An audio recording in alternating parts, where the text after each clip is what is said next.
Someone was missing it out, but everyone just wants the power right now, Cass. Terry Guys, we keep disconnecting. I think this is an internet issue. Yeah, I know, it's kind of weird. It's an internet issue for sure.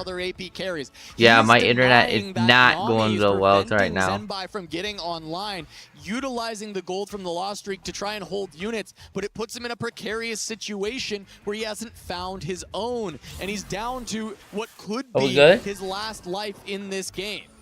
There's a roll down coming in. We're good? No gold, trying to find it, holding the Nami as you mentioned. No LeBlanc right now, no additional. Yeah, we're good. Okay, yeah, my internet keeps crashing out. I don't know why. Morgana, pair of Blitzcranks. Terry is so close to being massive, and he's sold the Aurelians, but he still holds the 3 Namis on the bench. He needs to try and keep Zenbai down. They have to try and send Zenbai 8th and keep Terry in this game. Kiyoi, meanwhile, with that Nova emblem, he has gotten 2 away from the Akali 3. Terry goes up against Flancy. Flancy has found the Riven 2, has found the Rammus 2, but no Corki. Is there enough damage for Terry with just the 1-star LeBlanc? The front line is stable through the Morgana, but here comes Riven. She's stuck on the front line. She doesn't get all the way through. Morgana gets another cast, but the damage is just not there for Terry. Can he get enough takedowns to not fall here from 16 life? He gets quite a few. He is going to live down to 5, but now it is truly 1 life. Flancy still doing his work, not only preserving HP, playing Corki angle together with the Meeple emblem. Riven doing all the damage right now, and Terry needs to find something else.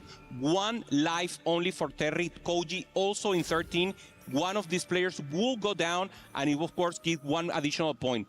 Important to see the Morgana is on place, but the LeBlanc needs to be 2-star to do the additional damage. He can't find the upgrade. Neither the Blitzcrank nor the LeBlanc. He wants to rotate into a teammate here. He needs to be sacrificed for, but it's Moji. Can Moji send Terry 8th and start to bring this home for Vision? No upgrade on to the Mighty Mech, but Aurelian once more, and it's Blighting Jewel Aurelian. Very powerful carry, but the front line's already gone. The Morgana holding tough. Nunu, no items, but he gets 1 snowball out. There's the last cast from the Karma. The LeBlanc is gonna go down. The carries are down. It's the Aurelian. The Aurelian does too much. Flash Wolf's gonna lose Terry in 8th. A premature exit from this game on stage 4, and now they're in a lot of trouble. So important for Vision, and Moji is the one to do it. So strong here with the Aurelian Sword, lacking the front line. It was the best sword against the best shield there for Terry. Terry couldn't find the LeBlanc, being griefed by the players of Vision. Yeah, I know. Vision is doing exactly it's good, but like I don't know why. I don't know why it's start crashing. Sent him out 8th. He had been the biggest performer for Flash Wolves when it came to AVP coming into the day. Not finding many 8ths for Terry across the tournament, but he gets there now as Moji gets to the Mighty Mech upgrade. His front line is massive to go alongside this Aurelian. He finds the Karma. Moji has found everything in this game, and he was the one to send Terry 8th as well. Moji 71 HP, being the protector. It was Flancy in the later stages right now, and they still doing it. And now their mission is to maintain Koji alive, or immediately just send Ironbog and Kebaba. Koji trying to roll, having some 3-star, doesn't have additional frontline, so just trying to play around that Vex and maybe try to find the additional carry. Gets that last treasure hoard to find an artifact available for Kiyoi. The treasure hunt paying dividends at the end of the game in the final moments for Kiyoi. Able to get the Death's Defiance onto the Akali. Yeah, this is Ironbog on the top, already having the Saya. Very flexible for him, but is he strong enough? It's just too much. Good crowd control there coming in for the Velvet, trying to go for weak side, but doesn't it up. And Ironbox should be able to wrap it here. Nunu, able to get both the carries, crowd controlled. Kiyoi gonna take a loss. Does he go down? He does, and so does Zenbai. 2 Vision players fall right after Terry, so Flash Wolves have brought it back, but the health totals in favor of Vision, and Moji had hit everything and is still so high in HP. Moji and Flancy are in a great spot. They're right now protecting the win streak, protecting the possibilities. Moji doing so great throughout the game, and Flancy doing more protection-wise. We saw him fighting against the Corki, and of course having the Riven as the only carry. They now need to face face-off, and they need to be on the top, both of them, to actually get the win. Yeah, look at this board from AQ1H. We saw the 2 Brawler emblems early in the game, and he's able to use them to go to 6 Brawler, 5 Nova. The Kindred 2 has the items for the Kindred, only stuck on a Kali 1. That's the next step that he needs, is to find an upgrade. He has the pair, and as players start to fall, it will open the door for him to find it, even though he's at level 9 already. He's gonna face off still trying to finish this. Dude, this literally takes me like 5 hours to this edit, which is crazy. No, 3 hours. But it 3 or 4 requires hours. proper conditions, That's it for and editing. Ironbog has found them. He's going to take a very good win against AQ1H. Not much health transferred there as Kebabao takes a loss, but both Vision players able to maintain. Yeah, having a chance here, looking for the 3-star Ramos here for Flancy. 1 off and being able to print. He's printing. He should be able to get it. Obviously, everyone is looking to contest him. AQ1H, Ironbog, Kebabao, trying to look for any additional Ramos, and this could mean the win here for Flancy. Moji, we know he's strong. Flancy needs something additional. Corki is not a composition that goes first. If he finds this Ramos, that's the threshold that he needs. That's the way he can get there on the 7 Meeple. Flash Wolves need to find a way out of this. It's being printed. This win can be inevitable for Flancy unless the Flash Wolves can find a way to stop it. 2 Ramos are being held there on the top by AQ1H, and now Flancy with a chance here to access the backline with the Riven. Riven stays there together with the big fronty, Rek'Sai, Kindred doing the damage, ramping up together with the Guinsoo and the Kraken, but is he strong enough? Access to the backline for the Kindred, and now he should be able to clean it up. Flancy will be taking a loss. Meanwhile, Kebabao does go down. Flancy takes this loss. Big win for AQ1H. They need to keep the pressure up as Flancy is still getting there with the printing. He's looking for that Rammus 2 being held though. Yeah, exactly. And now with everything tight on the bottom, whoever goes first takes the win. That's what Flancy is taking the risk. They know Moji is strong, but is he strong enough? Ironbog can only get stronger. Finding the Tamken and also finding the Jhin, normally a composition that scales better in the later stage of the game. Also a win-out possibility here for Flash Wolves. Yeah, it's small upgrade for AQ1H as well. Be able to pick up just an Urgot too. So it's just very incremental, but Ironbog, at least the player who looks the best position for Flash Wolves to take the win. First is all that matters at this point, looking at how the bottom side of this lobby shook out. Vision won 1 pair of placements. Flash Wolves won the other. So now the tiebreaker of first is all that remains. Winner of this lobby wins the series, makes it to the final. We have an ideal test of strength here. AQ1H going up against Moji that we knew was strong, and AQ1H, it looks like he's taking it, but no, the Aurelion Sox takes it at the end. Is so close right now, Cass, for both teams. And on the other side, Ironbog taking it with the Saya. Both in a great spot, switching HP, it can be for anyone right now. Trading health back and forth. Moji going to be benching everything for now, looking to set up something easy for Flancy to win. They know the best way to guarantee a win is going to be Flancy getting there with the Rammus 3. It feels that Ironbog is not stoppable for them anymore, so Moji positioning to keep his teammate as healthy as possible, to give more time to find that Rammus 3. The teamwork, the power of friendship right now coming in for Vision, and that's the setup. Right now going for Flancy. Flancy will be the one to take the win and have that additional chance to make sure he ensures the Ramos. There we go, giving an extra life there. We'll see what happens for the Flash Wolves side of things. It looks like they're keeping everything in. The strongest survive. They also just want it to be the smallest loss available. So we do have the Nunu just popping off for the side of Ironbog. That board looking far too strong. He still has a ways to go. He can find the Jhin upgrade to make this board even better. Ironbog definitely taking the win if they can prevent the Rammus 3. The IQ1H knows he's losing, so it's like, okay, Ironbog, you're the win-out player, you have the Saya, you can pop off with the Jhin, but Flancy here, printing, finding now the Eldel Dragon, additional resources will come in cast, and now Flancy versus Ironbog will be the final face-off. There we go, 1 more item available for both sides on neutrals, but this is just set the stage. We have Ironbog, AQ1H from Flash Wolves, Flancy, Moji alive, but really, this is Ironbog versus Flancy to see who can win this game for their team. First place punches your ticket directly to the finals. Anything less than first and it doesn't matter. And it's all about the team play. How can they ensure the first will happen? There's the roll down, no Jin for him. Holding the Saya also to have a possibility of a win-out chance. They know Flancy's going for the win with the Ramos. Ironbog doesn't find anything additional. Trying to find anything to help the board. No Blitzcrank. Finds the pair on the bench. So now he should be able to be closer to it. Faces off against Moji. Moji is playing around the Aurelion Soul. The Karma. The Aurelion Soul with the Blighting Jewel is so powerful, but Ironbog is even stronger with this Nunu and Zaya continuing to power through these compositions. Here's the damage coming through. That Nunu just will not die.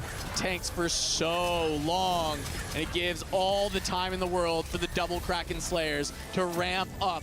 Moji gonna take a hit, but it's a small one once more. Ironbog done taking so the much. there I was like, and not Flancy. AQ1H takes like, the I win really over dedicate Flancy. and put a lot of There's time the into what I 3-star. do. The printer comes through. Flancy is on the Rammus. Flash Wolves could not keep him down long enough, and now they have to find a way to find the win through 3-star Rammus for Vision. Moji gave them the time, and now Flancy have the I got it though. Ramos We're done. so strong, unbeatable if you be in the front line. The only way is to access the back line in any capability, but this is just too strong. Flancy in a perfect spot right now to take it for Vision. And on the other side, Ironbog, the one who's trying to win against Flancy, is a front-to-back composition with the snipers. It would require the Blitzcrank to find a way to wrap onto the Corki. We see it onto the Riven right now. Can he run to the Corki after this stun? He does not. He runs to the front line. The Rammus still hanging on, and it's not gonna fall whatsoever. Flancy gonna start dealing big damage to this Flash Wolves roster. They need a way out, and there isn't one in sight. The only chance that they have is to sell units to find another 4-cost, but the problem is Flancy didn't. Flancy found a 4-cost 3-star, and his board is totally perfect. It's complete. So there's almost nothing that you can do against it. The Hail Mary will be complete now for Ironbog, and of course Flancy, together with Moji, they can protect and hold the Sayas. That is the only out right now for Ironbog. AQ1H has fallen, so it really is just down to this 2v1. Moji holding 2 Zayas already on the bench. He has a Jin on his board as well, keeping Ironbog away from any upgrades at all. Ironbog going to face off against Moji for 2:30? now. No, it's Flancy. I gotta be up by 2:30. I'm at a beach club tomorrow. If it's the ghost of Flancy, Oh my it might just God. end. Yeah, friendly fire here. Oh Flancy my just too God. strong. No, I'm not right now at with beach the club tomorrow. Riven. Wait, today's Friday. The Ramos Tomorrow's is on the Saturday. other Today's side, Saturday. so Tomorrow's Ramos Friday. with Sunday. 17 HP shouldn't be enough. Red Riven is protecting the Corki on the back, and of course the Ramos is just too strong. It's not only a tank. He does additional damage here and clean it up right now for Flancy. Keeping Moji alive because he's holding the Zayas, so they go for a smaller loss in this spot. Ironbog able to beat the Ghost, but there seems to be no way to beat this Rammus. How do you even get there with a front-to-back composition with the snipers and to be able to deal with the carries in time to fight through the Rammus 3? Also, you have a AoE damage together with Jin. Even with Jin 2-star, there's not enough. Riven can access the backline. She's just too beefy. Flancy in a dominant spot right now and should be going up against Ironbog and try to finish it up in this round. See, it looks like he's facing off against Ironbog's Ghost. Ironbog gonna find Moji, gonna get one more round, but as we see on this board, he's not even holding additional Zayas anymore. He knows that that is not an angle for the win. Kind of going through the motions, see if there's any way that he can position to find a little bit of an edge, because right now it feels like just a victory march for Team Vision as they take down every member of Flash Wolves, as they find the first 3-star 4-cost that we've seen on this stream with that Rammus. There's 200 gold here in units, just trying to hold up of an additional possibility. So for Ironbog, the only chance here is to sell the whole board and try to find a Jin 3-star. That's the only choice, but obviously he knows it's unlikely or even not possible, so she's just going for the Hail Mary, trying to find first the one who's holding Moji, trying to take Moji out and then try to do a deep roll down to see if the Saya pops. He only has 7 gold. There's no way that that can get you towards that Xayah 3. He has to find some kind of positioning out, and it really just isn't there as he goes up against the Rammus. Now having the Quicksilver on the Rammus, so it can't even get CC'd by the Blitzcrank, just denying any possible out. The Jhin gonna start his cast. Once again, the Blitz is stunned, but he runs back in onto the Rammus. Xayah has found her way into the front line, trying to position on the edge so she can hit the back line first, but she's not going to be able to. That's going to be a win for Flancy. Iron Bog is down, and once again, Flancy taking a first for Vision as they get revenge from the group stage and advance to our grand finals. You are just too good, Flancy. Second in Monster Attack Tactician Crown, looking for that international win, and of course, making it happen for Vision. The first seed of CN in a dominant fashion. It was 2-1. It was closer than we expected, but the leaders, the one that the chat selected, takes the win in the end. A great performance across this event for the Flash Wolves, going undefeated through those groups, finding their way through the quarterfinals, and then taking on the #1 seed from CN in the semis, but they can't get it done, and Vision instead able to get their revenge, pick up such a massive win, making it an all CN final. Also, the show of respect is the same story group. They work together and have a possibility, so of course, great decision once again. One in Flash, they should be respected right now. They have the honor, and of course, the winner for Vision. And we'll send it down to the stage to get Rob with our winners.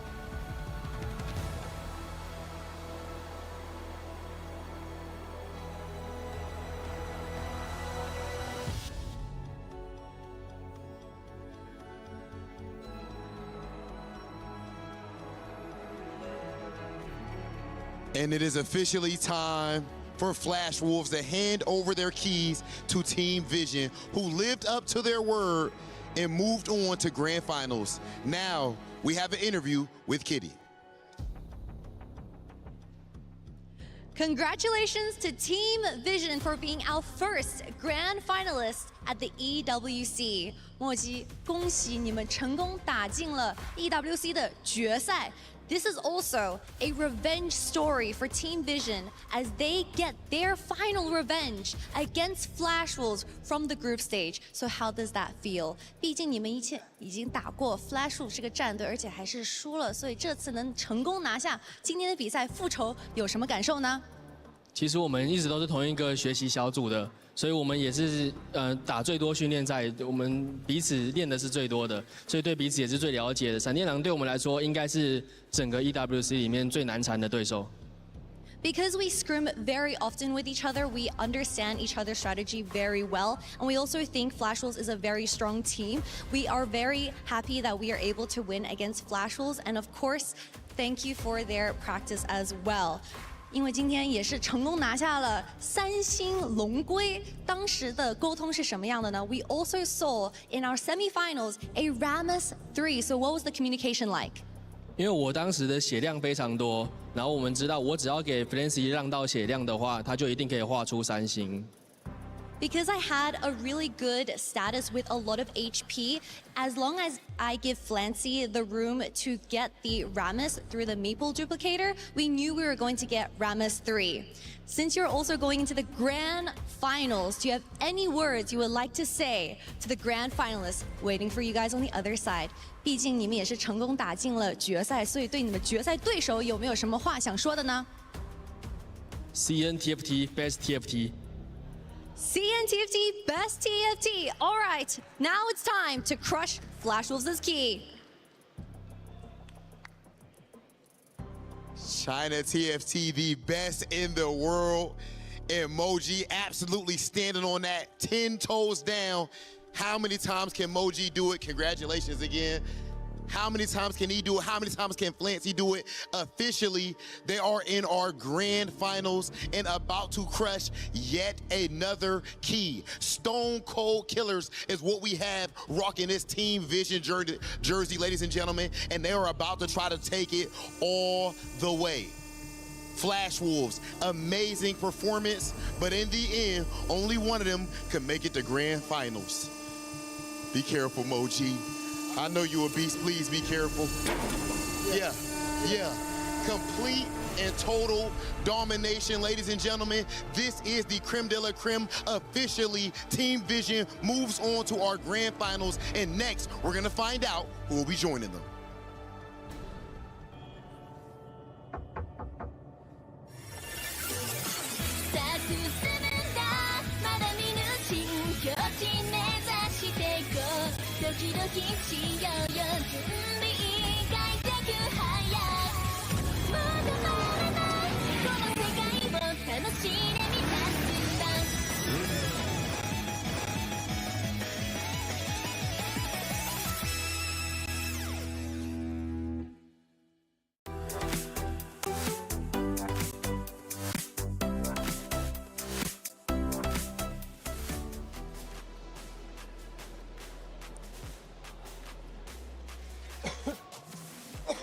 The final hope for APAC has fallen, and now all that's left is the China region, who is clearly right now the best in TFT.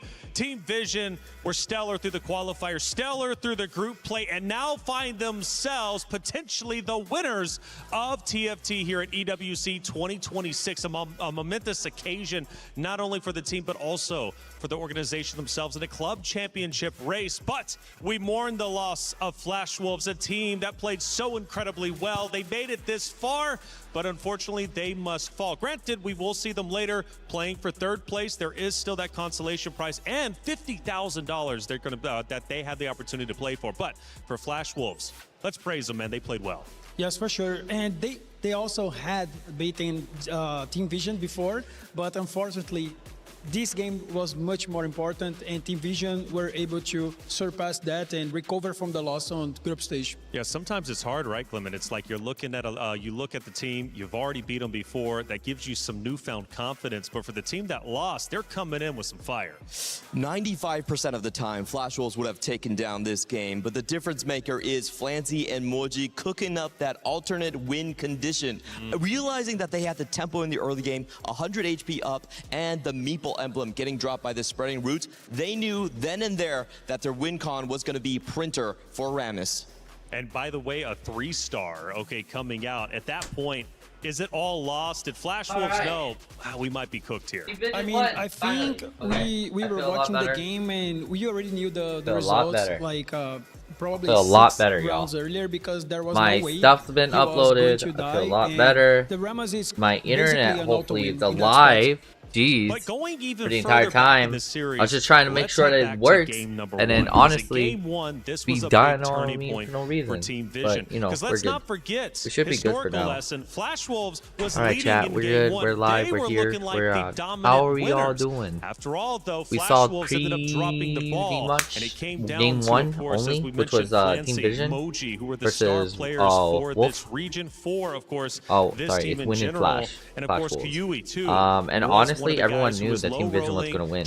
I think they're always rooting for Team Vision to only win for the entire match because they beat Weibo Gaming. And ultimately, he ended up doing so. But we don't know. Game We'll number see. 1. There was a huge turning point. And in general, Clement, let's just walk it through, right? I have to What was the triple check on turning that too, points? to see Even if if we they don't did have a beat Weibo chance to Gaming as visually well. see it, Clement, let's at I'm least not wrong talk on my about end what as happened in well. Game 1 and why Vision was so powerful. I think the key moment there was 2 players on 1 single HP. Throughout this tournament, over 65 games played so far. No team has been able to come back from a 7th and 8th place. What they did then was both of their players actually defeated their Flash Wolves counterpart. If they fell in that game 1 to the tempo strategy, the blitz strategy of Flash Wolves, this series would have been over in 2. Alright, bet. What's up, y'all? What up? What up? What up? Differently from group stage, Moji Okay, was so able to step a lot up of on my this stuff series. I had to like Earlier, it basically he crashed, didn't have so I have to like kind of start everything all over again from what I was trying to do. I was trying to see for our schedule for later tonight, what games we got. But the games we got tonight are so we're basically gonna finish everything. So Team Vision moves out at Grand semi-finals.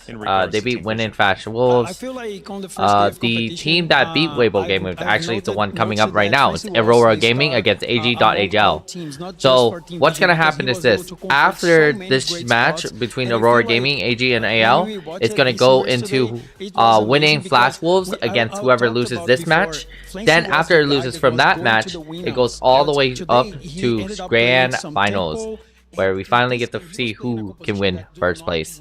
It's pretty simple. We only have 4 matches today, but they're all best out of 3, so it'll be about 8 matches in total, 8 or 12. So right now we went through 3 matches. So I don't know how this next one's gonna go, but I'm pretty sure it's gonna go Aurora Gaming. Aurora Gaming knows how to play the 4v4 format. They 100% know how to take advantage, mix up on some stuff, and just build a really stricter and stronger team. One of the scariest things that they did build, which was crazy as hell, was the Aurelian Soul. That freaking dragon. I think you guys saw that dragon. I peeked over it. I was like, what the heck? There's a spaceship dragon. That spaceship dragon is crazy. Oh man. There's a lot of things that are going on again. There's always things that are going on. Have some luck sometimes. Luck, we'll take that all day of the week. Sometimes you need good RNG. You need some good luck. I hope you guys are doing well too. After all, hey, let's take a look at the final action. We only have 2 hours of sleep. Team Vision says enough is enough. We're closing the door. Flash Wolves, you can play for 3rd. There was a really good attempt here by Ironbog trying to wrap around with the Blitzcrank, but he just wasn't able to do it. Blitz actually walks forward, as Casanova did point out, and from there on, no assassins into the back line. The snipers can't take down the Rammus, and you knew it was going to be a Vision victory. Yeah, let's go. We have a couple things that we can also build as we were watching this too. I need to see if RTX, it probably is RTX Ti. We're looking for a new graphic card as well, so that's where the subs are going for. The subs are actually going for graphic cards. We're almost there to our goal, guys. We're about 9 subs left from the goal. The goal to finally get a new graphic card. Once we get that new graphics card, we're gonna put it in, and we're gonna start vertical streaming, which is amazing. I feel like I give a lot of information you guys don't need here on the desk. Maybe I need to stop speaking English. Hey, check it out. We've got a special guest, a special interview. Degon, over to you. Degon's doing interviews for Women Flash Wolves. Whoa, who's this? Who's this? It is the EMEA Americas organized play lead, Max Visho. Max Visho. Thank you. Obviously, in TFT, there were some big changes that happened this year with the TPC coming on in, the TFT Pro Circuit. Whoa. What were some of the big reactions to it and some of the learnings that Riot's taken away from it for the pro scene? Yeah, I mean, I'm super happy to talk about TFT Pro Circuit. I think it was a great success. Overall, I think the community and the players are very happy with it. We launched it, I think, last year in September. So this is the first year where we fully ran TFT Pro Circuit. Got a lot of learnings, obviously. We already did some minor adjustments to the format, but I think overall we are pretty happy. The main reason why we did it was, for the one thing, to provide more stability to our pro players. More like they don't need to grind now all the set, all the ladder. They can focus on getting better or becoming the best in TFT. And on the other hand, for us also, it's easier now to kind of spin narratives around them, because we know these players are with us for the full set. We can join them on the journey through the set, and yeah, it's been great. One of the big questions, though, is what is the biggest learning from competitive TFT from this most recent year? Obviously, a lot of changes. What is stuck, and what's the one big thing that you can hang your hat on? Yeah, I think it's really about storytelling and narratives. I mean, we really value the couch to crown approach for TFT. Everyone can join, play TFT, download it, and start getting better, and then hopefully join one of our tournaments.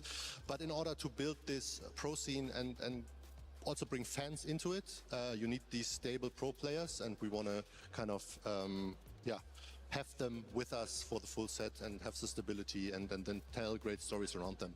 Wow. Got to see a lot of that from the They're taking pro players to just help build the next set. That's cool. Yes. Now, one of the things here at EWC is unique and that all of us here have enjoyed 4v4. It has been such a unique format. It has been a lot of fun. What are the learnings there in 4v4 and what's the 4v4 is brand new. Like? Yeah, I mean, are we gonna keep it? I've been here since the beginning of the week. It has been great to see all the players play and have fun and enjoy. I think what really stands out for 4 versus 4, on the one hand, is the teams. Obviously, yes. TFT normally is a single-player game, so just to see the team dynamic, the players coming together, enjoying themselves, seeing the emotion, the banter as well through the teams is really great. It also obviously adds kind of a strategy add on to it, to already very complex and strategic game. So yeah, it's just great to see how players are spinning this type of TFT tournament that have been really fun. And yeah, we might see some more 4 versus 4 in set 18 for our tier 2 players as well. And a perfect transition. 2 players, 2v2s. Enchanted Wilds. What are you most excited about for our newest set that's coming out? Yeah, I mean, obviously most excited about us transitioning to Unreal, the team. Unreal Engine for TFT announced? That's crazy. For us, so looking forward to what? That's huge. On the other hand, there will be Rift Beasts the first time in TFT, which I'm super excited for. We will have Ivern back, and yeah, there will be a Lux as legendary unit. Wow. So I think there's a lot of stuff to look forward to, and we have carousels back. Carousels are back. And quickly before we turn the page Carousels on back, 17, fine. What was your most favorite thing here from Space Gods here in set 17? I mean, that's a good question. I think what I've enjoyed the most, the flying spaceship dragon. Our pro competition. I think we've seen a lot of people coming back and enjoying the set, and I think now we also nailed the balancing. So seeing now a very good balance here in EWC has been great. We've ran a lot of different teasers about this big event that might be coming up involving TFT and Convergence Fest. It's coming out. It is huge. Everyone's very excited for it. What can you share about Convergence Fest? I mean, yeah, first of all, I was also super excited. I've been there from the beginning. Yes. With the TFT Open in Vegas. Then we went to Macau. We've been here actually in Paris end of last year with the Paris Open, and now going back to Vegas. Super excited to be there. It's always great to see so much players enjoying themselves, bringing the community together. So looking forward to that. If you want to join, the pre-sale registration is already open, so visit the website and sign up. And yeah, I mean, as of today, or actually yesterday, we also postponed the snapshot to the 18th of September, I think. So everyone who wants to grind the ladder in set 18 is more than welcome, and I hope you guys have enough time now to do this. Love the fact that you're listening to the community. We're able to do that, and yeah, make sure to go sign up. EWC has been such a foundational spot here for 4v4 TFT. What is in store for next year for EWC and TFT 4v4? Yeah, I mean, we will be here again. We'll check the format, see what we can adjust, but I think overall I'm very happy with how it went. And yeah, looking forward to see who will win next year.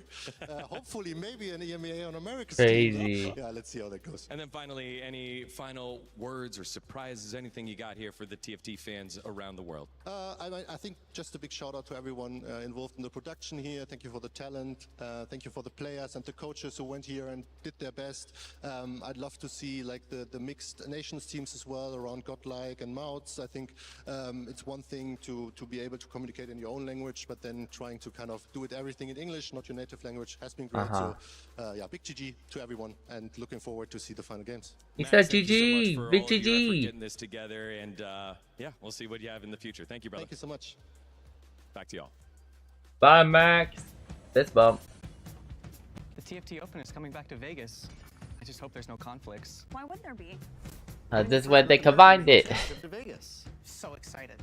Cool model. Thanks. It's extremely fragile.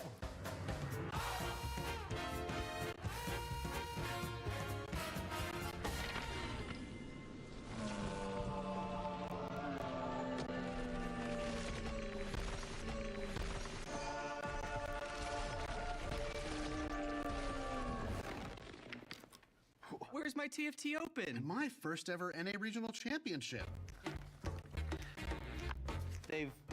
combined into some sort of Convergence Fest? 2 games in one place at the same time? Can we do it? We have to. Convergence Fest, TFT Vegas Open and the Riftbound North America Regional Championship, December 11th through December 13th, 2026. Welcome back, everyone, to the Allianz Vault. I'm Taylor Reflections Noble, joined by Dobbs and Clement. Next series about to be underway for semifinals. One more spot in grand finals. Who's it going to be? Well, we got 2 wonderful teams about to clash. It's Aurora Gaming, AGAL, to decide the final spot. And I must say, both of these teams have fought so hard to get here. They both represent the same region, so you know the regional pride is going to be absolutely blistering hot between both of them. And we actually have seen this matchup before in the CN qualifier. It actually was Aurora to take down AGAL in 2-1. I think their biggest strength is just how many TAC round champions, the quality of players that they have. 3 TAC round runs so far between Wanmie and Li Luo. All right, well, the players were arriving just a bit ago as they come in to take the stage. Now the pressure starts to heat up, and they realize this is the moment that they've been waiting for, to be in grand finals. What an honor it would be. Coach, of course, in front. We had a chance to speak to him just a little bit ago. Horo giving us some insight as to who AGA All right, chat. Who do you think's gonna win?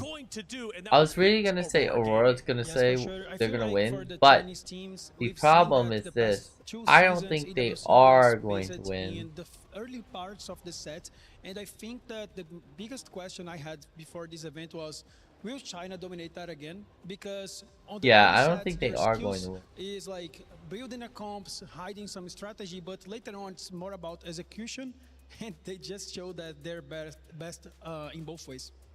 All right, well, hey, Aurora Gaming coming in there. I saw Wanmie.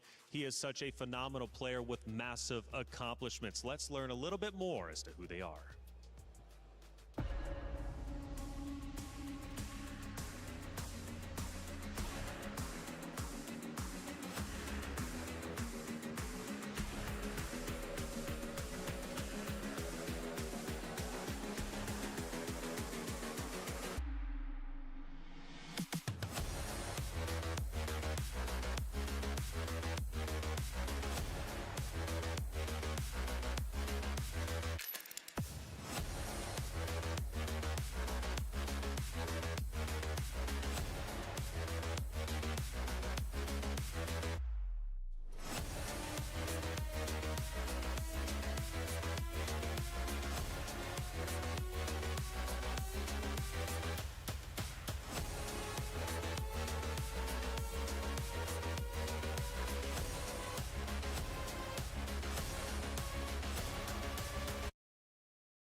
Is in our DNA.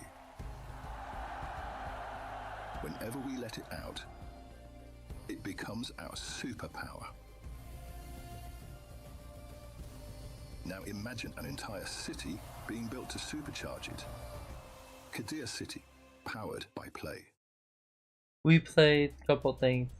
It's the second semifinal matchup, AGAL taking on Aurora Gaming. Now, AGAL are a very strong and talented roster, but there's one name at the top, Ryue, who has been on fire. This guy, very accomplished.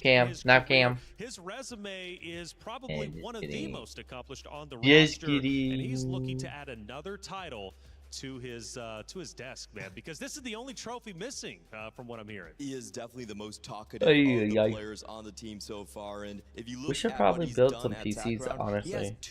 I'm down to build PCs. Are you guys down to also build PCs? That have been second place at before the match gets on. Aurora has the best roster. This has to be the second best. Yes, for sure, and I feel like this is the moment that they can step up. Imagining not being able to get those titles that you want 3 times, but now they can PC building, getting together and maybe take down Aurora. Now, Clement, Ryue, adaptability, composure, and ability. Right now, all we're trying to do is power them on and make sure that they turn on. If they don't turn on, though, that's where we need to fix it. So, yeah, let's do it. Let's do it with PC building. Everyone say PC. Their problem in the team Then is you they say do building. have a weak You spot see option, building. unfortunately, who has been targeted multiple times and has gone 8th twice, 8th and 6th place twice in the last series. So there's a very clear drop-off in terms of the roster. That's what one of the things that I was about to say. Letuchuan and Waymo, they're on a step ahead of the other two teammates, but we've seen some other rosters on other teams. They were here, and in the playoffs, some of the players that were not doing very well on group stage, they step it up. So I feel like for AJL, in order to succeed, they'll have to be better all across the team. But Aurora Gaming is opposite of AGAL on the stage, and Aurora Gaming has one of the most accomplished TFT players in Juan Mei. He returns now to Paris to try and win this trophy. Talking about Juan Mei's This is the Republic of Gamers. what this would mean to him, This and more DC importantly, who he is as a player. right here He has been one of has the a best players sapphire. across all of the seasons in TFT, doesn't especially have from the beginning, and then he later on here Wi-Fi in network Paris, card. he was able to But we return have and Ethernet take the cords. title in here in this We same have venue. So I last think we week have he a was able power to source take in it, down do we? the tactician crown as Yeah, well. it So looks like very we got a power experienced source. player. I've It studied looks him like a it, lot though. throughout my I'm not career, sure if we and I do. think he is the best Yeah, to he's ever a play this powerful. game. And not to downplay No, it's that crazy. he I just don't even won. have the How many power. I don't know competitors what did a he have to powerful. beat out? Oh. I mean, for the tactician crown, it was up to 40, but if you look at the China, it's like thousands of players. Yeah, thousands indeed. I mean, come on. To beat thousands of players is absolute insanity. Now, the question is, can he beat 4 more on AGAL? Oh. Part of China. Hard to because see he was from the here. one It's to okay. win I their can just first go off championship. iPhone. His story is about the Let's go on renaissance iPhone that we're cam, seeing y'all. right here back on our stage. CN region Y'all after ready? a long slumber, after a long drought, actually going back into prominence. So I have to feel like most of the fans back home are probably going to be cheering for Aurora. All right, well, let's find out if Aurora can get it done. They face off against AGAL. There's only one spot left in Grand Finals. Who's it going to get? Let's head to the stage. Grand final.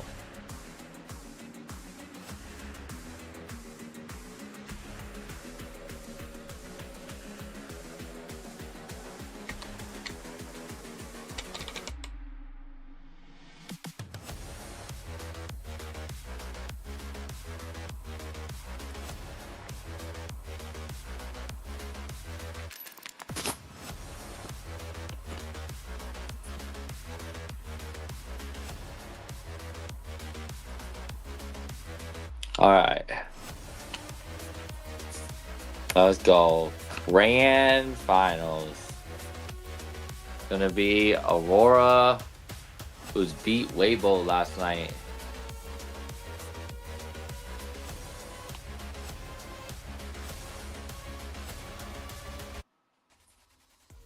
An exciting first semi-final comes to an Yeah. end, and of course Hey. we must figure Hey. who will be Yeah. the second Yeah. team jumping Yeah. on that Yeah. grand final. TFT. This is Championship Hey, Sunday. TFT. Rob, Yeah. how are the Yeah. vibes for you, man? TFT. Oh, the Yeah. vibes are Yeah. absolutely TFT. immaculate, especially if you are a Team Vision fan. I Oh, we're mean, just how being weird insane as hell was that right now. performance? Flancy just seems to Oh, get yeah, it that's the done T. every That's it. single There's time. the That whole DC. squad just absolutely But I stacked gotta from see if top it to turns bottom. on. But this next one is And then gonna my be different. other Yes, problem second is that I semi-finals heard and I it's the don't kind of got the same scenario. One of the memory teams has to lost install once, one of the anything. teams is still So undefeated. there's that Can you too. keep that clean record? So Ethernet I'm looking and forward to memory this, is bro. already a It's problem. about to be Like, amazing, bro, ladies and gentlemen, and the first how? team we're about to welcome to this stage How? is arguably the most stacked roster on paper. Ladies and gentlemen, please welcome to the stage Aurora Gaming. Oh, these are receipts. Now Aurora has 3 TAC crowns overall. Kwame, of course, being one of only 3 players in the world with 2 victories. And then, of course, Lilo also has I gotta unscrew crown these things. championship. But even though Bro. those 2 have the TAC crowns, Bro. remember I said stacked top to Bro. bottom. The highest AVP up to this point Now I on this got team unscrew is none things. other than 62nd. I only had a And power then port for it. Ahau has But also I think we shown do have that a he power has source been their cable because winning 100%. player throughout this You just don't get a entire power event. So like it is thing not right a here one-man without army, installing but a any squad power of 4 source. titans. So I've already gave The away only Titans allowed to the be honest, at Ranger this stage power of the source that we competition, needed. and you know Aurora I needed Gaming someone will to be put there in. Our to intern put did in more, as much as they but can. with So this, it is time So we need a SATA cable to grab the SSDs and put it inside here. And then it looks like we do got one. And then we need an Ethernet cord because this one doesn't have a Wi-Fi network cable. And then we need a screwdriver. Oh, we gotta do so much to build PCs. Can you believe that? We gotta build the PC. We have a screwdriver. We do.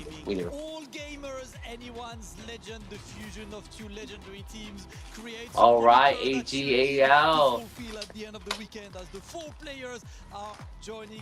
Hell yeah. He is looking to get one of the trophies that has been eluding him, the EWC trophy right there on stage. And you know how beautiful it is. Every player sets their sight on this trophy. Only one can lift it.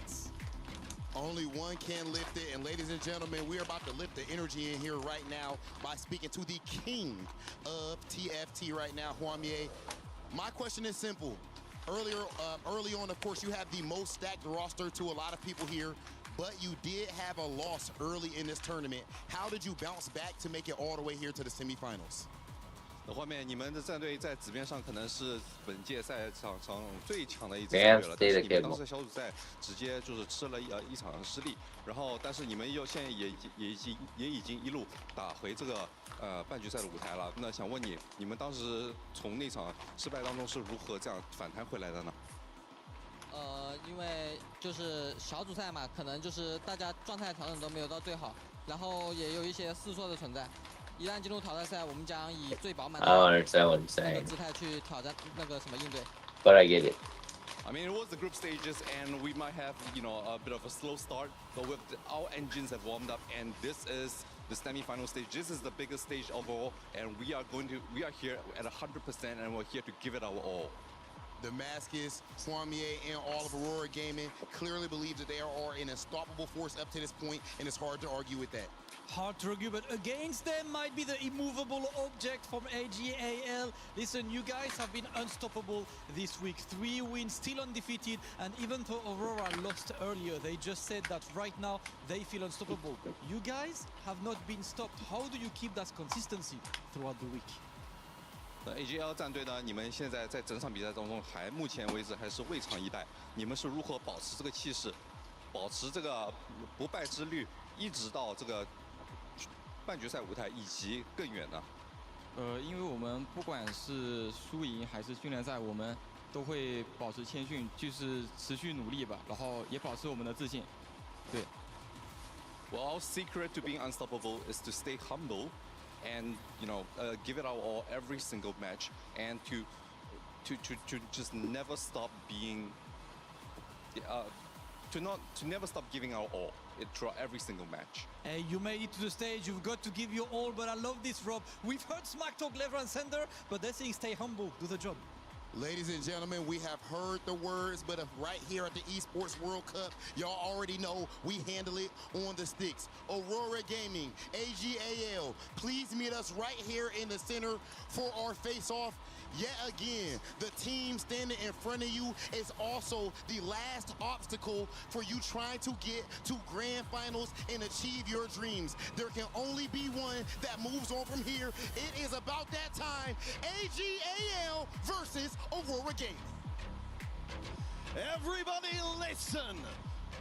Those are the sounds of the seconds ticking away before the last semi-final of TFT here at the Esports World Cup 2026. My name is Kenneth alongside Impetuous Panda, and we have ourselves as established a treat. Aurora Gaming, all gamers going face to face. What a match. Is some viewers even thinking this could be the expected grand final in terms of how stacked both of these rosters are? Before we go into it, though, I want to mention, and I think, you know, despite AGAL, it's gonna be AGAL. It is gonna be AGAL. The first I know it will big be. test for AGAL as a team. It has to be AGAL. A relatively easier run facing 2 Western teams. You guys can pick, but it's gonna be AGAL for sure. In this competition. I'm rooting for them. Was Zeta Division in the group stage that they were able to win 2-1. I think this will be the moment to see what they are truly made of on the big stage. And of course, we've already talked at length about how incredible a journey it will be for the Aurora Gaming squad, particularly for Hwamie. up, of course, in the spotlight as a player with the most ludicrous year of TFT imaginable, a record that may never be matched. Alongside, of course, the player who won the set championship immediately after him, Lido on the squad as well. It's a glittering lineup here. Let's bring ourselves out to the big picture a little bit though before we get this first game started. Front of mind for you, not just the meta, in the 4v4 style in general, what do you feel like's most important heading into this series? I think it's having the clutch players. The players where in a series like this, where the teams I think are so even, I think we've seen the team play. There's not really mistakes at this point in the tournament. There's not really any big blunders. I think teams have honed in so perfectly on the meta, on what they should be doing in terms of the tempo of the lobby. It's about the clutch plays. We saw from Hwanya yesterday that misposition or that position at the very end to get that guaranteed win streak in the game 2 to defeat Weibo Gaming. I think just the small details that players like Hwanya, players like Li Tuchuan, I think really showcase the true peaks of TFT. Well, welcome to the official start of the peak of the let's go grab the first game is underway power again. box. Aurora Gaming, all gamers face to face. Only one of them gets to go to the finals to face Team Vision. We shall see who shall Where's the clutch red and bag? who shall fall short. Did you guys see a red bag? Slower start to the game in terms of the encounter, no extra resources, no extra modifiers. Y'all see a red bag? This very first game, we saw Is that the red bag? will beat Varus and Evelyn. Impactful for very different reasons. Varus, of course, enabling reroll, also having potentially that 4-cost shot. Where did the red bag go? So warping in terms of the stage 4 roll downs, but One more second. importantly, Evelyn, we have seen found it. more potential. I found the red bag. Hey, Okay, got guys. a huge win streak board on stage 2. I see a Alright. steamroll.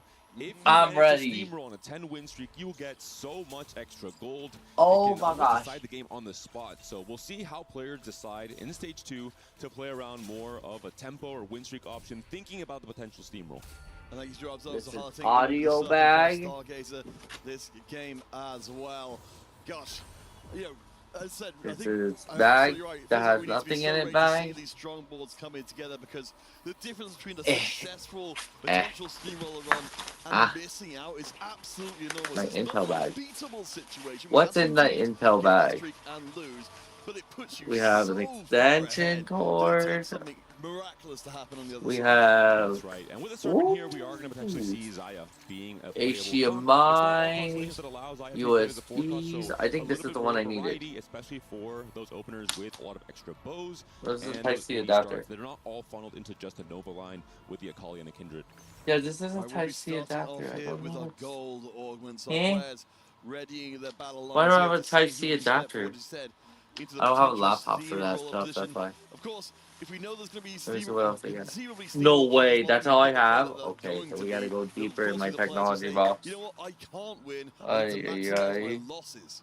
Yeah, players, when there are different god offerings, they obviously change their potential augment pick and their game plans a tiny bit. They don't completely warp, they don't only pick tempo options because of the steamroll, but they do consider, hey, if I have a chance to play for a win streak, I have this extra little thing that can help me find some extra synergy in this stage 2. Looking at the augment pickups here, it is going to be a lot of flexibility for players like 62nd, where the solve has been so important in 4v4 in terms of being able to play into many different comps, and slamming items for tempo can be so important in terms of HP. Yeah, we go. We did see a couple of emblems being Put picked as this well. in Leo here. We'll have the Bastion from the very early on. So of course we'll get a little bit of direction, but not an absolute ton. So, I need to go through another bag. We're seeing items coming in, we're seeing Crazy. some econ coming in as well. Our players are not locking themselves down too hard, too Or quick. maybe I should just pull up the... option for the Frontline Foundation for 2 players, 1 on each team. It will be Li Luo, as you I'll mentioned, just pull up from the power Aurora Gaming, box. and Li Tuchuan. Because one of the I just don't heroes want to, of like, the 2 pull open duels things. installed like yesterday Because I'm for lazy.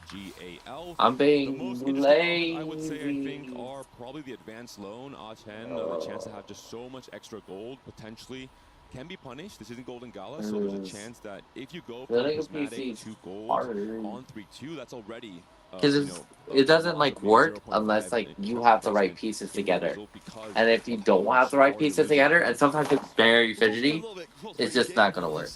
You're like going to waste your time and it's gonna break. They build that initial win streaks. In terms of how risky you're willing to go as a team at this point to potentially take a decision right now that could cost your team a big chunk of power, how much more willing are you to do that in game 1 versus at game 2, let's say?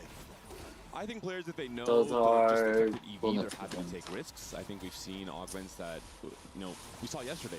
4 players from AGAL were playing essentially win-out spots because they were just so far ahead Router. of and despite one player going 8th, they still took over that game 2. We have 2 more routers. Godlike. So it's all about expected risk, expected reward, and players at this level have the balance so well thought out that there's not really much risk involved. We're doing this so lazy way. Alright, so this is another router. We have the Netgear 200,000. So the router on top of the router. And then what do we got? I'm so lazy, Chad. It's crazy. Oh, this is my webcam. This is the 3rd webcam we got. It's a Loomis. Oh my gosh, wait. Why is it heavy? I don't think they didn't change the... Oh my god, they didn't change the power source. Any board that can win rounds. That's really the name of the game with Steamroll. You really want to try and push on an that $800 power source. What? Oh my gosh, it's take back up. If you're still continuing to win, you're 1, kidding conserving me. HP, 2, dealing pressure to the opposing They team, didn't even also use getting it. that win streak goal They didn't from even the use the goal. Razor So power it source. is I got worth them the going Razor down to power as little as source. 10 gold if you're pushing levels Oh in the my right god. intervals. And of course, it all ties Oh my gosh, it together was when unopened. you've got the win streak already in place. Okay, is looking pretty strong. Hwamye comes also to picks the RGB win. power supply. Looks like Power supply. So if it comes with wires, if it comes with wires, it's fine. Yes, it does. It comes with wires. Comes at least with wires. We're gonna use this wire at least. That's crazy. I gave them like Razor freaking power source, and it didn't use it. At this point in the meta, the 2-star 2 cost for Evelyn. If you're Can't playing for a perfect. win streak, you are kind of forced to take Oh this my because gosh, you just okay. Strong. If the opposing win streak players take this and they have just a huge advantage over you, That is not a good Alright, for your let's team on stage 3, open and it the pressure you're first, applying and in the then lobby. I might need to clear my desk because I can't turn on a PC on carpet. Probably not on bed. And of course, the So. Lantern to bring in some more units to help put down some more pressure. Do you want to take a moment just to recognize There's all the so players? much I Also gotta one do in for my room. Aurora. I believe we've got Aye, some aye. Cambodian being built up from them down there to try and at least, again, if we're talking about ways to bring out more of your lost streak, get that extra income pouring in. Hwamye not leveling to 5, staying on 4 despite the upgrade to the Milio and to the Pantheon. We'll see here 2 players facing off. They are players who are not both on the win streak, but still both very healthy. 2 of the strongest boards for sure, with that Bastion emblem on the Cho'Gath. And Wimulacho on the Gunblade, on the Briar, has level 5, has a full bench as well. The Cluttered Mind really helping with the Econ to make it to 5 without losing too much of that economy. If he's able to win streak, it would be huge, but in this case, the board seems to be a little bit too strong for Liluo. Yeah, we can see just too many targets, especially the melee carries, to cut through. So Lilo will be at least in a solid position along with Hwamye, and actually it ends up being Aurora Gaming controlling both win streaks just before PvE. They've been able to make the best use of that 2-star 2 cost that came out from the Evelyn. I have to assume both have picked it because of how important their win streaks are. And we saw this, very often across 4v4 in general, the sandwich in the HP totals coming out of stage 2, going into stage 3, where it's clear that, if 2 players are playing for win streaks, your opposing teammates are going to Hello. Thank you for the raid. Yes, it's just one of those fundamental parts of Thank you for the raid, Mizu. It could be, because at least from all gamers they've got. What's up, y'all? That's it. Hello, Both win my streaks, name is one Hugh lost streaks in the Aurora Lee. side of things. There's a lot more money, as you said, What's up? especially since we've got We some are of the doing accelerants in this some lobby, co-streaming like with the Slime and like Cluttered Mind, to move us up EWC. levels and make good use of that And money basically, quicker. 60-second will get a win right out from now, the bottom we of are the also table. building a We'll see if PC. Hwamye and Leo, they face each other. What's up, crew? What's up, Night Owl? Mizu, what's up? Hey.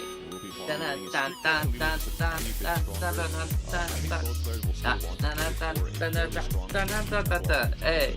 say. Yeah. Getting rated every single night. Oh my god. Hey. W, me do. Yeah. We gotta follow in the run of the round. Hey. Let's go. Hey. We gotta do it. Yeah. It's the one. It's the people who don't win it. Hey. Thank you. W Raid. W Raid Night Owls. Our co-streaming event is going crazy. So we're doing a couple things. I'm kind of being a little bit lazy butt right now. But we're gonna build a gaming PC as we're watching these teams at EWC compete for $500,000. Kind of big, you know. I wish I had $500,000. And then I also wore my TFT Vegas Open ref shirt, which means I'm gonna make sure that these people over here are not cheating. Oh, that's fine. Have a good night, y'all. Yeah, it's EWC. It's for like the next 4 or 5 weeks. I've been doing a lot of streaming for over 150 hours so far. And this week it's very light. We only have TFT. Yes, I've been to the Vegas Open. I live in Vegas. Oh my gosh. You guys should definitely come to Vegas. Tickets for the Convergence or lottery to go to Las Vegas for the TFT event with Riftbound is now open. So you can definitely go up, look up that stuff, and on top of that, it's worth it. You know, if you get into the lottery, that means it's fate. If you don't get into the lottery, that means it's fate. Yes. But the Vanguard emblem makes the save. That's absolutely huge. Yeah, it is joint. And I'm on stream here with Homo, watching me also build this computer as well. You play for the item slams, but you also stay open to maybe even playing into AD. Thank you for the raid, W team. You don't play the Blitz on 8, you have the Vanguard online for the Nunu, and this is a Serpent, so it's definitely a playable Xayah spot. Again, if you high roll 2 Xayahs on 7 somehow, you have that door open to try and roll down for an AD variation instead of the AP line. We gotta get this desk cleaned up right now. Haven't seen too much with the Colossal Mine. When he was kind of I got a lot of stuff everywhere. Picking up Invested will be a second player like to be really fans, stacking up money in the bank. Like I kind of like power banks, and power outlets, and batteries. Economically sparse. The 3-2 Prismatics, I think we see kind of the same augments again and again because of their power offer in 4v4 in particular. We see the Barons there. We see the crazy that 7 a.m. over there already. When you just have a lot of extra resources in general, you can play for must be sleepy. Foundation. You're able to get so many more stats in your team. I think the most interesting game plan right Thank now. Thank you. It is very cozy. I got a bunch of plushies and stuff. Picked up concentration. A lot of wise plushies. Spending. So going to be playing for kind of a tempo reroll option, most likely, or possibly trying to index into the Zoe reroll, which we've seen very sparsely across this tournament, but it has done quite well from the red spots. Got router. So we settle into stage 3. I think again for any folks another router. Seeing 44 for the first time. Y'all want to see what I got today? Oh yes, this is my giant Pikachu. Look at him, he's still giant. And then this is my Puchita. And then this one is Cinnamon Roll. That's also a Digimon. Yeah. Love Pokemon. Love my Esports. We got the Razor Snaky Snake. And then we got, of course, the League of Legends Scuttlecraft from the World's Box that we got. You're not winning the game off the strongest board. Instead, you're winning off of a blowout win. Digimon Cinnamon Roll. So it's your first Pokemon game today. Oh my gosh, nice. Yeah. Hell yeah. Fail at doing so, your Razor has plushies. Yeah. That's something we're going to look at 4-1. Congrats on finishing your first ever, or trying out your first ever Pokemon game. That thing's crazy. Hopefully you played the best one, Pokemon Crystal. Just kidding. All gamers players that has separated out a bit. I want photo. Oh yeah, I do. I have photos, but they're so far away right now.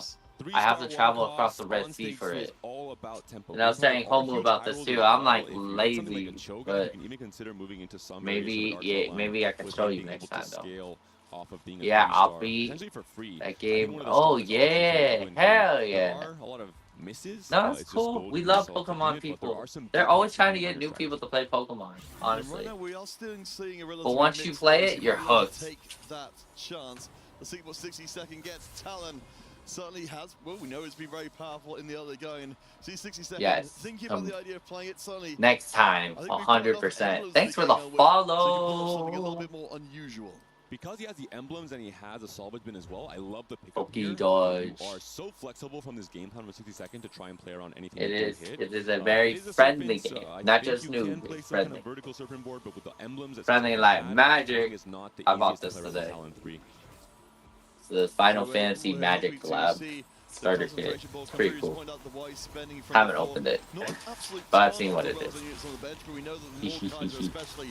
well as Zoe, you mentioned, have the chance to become absolutely destructive against Runway in this round. So, Seaway currently on the lower bounds of HP with no loss streak to protect. Wouldn't mind. We're finally at the 50 gold mark, guys. And uniquely, his Arbiter is not the Leona print or we're at the halfway series where everyone goes bad, mad, crazy. Power, so scaling these longer fights and playing more for combat strength, having to roll for the Leona. Yay, thank you. You're playing for wise spending. You're rolling for the Zoe anyway. Yes. This is a unique game plan. We don't get to see. Yes, kind of these, I am always very doing the often. Vegas events and stuff like that. Kind of the more standard boards. Yeah, hell yeah. I'll always be streaming. I got into streaming real more often the last 2 months, and I'm just so happy to just be around good community, good people, good vibes. Also snuck in a Karma too somehow. Well, but way before hitting his. I have been playing TFT. Recently, I did tutorials, so our streams, to go a little bit more in depth, we do every Thursday, we do a classroom session on what the heck is going on at EWC. Fridays, I do my recap videos online for my social media, which is on Instagram. And then, the biggest part is that I teach tutorials on what we were doing and how this game works. TFT is complicated as heck. Humble, you remember how much I had to explain. That was crazy. And you were tired. But basically, we played TFT before, and it's an amazing game, even though it's crazy. I started at 1 a.m. Yes. And I have not slept since yesterday. And I streamed yesterday. Not too much going on. And this is a spot and the player we were talking about. Yeah, it's pretty hard. But it's fun. It's addicted. It's gambling. Does not hit his Nami 2 or does not find the space group board he's looking for. AJL can be in USB. trouble. Where's the mouse? I just had that mouse. You're obviously having a lot of extra gold off the 10 The mouse that I have His already. goal and his task is now to try and win ideally every single fight in stage 4. Yeah, since I haven't and slept apply yet, pressure you're to getting the or crazy team, me. Maybe having some extra HP and sacrifice from the win streak players on his team. Almost can tell you about that. I was just massively dancing. Of Nami on this roll down. And that could Yeah. be a little bit of trouble counterfeit. And I was dancing. Yeah, You we'll saw have to me make dancing. do with that Graves we found for a second. Go Okay, there we go. We crazy. got the Nami. We don't need Graves In the right in the bin. New Charmander. friend absolutely found. She said Morgana 2 as the upgrade from the front line is certainly a relief. So hopefully we'll see Argent turning around 19 HP. H-Chan's about to lose. Certainly, if I'm in this kind of position, David, I'd love to be having an overwhelmingly strong board. Oh It's like an anima cash out to guarantee I'm getting the Alright, best good night. Great meeting you. See you in next stream. Always come by. You're always welcome here, friend. We'll see how that pans out with the Void Staff coming through. And this is what we were talking about. Oh Everyone my gosh. from Aurora says, hey, this is our target. It looks like AGAL is gonna have their first elimination. H-Chan's in 8th place. He only has 11 lives. Pressure now. Roll down heavily. We can maybe get a guaranteed 8 from AGAL in this game 1.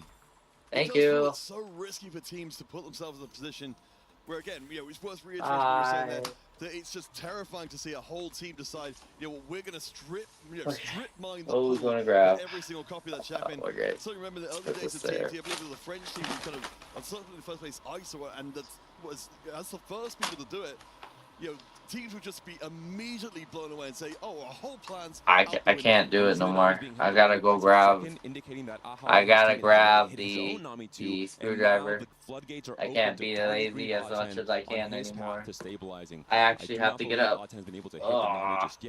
And that means And bring over the monitor. there aren't teams to stack HP for him. This could be You do not want to see my room. So you're going to look at my bed.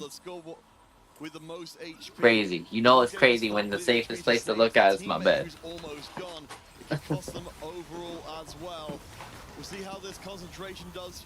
We have got the lesser duplicators being added in, but right now Archen's got at least a strong enough board. I think, yeah, with the Gwen on the side, should be able to cut through and keep himself healthy for now. But, you know, David, what kind of circumstances would a team... There we go. Archen, come back. Archen, come back. We can't keep feeding you HP. In this case, we saw the sack there. The Zoe items were removed. They were added just at the very end of the fight to try and kill off a few more units. But there was a small sack there. I think Aten is close to stabilizing. He's on a Nami pair, for example. And he has a good setup. He has a big grab bag. He has extra units itemized. He has a side effect as well. A fairly good combat power augment for the Space Groove line. But again, is he going to be able to have the matchmaking to have teammates sack for him until he hits? That is the big question, especially with everyone on Aurora holding out on those Nami copies.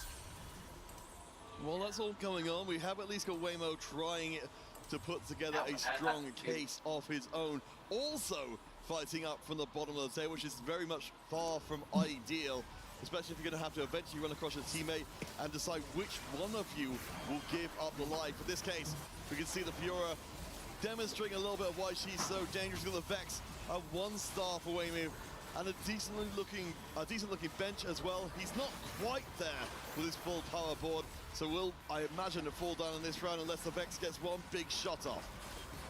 Nami always do come through in the end. Wimelo Cho is the player trying to become that win-out player for AGAL. The double econ, the cluttered mine into the invested, the level 9 roll down. Hasn't quite stabilized his board, hasn't quite hit any of the 5-cost upgrades other than Fiora, which isn't always the most consistent carry compared to the Vex, of course. And Vex is usually the carry you are building your items for due to that consistency. So all of a sudden, I think AGAL is definitely on the back foot throughout this stage 4. We'll see how things change, if Oddman can stay alive or not. But if AGAL goes 7th and 8th here, I think Aurora. Oh my gosh, do anyone get eliminated? Oh dude, everyone's so low commanding position in this game 1. It's crazy. Yeah, we've seen it from so Heck, I don't many even think games. It's so hard to come back and get the first and second when your team is behind as a whole, because there's so many more routes and all the other team to really just push you around. Let's see if we can get some more. They be flushing. Not exactly what the doctor ordered here, but there's a Nami. I mean, that's Nami. Something, but we still with the question. Oh, H10 wanted the Nami. That's funny. Them going in the game. They can't both win streak, especially with Waymo losing a life in the previous round. Something's got to give. Yeah, the Blitz pair would be huge, or the Blitz upgrade, but of course Blitz, I think the most across really every single player for the most part, and it's still the best one as well. It will be another team fight here between Ziyue and Waymo Lucho. That being said, look at the HP. Every player from Aurora Gaming has decided to play for a level 8 strategy. What we need to do, we need to see if it has solid state storage, then plug in power, the power supply, plug into the PC, and then give it connection from the internet. Outright in stage 5 and later on in stage 6. So the balance of the game is really going to be decided across these next few rounds. And the signs are not looking good for all gamers. All oh wait, 3 we have players another in the thing? bottom 4. Again, a reminder for our first-time viewers. Oh no, that's not what it is. In the 4v4 format, if 3 Aurora players finish in the bottom 4, it doesn't matter what your 4th player does. Your team is done. We go next to game so number 2 3 of them semifinals. follow? Right now, it's dude, that's Aurora's crazy. game plan is bearing fruit. As you said, tons of HP across If the 3 top of them teams, fall, especially, then it but doesn't even matter into what the they middle, do. still Okay, looking healthy. now I got that part. It took me a hot minute to understand that tactic. I didn't realize there was more. Yeah,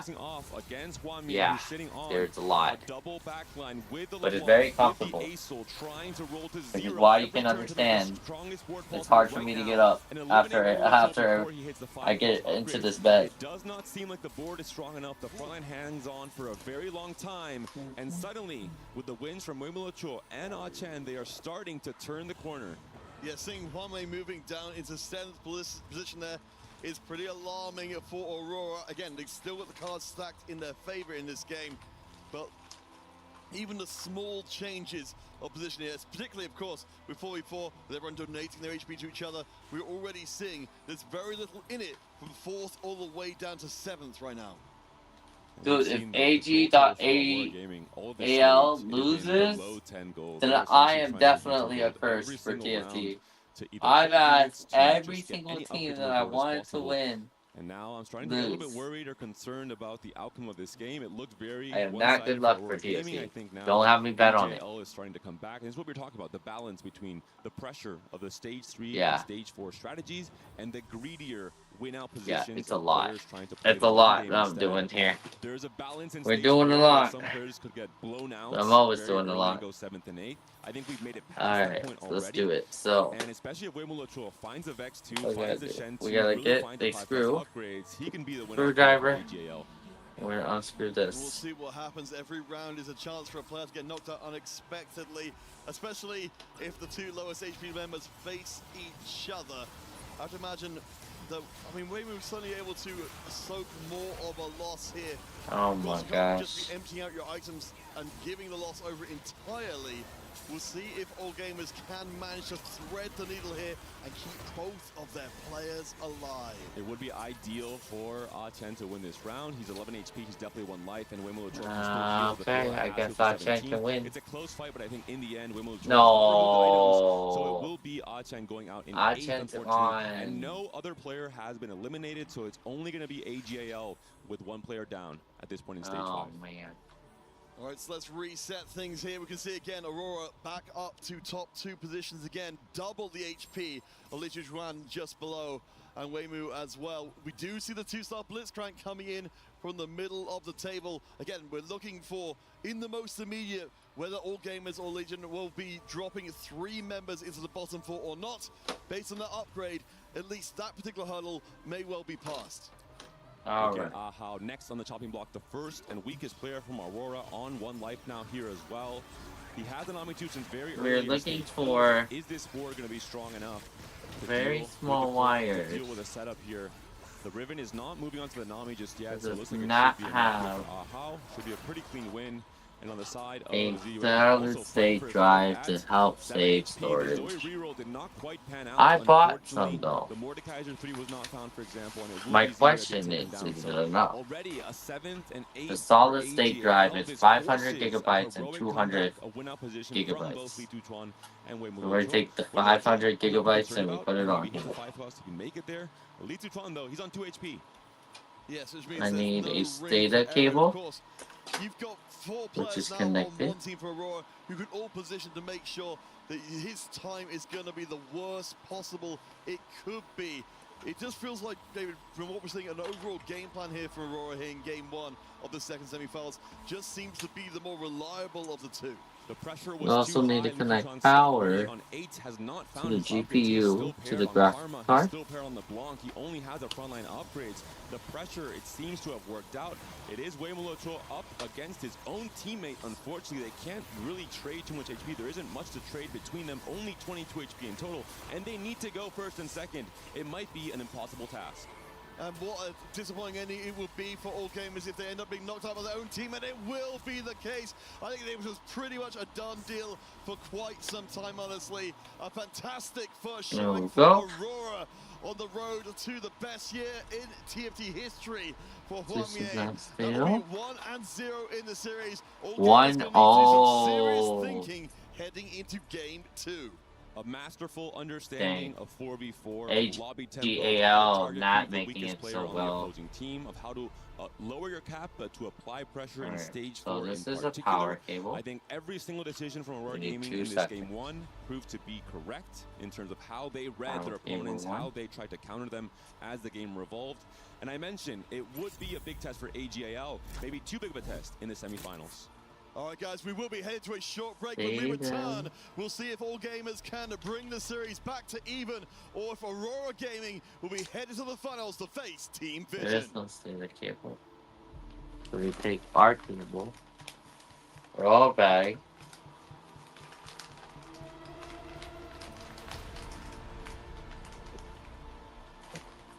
We had a bag with a SATA cable.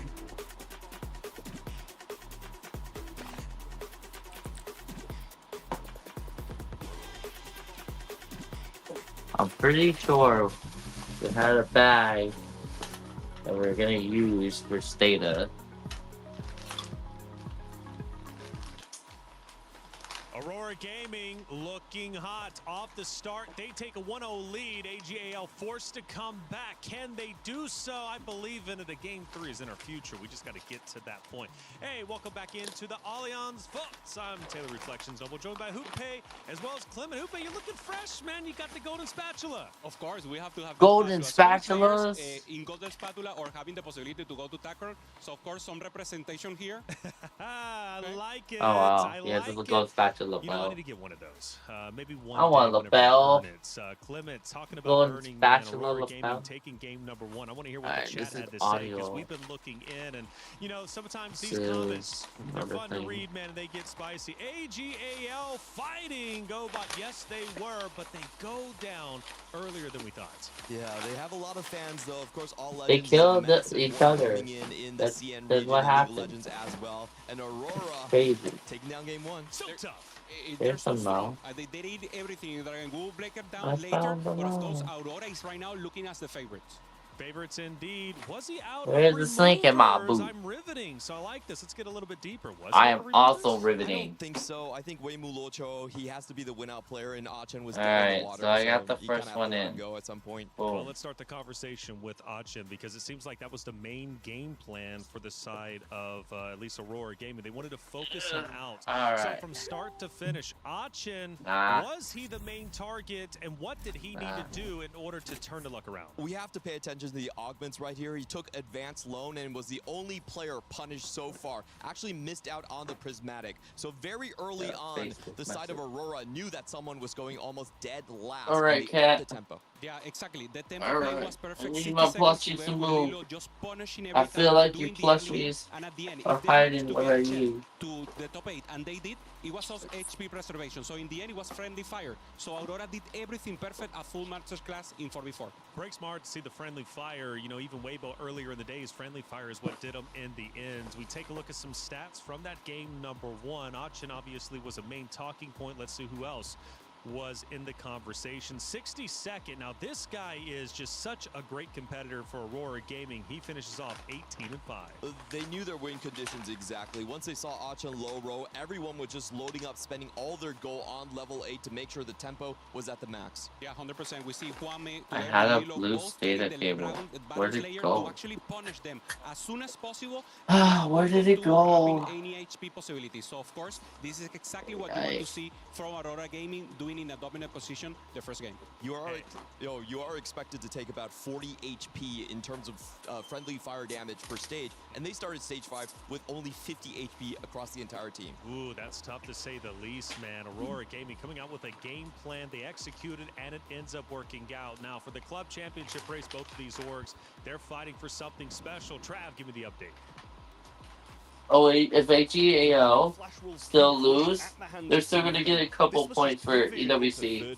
But if they get like the 4th place or 3rd, if they get 3rd place or 1st place, they'll be able to get like a lot of points and they'll jump up. And with so much of the Esports World Cup left to play, they really need to get those points on the board to stand a chance of staying around that top portion. AGL still left to play, so they might not be able to hold it. And with Team Vitality competing across 3 more games this week, they've got a huge chance of getting up to 1st place. Dying. Stay tuned as we keep you updated. 1 second. Where is my STATA cable? What is my STATA cable? Where is my STATA? Are you in here? Holy. You are not in here. I found my other SSDs. Damn. Found my other SSDs though, Jack. Placed in week 3 is sensational. That's $7 million. There's still 4 more weeks, but Vision has made big headway. Now for AGAL though, going to the grand finals is a big opportunity, not only for themselves, but also the organization. They're now top 3. They want to continue to move up. But Upe, the reality is they're now down 1-0. To make it happen for them, Ryue needs to step up. He was 7th place in the last game, playing something I'm gonna creative, buy trying to go STATA for the cables because I know where to 7-3 star, get trying to go cheap. for something that is not meta right I now. have It can sticky work, nets. and this is the magic player. This is the We have the rebound player connections, that you the need to pop off. hookups, You need to really the beat them live and actions. preserve HP and do everything in the game. So if Ryue takes it down, I think we can have a tight series and then maybe a 3rd game. it really depends on how the lobby shakes out. Sometimes it's all about punching down and making sure you get some early eliminations. Sometimes it's about high cap. And for me, I feel like AGL is much better suited going for the cap strategy compared to Aurora that are much more aggressive early. Going into this next game, it's up to I can Aurora buy to other close it out or PCs, but I AGL don't want to to buy a come back. I PC. love that you mentioned Ryu. This guy is one of the most accomplished players in our tournaments, and I'm sure he's going to be a main focal point heading in to the next map. He's going to have to step it up. For AGL, though, we spoke to the coach a little bit earlier, and he was very determined. This team, his roster, AGL, was going to move forward to grand finals. Flipping way. I found it. We found it, chat. We found it. Can AGL come back, or will Aurora close it out? Let's head to the stage. Put your break on.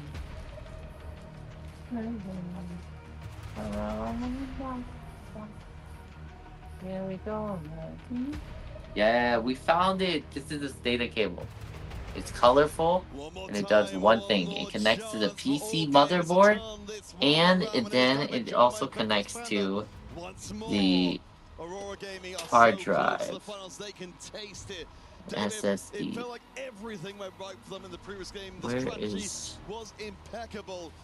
So there's this, but I need the power cord. Need enough power.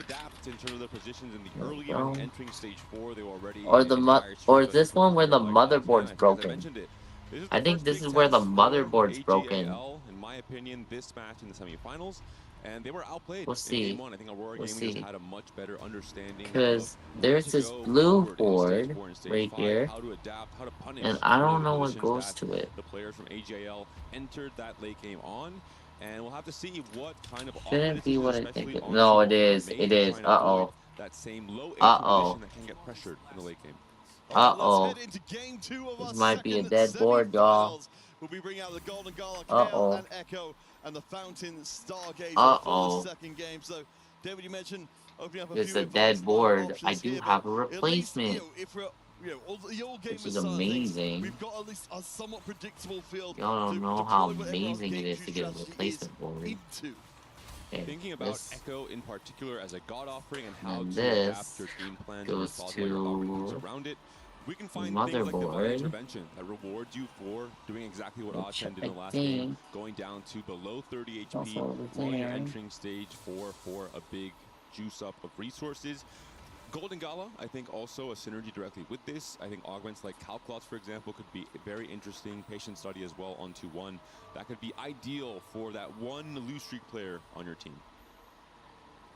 We'll see what it ends up being. Of course, there's always a possibility we might get to see all gamers seize control themselves and get that tempo, which they didn't have in the previous game. I guess, to just sort of draw out the last parts of that game 1, do you feel like there was anything that all gamers could have specifically done that would have helped them overcome and get to that kind of end line you were talking about to outrun the tempo that was attempted to be pushed upon them by Aurora? I mean, Ochen could have rolled better, I guess. He didn't find Nami's on his 4-1 roll down. He had to recover from that very difficult position. I think overall, it's not what they could have done at the end of the game. It's just too little too late at that point in time, considering how low HP you are. It's about what you can do at this point in the game early on. Juanmie, in particular, for Aurora Gaming, has been a player that has been win streaking so often in stage 2 and 3. He's really doing a fantastic job of playing for that win streak, playing for the high tempo. And that is allowing Aurora to have these fantastic setups coming into stage 4. Yeah, we saw multiple players with massive amounts of HP. Remember, again, it's Golden Gala. So we're expecting, again, to see, as we saw in the previous game, a couple of players maybe pick up a blueprint or two to get themselves off to the races quickly. But I'm absolutely there wanting to see all gamers pick up some more aggressive choices. And we've got double spreading routes so far. I love to see the immediate pickup of 2 spreading routes from 2 of the teammates on Aurora I can't Gaming, see. and Liluo. And then 62nd and Juan No, are I waiting can see. because they say, hey, let's analyze these emblems, what game plans you guys Data have. cable And with once we you. have the clear analysis of not just what comps you guys are Either playing towards, one. but if you're a win-out player, a lose streak player, or a tempo player, they can then adapt with their own augment choices and try and have a rounded out game plan for this game too. And if we're 62nd, of course, we can get ourselves a little bit more in the media as we find out what some of those emblems are, at least so far. With the Space Groove and with the Anima All right, I mean, we've got ourselves in line for something a little bit different here from before. Of course, we know this is, as we've seen, two anime players against each other on the same squad. Not something I was expecting to see this early. Hedging their bets in terms of trying to go for that bit of a loss streak. Again, it's very hard, very difficult. We've seen it only once in this tournament for a player to actually play a standard anima game plan and play for the 400 cash outs. That being said, just the fact that you are threatening this chance and you're going to force someone from the opposing team to have to open for it at some point in stage 2 or in stage 3. If they were playing for a certain direction, a certain line, that could be a big wrench thrown in their game plan. But exactly as I mentioned, Calc loss is picked up by the usual win-out player for AGAL. Weimulu Cho is going to have a chance at playing around the Echo, Divine Intervention. So are the NMO players. And we're going to see a very different game. I think there's going to be a lot of low HP, big comeback potential players coming into stage 4. Yeah, and of course, that's absolutely perfect in this situation to be, not in the anima spot where you have to play some units to keep the anima going, but the ability to do, as we'll see here, completely open fort and mess around with any chance, not even giving yourself any units that can be picked up for a small amount of anima stacks. We'll see how it will be able to do any better. With the, looks like Space Groove and Meeple was results of that particular branching out. And we see the Void Staff build as well, so very likely going to be playing into the Space Groove line, one of the strongest 4-cost lines in the tournament. For A10, has the Wits End, most likely will be playing into the LeBlanc off the Portable Forge. A great option for finding direction as early as stage 2-1 and allowing your team to understand, hey, I'm playing for these 4 costs. You guys have to try and find paths into the 80 lines or the more caster-oriented AP lines. The Teemo 2 is big here. If he finds a Rage Blade on the next chance of finding a new component, that could be absolutely big for AGAL. Yeah, I do like having lost the Wits End in place to just give yourself a strong early board. I mean, if we're looking for the old gamers to be putting out a more strong foot early, Arjan is the player to make it happen. At least we've got upgrades on both front and the back line, which I'd imagine should be good enough to keep the streak going in the other going. We'll see if Lilo with his double emblems is going to be strong enough for the Cho'Gath and an early Maokai to stop it. We'll see what players are going to be able to contest for the win streak for Aurora Gaming. It's very clear that A10 is going to be that player for AGAL. When we talk about the setup, the importance of that, I do think the lobby will be generally a little bit lower tempo with the fact that it is the Echo God Boon and just the augment picks in general. We see so many more players open to leaning into a loose streak, open to not really tempo slamming and not really, leveling very quickly, not applying that much pressure to the lobby. Well, it looks like we've got an even split between two teams, as we will see. Okay, there we go. Yes, Echo, of course, with the artifacts on delay. That's going to be tempting, particularly if you're one of those players where he's either sitting very far back or very far forward. Craftsmanship, fantastic option for those players with the spreading roots. If they want to have a chance to reforge some of the emblems they're not opting to play around, that could be a big upside. So 2 very impactful God Offerings for something coming out from stage 2. Sometimes we see just 6 gold or 3 gold or a little bit of extra resources, but in this case, an artifact and the chance to have reforgers to have the perfect strategy online.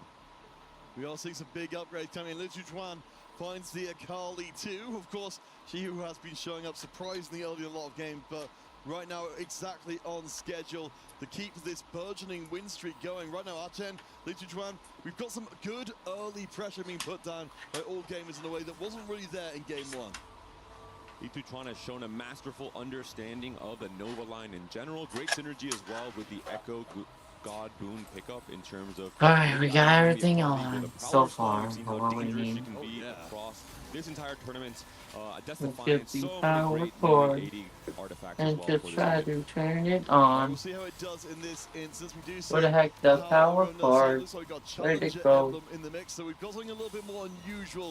Of course, if you're going to be spreading your roots, you need to be willing to play some rather off-the-wall comps if your reforges don't go the way you hope. And for Zia, we're seeing it there. Advanced loan, you have the guarantee that, the 3-2 augment in Golden Gala will be gold as well. So you're getting the optimal, option from the transfer from gold to silver. You're losing the least amount of power compared to the rest of the lobby. Power forward. We see that a lot more boards and Where is it at right now? Either. It looks like Weimu is going to try and join in the anima hype train by not only having the lost streak. Bro, it's so late to go through Anima. Also, perhaps picking up one of the lower tier Anima items as well. Trying to break the 4-loss streak, trying to break the extra gold generation from Calclass from Weimulacho. Not going to be able to be the case. I guess it's just a battle of loose streakers here with both Ziyue and his teammate Weimulacho playing for as much of a loss streak as possible. And especially Hwanmei on Anima Commander, you do lose some optionality out of having the 2-1 augment being the Anima Commander. You're a bit more invested in the Anima loss streak overall. Yeah, it's certainly a very bold choice to take through, but we've seen HP be a deciding factor by a very small amount before, so can't blame her for that little bit of extra guarantee. But as we now head into the back part of stage 2, Archen is up the front with a 5-round win streak, and we have got Weimu at the bottom with a 5-loss streak, along with Ziyue as well. So right now, things are looking again, a lot better in game 2 than they were in game 1 for all gamers. Okay, we're gonna try it, and if it doesn't work, it doesn't power on. It's the motherboard, and then we replace the entire motherboard because I remember the pin was broken. And mount a second loss streak as well. Excuse me. Really worst case scenarios when your streak is broken around, you know, the last fight of stage 2, the first fight is stage 3, because it fully resets the loss streak, and you're not really able to hit those high Anima stacks out. We're gonna see now if he faces his teammates maybe in stage 3, he could potentially mount a bit of a loss streak here with the Anima. It does mean we're not dealing with just the purely lowest tier of items we've seen from so many players before. So on the Aurora side, it feels like we've kind of got, you know, whoa, already has found the LeBlanc, and this is the win streak player as well. So a commanding position for A10 coming into this stage 3. An incredibly warping high roll to find the LeBlanc this early with the Rage Blade, with the Wits End, with the potential for Ionic Spark potentially built here as well, and having the tier open, or can go for just the Archangel if he wants the triple item LeBlanc right away. I guess in most cases he will decide to potentially slam, yeah, even without waiting for the augment, because he is facing Ahae, who's also one of the healthiest players from Aurora Gaming.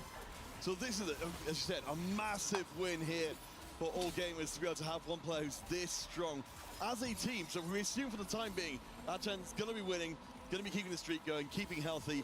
How, as a team, do you best take advantage of that, given that you've got 2 lost streaking players and one Lichuan kind of in the middle in a no man's land? Really, you're doing what you're doing already. You're playing your own game. You're still expecting for the big spike from the loose streak players in stage 4, but you have the guarantee that there's one player on your team who's going to have a lot of HP to preserve and sack for you in stage 4. He can trade lives for his teammates. He can allow them to scale into greedier game plans. And talking about greedier game plans, Invader Set is a potential option here. We saw it yesterday. We saw it in day 2 as well from Godlike with Raiko picking it up. So definitely an augment coming back into play. It looks like we've gone for the Cosmic Restart. In fact, I think we've got a couple of Cosmic Restarts in play. So, of course, a hugely risky one. Tossing your board in the garbage, giving yourself a couple of emblems, and basically a fresh start. It's so fascinating to see that coming, because it seems like it's such a risky move to do. Tossing what board into the garbage? It was the Calclass player, so there was not much to toss, which is why the synergy is so good. You're going to have a lot of extra rerolls, plus the power of 2 emblems with very little downside. A fantastic pickup, and we're seeing here, it will be from Liluo already an angle towards playing the mech. Already has both a copy of Mighty Mech and the Acel on level 6.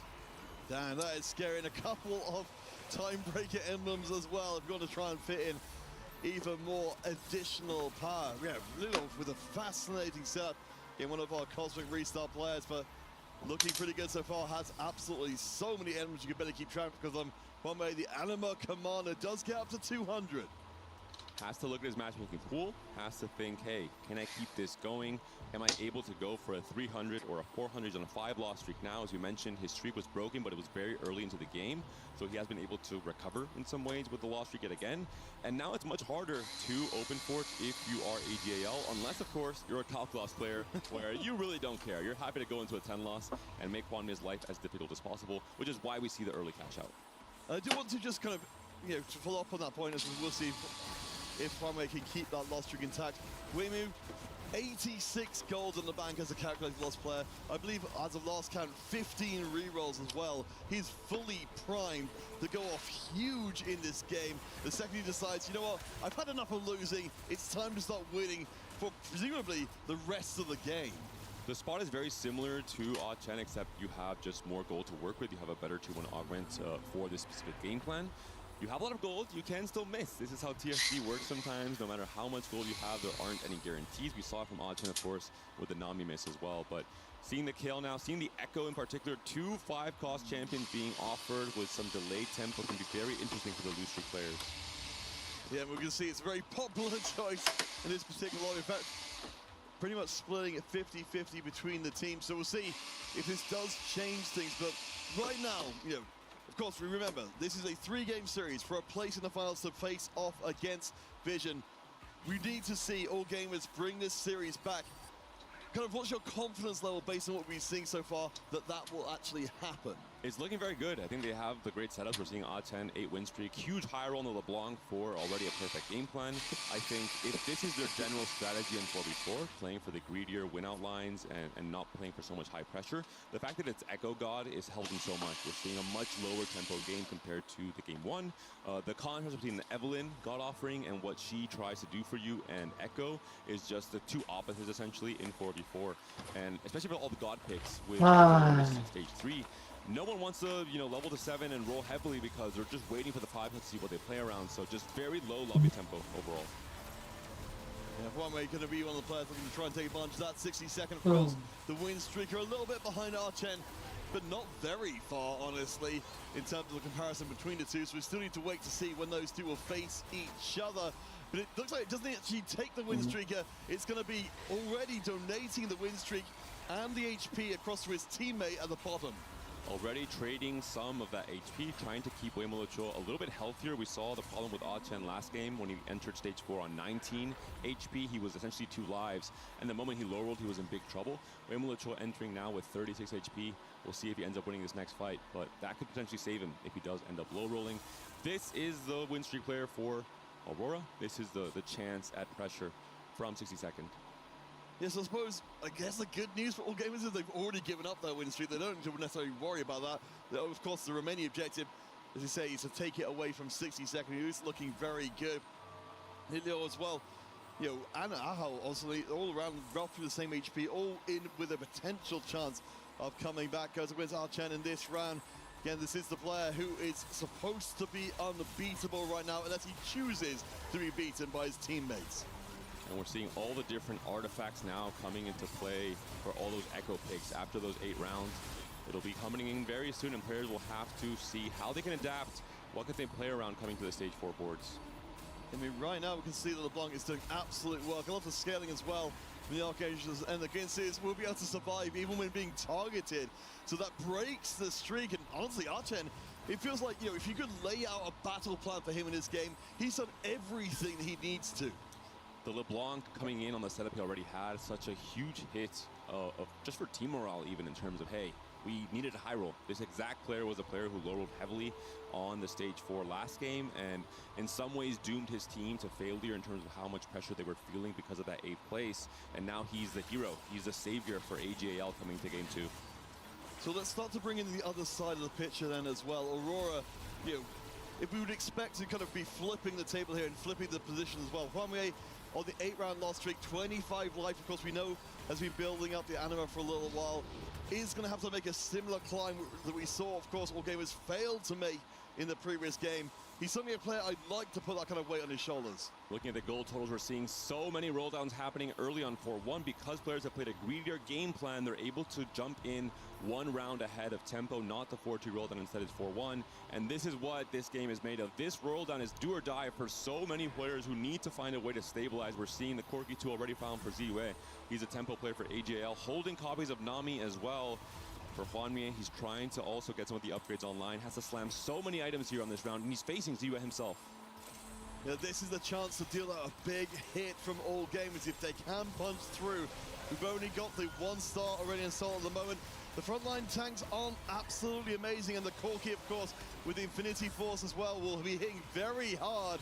So this is a big moment for all gamers to start really pushing their position in the lobby.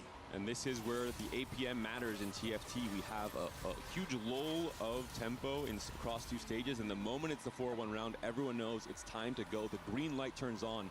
Everyone has to roll down. Look at the gold totals for the bottom 4 players. They're down to essentially 0 in just 1 turn. All right, of course, we've got our Golden Gala completing here. So for our players, particularly from the Aurora Gaming side, they are looking to turn things pretty dramatically as we head deeper into stage 4. We'll see if any of their augments get that done. And we're seeing the pressure being felt. The reinforcement pickup now fighting for immediate tempo on this 4-2 round. We'll see what the option is going to be sought for here from the players from Aurora Gaming in terms of trying to stabilize their game plans. Yeah, so the Mighty Mech being skipped over on the other side of things. Definitely wants their Aurelian Soul, but is running out of money. I think might have to go for it the second time round instead, as we're already starting to see, some of those signs, the cracks in strategy emerging here from Aurora. It's not going as well as it went in game 1 by quite a long way. And look at this matchup here. It is going to be Hwanmei up against Li Luo. Items have not been removed from the Bard. We'll see if Hwanmei is going to be strong enough. He's on the ASO, but it's still an ASO 1 just to allow it to as a main tank. I'm not sure if Hwanmei is being sacrificed here from Aurora, saying, hey, you're just not strong enough. It looks like it will be a fight win for Hwanmei in the end, but the same position Aten was in last game. 11 HP, not the strongest board, missed on the roll down despite having the lose streak and the anima angle. And it feels like it only matters keeping your teammate alive. Bard pair though for Hwanmei, that could be a salvation. Oh, that would be absolutely huge. And of course, again, the big question here is whether or not you can keep your teammate alive long enough to actually move up a placement in the lobby rather than just delay the inevitable. And the Bard was immediately sold here from Li Luo, identifying that maybe Hwanmei is only out as finding the Bard 2. Instead, the Nami was reinforced, and now we pivoted into the Space Groove line here from Li Luo. So a lot of adaptation across these first few rounds for Aurora Gaming, but they are definitely in the losing position. It was the same exact position that AGAL was in game 1.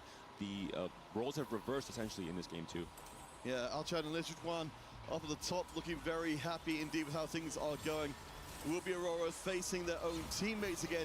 You mentioned the matchmaking being so important, especially when you've got this low HP player.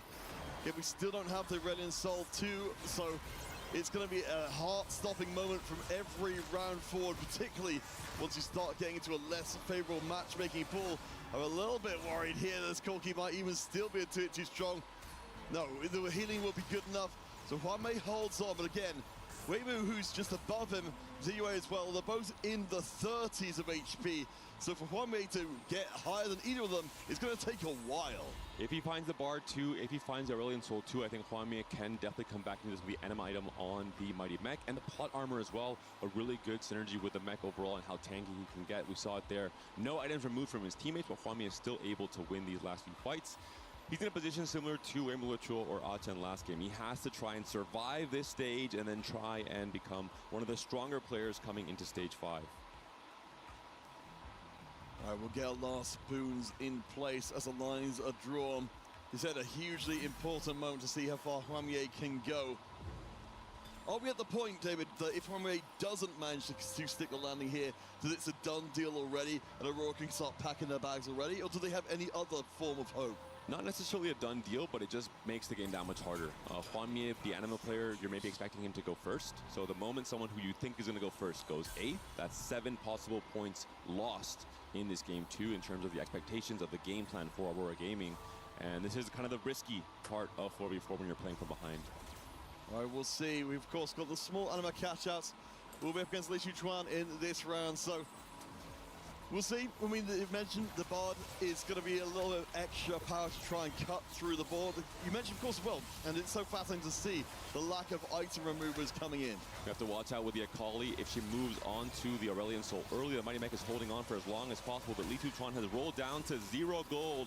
He is trying to get an elimination here up against Hwanmei, and he has succeeded. It is a big fight win for AGAL, for Lichuan. Hwanmei going out, and it's almost the identical game that we saw in game 1, but with the roles reversed, everything is happening in exactly the same way.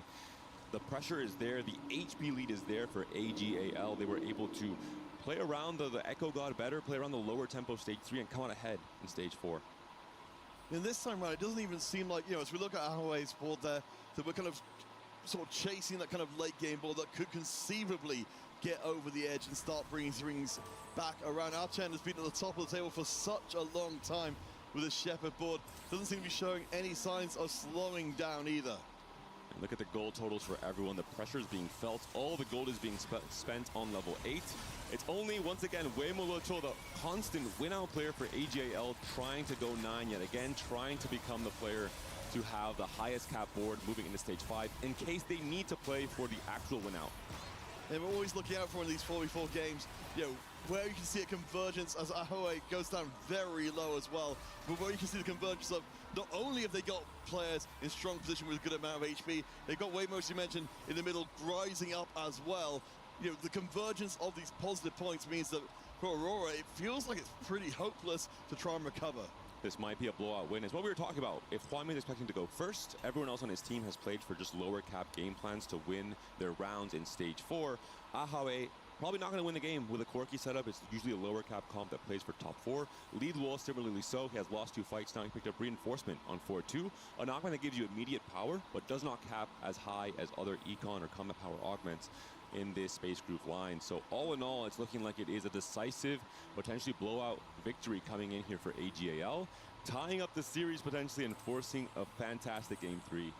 And you have to know, of course, on Team Vision, we're watching these games very closely to see, of course, there's no guarantees in TFT in general, especially in 4v4 as well. Your strategies can work overall. It really feels like you're kind of making a strategic decision saying, this could go poorly for us, but there's no strategy, of course, that comes without risk. And the 2-1 and 3-2 augment setups and synergies from AGL have been just absolutely fantastic. We're seeing the success stories coming out of that as well. For Weimolocho, the Calc loss into the Cosmic Restart, into the, not the 10 loss, but actually winning some of the fights at the end of stage 3 against his teammates to preserve some HP. The Nova emblem coming out of the Cosmic Restart puts him in such a strong position to play around this Nova line. Ahau now on his last life counterpick. Can he stay alive? We're not seeing any amazing shenanigans coming out from the Riven. We seem to be taking steps and steps closer to that third semi-final game.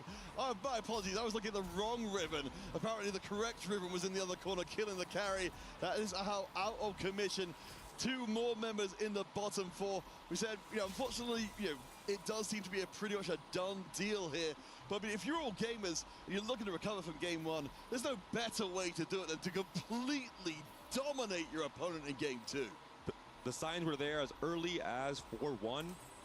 We saw the roll downs coming through from Aurora Gaming. We saw just the success story of players like Odd10 with the early LeBlanc as well. This could be a 1-2-3-4 from AGAL. I think they played the game fantastically. They did also high roll a lot of their augments, a lot of the early LeBlanc copies, for example, as well, which is why this win seems so one-sided.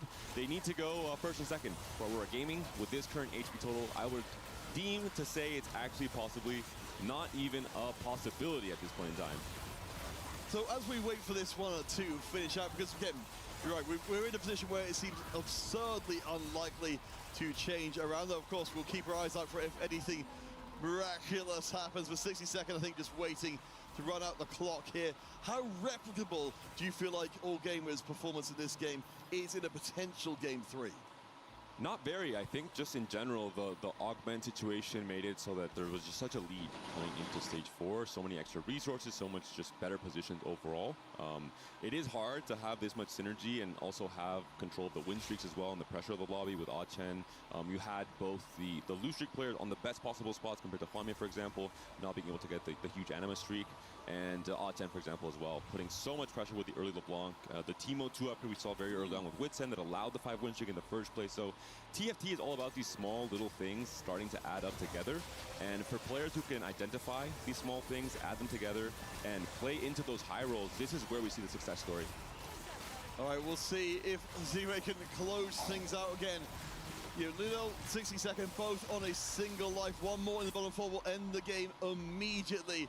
60 second will be trying to bring things out for a little bit more. We'll at least get that first elimination, so it won't be a complete wipeout of Aurora. They maintain a little bit of pride heading into an inevitable game 3. They would need the Exodia TFT matchmaking to not face each other on their way to finishing first and second, even if they are the 2 strongest players in this lobby, considering that Hwami and Ahoe didn't manage to get out of that 7th and 8th place position, especially with the HP lead here from Odd10. The win streak from Weimolocho, I think he is probably the strongest player in this lobby now, off of that crazy Cosmic Restart high roll into the Nova. And again, just very one-sided positions here. The boards look so strong for AGAL. All right, this should be the end of things. 60 seconds up against Archen. We'll get at least a chance to take one last fight against the opposing squad in this one. Aurora really just getting pushed around in this game off, looking so good in game number one. The third game is just waiting for it to come in. As you said, David, we did see some very specific circumstances going through here, but ultimately, all gamers did take advantage of them. They looked extremely good in doing so. Lilo finally going out. Unfortunately, that will be the guaranteed blowout victory for AGAL. The confidence boost they needed to come back into this series, to tie it up, to say, hey, we belong here. This is the first real test, but we can hang with Aurora Gaming. We can challenge them to a game 3.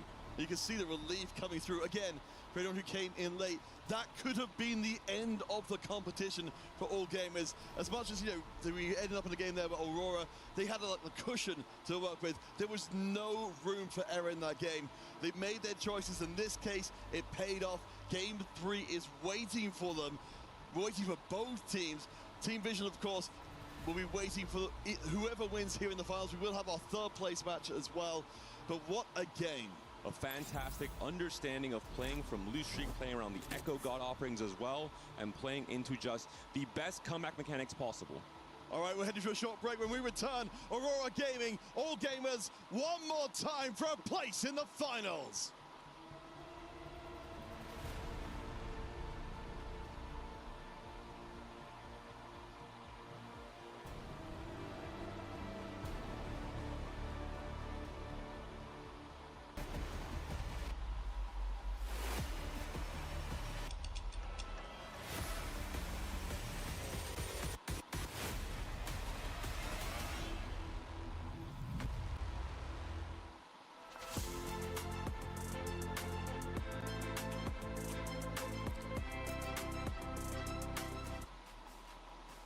AGAL wasn't going down without a fight. They tie up the series against Aurora. We go to a game 3 to decide it all. Who's moving forward? Who's going to have their key crush? Hey, welcome back into the Allianz Vault. I'm Taylor Reflections Noble, Hoope, as well as Clement. Good to see you both.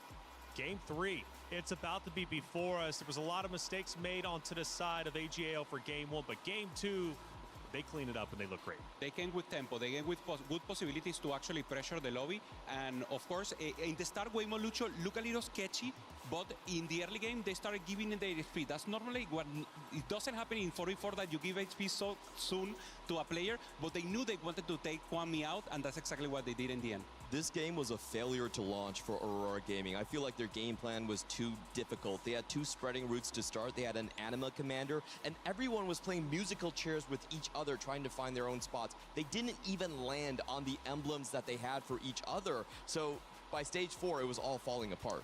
Hoope, we have an action cut that you actually wanted to talk about. We go to that very moment, and you were very passionate about covering it. What is the turning point for AGAL in this fight? Yeah, normally it was Waymo Lucho who was fighting it out, who was trying to preserve HP at any moment, and in the end, going into Ahao and just trying to pressure him. They were playing the Corki, and this was the first spot that we saw, Clement, that the Corki is being contested. So they were playing defense into the Corki, just making sure that AGAL was not out of control.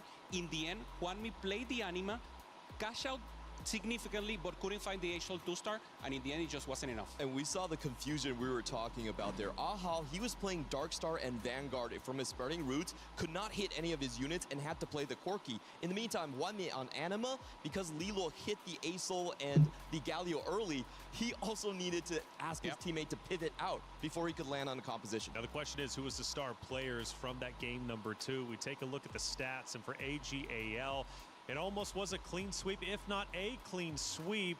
We've got AGAL up there for top 3. We've got one who kind of fell a little bit behind, but no worries.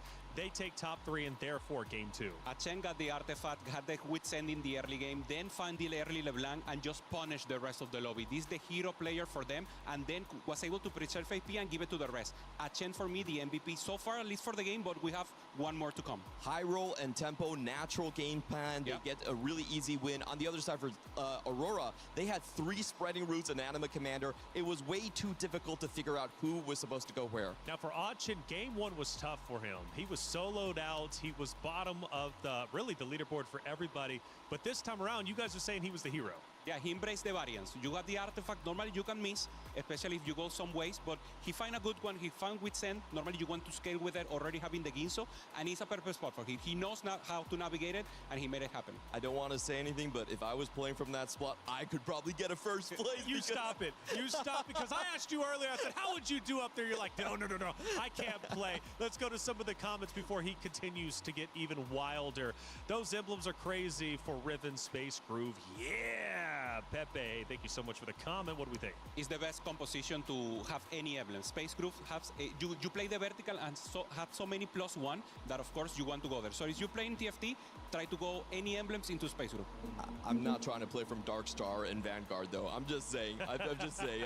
I think he didn't have the emblem to play it. He just had to play whatever he hit. 1-1 backs against the wall. I guess you could say that for both of our rosters here. It comes down to a game 3, a must win. Yeah, you have to do it. You have to now. There's no difference that you can do. You have to put it in the fate of the destiny, and of course play to your game, play to your strengths, and just play it out. Aurora needs to simplify it. They have the better roster. Don't go for that much variance. I think you have 2 players at most that can go for these RNG augments, but the rest of them, stable tempo. Akali is scary for sure. We saw Lee Tuchuan also with the Akali, and now a new Atrox Trickstar that is normally not the hero in the comp, but he's helping, and he was the other person to get with a Chen to pressure the lobby and take the win for AGIL. Thank you for all the comments out there. Make sure you're getting involved in chat. You never know when you're going to pop up on the screen. Let's get a little spice out there. Let's get some predictions. Who do you think is going to win game number 3? Now, the fans have been incredible, not only in the venue, but also out there at home. You guys are wonderful. Now, predictions, though, wise, I wonder what we're going to be seeing going into this game number 3. And Aurora Gaming actually is just edging them out. It is a lot closer. The first series was like 72, 73%. This time, 58% for Aurora Gaming. The chat loves the comeback, so they want the additional possibility to have this. Aurora, of course, the leader here with 1 everyone wants to see it succeed, but AGL playing teamwork, and Power of Friendship could make it happen right now. Power of Friendship makes it happen, and I tell you what, for the fans out there, we appreciate you so much. For Sadia, let's take a look at our super fans. My name is Ayush, and I'm a super fan. So this is my first time being at a LAN event for TFT, and it's been very amazing. I've been watching and playing TFT since the beginning set 1, and I always watch from home, and this is the first time to be on a stage. It feels surreal to be so close. Before we go watch the game, we always open up some Riftbound packs. It's right next to the stadium, and it's always a fun time here. I'm at the Vic Cafe, and I just got a Setsuko. It has mango, strawberries, and lemonade, and it's my favorite drink here. This is the basketball court. After a game is finished, we usually come here, take a couple of shots, and wait for the next game to start. This is the super fan area. This is where I rest in between games. There's a bunch of TVs where we can watch other titles. After I'm done resting, I can go watch the TFT games at the stage. Thank you, EWC, for flying me out. I never thought I'd have the once-in-a-life opportunity to come here. I also got to go explore Paris. I saw the Eiffel Tower, and it just feels so surreal to be here.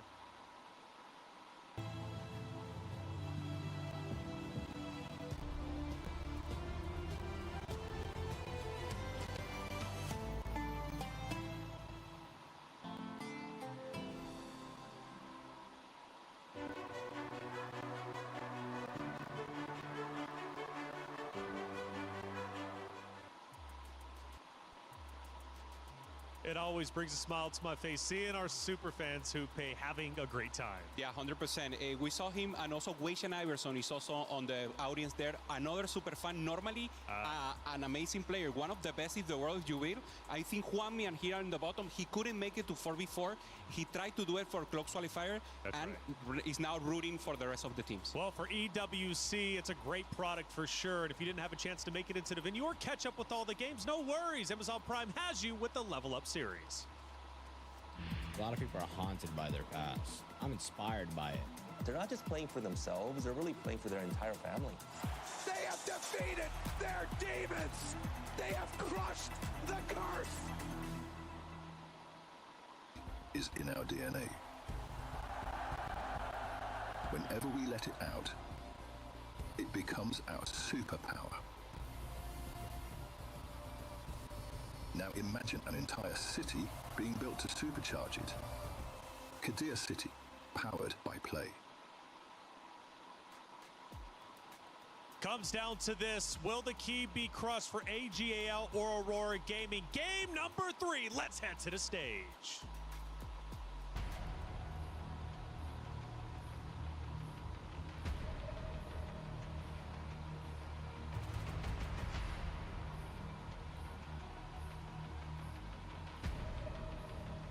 All gamers everywhere holding their breath. My name is Calibre alongside Impetuous Panda.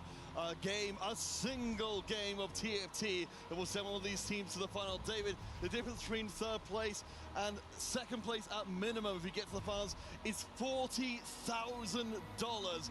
This could not be higher stakes for these teams. Not just that, but the opportunity cost of also not being able to be the title defender coming into that grand finals as well. For AGAL, I think they needed to prove that they belonged in the semifinals up against Aurora Gaming in that game 2, and they did exactly that. A blowout win, a confidence boost, a lot of momentum moving forward now into this game 3. Well, David, of course, we've noted that the routes for these teams have been different to get to this point. For all gamers, you mentioned you're playing against the EMEA teams, knocking out a lot of EMEA teams, honestly. Do you feel like, from what you saw in that last game, you're starting to get more confident that they can really match up face-to-face with Aurora on an even playing ground?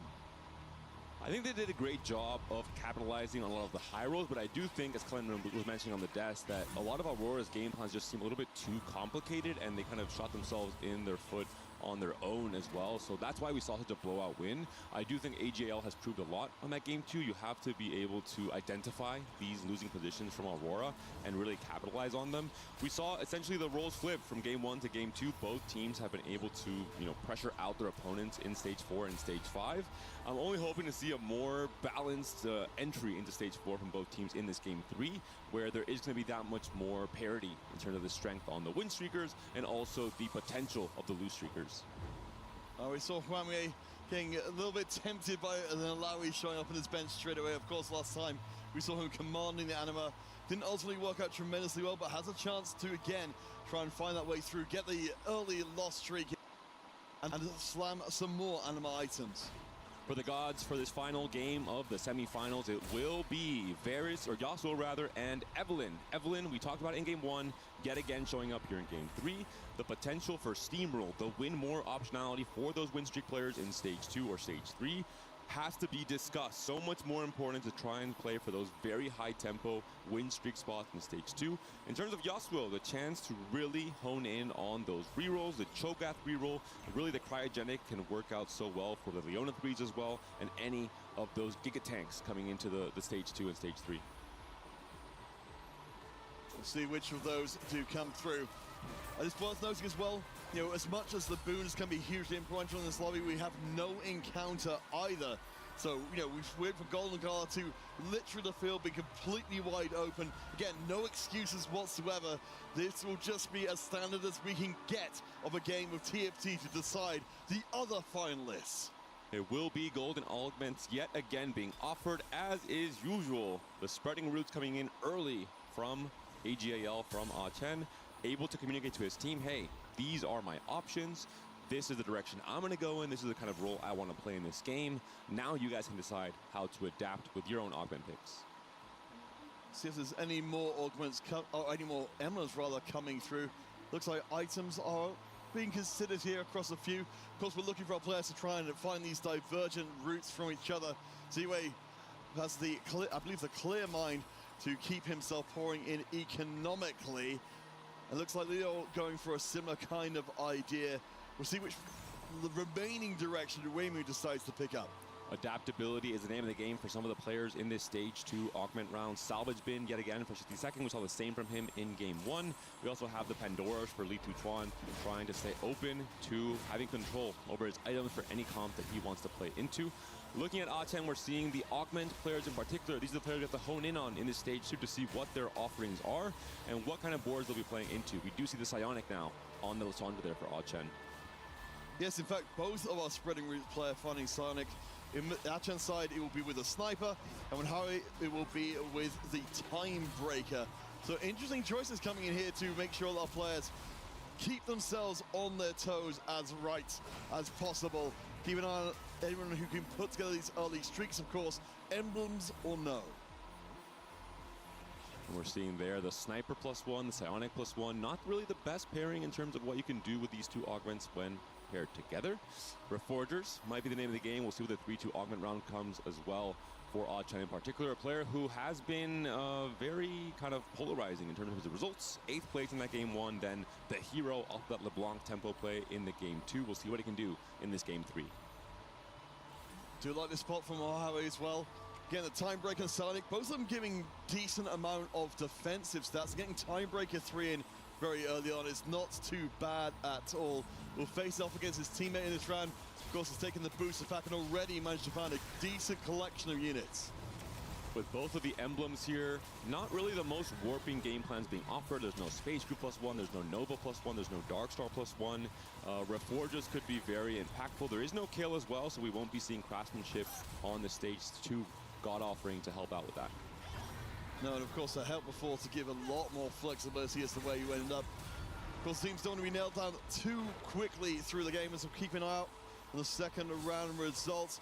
It looks like we've got the 2 wins and the 2 loss streakers spread across the 2 teams. So, again, the field is laid. We haven't had that big divergence point as of yet. And we'll see how players start thinking about the potential, the possibilities of the God Offerings, how to start adapting to them and playing around them moving forward. The red buff has been slammed here from Wei Mulucho. With the Stargazer, it is going to be the Serpent, so there is the option to play into the Zaya.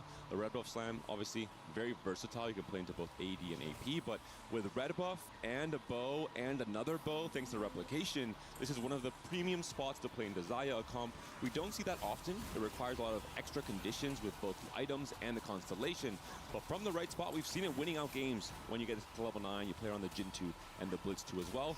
And talking about win-out games, I mean, Wei Mulucho, he is that guy for AGAL.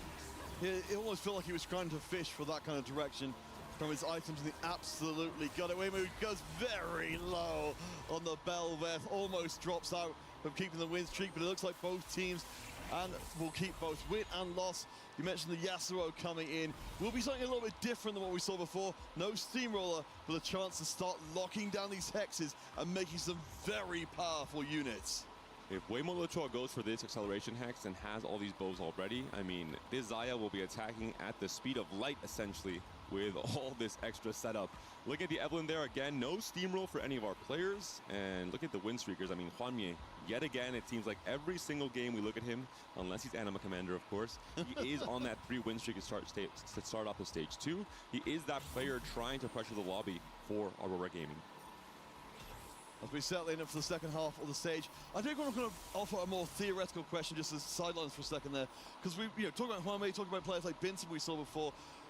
Like, what kind of difference does it make when you have a player like that who's so incredibly good at the game, take more of a back seat in the lobby, decide to maybe play more for the team and not necessarily be the primary carry?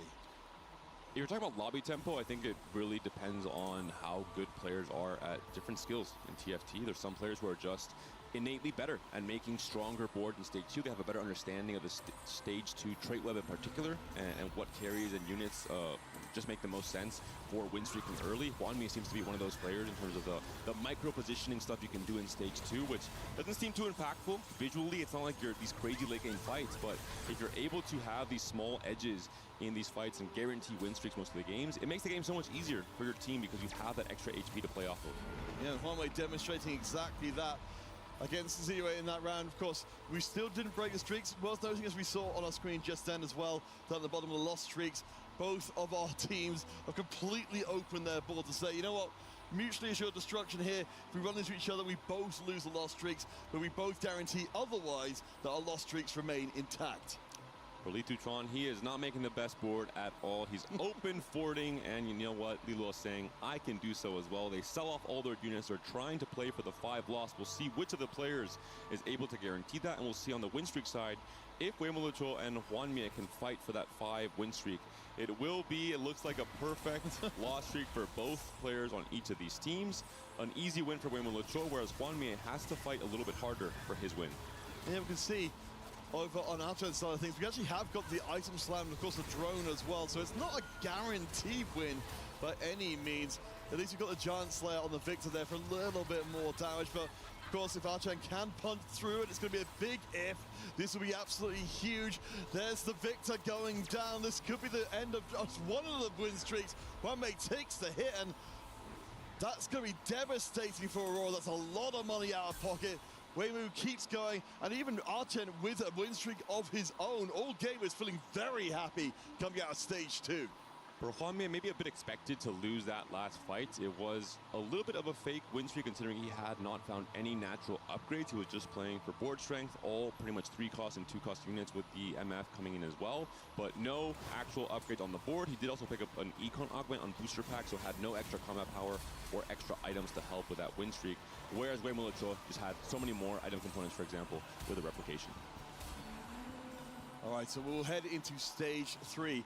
Again, from the Aurora side of things, of course, not taking any massive hits as of yet, but at least circumstantially, they've only got the loss streak to work from. Like a lot of players kind of caught in the middle of the field. I think particularly Archen, again, his win streak jumps out at me for being so much of the top of the table, really being all about all gamers. That's right, especially Wei Molucho here. We're seeing already the close to ideal build for the Xayah. This could also be, of course, the Nova line with Kindred. We'll see what the 3-2 augment is and what positions his teammates need to go for as well. This is, of course, the premium spot to play Xayah from if he decides to go that way, just looking for a second Kraken ideally. It will be a little bit hard maybe to make use of this Rod if he doesn't want to build the Rage Blade, which I don't think you do. You have so much base attack speed already with the Acceleration Hex plus the Red buff as well. And exactly as you said it, the Guard Breaker will be locked in place for just a little bit more damage instead. So Weimu does avoid playing his teammate, the other win-streaking player on his squad, to go up against Hwanmie, who of course we know does have a strong board, but as you said, no combat power coming into triple item Belworth.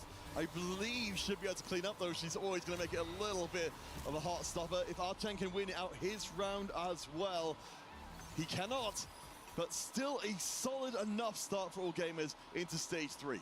And because Hwanmie got that loss at the end of stage 2, there was not a level 6 from either of those players. So slightly greedier, not really playing that aggressive for the win streaks there. Wei Molucho, I think he knew he was the strongest player regardless with that 3-item Belvet 2.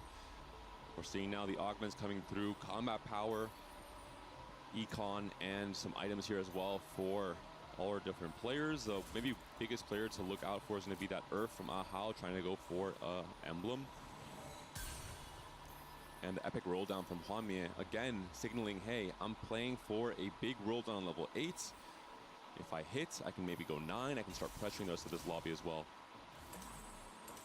And remember, what's the stake here again? A minimum of $40,000 on this particular game. And of course, the chance to win out the entire thing, as David, you mentioned before, and $150,000, which of course was not accessible if you don't get to the finals at all. Weimu will be going up against Archen in this round. I suppose the good news is he doesn't have to worry about taking his teammates' win streak away from him. The Belworth will go a little bit low here. Of course, there's no need to donate HP at this stage in the game. I think should be able to just tweak through and keep that streak intact. But I want to bring the focus back onto Aurora. They've got HP. Ahau's got a win streak as well. Talk to me about their general game plan under these circumstances. It's going to depend a lot on their rolldowns on stage 4. It's what we've been seeing this entire series. It has been all about, you know, we're seeing level 8 under 10 gold for pretty much most of the players in the lobby in stage 4 as soon as we start that off. For Hwanmie in particular, with the epic rolldown is what we'll be seeing. For Ahao, we're seeing here the Nova emblem, the chance for the Reforger, a second Nova emblem. The Shepherd, not a great hit, but still a strong setup now to play into 5 Nova as early as 3-3. If you're able to play this off of a high tempo spot, which you're in right now at the 4 win streak, you can potentially play for a Giga Kakao comp with a Vex coming online later on. And that's very good news when you are the main win streaking player on your squad. Hwanmie, of course, managing to maintain the 3 loss streak while still keeping his HP up. Ahai will go after 62nd in this round and cement his position at the top. We'll see how close he'll end up being with Weimu long time, who's still undefeated as of the midpoint of stage 3. You're also offering the Starlight Hex, just some extra mana regen here for your carries. And for Evelyn, the Blood Pack being offered, the extra bit of gold. But of course, you have to talk about with your team, say, hey, how many of us are picking this? If we do pick it, do you want to take the extra HP? And both offers, not really the most attractive. I think players are not especially happy to have these two offerings in stage 3. Yeah, we can see actually, I think a decent amount of players taking the Eve choice there. We saw a chunk of HP being stripped, and I think some of those at least were from the Aurora side of things, so perhaps deeming it necessary to take the hit in the immediate for a stronger later game. And that's overall, of course, HP kind of leaving from both sides of the team. They're picking up the Evelyn there, so it does lower the cap of the lobby a little bit. It doesn't allow for greedier plays. The game will end up a little bit sooner because this HP is being lost kind of for no reason. So taking stock again, all gamers, all Legion, all of them in the top 6 for Aurora. At least they got Lilo with, of course, a big loss streak intact, but it feels like there's going to be so much weight put on his shoulders to turn the game. Harry, of course, has at least got his win streak with the Akali board we saw from before, but we'll see how long that can go. Hwame on the other side, at least this time not on Anima. You mentioned the epic roll down, waiting to proc just a little later in the game. And these positions are looking again like the game 1 we saw, but with the teams reversed. So we're looking at Aurora Gaming at a fairly big HP deficit already. Ahai also losing his win streak to Li Tuchuan. We're seeing an 8-loss streak from Li Luo, a 5-loss streak from Hwame, despite starting off the stage 2 pretty hot and not able to find too many natural upgrades at all outside of the Teemo 2. And for 62nd, he does get the win in this last round, but he's also down to 58 HP. So we'll have to see what Weimu Luochuo can do in terms of just applying so much pressure to the lobby. His advanced lone pickup in particular allowed him to sack some potential high cap, but also just immediately pressure the lobby with so much more gold. He leveled to 7 on 3-2, and he's just the strongest player by far. And it's a terrifying time to be an Aurora fan here with only one of your team members in the top 4 right now with no win streak. Li Tuchuan with a small win streak. Weimu with the absolutely huge streak. Lilo down towards the bottom. He's on the 9-round loss streak. The Aurelian Soul is looking pretty good. 62nd, I'm sure, is more than willing to make way for his teammate to start his ascension from 31 HP. Hopefully kicking off big in stage 4. And for Aurora, it's all going to depend on the roll downs on level 8. I imagine even as early as 4-1, considering their HP totals are going to have to roll down. Hwame in particular with Epic Roll Down will have a decent amount of gold to work with. Booster Pack into Epic Roll Down, it's a ton of extra economy, but it essentially requires you to hit all of your upgrades as early as 4-1, because without them, it means you have essentially no augments if they weren't able to even hit your natural upgrades. Yes, and we kind of see that ebb and flow in 4v4, don't we, with our team members saying, I'm going to be strong right now so you can be strong later without our team getting driven out of the game. But I'm still a little bit worried about Aurora. We've got 3 members on lower HP. For Weimu Luochuo, he's now starting to pivot into the Stargazer board. He has to find the copies of Xayah. If he finds a Xayah 2 and can maintain the win streak going into stage 4, it's looking very good for AGAL. But yet again, no Xayahs found on the roll down. We've seen this happen time and time again for the win streak players. He might even be targeted if players from Aurora hold onto the Xayahs. We'll wait for confirmation. We do find one Xayah, and we also find one Jhin as well, so it could have gone worse, but you said it's not absolutely ideal. At least Weimu doesn't need to worry about maintaining his win streak up to the top with his other members. Li Tuchuan, the one going to make that happen for the All Gamers squad. It looks like this board, I imagine right now, especially with the Nunu itemization, should be good enough to get Weimu, or at least keep Weimu towards the top. For Aurora Gaming, it's time to turn these loss streaks around. They have to start stabilizing in stage 4, especially for players like Hwame, like 62nd as well, who were on those lose streaks across the stage 3. And I mean, Aha with the double Nova emblem setup, he's going to have a very strong roll down now on 4-2. If he can hit most of his board and go 9, he can become one of those scary players in this lobby. See if any more augments will help this go easier. Certainly, if you're reinforcing, it's going to be a lot faster. Reducing 62nd, getting the 5 costs in. He's making the move. The duo Q coming in, the space group pivot coming in, the Nami pair's already found with 40 gold to roll and still some pre-rolls as well. The Nami 2 already found very early on. The Zayas are being held as we mentioned. The target is coming in to Weimulu Cho, who is on a silver augment at 4-2. He has a lower cap due to the advanced loan, and if he's not able to find the Zaya 2, he can be targeted despite his high HP, and he almost for certain will not be the win-out player for AGAL. And that feels like that can make all the difference in the game where Aurora are currently behind if they can complete their strategy. The only problem is that All Gamers, All Legion have so much HP left in the lobby.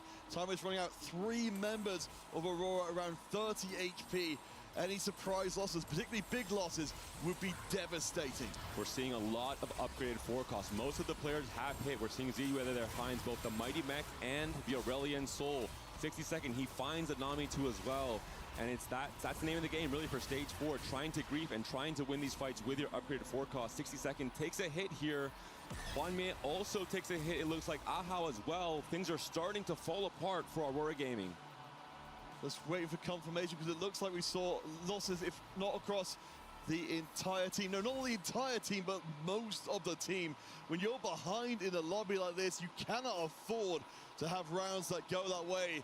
For Aurora Gaming, they need something to change in the very near future, or they're going to be tumbling out of this game and the tournament in a hurry. It might be Weimulu Cho, the only player to not hit his 2-star forecast upgrade, but he has so much HP to work with. He's maybe sacking for his teammates regardless during this stage.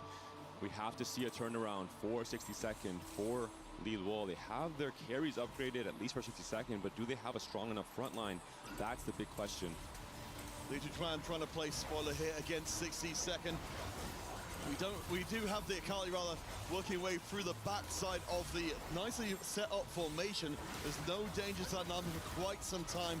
The Kindred just at the one side with the one item will not be good enough. 60-second positioning well, gets out of that one clean.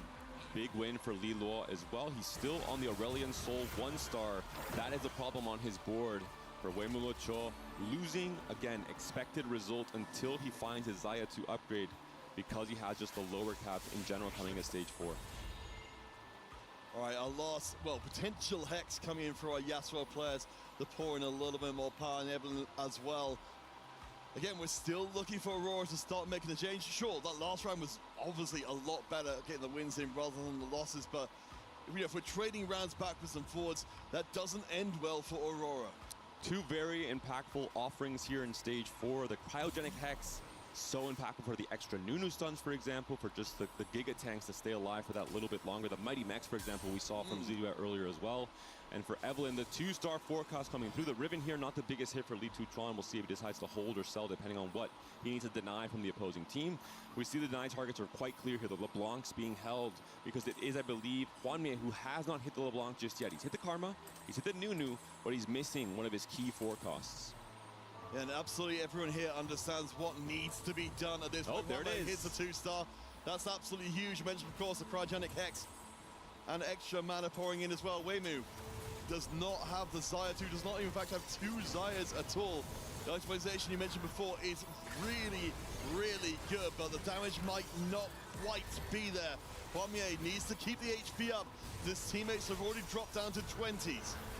Time is ticking here in stage 4. Looking at the shared HP pool, Aurora Gaming needs to win fights to stay relevant in this game coming into stage 5. Li Luo takes another big hit. He's down to his last life. The Jewel Lotus Exiles combo not doing enough for this board when you're still missing your key upgrades. The Aurelian Soul has not been found, not even a pair here. The Blitz 2 could be a salvation, but are you able to hit on 8?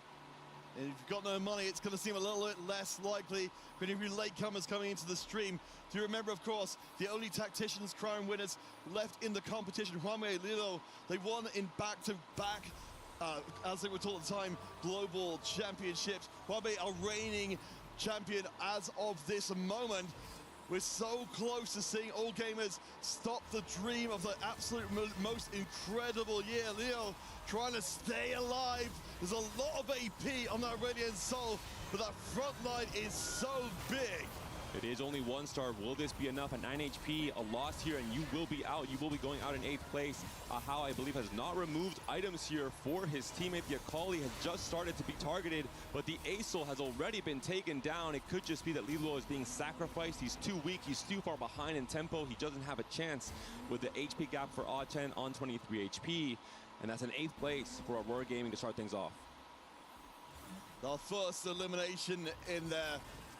Our set 6 global champion being disappointed. You can see, of course, on the faces of the players, this is not going the way Aurora thought. Certainly from the way we started this series, it was looking fantastic for a chance to just rip through and go right to the finals. But instead, All Gaming, All Legion, they have stepped up massively.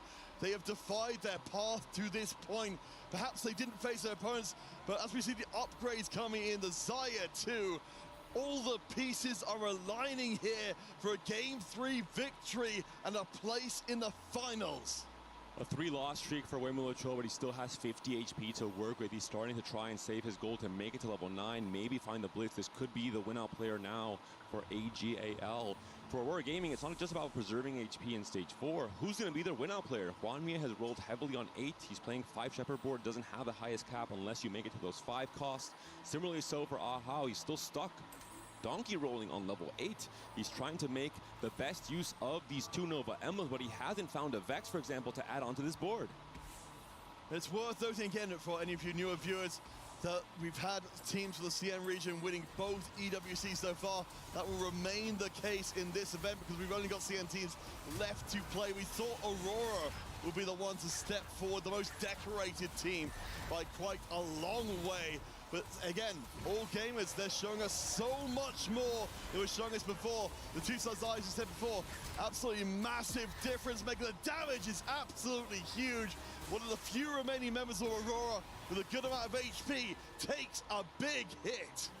Most likely the player that was most favored by the cryogenic hex from the Yasuo in Stage 4, Wei Mulucho finding that extra bit of stall to get the Xayah, scaling both of those Krakens we saw there. How long the Tom Ken survived from that Nova board DPS alongside that last Nunu stun being so impactful in winning that fight for Wei Mulucho.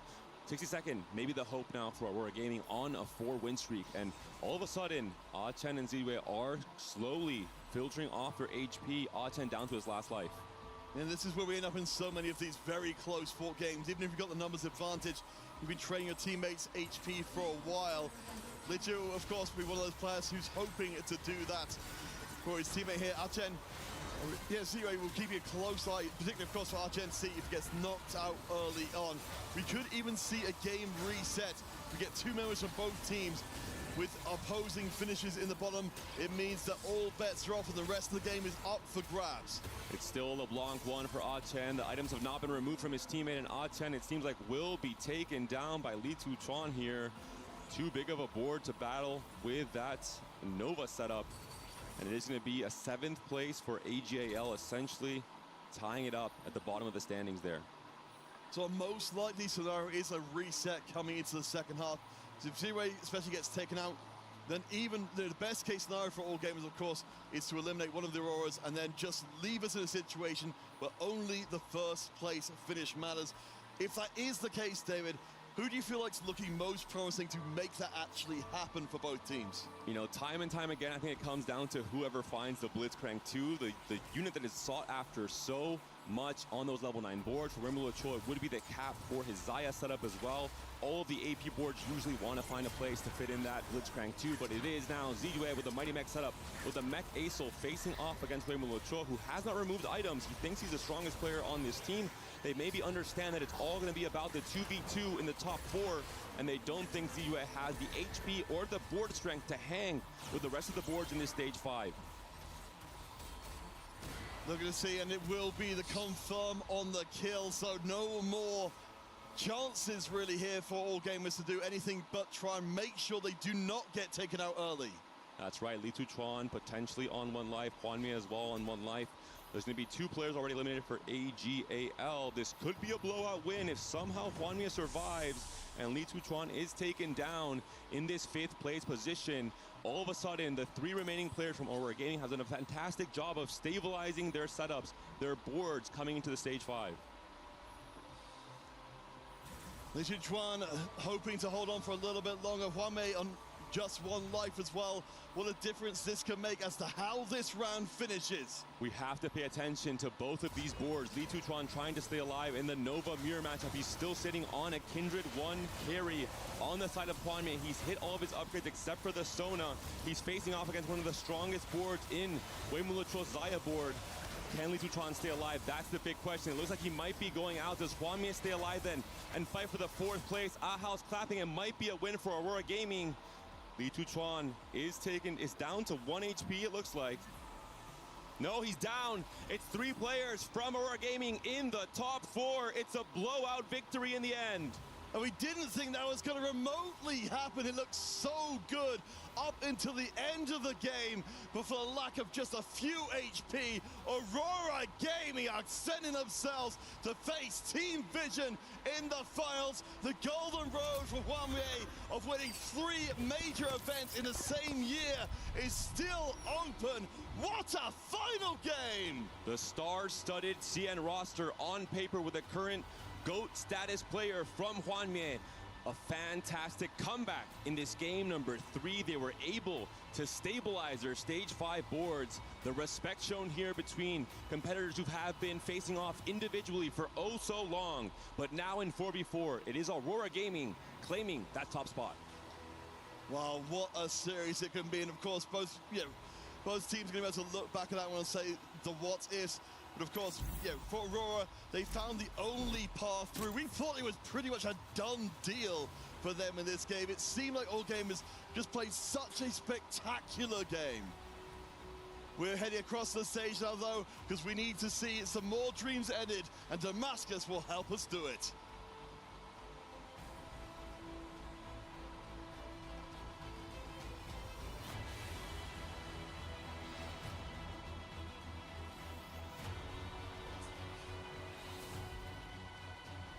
And once again, at the end of an incredible semi-final, it is time to exchange the keys. AGAL have unfortunately got to go as one of the GOATs. Hwanmei has the key in victory. They are making their way to Grand Finals.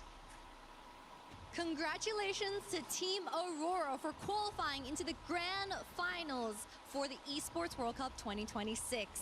They will be going up against Team Vision. So, Hwanmei 选手, you are quite literally the GOAT of TFT. And as an individual player, you have a lot of achievements. However, coming into this tournament being 4v4, what type of adjustments do you have to make to play with your teammates? 首先，恭喜Hwanmei选手能拿下今天的比赛，成功打进决赛。那么大家也知道，Hwanmei选手也是一个非常优秀的单独的选手，但是因为这次的赛程是4v4，所以有做出什么样的调整呢？我一直相信我的队友，然后我的队友今天给了我的回馈。I always believe in my teammates, and my teammates definitely gave me a lot in return this time around. 那么今天的比赛也是非常激烈的2-1，所以你是从哪一刻才认识到，这次的比赛已经赢了呢？ So the series was very close 2-1, and I'm wondering which moment did you know that the series was won for Aurora? 最后一把的5阶段，我关键的赢下了就是日月的龙王吧，就是那一波之后，我们就是队伍感觉已经是优势了。 I know that we won once we reached the stage 5, especially when I went up against Ryu's Aurelian Soul and I was able to beat him. So from that moment, I knew I was able to take down the series. And of course, you guys will be versing Team Vision for the grand finals in the TFT tournament. Koyui, the player, said that he wants to play against Hwanmei in the grand finals because he wants revenge from the qualifiers twice, especially beating him twice in the qualifiers. So what do you have to say in response to Koyui? Koyui 选手有说，就是希望决赛可以遇到Hwanmei选手，因为上次在 TOC 里面你有击败他，所以你对Koyui有没有什么想说的话吗？他只是我夺冠路上的一块，就是平平无奇的垫脚石。 Koyui will only be a stepping stone to my road to the EWC title winner. Once again, congratulations to Team Aurora, and let's crush AGAL's key. He's got the performance and he's used to crushing the competition. That is just another step in the way that separates Juan Mie from the EWC trophy. Getting ready to crush, and he's not willing to wait for this to be on, as we are ready to get that key destroyed and go get ready for grand finals. Juan Mie in there to end the dream of AGAL.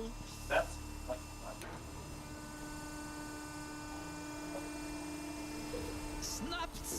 Yes, sir, snapped. It was not completely snapped just yet, but now that the key is destroyed, ladies and gentlemen, Juan Mie will move to grand finals, leading Aurora Gaming to what would be an incredible win. We will see them later for grand finals. Excellent performance. Everyone's waiting for this guy to step on the stage again. We'll see him a bit later. Congratulations, Juan Mie and Aurora Gaming, for moving forwards.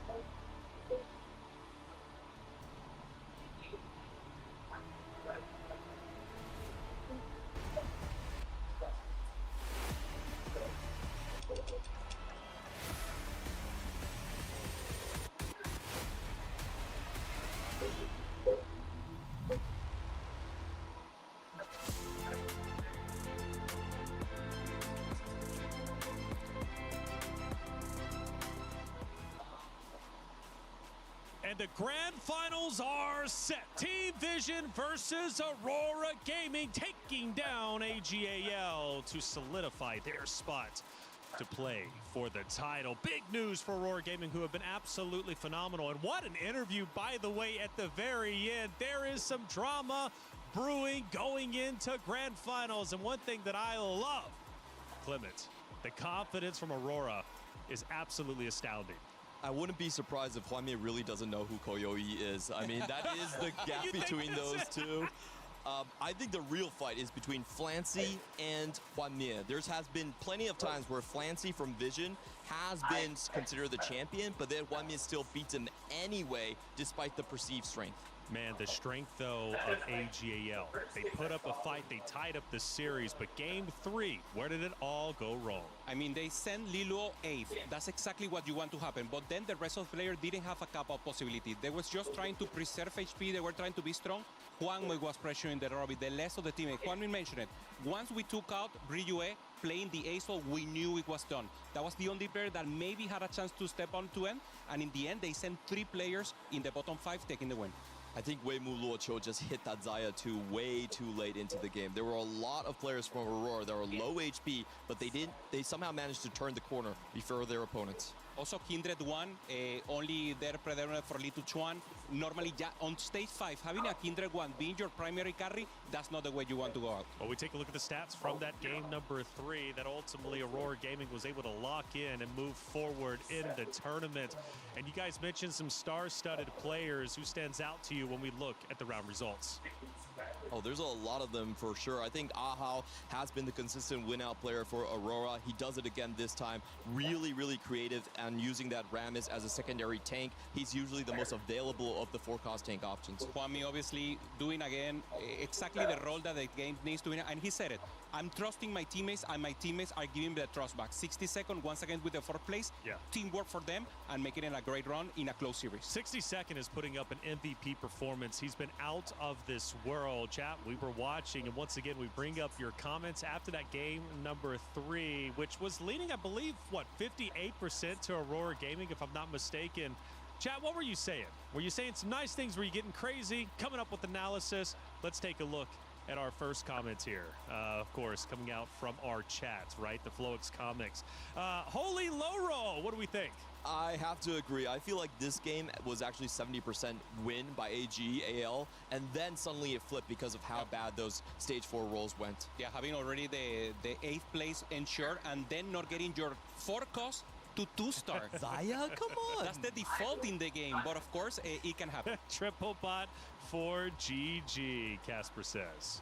Yeah, that's the blowout, if you will. If you send 3 players, no matter the situation, even if you got 1 in the bottom, you already got it. So in a great way, this is exactly what Aurora wanted.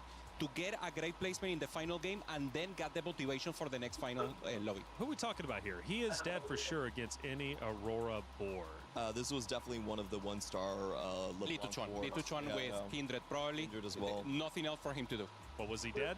He was in the end. That is tough. Well, the chat, you were accurate about that statement. Hey, keep the chats coming. We love hearing from each and every one of you, especially when we start getting into grand finals and also predictions too. We'll talk about that in just a second. I want to get all of you involved. We take a look at the last action from that final game where Aurora Gaming was able to put the final coffin against AGAL. And this was a double elimination against AGAL players here. Ahao A has been consistently the win-out player. He found a strong tempo spot. And once you have the tempo, going for the spreading routes makes a lot more sense because you have a lot more of that potential upside for your composition. So I really love how Ahao has been the carry for them. Litushuan needed to protect the Akali, but in the end, the composition didn't make sense, and it was just a better angle for them to cap it out in the end. You know what's so tough for AGAL now?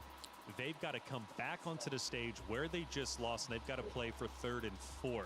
They're going to have to lean into their veterans super hard in order to get them over that hump of that loss. Short-term memory, let it go, because there's still a lot of riding on the line for 3rd place, right? We're talking $50,000, club championship points, and on top of that as well, you get 4th place, you only walk away with 30. Now say only, respectfully, I'm not walking away with $30,000, but for the competitors, right, winning this series gets you up there an additional $20,000 to 50. A lot happening when it comes down to EWC. Check it out.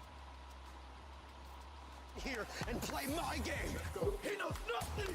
Let's go! Tyler 1, you're done. This is my ladder. You can't climb it. That's an L airline. Somebody better hold me. Okay, yeah. Do something then.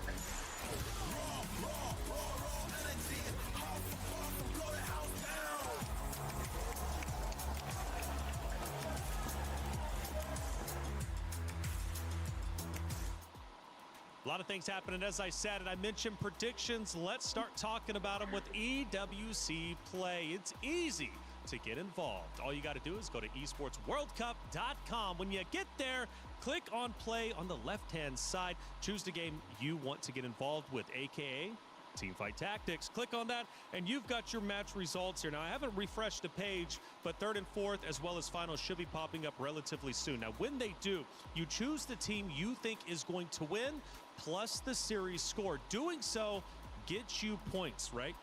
And by the way, we've been doing this all day long. This is going to be happening for all the games across not only this stage, but also the 24 other games taking place at the Esports World Cup. So like I said, click on the team you think is going to win, click on the series score, and then you're locked in. Now, when you're locked in, you have a chance to earn points. And when you earn those points, what do you get? You can cash in on some prizes. We're talking $300,000 up for grabs. Scan that QR code. We want to know who you're predicting because honestly, you get featured, it's free, and it's just fun to do. Put your knowledge on the line, not only in the chat, but also officially with EWC Play. Now, coming up is the matchup that we've been waiting for, 3rd and 4th place. Who's walking away? They've already got top 4, but again, what's up for grabs? $20,000 extra from going from 4th into 3rd place. So it matters quite a bit for the competitors out there. This one, though, is going to be tough because, again, AGAL just suffered a loss. They've got to step back on the stage. Yeah, it was similar. Flash Wolf also in a close series, trying to pop it off. AGL, they know exactly what to do. They know that they needed to tempo more, they needed to pressure more the lobby and have a win-out spot, but maybe they're risking it too much, Clement. You always said that you need the win-out player, but I think the win-out player, the game has to give it to you. If the elements are correct on Fortune, then you pick the win-out player. I think they're doing it maybe a little too fast, too early, but of course, I mean, that's the name of the game too. There's a lot more on stake for AGAL. Obviously, Flash Wolves is not in the club championship point running. Right. And if we recall, for AGAL, they were 6th place last year. So if they move up, it's not just the $20,000, it's a lot more in the club championship, potentially millions. Already top 3, and you're right, millions is on the line. Now, I got this guy next to me, Hoope, and apparently he had the chance to sit down with a couple of players from Team Flash Wolves. To Pengus Cup.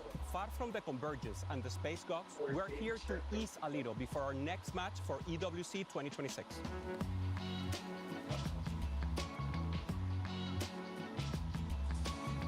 I'm Pupeson, joined by AQ1H and Kebaba from One in Flash Wolf. How are you guys doing today?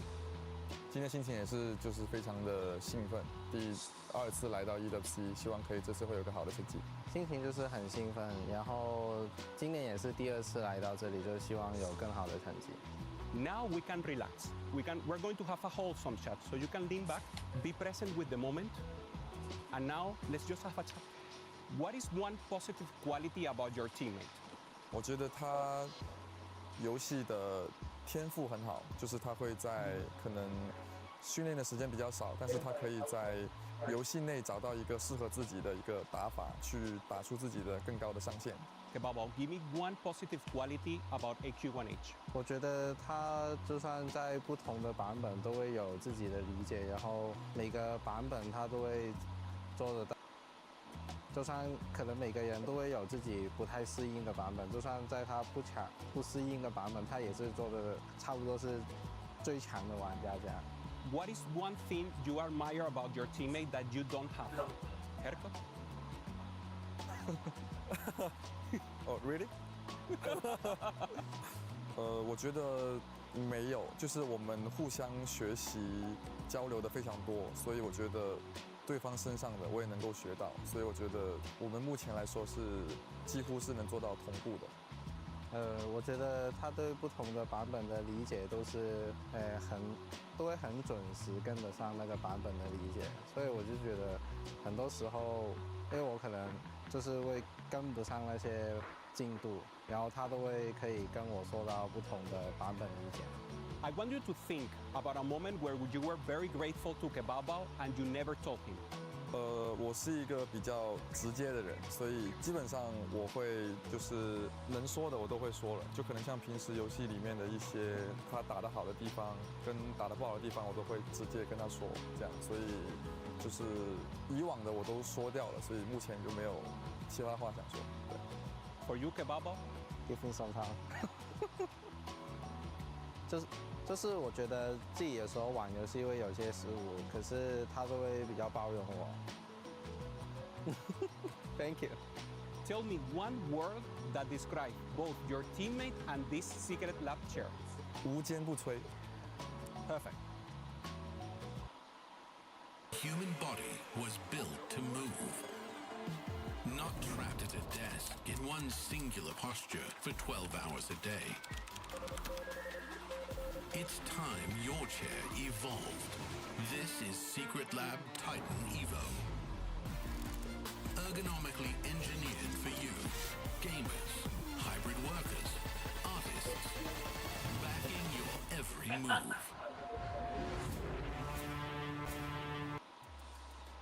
It's time almost for our third, fourth place matchup, Flash Wolves against AGAL. Hoope, great job with the interview. Thank you, man. It was cool. They were both perfect to interview and to do the dual therapy, and in the end, they got the fifth one, they were hugging, so I mean, teamwork made it happen for them. That's right. Flash Wolves are a talented roster, and the last hope to break the dominance from China. Now, China's already got first and second place locked in, right? However, they could go 1, 2, and 3 unless the team from APAC, Flash Wolves, can break that apart and secure a third place finish. The greatest strength of Flash Wolves is just their growth. The thing that we were worried about, since they were all slow and greedy players, they might get run out the gym. This time around, they actually played the most reroll of any team here, really picking up the tempo in stage 3. We see there Terry being the player who pops something in the start and then go for the win streak. AQ1H more flexible, Kebabo the win out player, and Ironbog, I feel they leave him free. He's so good that normally it's like, okay, do whatever the games tell you and then maybe you can help us. Now, Flash Wolves have already pulled off an incredible feat. Last year, top 8. This year, already top 4. What would it mean for the APAC region for them to get number 3? I think it would show continuous growth. I think really right now it's between CN and APAC as the two best regions just fighting it out over each other. CN might have won this one, but we still want to have a good showing here. That's right, a good showing indeed. We always want a good showing for the matchups, of course. But Flash Wolves, you go back in history, and man, they could have beat Vision. They could have done it 2-0 if it wasn't for that critical play in the game number 1. I know that's going to haunt them. Yeah, it was such a close series, and you saw it in the expression. They knew that they could have taken it. Kebaba, he was just down. Also Ironbog, also AQ1H. But I feel they can pop it off. And of course, as you mentioned, is the last remaining team from APAC. and they want to assure the third place. They want to make sure, but of course, for AG1L is more important. Third place in club championship, and they really don't only want their points for them, they want the club to succeed and maybe give some continuity for them in the future also. That's right. We take a look at the live view from the dugouts. Now, for Flash Wolves, they've had a little bit more time to kind of reconsider what happened after that loss. AGAL, though, straight from the stage to the dugout, back to the stage, and they don't look like they're too pumped up, to be honest with you. How could they be?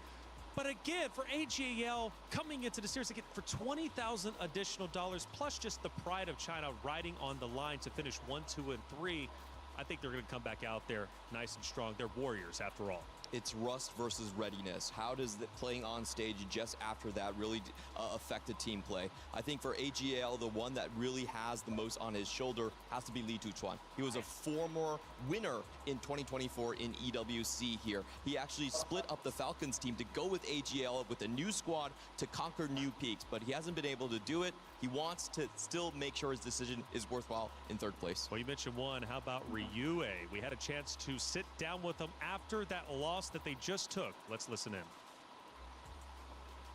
I'm joined by Ryue of AGAL. It was a close series, but ultimately falls against Aurora Gaming in the semifinals, 2-1. Ryue, just what are your thoughts after that fantastic last series? Ryue前面非常遗憾，止步于这4强，但是刚才那把也是打得非常的焦灼。刚才打完之后，你们当时感受是怎么样的？就是感觉非常的可惜吧，因为其实如果再做好一点的话，是有机会赢的。It's definitely very much a disappointment. It was a very close series. I felt that if we had done a little bit better, we could have won it all. You have another match here against Flash Wolves. Third place, AGAL has a lot to do with the club championship points. What do you resolve to do here in this final match? 那你们现在还有个季军赛打这个闪电战狼，而且你们AGL 俱乐部他们对他们来说，这个积分赛也是非常的重要的。那你们这个季军赛准备怎么去面对呢？就是把心态放好吧，然后正常打的话，肯定是我们这边胜率更高一点。Well, we have to adjust ourselves. We have to remain calm. I think that as long as we can perform normally, we are beating Flash Wolves. All right, Ryue, everyone. 谢谢。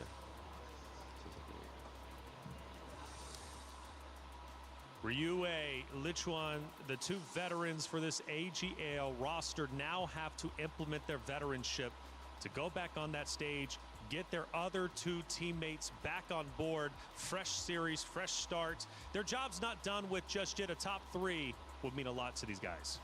They have a roster that is befitting of their name. All gamers, all legends. 2 players here that have gone to second place in TAC round. Achan, as we're seeing, he is known as the national hubby in CN region because he's so handsome, and he did win 2 TOC champions. So I agree with Zirue. They do have the stronger roster. Stronger roster, but the stronger performance against Flash Wolves. Who knows? Yeah, the mental also important. Ryu had said it. We have to play the same as we have done before. When you have a loss, normally the teammate starts to talk less. They start to express themselves. The communication goes down. And that's exactly what doesn't have to happen. So they have to go in with a clear mind, keep doing the strategy. So that will be the proxy that we have to watch in the camera. Are they communicating, and are they doing the plan to win the game at the end? But what about their coach? We spoke to him earlier for AGAL. He's also going to be instrumental in getting them back on board for this matchup. Horo X has been just great in giving them actually Western technologies. It isn't always a one-way street there, and I think that has been one of the reasons AGL has been so good. They've also taken a lot of knowledge from teams like Godlike.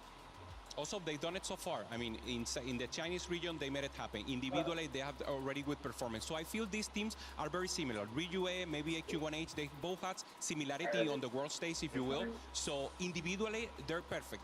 The power of friendship is what will make the difference here, Reflection. How can they win the game? With helping each other, with actually going for the win out and knowing exactly who has to take that spot. That's the difference that we will have to see. Looking at both series, we just witnessed one from AGAL. Obviously, Flash Wolves was a little bit earlier. Who looks the strongest heading into this matchup now? It's fresh. Both teams facing off against each other for the first time. Who do you think showed the most strength in the respective semifinal matchup? I'm liking Flash Wolf. So if I have to say, I go 2-1 Flash Wolf just because of the mental, the stability that they were waving, they were saying hello to the camera there on the studio back in the end. So they're confident, and that's exactly what AG1L they're looking for. So for me, 2-1 Flash Wolf. I'm going to go with AGAL because they have just so much more to play for, and I think they want to bounce back, right? They can't really be seen as the secondary team out of CN. So you're not a believer in Terry? I'm a huge believer. I will say this, it's going to come down to the win-out players because both of these squads, they utilize very, very high-risk strategies. If you don't make it, you go away, that's it for your squad. Yeah, but they maybe have 1 or 2 win-out players, not 3 like they were trying to do. You have 3 win-out players, someone's going 8th. So high risk, high reward, but you need to balance it a little. Ooh, high risk, high reward, a lot of RNG is what we're thinking, Ben. But how do you balance that as a player? How do you balance that in such an important matchup? Like I said, $50,000 is on the line. I think the most important thing is actually very simple. This is what Moji did to improve the CN region massively. Pick your augments last. Make sure you see what the enemy team picks and then pivot your strategy off of that. It's so risky though, isn't it? Because obviously you're losing out potentially on augments that you've already seen that you could be getting. Why would you want your enemy to have the first choice? So if you see their first choice, you can judge how the tempo of the game is going to go. If you know it's a slow game, then everyone has to play for higher cap. If you know it's a fast game, then it flips. You have to match the tempo and make sure you're the one not targeted. It's the knowledge game, but of course the experience is what you have to, because normally you play for your game. It's easier. Okay, I need this augment. This is exactly what will make me happen. But if you actually get the additional information from anyone and take a decision that makes more sense, of course that will make you the win, maybe in a situation that you didn't prepare for before. Going back to AGAL, Achin has been a little bit up and down, especially in that previous series. You look at his game number 1 performance, he finished at the bottom first eliminated. You look at his game 2 performance, well, he finished at the very top with a tremendous win streak. I think it was like 25-3. Achin, why does it seem like he gets soloed out, or he is truly the X factor for this AGL roster? I have to say, Achin is kind of the only weak link on the roster right there. If you think about his previous 4 games, it has gone 8-6-1 and then 6 back down again. He plays a lot of very risky strategies, and I'm actually surprised that they're letting him do that. Typically, if you have a weaker player on the team, you try to get him to play tempo. You know, simple game plan, preserve HP, but they are obviously seeing something that I don't. Horo is saying, you know, try to flip it. Let's go for win streaks. In the game that he was in the top, he played LeBlanc, but he got a great artifact in the start. He got the tempo, he got everything, and the LeBlanc was a little early, so some luck on their side. And of course, if you get that position and you manage to convert it, of course he's capable to do it. He got the win. So of course, you need a little luck on your side, and then use that luck for your preparation, and of course, push the win. Is Ironbog going to be lucky this time around for Flash Wolves? This guy, we've talked about him so much, so often. Is he truly going to be the one to lead Flash Wolves to victory? We call Ironbog the Iron God, and he is known for one thing: his ambition and his greediness. There are tons of times where he just flips it and tries to go for the win out. I think the plan for Flash Wolves is you have to plan if the flip doesn't work, right? Yeah. Who is going to maintain the tempo if your win out player lags behind? And who's got the tempo? Who's going high risk? We talked about a lot. Now it's about execution. This is for 3rd place, $50,000. Will our team from APAC get a win, or will China finish 1, 2, 3? Let's find out. It's Flash Wolves versus AGAL.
Ladies and gentlemen, it is time for us to continue in our playoff bracket. So far, of course, every match has been absolutely phenomenal, and we officially have our grand final set, Damascus. Grand final set, two teams that we expected to do well, right? Team Vision coming up after losing early, Aurora Gaming losing early as well. You know, you learn.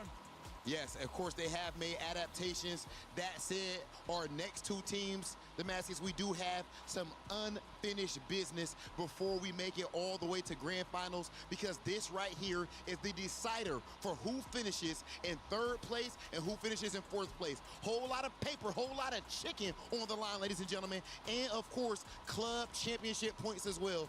Damascus, is it about time for us to bring out our first team? I think it's about time. We got the third, fourth place match. I know the teams are roaring to get ready, so let's get the teams on. Ladies and gentlemen, please welcome to the stage, Flash Wolves. Flash Wolves, one of this tournament's biggest surprises and most entertaining squads from top to bottom.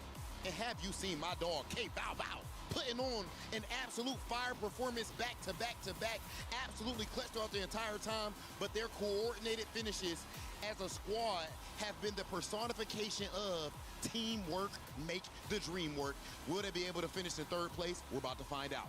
Absolutely, we love to see the teams working with each other, but of course they're about to face a team that's overall been pretty solid. They are here fighting for their third place and a mighty important point on the club championship. Welcome back to the stage, Team AGAL.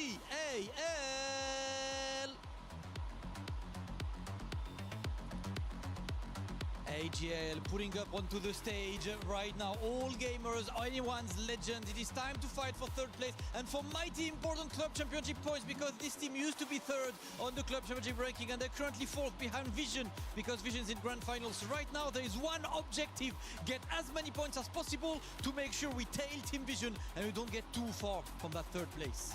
Of course, the club championship situation is absolutely dire at this point for AGAL. That said, let's please get to our interview. Okay, Bow Bow, coming into this event, of course, you started with 16 teams, the best teams on planet Earth, and eventually you have made it to the point where you are one step away from finishing in the top 3, potentially at least top 4. What do you feel like you've proven to yourself and to the rest of the TFT community? Okay,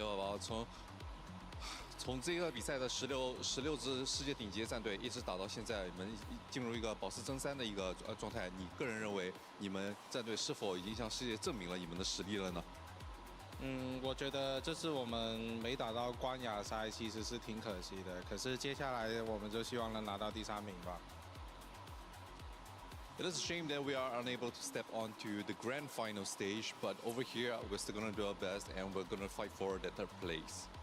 Flash Wolves, of course, absolutely ready to try to get that third place spot. Amazing tournament run for them so far. Absolutely, it's time to talk to AGAL. AGAL, you guys had a pretty good week, unfortunately falling short in semi-finals, but now it's all about working for your entire club, right? Lots of club championship on the line. So how is the team approaching this match, knowing that, of course, the ultimate trophy is out of reach, but your team is counting on you? AGL 战队非常可惜，就是虽然一路战胜到这里，但是半决赛的时候还是差了一点点。但是你们现在这个也是同样保持争三的一个局面，这个第3名也是对你们的俱乐部来说是一个非常大的一个帮助。那你们现在是如何调整自己来面对这场夺3的这个战斗呢？虽然我们心情有点低落，但是比赛还没有结束。我相信我跟我的队友已经调整好状态了，准备迎接下一场比赛。Even though we're feeling pretty down right now, but the battle is not over yet, and we're certainly, and I believe in my teammates that we are all able to adjust and have, in fact, fully adjusted to face this competition that's coming right up. It's never over until the match finishes, Rob. Teams are ready to fight for that third place. Okay. AGAL and of course Flash Wolves, you can go ahead and take your seats and get ready for your match. Damascus, I do believe that we have one last order of business to get this thing started. Absolutely, I know the casters are ready, I know you guys at home are ready, so without further ado, it is time to kick off our third place decider match. It is Team AGAL versus Flash Wolves. Let's get this one going. Third place up for grabs. Thank you, Dobbs. And Well, with Dobbs and myself, kind of here for the third place match. We kind of the warm-up for the main event here, of course, starting at 16:45, Team Vision versus Aurora. But for these two teams, it's an $80,000 match with $50,000 going to third place. As was mentioned before, club championship points extremely important right now as well.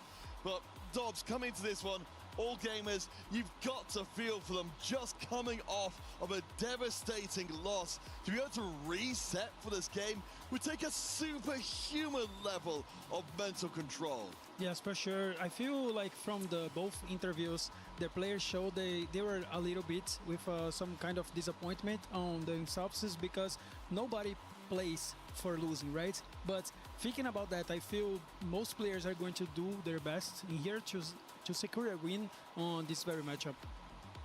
Well, again, you can see that there is, at least for the Flash Wolves, they need to get a little bit more time to process that disappointment making there. Admittedly, 2025, the Flash Wolves made top 8. In this case, a minimum of top 4, so it's definitely an improvement for them. For the All Gamers squad, again, they've got to come in here, they've got to turn everything back upside down. It felt like they had the last game on. It felt like they were basically in the finals, and it all went south so quickly. Yes, for sure. Especially for the last semifinals, both games could have gone either way. I feel mostly for the first game from Flash Wolves, they were so close to close that out, and the series could be very different. And as well as for AGL, they have done a great job throughout the competition. We have speaking so much about, especially Flancy, being one of the best players in the tournament. But here it comes. There is so much on the line. Still, club championship. It's very important for both clubs. So I feel like this games is a very good point that you can make. Maybe you didn't fight for the third place. You don't want to be here, but when you reach this level, you must finish with a good impression. And it feels good to win out after losing one match in the semifinals. I'm pretty sure both teams want to win this match very high. Oh, absolutely, to leave the competition. Yeah, because right now, of course, you're really stewing in the disappointment of not making the finals, not getting a chance to pay for the big prize, to call yourself the best 4v4 team in the entire world. But, as much as, of course, the Flash Wolves have the emotional advantage of having not coming straight off their loss, they've also been able to watch All Gamers play their previous series, where they got much better in games 2 and 3. So a double advantage for them coming into the penultimate series here at TEAMFIGHT Tactics at EWC. There he comes, starting the game with Echo and KO, both of the gods that give you extra resources. KO especially giving you extra items. Echo will give you resources as like later on in the game, maybe some units, maybe some artifacts. Some artifacts are something that's quite important in the meta right now. I've seen a lot of players going into that option. Yeah, I mean, certainly from what we saw in the previous game, of course, as well, for All Gamers, where they were able to take control of the narrative, you have to get into the game strongly, maybe finding some of those strong early augments. Things went much, much better for them. Of course, what we saw in that last game, was an absolutely miraculous comeback. But those comebacks have been few and far between. So for the team here who gets the early advantage, it feels like most of the time that's going to be a huge thing in the outcome of the game. Yes, especially talking about getting early advantage. I feel like Flash Wolves does a better job on it. I feel like both teams they have the knowledge of like getting ahead and trying to convert the wins. But for Flash Wolves, I feel their roster is more balanced. So they have Terry, that's pretty a very strong player to the tempo play, AK1H as well as Iron Ball. K-Baba doing a great job. But on the side of AGL, they're much more like two players with very good high cap bars like Li Tushuan and Weimu. But on the side of Achen, he's not doing very great, but I feel like this can be a match that he can prove himself. Yes, and certainly after seeing the interview on stage and interview behind stage as well, you can see how emotional he was in that moment. But of course, for All Gamers, if they can make it through, we'll start off here with the gold augments. This would be a real statement moment for them as a team to say, no matter what, how things bad get how bad things get, we can still shrug it off and move forward. Let's see what augments our players are going to start off the first game of the series with. Well, AGL just took augments so fast. AQ1H getting roots, quite important to secure those emblems. Terry getting one of the crucial augments we've seen so far, which is Treasure Hunt. Oh yeah, immensely powerful. And of course, we're checking out our emblems as well. So Sonic rearing its head once again, Bastion as well. So not maybe absolutely ideal. We're certainly seeing more Bastion emblems we would have expected. And Archon as well, turning up the Nasus, it seems to be a frequent flyer when it comes to the worth the wait. Yeah, for Ironbog, I don't feel that the emblems were quite good, but for his opener, it was amazing because he got a Norn and a Victor as well another upgrade. So both emblems quite useful, at least for now. Later on, you can reforge them and try to do something else, but Ironbog is a player that is capable of playing tempo and playing ahead. So I feel like these both emblems can work well in this strategy.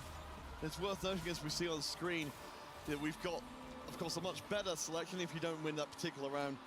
The Dark Star and the Shepherd, as a combination, absolutely fantastic. One of the reasons why people are so willing to take the random emblems is when these combinations of synergistic emblems come together, you're so strong. But of course, we need to take account of our Waymo as well, who has got the concentration in the lobby. We've seen it be very powerful before, pushing it down the conduit line and potentially quite a lot of early game power. Yeah, and here for Zue, we've seen this augment being picked so much. This is one of the best artifacts in the game that pulls a unit from your bench. Quite useful in the early game because you can have an extra power, and later on in the game still quite good as you can pull any unit, maybe a Blitzcrank that's quite strong without any synergies, just being in the board. So quite strong opportunity to have a good early game in here.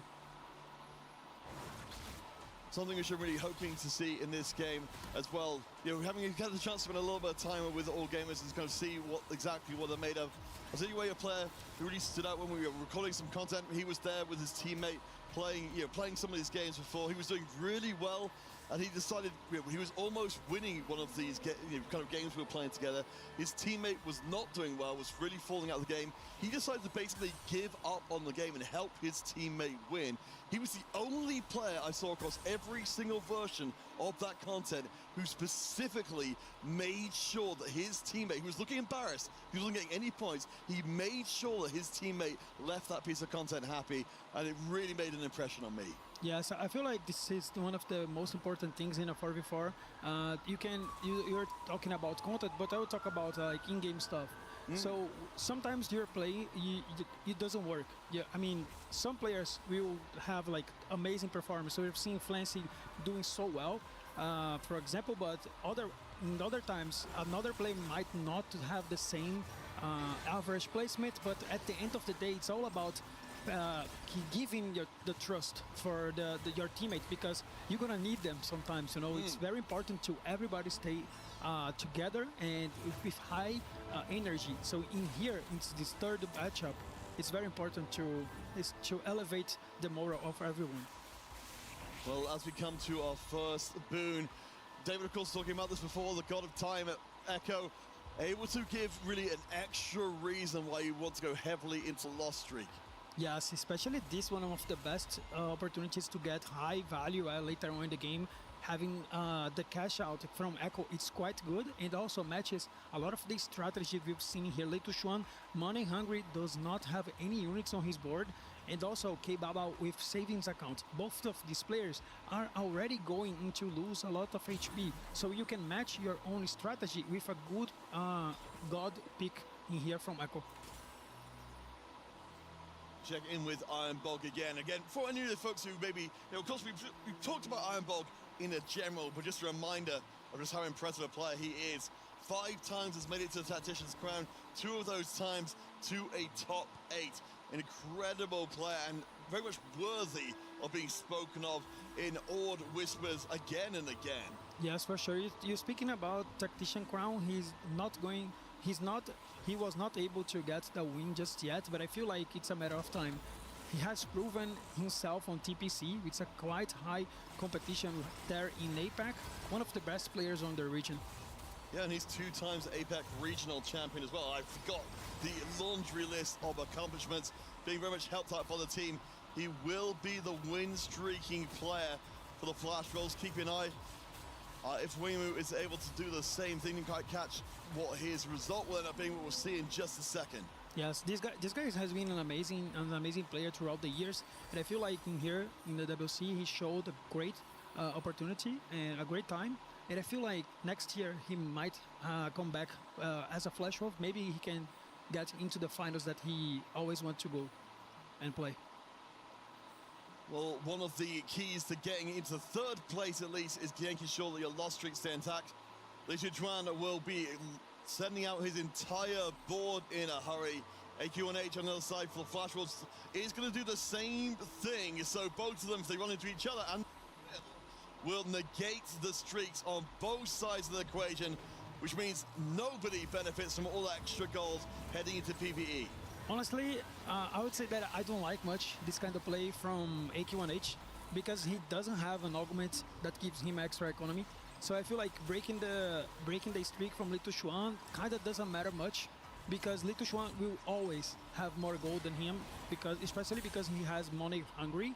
So I feel like even if you break the streak from Lichuan, he has much more chances to actually come back than you. So I feel like it's much more important to, when you get like an augment like spreading roots, to play a strong board, because later on you can pressure the other team having like low HP on Lichuan. But in here, they will kind of be even in HP, and then Lichuan has much more chances to get his composition online because he has so much economy. Well, the good news for the All Gamers is that 3 of the Flash Rolls are in the bottom 4 right now. We've got 2 win streaks to 1. Ironbog has been, of course, doing very well. The Weimu and Ziyue as well. You know, they both got substantial streaks coming out this first half, or first stage of the game, rather, which means with the lost streaks taken off the table, that is a significant advantage for All Gamers. Yeah, it is. I feel like this kind of play, it matches a play style when you're trying to force a player to not having the streak for Anima.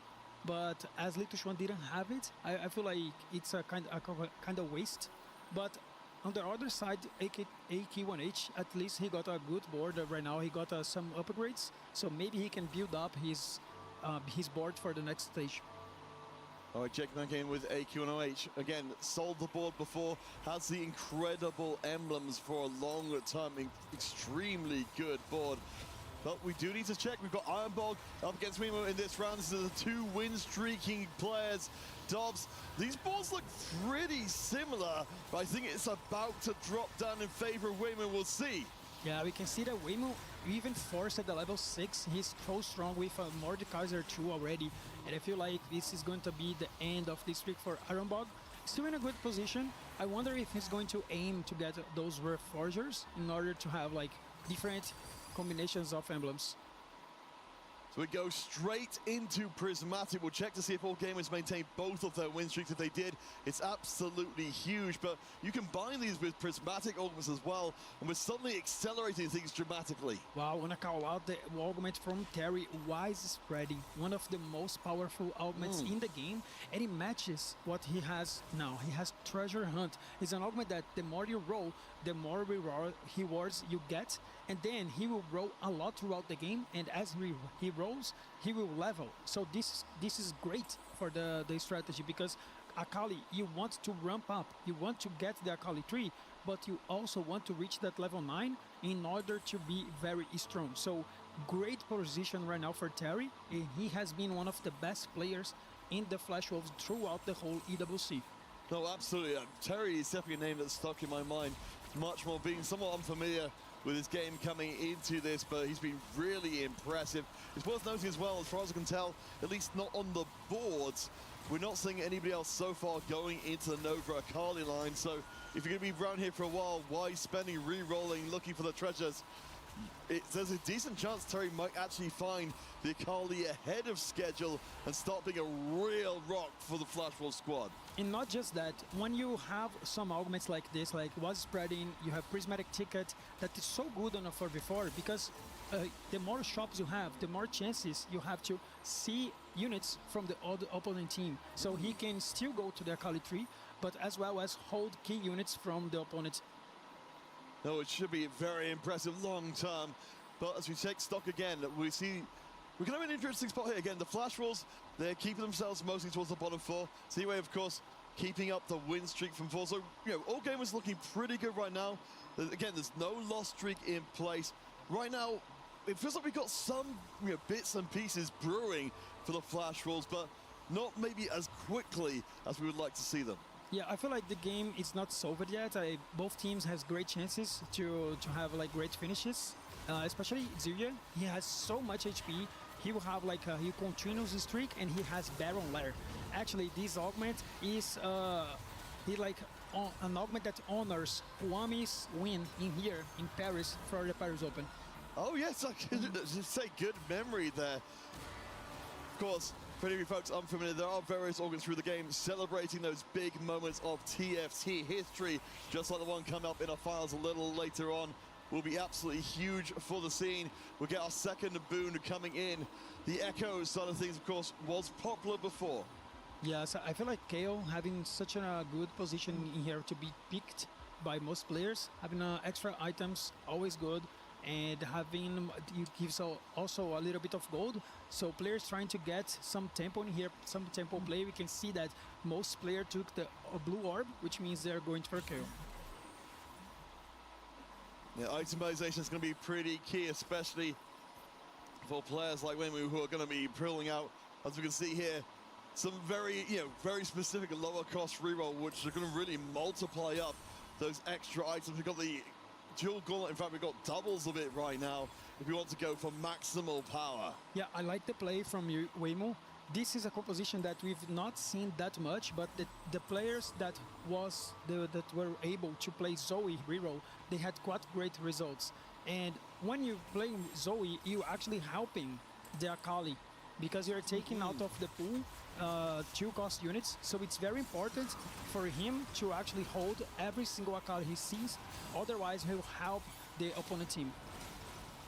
Yes, and we'll keep an eye on things. Again, we see Terry right now with a decent amount of Akalis. Again, we'll be trying to track if we do see anybody else deciding to go into the line. Because you mentioned before, Terry has been absolutely terrifying on these low-cost reroll lines. The idea of just letting him do as he wills in this game just seems unacceptable to me. Yes, Terry is a player that is relying so much on rerolls, especially I feel like Flash Wolves as a whole. I was checking the stats before the day today, and across every single player in the team, they had up to 40% reroll appearances. Like every single time they will have a reroll player, at least one and maybe 2 in a single game. So that was one of the key strategies that led them into the semifinals. Yeah, and of course, we've seen it again and again. If you get that Kindred in place as well, you don't even need the Akali 3 necessary. Of course, he's much, much better if you do. But let's see if Zinue will be able to hold onto his win streak up against Terry. Of course, Terry's not been winning up until this point.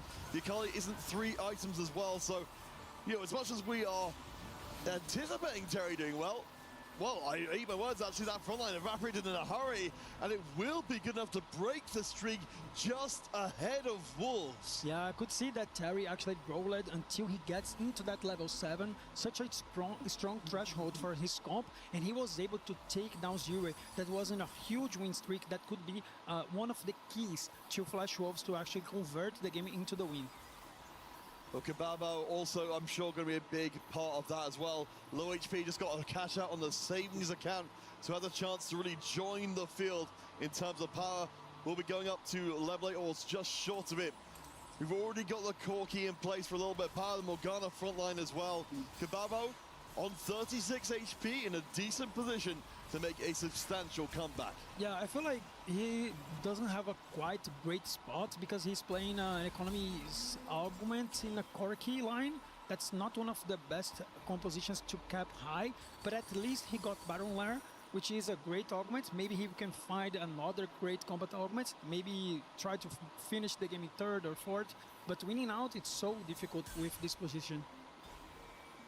He'll be relying on the rest of his teammates to fulfill that request, particularly if necessary. Checking with Lee Chuan over on the side. We do see 2 Fioras at level 8. Rammus 2 on the table as well. So Lee Chuan just trying to get a little bit more in. Has got an early streak in place. The Blacksmiths, the Radiant Gloves in place for Mighty Mech on the back. We'll keep an eye on how he progresses. Wimmer, though, currently on the win streak. Bao from the bottom has tried to get this board so much stronger, as you said. Just the one prismatic combat augment, but just the one combat augment. See how it does up against the Akali of Terry. Yeah, I feel like K-Baba is in such a difficult spot right now. He was not able to get the Ramos, and I feel he's doing quite decent damage on Terry.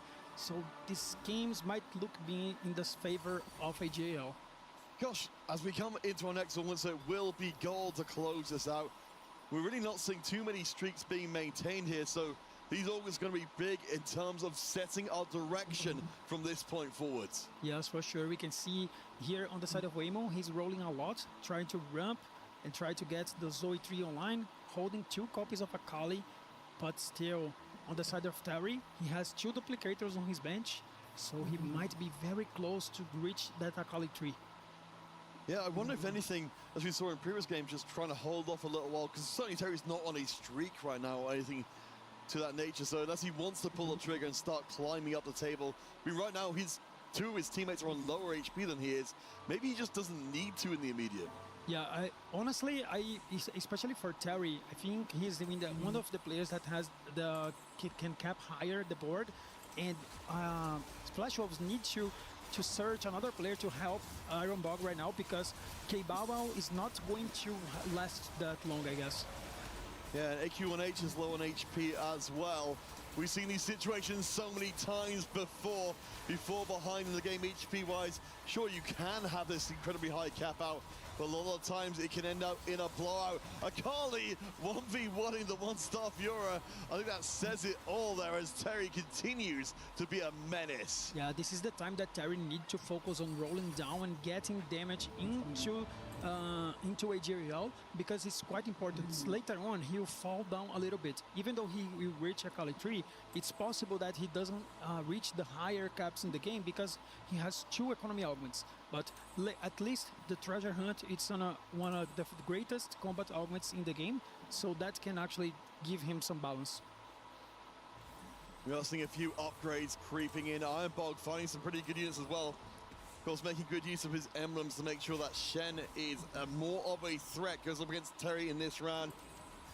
I mean, Ironbog, you mentioned before, front runner currently full of flash rolls, good amount of HP in the bank, a small win streak as well. We'll see if he's able to deny his teammate, or even if he wants to. No, he actually put the items just later on in the fight to try let Terry win. I feel like Terry would win this fight anyways, because the Akali 3 and Jax 3 are online. And of course, that's a resource we don't necessarily talk a whole bunch about. The item removers, so incredibly powerful in 4v4 to be able to weaken yourself against an opponent, or even put your items back on if you realize your opponent isn't who you'd hoped for. Kabao is low, but Lee Chuan will drop down. We've now got 2, I believe, of the flash walls in the bottom, and 1 of the gamers. Wow, we have seen that Lee Chuan was able to take down another loss. He doesn't have any upgraded carries on the back line. He didn't find any Corki, so it's very important to K-Bao to hold as many Corkis as he can. He's already on Corki 2, so these guys are contesting each other. And I feel like Lee Chuan is in a very difficult position right now, because if he goes 8, he can turn the game in the favor of Flash Wolves. We'll see how the next few rounds develop, because again, 3 players on a couple of lives apiece. Again, more likely, looking at what we're seeing here, they will get a Flash Wolf out first, but if Lee Chuan goes out on 8, that solves a lot of things for the Wolves, as long as they can keep the remaining members out of the bottom 4. Yeah, I want to say that I don't want to focus that too much early, but I feel like Lee Chuan didn't pick a composition that he should. Maybe he could contest the Akali. So I feel like going into that level 8 was a pretty risky play. He is now out of Corkis. He has actually Corki 1, Riven 1. So that's going to be very difficult to him to actually come back in the game.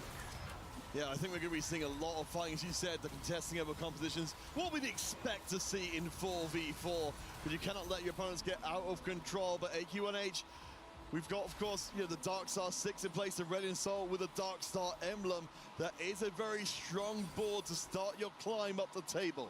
Look on Terry, top 3 in HP already. I mean, here Waymo didn't find the Mord yet. One Zoe off. He's quite close to the comp online, but he's still holding a lot of gold. He needs to try to get everything online right now.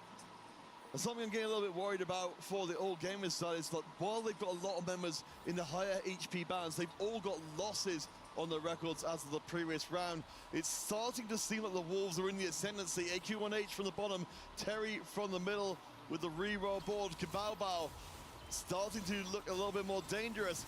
And Waymo still not finding the Zoe 3, the Morkaiser 3. He's one away on both of them, and even the Victor. Yeah, I wonder why Weibo is holding so much economy. He was one off every single unit. I feel like he was maybe against 2 of his teammates and he didn't try to actually roll down a lot, but he faced K-Bao, such a bad matchmaking for him, and now he's sitting on so low HP. Maybe he didn't play the tempo that he needed. He should have like roll a lot earlier in the game. Well, speaking of players who may be regretting their decision, Li Chuan, I believe losing up against either Kabao or AQ1H in the previous round, drops down to 12 HP. This is the worst case scenario, of course, between the 3 players who could have gone out for All Gamers, All Legion. It opens up so many more doors for the Flash Wolves, again with Terry and AQ1H in the ascendancy. Yeah, here comes Waymo. Now he has Zoe 3. Also, oh, he got the Mord. He got it. So three stars huge for him. Finally, he is online. I wonder how long will he last with this comp. We've seen this comp just a few times across the tournament, so it's very difficult to predict how he is going to prevail on this late game. Yeah, we certainly, we've seen the Zoe 3 coming through before. To be combined with the Victor 3 and the Morkaiser 3, at least this is the strongest version of the comp it could be. But speaking of 3 stars, Terry is here. Nobody was stopping Terry from getting to this point with Akali. He's just going to rip through everything. And a 4-round win streak. Does have the 2-star Kindred as well. Terry does what Terry does best. He's ripping into the board. T-Way, I think he's going to have some real trouble stopping that Akali from just deleting backlines. We do have an Inu who's buying a lot of time, and I'll eat my words immediately. T-Way, he takes down Terry, I believe stops his win streak. Oh my god, Lituan just died here. That can be the change of the fate of AJ Yelling here. So quite important to know that Terry had such a close fight, but he lost, but still quite strong.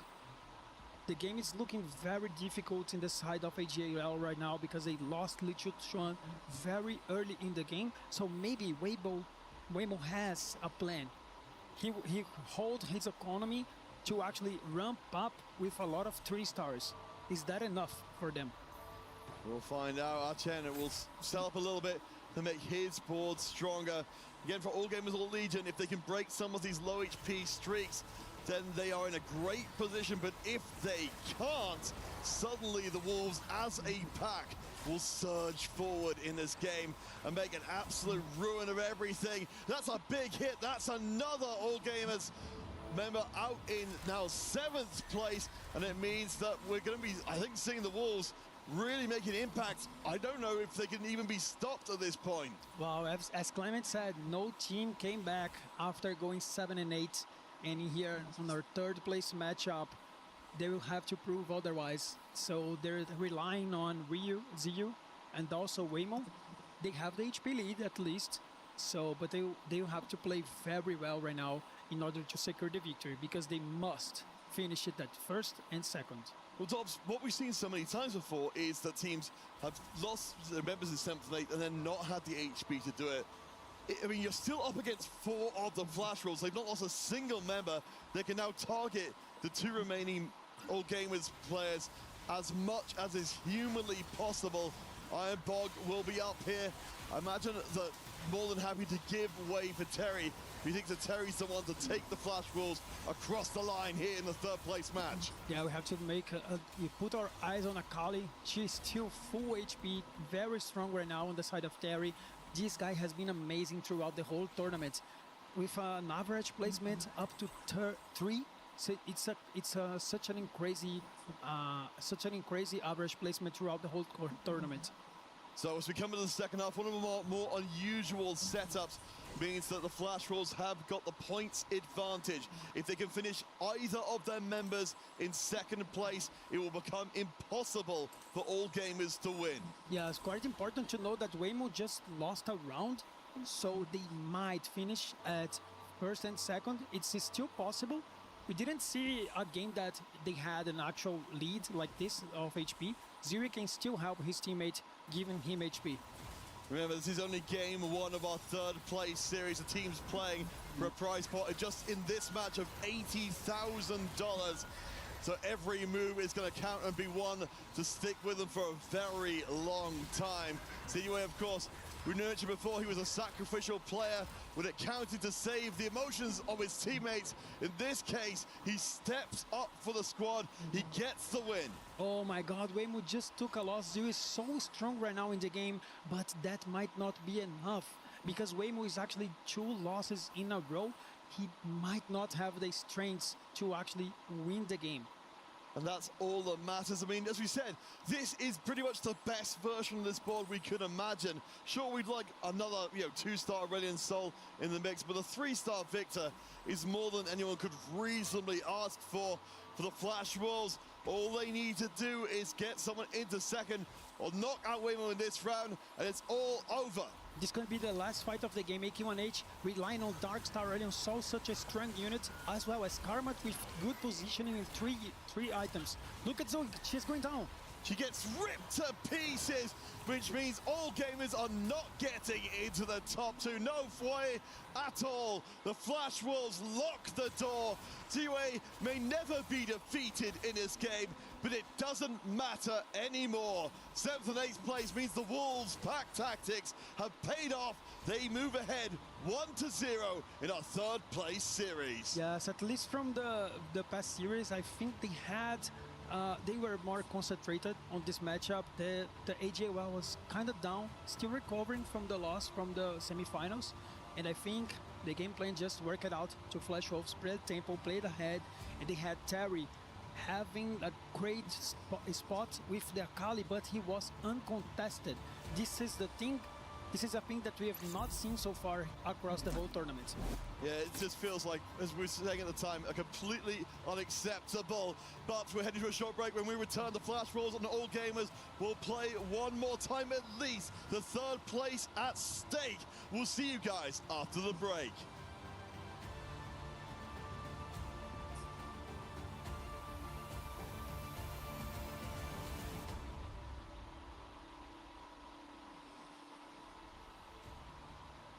Was built to move. Not trapped at a desk in one singular posture for 12 hours a day. It's time your chair evolved. This is Secret Lab Titan EVO. Ergonomically engineered for you, gamers, hybrid workers, artists, backing your every move.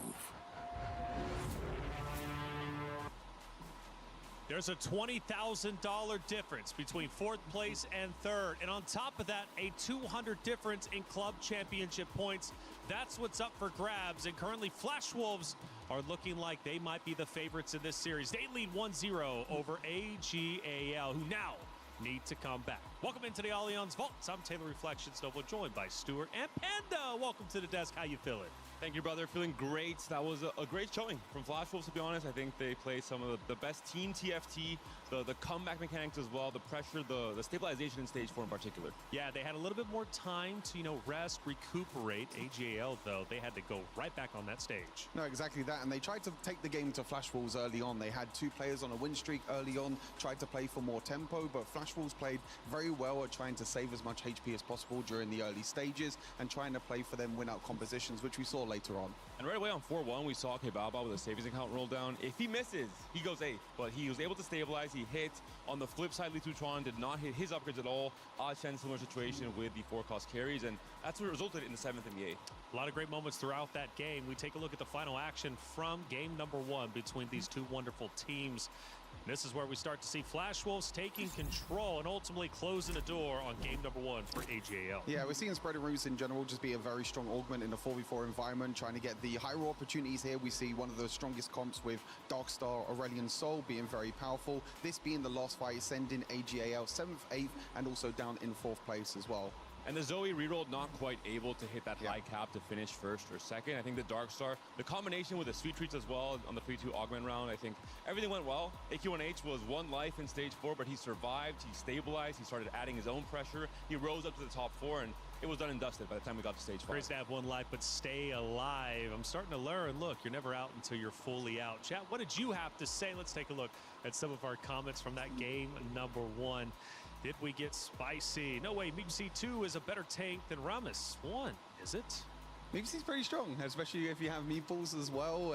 Ramus is a very contested unit, played in a lot of compositions. It's one of the units that we see a lot of players have on the bench as well, trying to stop them from hitting that Ramus 2, because Ramus 2 is one of the best tanks in the game. That was from Cookie. Thank you so much for writing in. We got one more here. Too many 3 stars. Too many 3 stars. Always too many 3 stars. The Akali with Treasure Hunt, I mean, you are scared when you look at that combination, especially for Terry. He was one of the heroes, I think, for Flash Wolves in terms of truly taking over the game in stage 4 and in stage 5.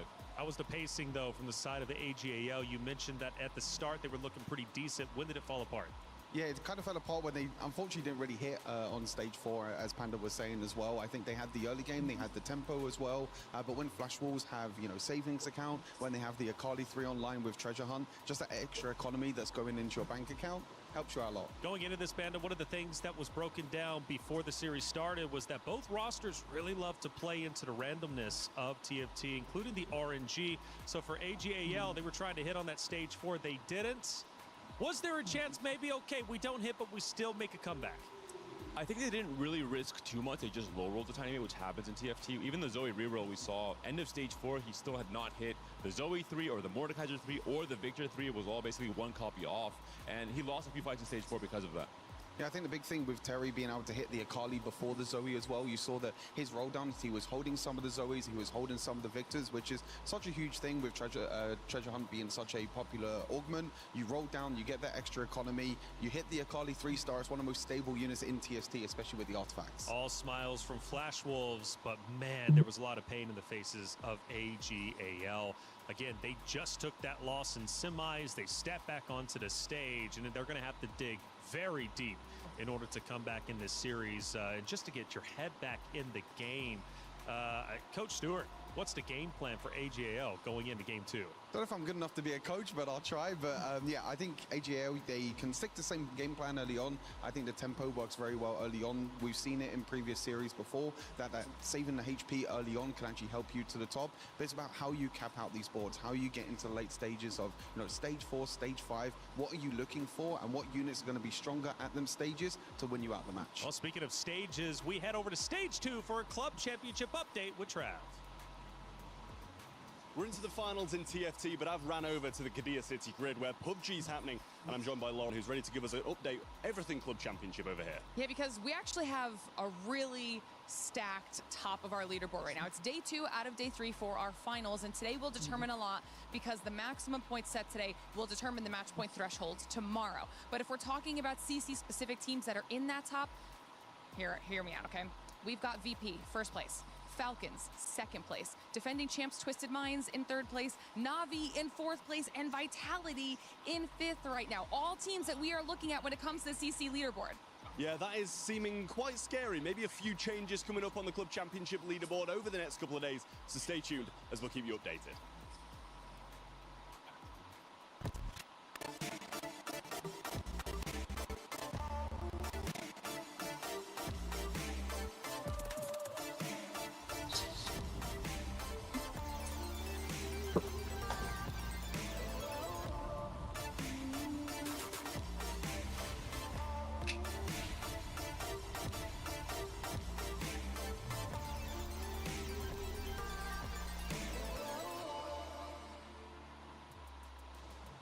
Thank you, Trav. Glitter Explosion for the Club Championship update. We're going to be getting some more of those a little bit later on. But for now, on the stage, 2 teams fighting for their lives for 3rd place. Now, for AGAL. They're the ones who have to come back. For Flash Wolves, they've got the momentum. They've got the smiles on their faces. They're looking good. I'm not worried about them. Now, for AGAL, they've got a lot of great team members, but who are the veterans that need to get the youngsters on their side? I would say Li Tuchuan has been the most stable player for them across the entire tournament, but we did see in that last series versus Aurora Gaming that Waymo Latrobe was able to play for capped out boards every single game, always threatening for the winouts. In this case, as Zoe Reroll, that wasn't really the case at all. I want to see him back on maybe these slightly riskier plans of playing the Nova into the Fast 9, into the 5-cost carries, and to trying to really be that win-out player for AGAL. All right, Lichuan, can you do it? Can AGAL come back? Or will Flash Wolves get a 2-0 victory? We send it to the stage to find out.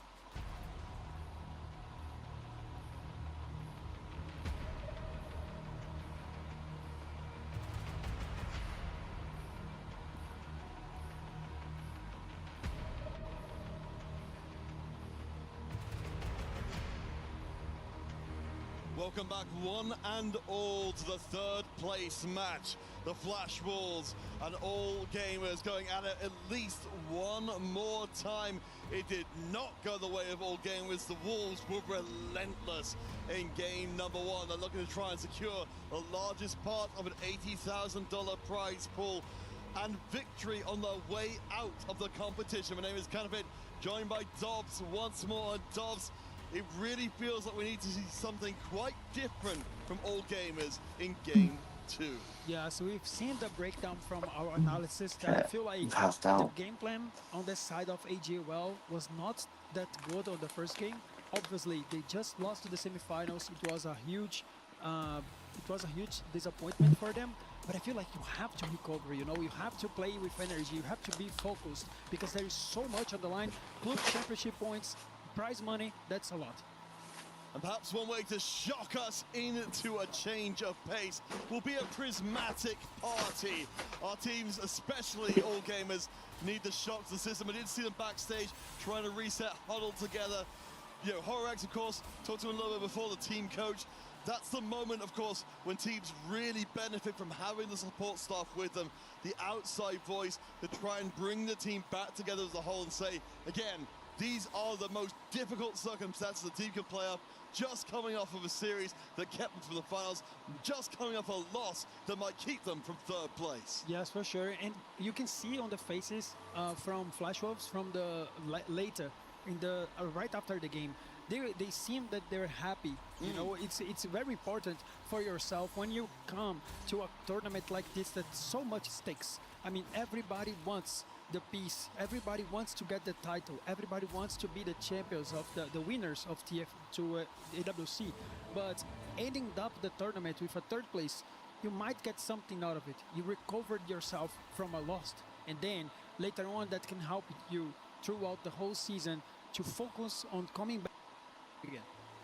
Yeah, and absolutely. It's the way you want to leave the competition if you have to leave the competition at all. But let's get into a little bit more depth. Of course, as addressed on the desk somewhat. I want to hear what you think as well in terms of, for All Gamers, touching it briefly, but in game two, especially with it being Prismatic Party, what do you want to see from them specifically? I mean, you have to be very careful. 2-1 is the most important round in the game. If you make a huge mistake in here, your game is probably over. So it's very important to communicate and have a great and clean line until the very end of the game. All right, we'll see what our players will go for. Of course, Trait Tree, as you might expect, being picked up a couple of times. You know, in terms of like a general sort of feel of what we want to see from the All Gamers then, in terms of the augments we're seeing so far, are they more or less being aligned in the way you'd like to see them? I feel like they have the chance to play some winouts. It's very important to know that hedge fund is one of the augments that give you a lot of economy. You can make crazy boards out of it. Litush one also having flexible, so we might see some crazy combinations in here. And we've even seen it worth the weight in the mix as well. But yeah, as you said, Archen has got a chance to bring out the Teemo early on to get that death cap stacking. Hopefully with a lot more death caps to come along the line as we go through. It was mentioning Again, as we'll keep an eye on the rest of the prismatic augments coming in across the boards. This is an extremely volatile lobby, and honestly, for all gamers, that's probably what they wanted coming into game 2. Yes, I feel like on the side of Waymo, maybe if you're feeling a little bit down, it's good to click on crazy augments, just like Exalted Adventure. This is an augment that leads you into a great spot if you get the units online very early. And on their side, they have Milio and Pantheon. That's already a comp. It's very good to play that alongside with Lulu. So that might be one of the keys to AJL to return into the series. Lichutran did get flexible with the, unfortunately, the Anima emblem. Not ideal, but of course we'll be getting more emblems as the game goes along. Perhaps we'll be able to find a lost streak to go along that. Right now has definitely not been the case.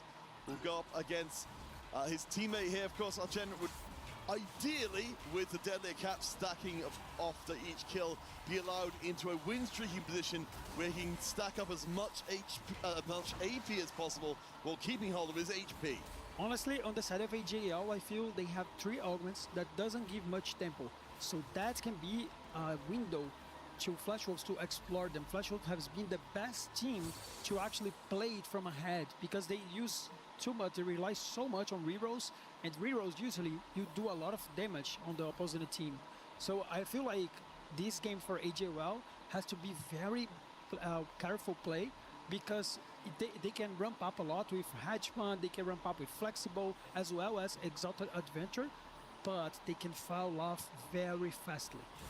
Yes, especially if they don't control the early going. Kabao, one of our trait tree players, has found Brawler, Primordian, and Stargazer as well. Bear in mind, this is Mountain Stargazer in this game. So that's a great place to start from, where you can really just cap out absurdly highly. Wow, I mean, perfect. He got Bruiser, that's quite good as well. It matches a little bit with the Stargazer, as well as a red buff, already a quite decent item. So it's looking very good right now. Later on, he can focus and get some Reforgers to try to even more, to match even more the emblems. Because Primordial is not that great, but at least in the early game, he can use that for some extra XP. Oh, for sure. Sonic wouldn't be hurting too badly out of that one. Let's see what we end up with our first blessings here, so we can double down on our gold, or at least get that early shield. Well, for sure, players going to play for that Ahri. You still click on Ahri, and then you get extra gold because of it. So this was one of the easiest choices across the whole tournament. Let's see how many of them decide to go for it. It does look like, exactly as you say, the popular choice. Terry, though, I mean, it feels like such an interesting thing. With Prismatic Lobby, Flash Wolves, they're up one game. You know, they've got that cushion, so they've taken the more risky augments. They could end up with bad emblems. In this case, they've ended up with some really good emblems. Terry managed to get heavily into the Shepherd line. I feel like it's this augment. It's kind of tricky because it's very rare to you to not having like any good emblems. When you click for 3 emblems, it doesn't mean that you want 3 good emblems. I mean, having 1 emblem that's very good, it might be enough. And then the other 2 ones, you can go like as a side synergy. Maybe you use it as an item and a splash on a random unit. So it gives you so much value. And then later on, you can still reforge and try for a better angle. And I feel like, especially for the side of Terry, he's not looking quite strong right now because he doesn't have a lot of upgrades on the front line. But still, he has great emblems. Shepherd emblem, quite good, very strong. And then Arbiter, that looks very good together with the Shepherd. So it's important to know that he doesn't have 3 good emblems, but 2, it's already very good. Yeah, this was clarifying, thank you to our observers, that the Terry also has Leona printing off of the Arbiter as well. So again, you're talking about the Primordial as being an economic boost. Very much a similar situation for the Leona as well. Archen, though, of course, we mentioned before, for All Gamers, looking to control the early going, get that death cap stacking up as highly as possible. Will face off against Ironbog, who does have an Urgot to a very strong early board. I feel like AGL, right now, they rely so much on this streak from HN because all of the rest of the team, they are very low on HP. They're losing and they do not have the tools to come back very soon. They will have to ramp up a lot and they will need HN to have an HP lead in order to succeed. Well, right now, that's certainly happening. Kabao doing the same thing. Just off screen, we'll check to see it in a second. Yes, they both keep their win streaks intact. Remember, Kabao, we saw them from before. That's the Brawler Stargazer, Primordian player, at least for the time being. As you said, that could change later on, but so far, so good.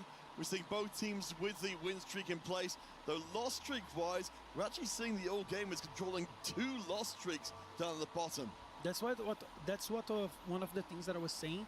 I feel like the late game, the more the game lasts, it's go in the side of AGL because they have crazy augments, flexible.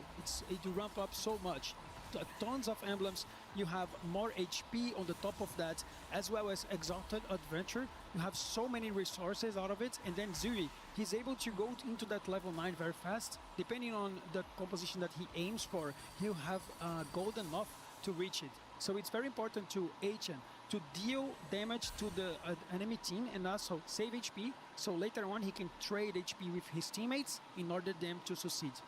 Well, talk to me about what we need from the Flash Wolves then, as we do see Li Chuan throwing in the animal, because we've got Kabao sure with the win streak, but you know, in terms of what for the All Gamers side of things, you said they need time to ramp up. Approximately how long through the game do you think we should be worried if we're a Flash Wolves fan here? I feel like late in stage 4, early stage 5, if they survive, they have enough HP, they will be AGL will have a great game. But on the other side, I feel like, especially for Flash Wolves, they are in the comfort position because they're the best team to play Tempo in this tournament. They're so good at it, so they know how to finish the game before AGL can ramp up. We'll see if they make that happen. Li Chuan keeping his loss streak intact and also stacking up some of the animo. Of course, again, we are at a prismatic party here in game 2 of our 3rd place match. 1 game in favor of the Flash Wolves. So far, it seems like we've got, you know, Dobbs, you're criticizing the plan for All Gamers in the previous game. It sounded like you're liking what they're doing in game 2 quite a lot more. Yeah, I feel like both teams are doing what they know best. Flash Wolves playing tempo, trying to push the tempo of the lobby, trying to deal damage on the enemy team, and AGL on the other side, they give Li Chuan and also Weimu, 2 of their best players, as well as Jiu, a chance to scale. So this is kind of 2 different approaches of the same game. Both can work, but at least on the very end of the game, is going to prevail the team that executed the game better. Chen managing to get even more power. We've got the Radiant voice staff kicking in there to make sure he tries to keep his win streak intact. In fact, he's against Kabao in this round. The 2 teams' main win streak is facing each other. The Talon is a monster, and that means that we will see Kabao, having gone to level 7 a little bit early, seizes control of the only remaining win streak. Kabao needed to level up in there in order to take down the win, and even he took an augment that is quite strong during this time of the game. Force was giving him so much damage, so he was able to take down the advantage in here, the HP lead. So it's quite important for Kabao to do damage on the opponent's side because they are so low right now, and if they have this kind of advantage, Flash Wolves know how to close it out. Yeah, well, Kabao holding the win streak. Terry is also winning as well. You know, has been torn away from his beloved reroll compositions by his emblems into a Shepherd line, but it doesn't seem to be slowing him down at all. Yes, for sure. When you have 3 emblems across the board, you not just have the power of another synergy. You also count like as an item. Sometimes this item will help the units to cast early, to take more for your team. So it's quite important to have more items and as well as more synergies, because this can lead you into a very good early game.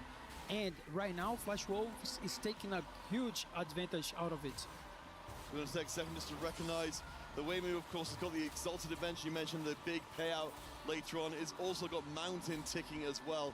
So he will be joining in the Emblem Fest. That's the end of everything as HN loses again, this time giving another streak across. You can look at the side of Kebaba and Terry. They almost have the same augments. Both are playing 3-3, and the second augment is just like Sword Overflow and Belt Overflow. That shows that they know what they have to do. They know that they need to play from ahead. The more HP they save, they will punish the mistakes from AGL.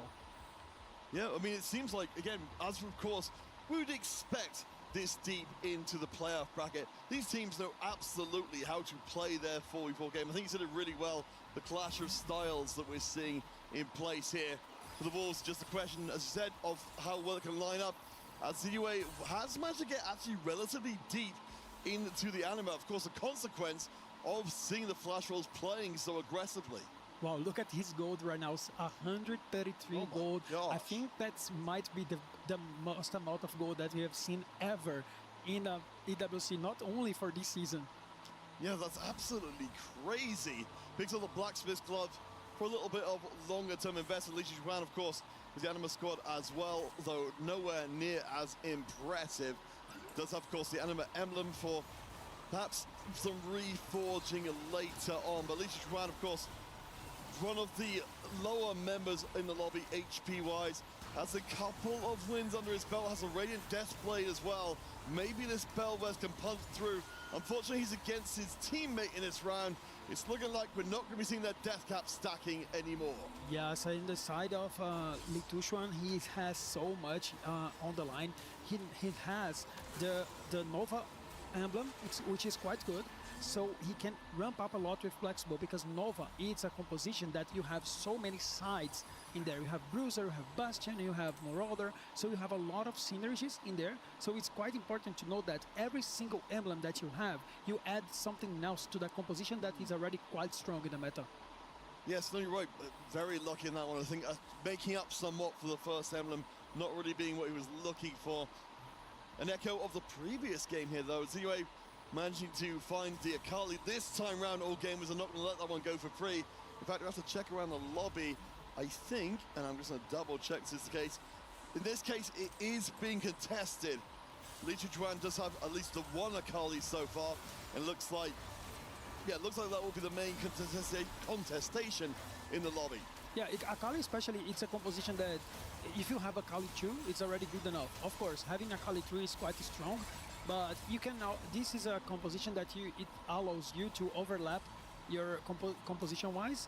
So honestly, I feel like if you want to contest one of your teammates, you at least must play Akali, because you can rely on Akali 2 and different carries. So later on you can play Vax, you can play Kindred, it depends. You can either get like a Rammus on the front line, a Morgana, or Tankenge. So have so many options that works well with this comp, so that is not actually a problem at all to have two players aiming for that same composition. As we come out of stage 3 then, we've of course got to take notice, you know, while we're seeing this divergence of styles, Flash Wolves, in terms of raw HP, are way ahead. Kababao still refuses to lose.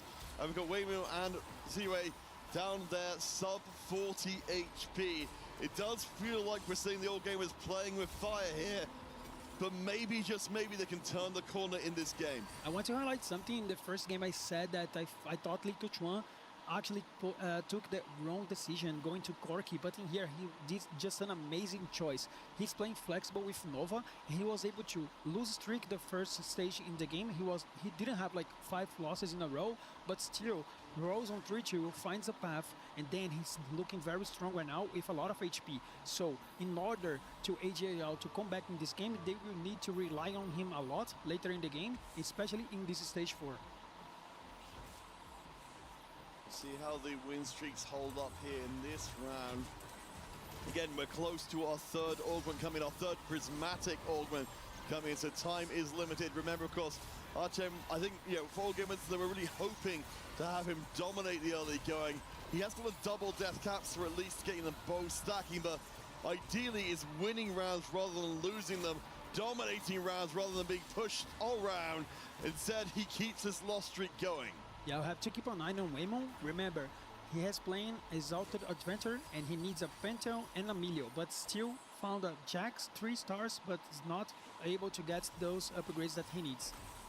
Yeah, you have to imagine that they're going to be held by the opposing team with quite some priority.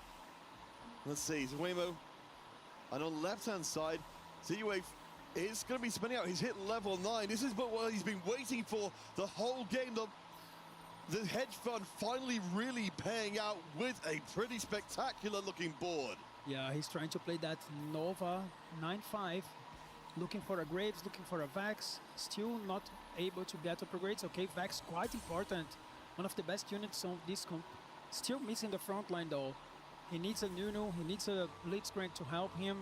He's looking quite strong right now, but still, he needs some other upgrades in order to succeed.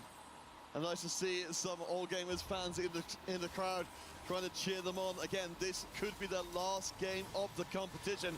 They're fighting to make it through to a third game in a third place match, but it's still wide open. ZUA seems to have gone to where he needs to. Dobbs, the clash of styles. We're starting to see perhaps the first hurdle getting cleared here as it will hand out a heavy loss to AQ1H. What a win from Zio. It's important to know that he has Fiora too, and then the more the damage that he does on the opponent's side, he will heal. That's quite important. The more he heals, the more he can stay and survive in the game, and he can cap the board very high. 3 of the Wolves losing out in the previous round means that we are starting to see All Gamers step the pedal to the metal, but Kibaobao still remains at the top of the mountain, undefeated still at this point in the game. He's been cleaning up for quite some time. Well, on the side of Waymo, he's playing wide spreading, and then this is an augment that every time you roll, will level up. And then he was not able to find many Pantheons. He's still missing a lot of them. So he might not even be able to get the Exalted Adventure, but he still have 2 duplicators. So that's gonna be very important to him in order to get the cash out from the first augment. They're holding it for the time being. Kibaobao on the other side. We'll see. I'd be fascinated if Waymo's Sport can actually win out here. The Lulu's doing a great job of trying to snipe the backline. I think the front lines aren't comparable, but if you don't have a backline at all, maybe it changes things. Yeah, double knockup is good. Desire gets knocked down. One more cast. Remember, this is the Radiant Death Cap. It's very close to the line. And that was almost the end of Kibaobao's 13-round streak. Wow, 13 rounds streak, it's more than enough to actually make a statement here. I'm playing tempo, I'll play from ahead, and then he's very strong right now. He can still ramp up a lot because he's playing Zaya, and remember, that is mountain. The more you stay with this comp, you get even more emblems. And that means you can start slotting in other units from other traits and getting away with it while still having a very strong board, even legendaries long term. So the long-term strategy of All Gamers. Dobbs, in terms of level of reaching where they wanted to in this game, he said, roughly we were reaching this kind of point 4-5, coming close to stage 5. How close do we feel like the All Gamers are to pulling this one back? It all comes down to if Waymo is going to be able to get those upgrades, and it seems like he is going to prevail. So it's quite important. He's still missing the Pantheon, and he's a little bit far away. So he needs to ramp up and get that composition online, but still is looking very strong, and he got Graves too as well. So the game is approaching to a time that AGL you ramp up a lot, so it's quite important then to save some HP, because they're heading to the time in the game they will just smash Flash Wolves. AQ1H though is a player who's going to be very hard to smash through. He's got extremely good ball, the Fiora too. Just dance between the raindrops. We've got very good itemization in the Kali as well. There's still a lot of threat left on the Flash Wolf side. Even if their strategy was more immediate, their boards are nothing to be sniffed at either. Well, the fight, you take a lot of damage from the side of Terry. Still level 9, has a lot of things to upgrade still. He's playing the Shepherd line. Hold the line, one of the best augments that you can get on the Shepherd. But still, a lot of units that 1 star. He's playing LeBlanc, Karma, and Sona 1 star, so he actually needs to upgrade those units. And we've seen again and again, particularly for a player in a spotlight like a Bao, is the opposing team will be doing everything to try and make sure you don't keep this streak going. But I mean, at this point, 14 rounds to win. I feel like the damage is done, but one more round means you take the streak into PvE. Goes up against his teammate in Ironbog, so there shouldn't be any problem with making sure Kababo swimming in money. Yes, this is the time that you're gonna see Kababo actually losing a lot of HP, because every time he faces a teammate, he'll use the removers and then try to give the HP lead that he has in favor of his team. Oh yeah, no, my mistake, you're absolutely right. Doesn't value the streak at this point though. Terry does take the hit. We've definitely seen some games before where Terry has dropped out early. He's been a massive part of the Flash Wolves' success, much, as we've seen Ironbog, both of them on low HP. These are the two of the players I think who've been talked about the most from the Flash Wolves. If they go out in 7th and 8th, I can't imagine it's a recoverable game. Yes, I feel like on the side of Flash Wolf, Kababo has a lot of HP, but he will not cap as high as some of the enemy team. And I feel like Terry going Nate might actually be a lot of trouble on the side of Flash Wolves. Again, if you're looking for the Team Vision versus Aurora finals, they'll be starting at 16:45. Once this one is done, it is a set time, so make sure you stay tuned all the way through. For now, though, we seem to be on the path to a third game in the third place match. We can see the Flash Wolves, they're trying to dig down deep. We see the Pantheon and the Milio being held on bench to try and keep the final form of all gamers from being realized. Yeah, he didn't have yet the Exalted Adventure, but still, you can look that Lulu and Jax are doing a quite decent job. He's still on a 2-win streak. It's not that much, but it seems like his board is actually stable. And I have to wonder, in this kind of environment, taking a reroll composition or reroll augment like this, where you're basically inviting the other team to contest you and make this a much worse augment than it would be in regular TFT, because no one else would fully commit to making it happen. But Terry, if he gets dropped out early on here, it's not any of it's going to matter. Ziwe, of course, stepping up in this game. We've got the Graves at 2-star. We've got the Vex at 2-star. The front line is not good enough from Terry. And an uncharacteristic 8th place puts him out of commission. Yeah, so I feel like Terry had 2 opportunities in this game. He having the Shepherd emblem, he wanted to go 9 in order to get the 7 Shepherd online. But on this game, it's quite different approach, because the AGAL is going to ramp up a lot. They will reach those end game boards. So if he could like roll down up deeply into that level 8, securing the LeBlanc too early, he might not get into the 7th Shepherd, but he would save HP. So he didn't play a lot of tempo-oriented game, and he was like on 5-lose streak later in this game. So they kind of were ahead, but they lost their lead. Kababo, of course, is ahead himself, and in fact, of course, against UA again, back-to-back rounds. You said before, we're seeing a lot of work being put in to make sure that Kababo never hits his full potential in this ball, or at least it takes as long as humanly possible to have that happen. I think the Vex should be good enough to, again, to cut through. Unlimited damage against the 1-star backline is already cutting in.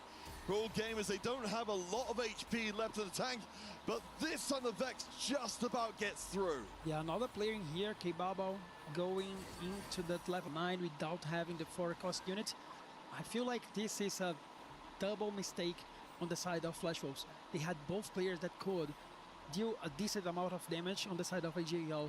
Of course, Kababo was winning streaking. He was so far ahead, but he could have rolled a little bit earlier in order to get those upgrades, secure the units that is key to his round. So now he's not that strong, and then AGL are currently taking the lead in this game.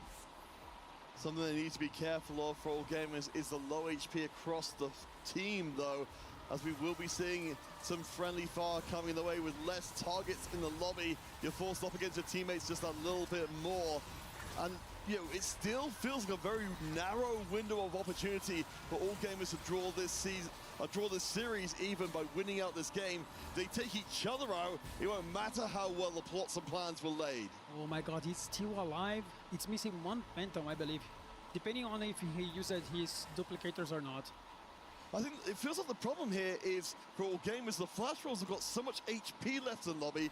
Even if you do take out 1 more of them now, I don't know how many more of the old gamers can stay up and fighting, even if they've got their late game boards. Yeah, it's all about holding Waymo's units, because if he gets the cash out, he'll be very strong. But you can see now that he lost 2 rounds in a row. He was not able just yet to find the Exalted Adventure cash out, so they're relying too much on the side of Litushuan and Hiyui, but still, that might not be enough. Zero will be riding us, I imagine, with another win, though it got rather spicy last time round.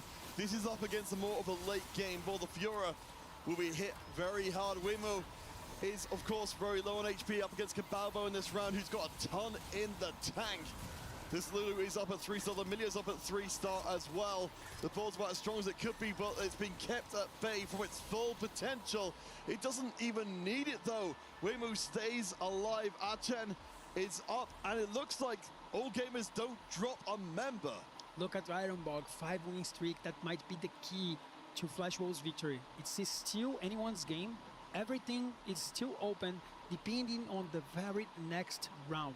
It's quite important for Waymo to reach the Pantheon 3, but he was not able just yet. At least we didn't see the animation on the right, but still possible to AJL to recover.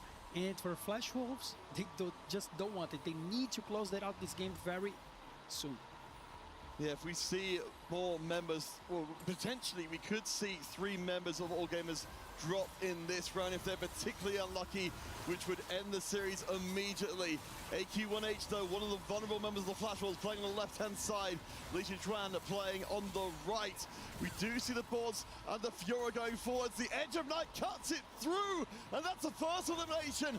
I think we're about to see a second as well. We need to see that scoreboard, because All Gamers dropped 2 members in 1 round. I think they're barely alive. The HP total is so low. Oh my god, the game is still open. It's not the end of the line for AJL, but this was very important on the side of Flash Wolves. They got 2 members of AJL down, so it's quite important to Waymo to try in the next round to get that Pantheon. Maybe he still have an edge to come back into this game. Let's talk paths to victory here for the Flash Wolves. If they put Waymo out in 5th place, game is done. Flash Wolves win the series. They go to the finals. For All Gamers, if they can get 1 more elimination on the Flash Wolves themselves, Cabalbo perhaps out in 5th place, it puts us down to a reset game, but only 1st place matters. I mean, look at this board on the side of Ironbog. He was just as a masterpiece. Oh, he got the Pantheon. And a Tactician Crown as well. This might be the thing. We can see that with an artifact, a Tactician Crown, the board is way stronger right now. So if one of the Wolves goes out in this round, that leaves the door open. If one of them does not, then all doors will be shut in their face. Cabalbo is a low HP member. TUA on the left-hand side needs to make sure this Vex board stays up alive. This is the best chance to stay in the game. Vex is spending a lot of time up in the air, but she's not being chased down by a Fiora this time. She is stacking up. The snowball is good. They're going to be able to eliminate Cabalbo. And it looks like Waymo's also going to be getting the win as well. Oh my god, the game is so close. AJL refused to lose the game. They refused to give Flash Wolves the 3rd place. So it's still anyone's game. It all comes down to the last fights, and Ironbog on a 7-win streak. Will he be able to actually close the game down? There's barely anything left in the tank for either of these teams, with the exception of Ironbog, of course, who still has 36 gold, and he said a 7-round win streak and 2 lives as well. But it's all about the 1st place. You can lose a member here for All Gamers finally, but you have to get 1st place. If the Flash Wolves do it, they win the series again. Team Vision are waiting to see, and also Aurora in the finals, to see who will be our overall champion. This 3rd place match can be decided in this round. Look at the orange, so much tankiness on the line. Nami is doing a lot of damage. Blitzcrank 1 might be not enough, and Lulu is trying to do the damage. Look at the units. They're falling apart. Ironbog just lost.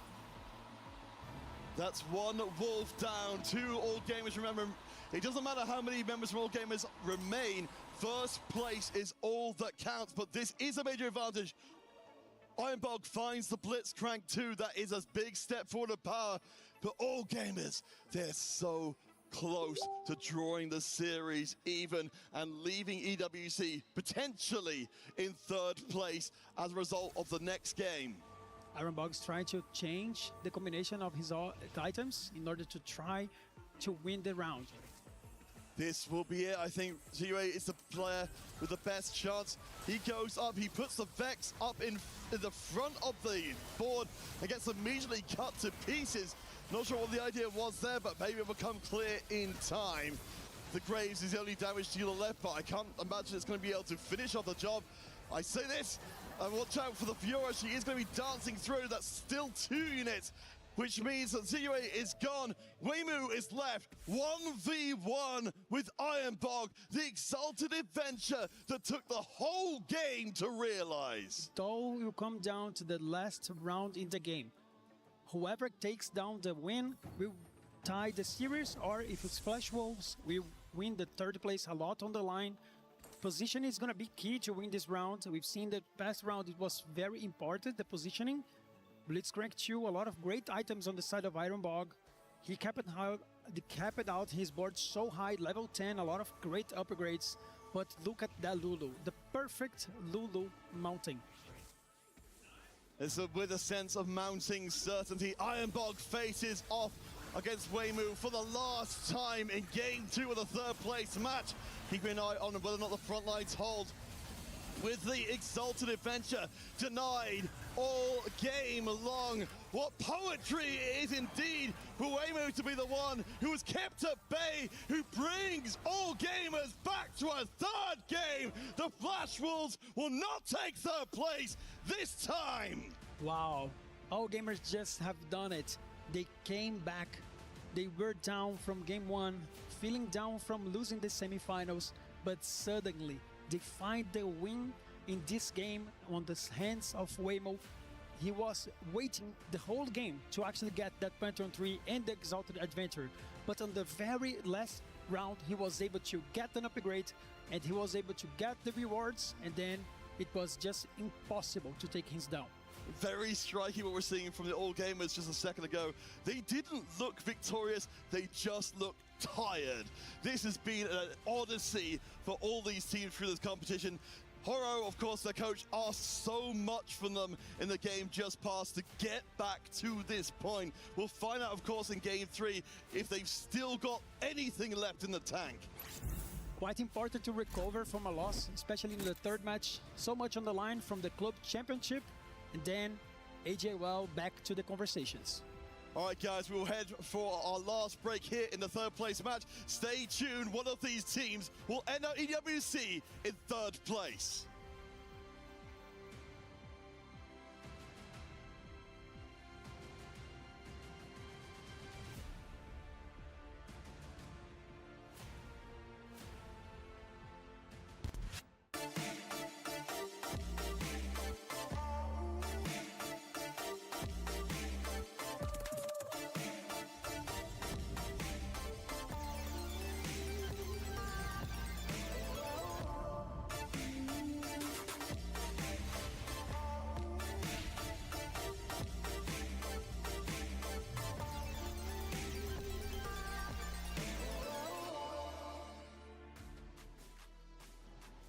You thought AGL was done? Not so fast. We go to a game 3. Who's getting third place? Well, now it's a tight race, and it's anybody's ball game. Hey, welcome back into the Allianz Vaults. I'm Taylor Reflections Noble, joined by Stuart and Panda.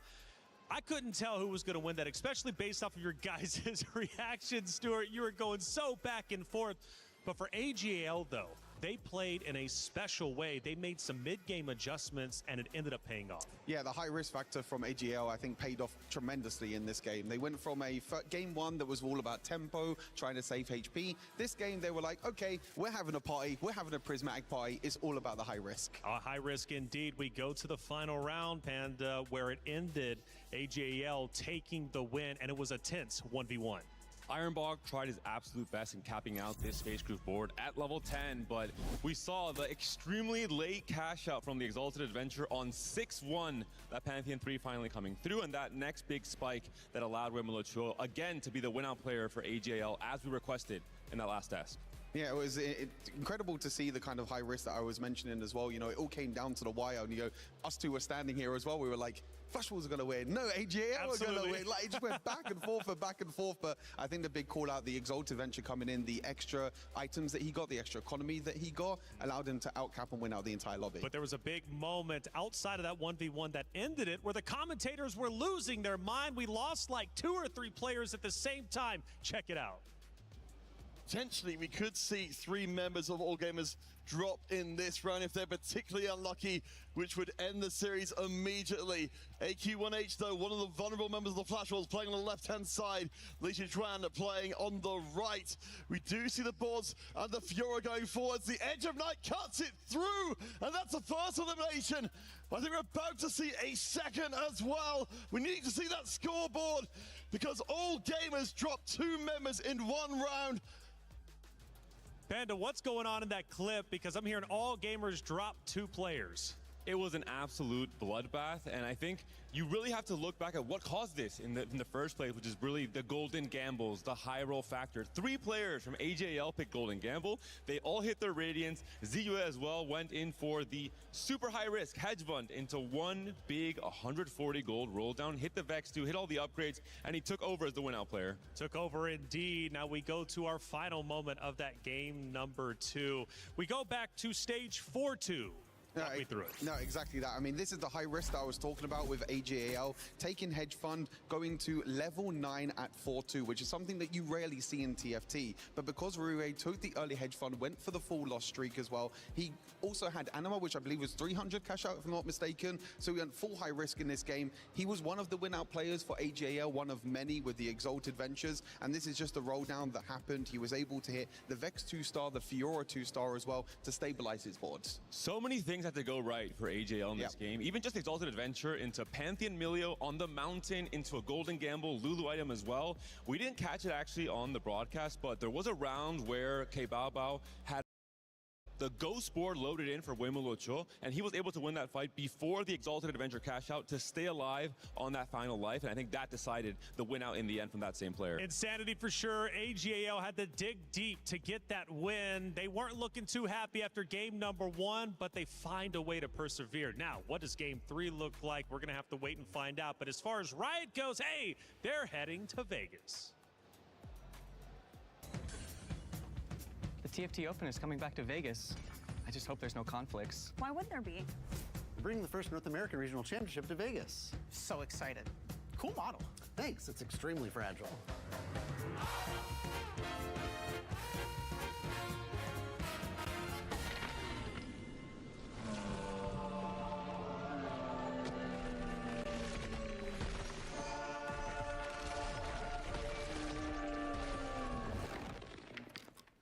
Where's my TFT Open? And my first ever NA Regional My first ever NA Regional Championship.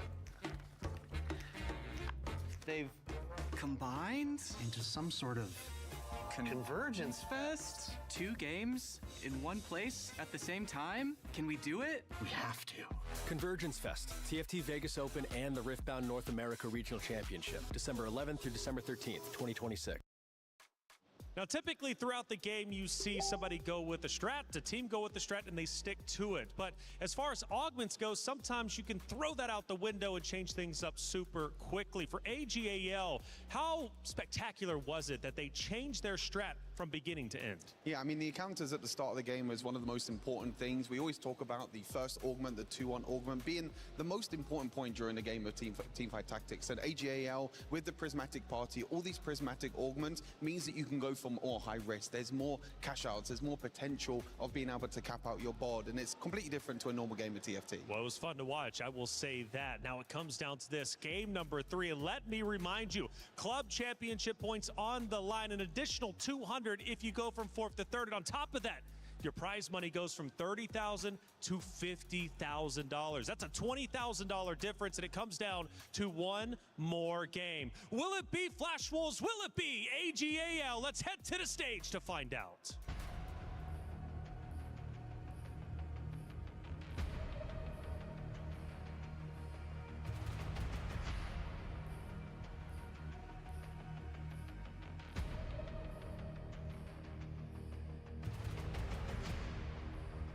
Welcome back to the match before the match. The grand finals, of course, is waiting for us to begin. But right here and now, we're determining the third place team. Flash Wolves, the last remaining APAC team, against All Gamers Global for the final time. Yes, Flash Wolves and All Gamers, they both have a statement here. Whoever takes down the next fight will be third place. That's a lot on the line, a lot of club championship, but as well as leaving EWC with a victory. That feels actually very good. I feel like especially for these players, they were disappointed with the results. They fight for the wins. They tried to get the EWC title, but in here, at least they can fight for the third place. And of course, we know for both the teams coming off of losing their initial semi-final matches, they're going to be emotionally vulnerable. Both teams now in the series have lost the game. Both teams, you can see, with looks of concentration warring on their faces, with the amount of fatigue they're going to be feeling at this point. Just going into a third game, so much on the line, so much asked of them. Let's head back to the convergence one more time in the third place match. Yes, I like on the side of match-wise, we had Flash Wolves. First game, they were looking better. And then actually AGAL was looking very down from the loss that they had in the semis. But game 2, they showed up. I mean, it was nice to watch them. They went to the high-risk trades. They went to the cash-outs. They tried to cap the board very high. And at the end of the game, they were able to force a game 3. Yeah, what an ending to that game it was. But I think you called out very early on in the game. They had AGAL play to their style. They stuck to their gun for a while. Ultimately, what happened was a result of the plans that they put in place from the very beginnings of the game. Yes, we were talking that before, that I think both teams had what they like.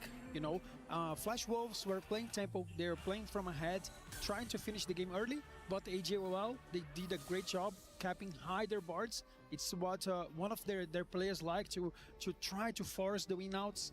And they were able to reach that final boards very, very in the hands of Waymo.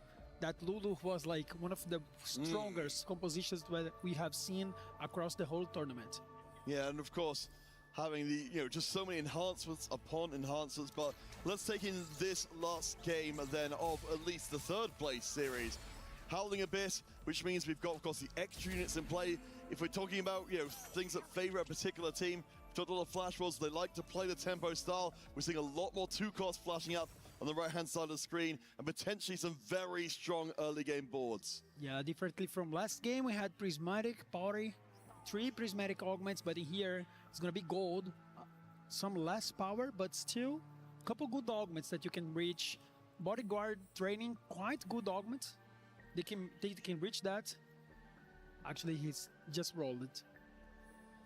Interesting. So we're seeing, let's say, a combination of a lot of item-based augments coming in across the field. We do see Achen going for the savings account. And of course, where would we be without our emblems as Waymo finds Stargazer and Voyager? The Stargazer in this case being Alter. Okay, Stargazer Alter quite good, but I feel like Voyager's is very, very strong. It's a possibility to you to play either Aurelion Sol, or then you can play some LeBlanc that you use quite well the augment as well.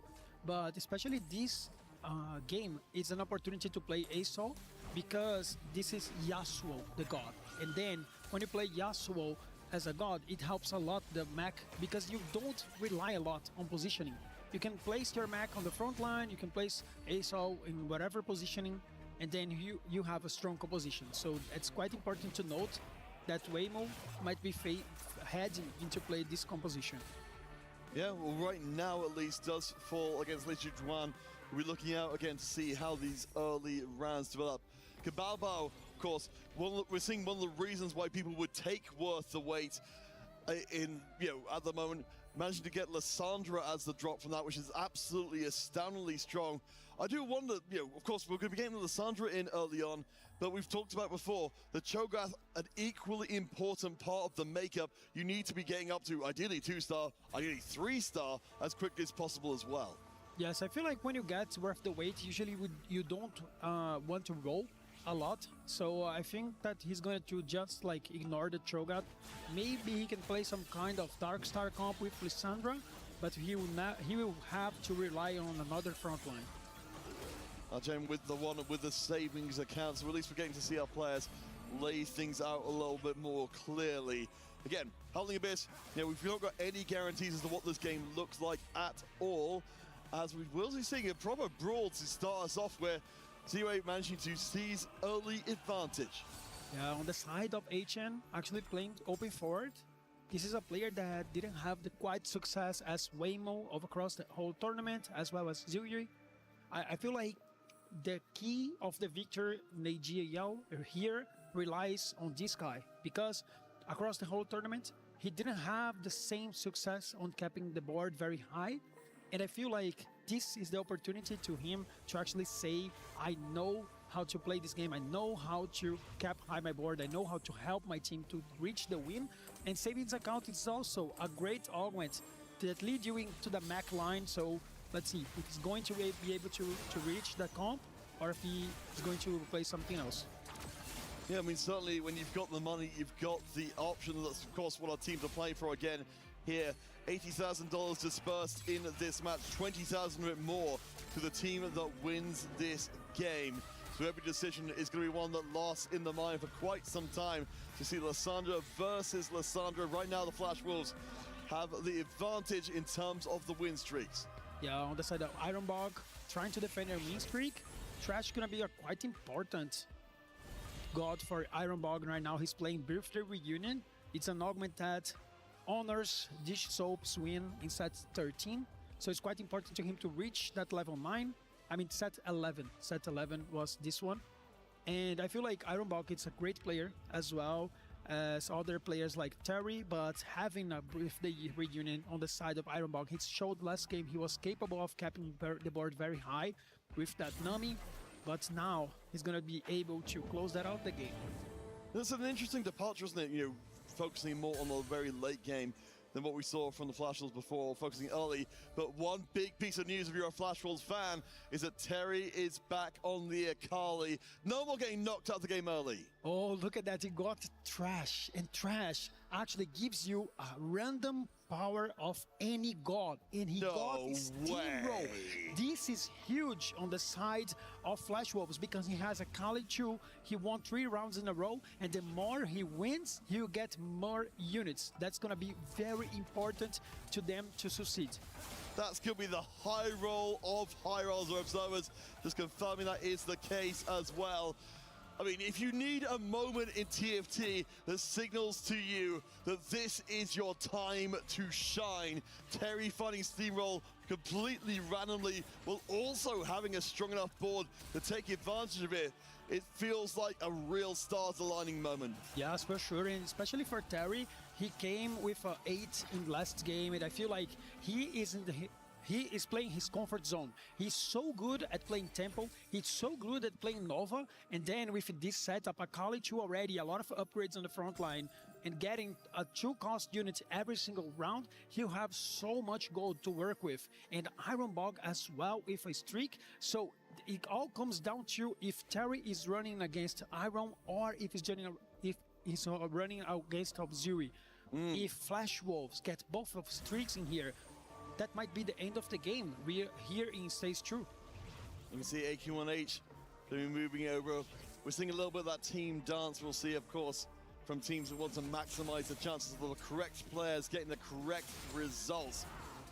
Up against Archen in this round, we'll keep your eyes very closely on the right-hand side. We've got 3 win streaks running right now at the end of stage 2. Especially for all gamers, if they lose their streak, they're in major trouble. ZUA, of course, you can see has still got a very, very strong board. He won't be able to break either of the streaks, but Ironbog does take a hit in that round. I'm presumably giving that over, yes, to Terry to make sure he keeps the good times rolling. AJL got so lucky here because Terry was able to face Iron Bog, and then AJL have 3 streaks right now. You can look at the top, Ziri has 100 HP, and at the bottom, Waymo and Etchen, they have both 5 losses.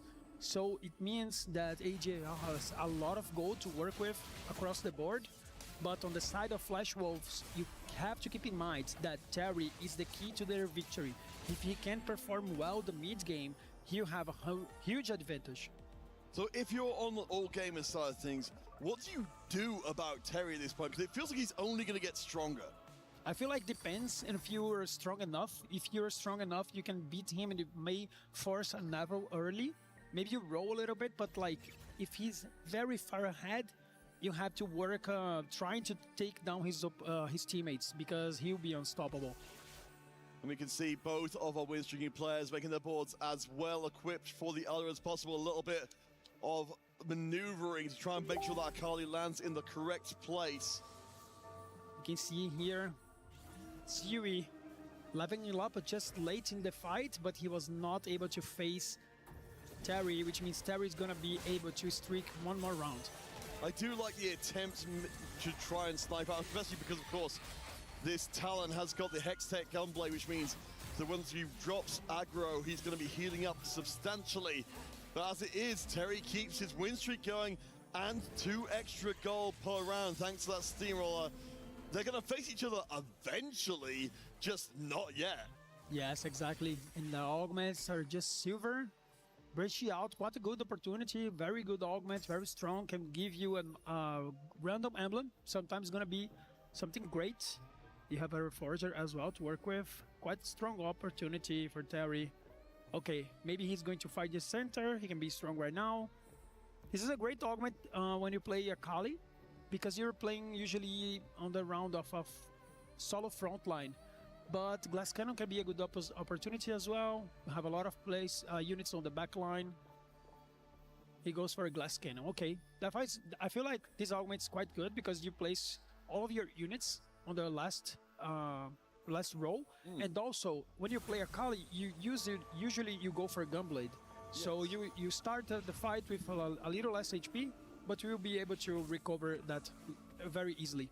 Well, of course, we've got the Hand of Justice as well to fulfill a very similar function, so that is a very scary 2-star Akali, who, as I said, will be extremely hard to put down. In this case, as he faces a teammate again, so again, no challenge from the currently strongest member of All Gamers. I'm kind of curious to see, if these two do keep ducking each other, if there's anybody else from All Gamers who can present a serious challenge as the win streak remains intact. They still have not played each other. Down at the bottom, also, All Gamers, actually I want to say, All Gamers have got both 7-round loss streaks. They're avoiding each other as well. Yes, I mean, this game is very heavily strong in the favor of AJL on the side of economy. So if they have a good plan, they can come back into the game. HP means that they're gonna need a good plan in the late game, but Ziri can always give them some HP. Right now, the Wolves very far ahead in HP because, of course, those 2 loss streaks from All Gamers, they have dropped down to 50 or below. We'll see how one of those low HP members does up against their teammate.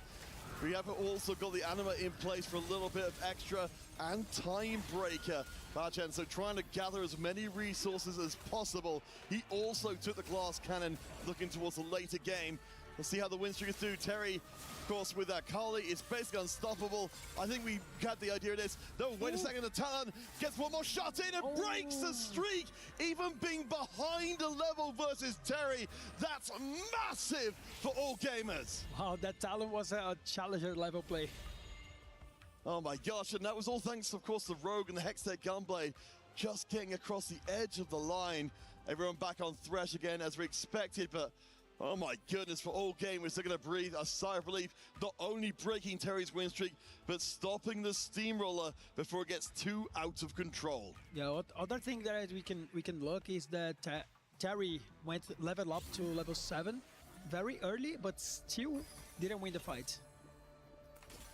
Oh boy, I mean, given how long it took for Terry to get taken down, he's already gotten, ludicrous levels of advantage, so it's not exactly at a get-out-of-jail-free card, but it does mean that all gamers are in position to look strong. Li Chuan also on a small win streak, also on high HP. So if we're just looking at the kind of the situations, for all gamers, 2 members in a strong position, high HP, 2 members low HP, but with massive loss streaks as well. I think all you come down to Achen. If he's gonna be able to create a good board with the economy that he has, if he can convert his spot, AJR will look very good. But if he misses and the transition does not go very well, it can be very dangerous. Let's see if Ziwei is able to keep the streak going. I imagine should be the case. His talent is doing so much work. Actually runs right through Kababa, who's currently in the middle of the table. And again, the Flash was not close to any sort of early elimination, but it feels like, if anything, all gamers, they're kind of stalling this game out. They're not taking damage themselves, apart from, of course, the players who are looking to do so, and that's giving them more room to maneuver. Oh, look at that. He got an Echo from Trash. You've seen that Terry got the steamroll, but from here, it seems like he got Echo, and he was able to get a very good cash out in here, getting a Blitzcrank early in the game. He's already in this position that he can play Nami, so it feels like he's in a great spot right now. He's going to be massively stronger than he was before. We're starting to see the item slams come in. Archen knows the time is to start moving up. Of course, he goes up against his teammate in this round, so only one of them gets to keep the loss streak intact. I'd have to imagine Archen looking to be the one who will start moving up the table with some speed. I mean, on the other side, he's got a decently strong ball, but it's certainly no Blitzcrank. Yeah, so on the side of HN, I feel like he already have a lot of units. He's gonna be able to get another cash out. He was aiming to lose in order to get it. Here comes the gold. That's gonna be a great transition.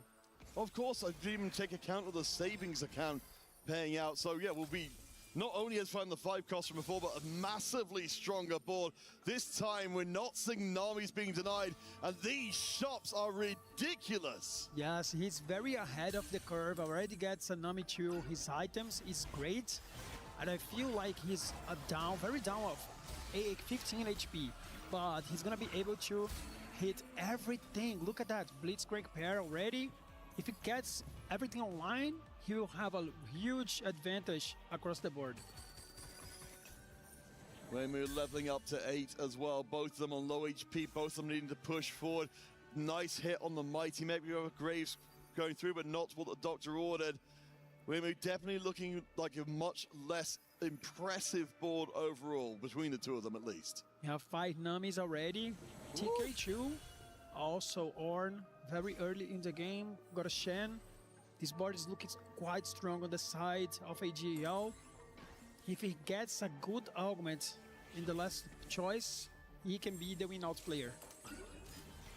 We'll see how well the 2 members of All Gamers do in this round. Both of them low on HP, but Archen, of course, very low indeed.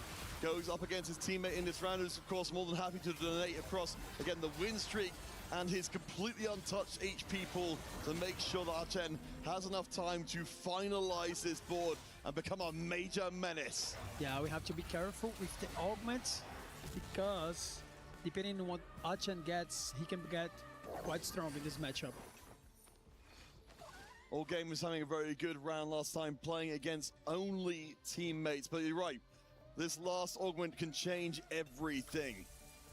Nothing crazy on the side of Archen, a couple items, quite good. I mean, nothing crazy. If you could get like reinforcement, would be very scary. Yeah, we've got a lot of players looking for a lot of the same units. Kabaobao, of course, Flash Wolves looking for more of a way back into this game. Again, as we talked about from the beginning, we are seeing a different side of them in this game. More of these late game balls, late game choices from the early going. Yes, I feel like differently from the last game, the boards will be, of course, way less powerful, because we had 3 prismatic augments last game. But on the side of Flash Wolves, they're relying on Iron Bog. He's trying to go 9, still level 8, I think. And I feel like he's going, as soon as he goes 9, the game can turn in the favor of the Flash Wolves. Well, for the Wolves, they do have a strong point here in AQ1H. We've got at least a one-star Zaya, but of course, the Nami doing a great job, the bubble getting onto the back line and creating a lot of problems, especially with the one-star much more vulnerable to being sniped. Archen gets a win again. We're starting to see the All Gamers closing the gap on the rest of the Flash Wolves, currently mostly in the middle of the table. AQ1H, not quite strong yet. He was relying on Zaya 1. He kind of overlapping Zue, and I think that he's losing into the contest.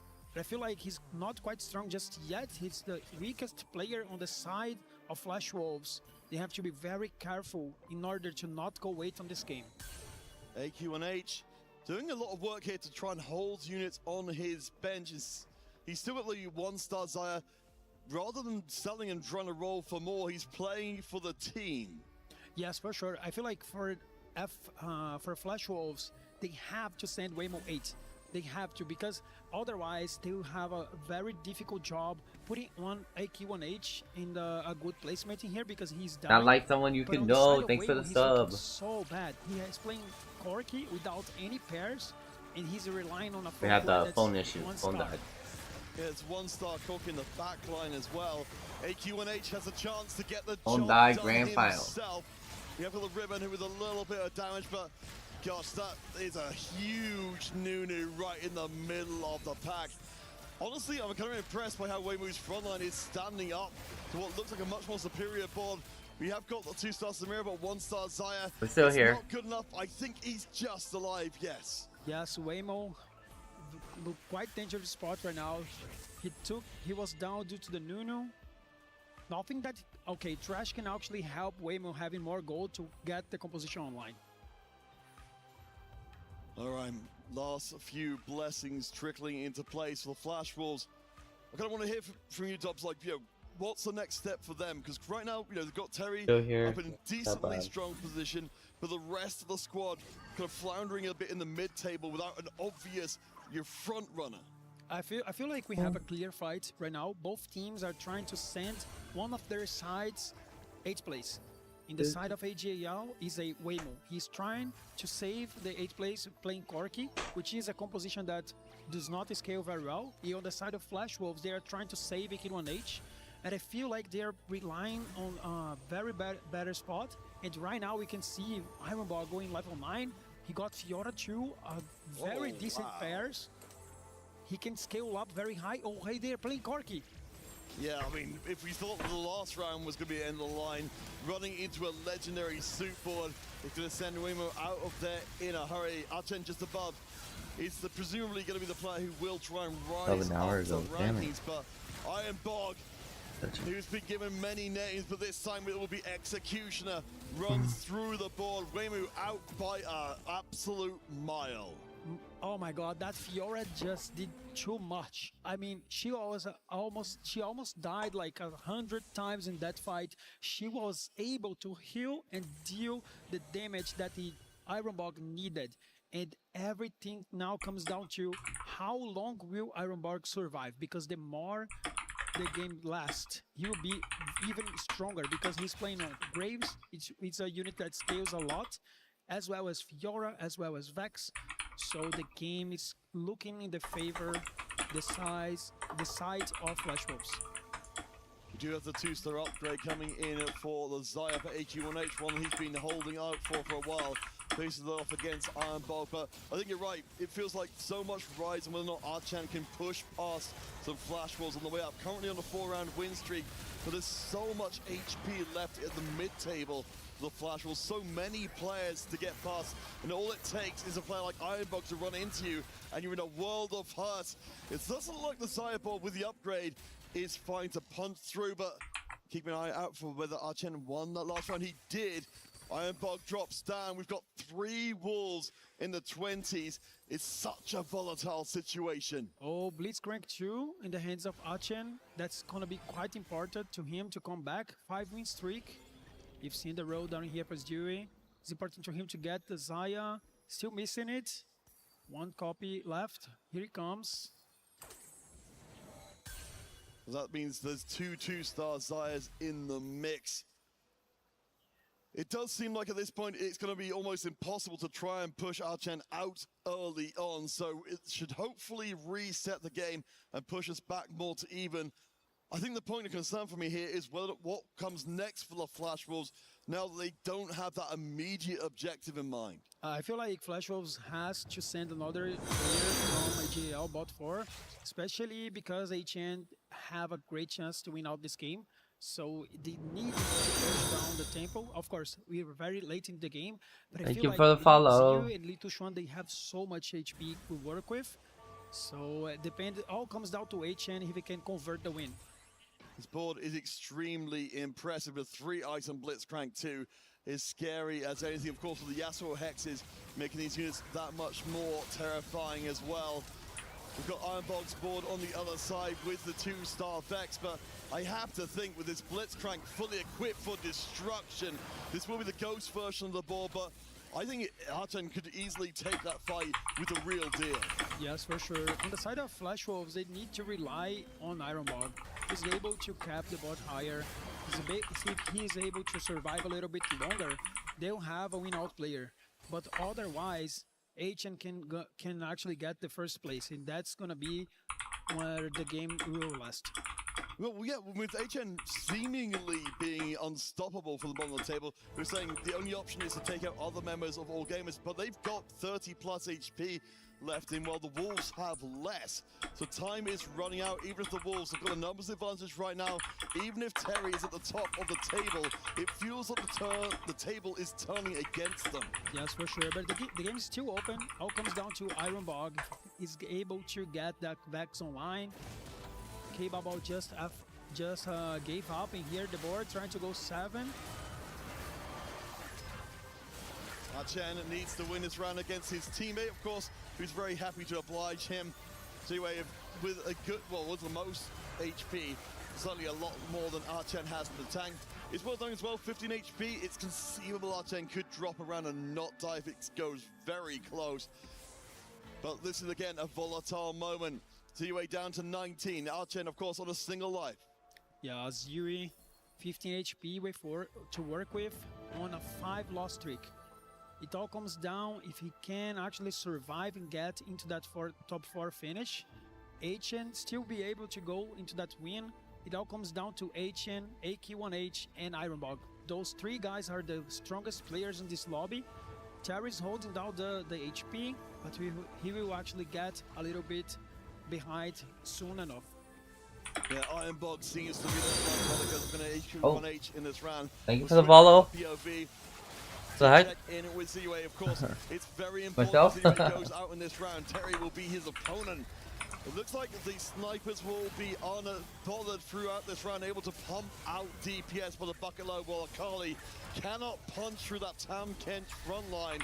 Really good news for All Gamers. They're still low on HP, but again, the rounds are looking very good for them. And the Wolves, they've got the members, but they drop, of course, Cabarro dropping himself out of commission, leaves us 3-on-3. Look at the Ironbog, top of the standings, 3-win streaks.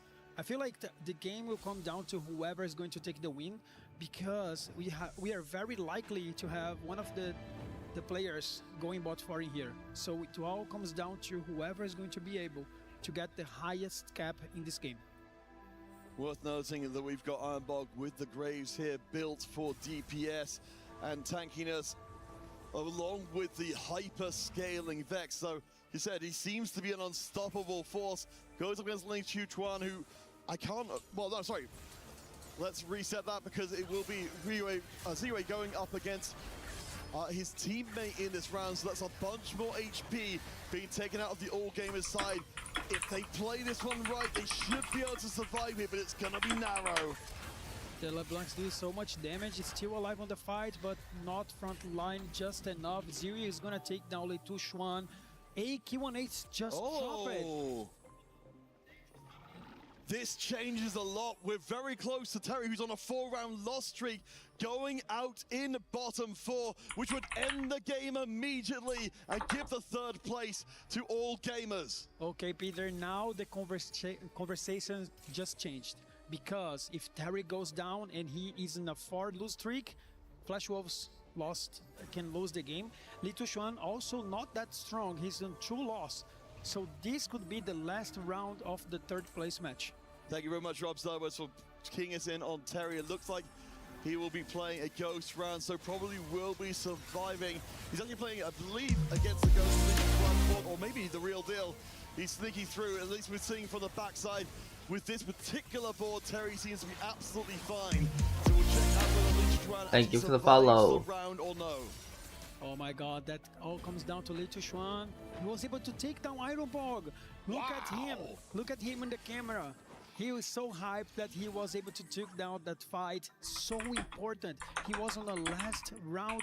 He was on the 1 HP, because if he gets a loss in here, he will die. And it's so important, we talked about this in the previous game. The All Gamers squad just looked like they had given everything they had to give. To see a smile come back on any of their players' face is a huge change from what we're seeing before. It feels like they can sense their moment is nigh, but the Wolves are still not down and out. Ironborg is still in. Terry is still in. It's 2 versus 3, but All Gamers need to put the final touches in. I don't know how Ironborg actually lost that fight, because Litu Xuan was level 8. He was not that strong. Maybe that was a matter of positioning. Does have a very good board at level 8. Has Sona 2, Karma 2, LeBlanc 2. Everything you wouldn't expect from a level 8 board, but Archen is at level 10, Terry at level 9.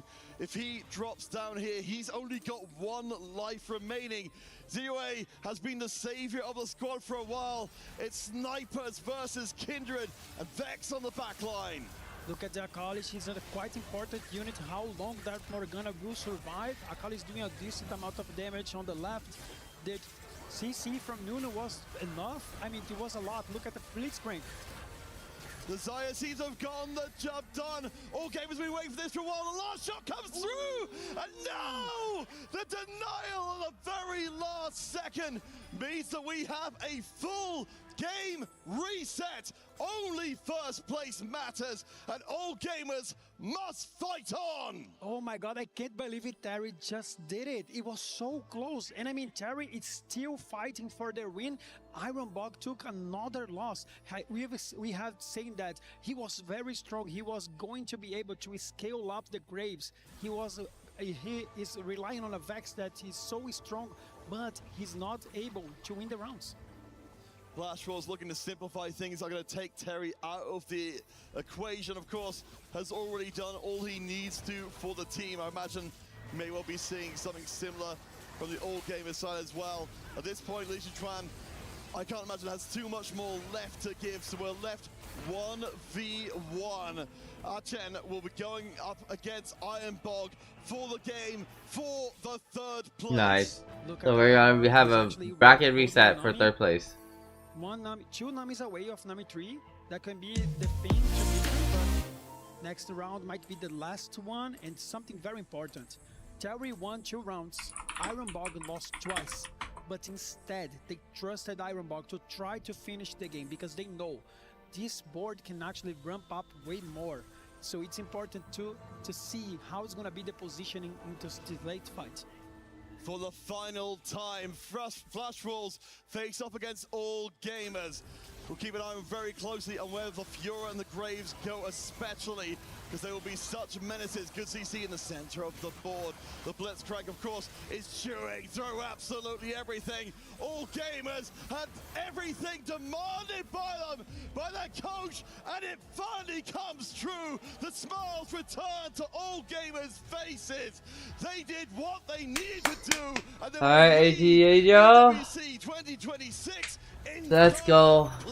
Let's go in 3rd place.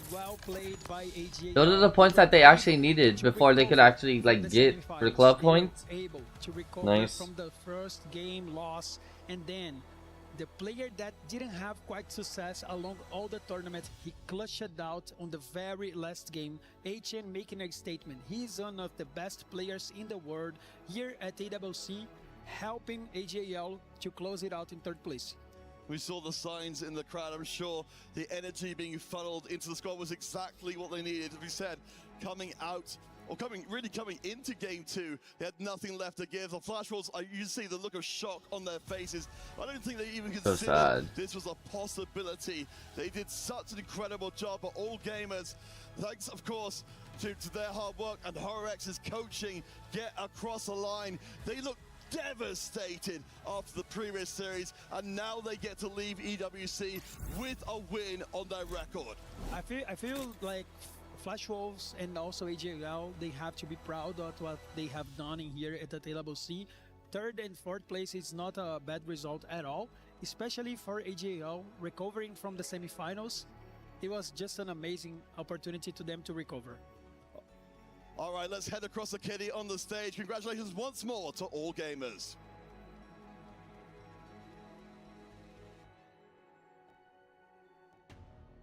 AGAL officially exit the EWC tournament as the 3rd place, taking home $50,000 in terms of prize pool. This is a reflection journey for AGAL. Just 50,000. You guys Nice. fell from high places. So what type of personal growth have you experienced from 日月？首先 AGAL 正式变成了本次 EWC 的比赛的第3名，拿回了5万奖金。这次 AGAL 也是从3胜0负打到了今天的第3名，所以对你自己来说有没有什么自我感受呢？就是我们可能还可以做得更好一点。如果进决赛的话，其实我们有机会夺冠的。然后第3名的话，也算是还可以了，就是也算是成功努力了。I feel like we could have definitely played better, especially if we made it into the grand finals. We could have won the grand finals. Ending on the 3rd place at EWC, we are still very satisfied with our result as we tried our best.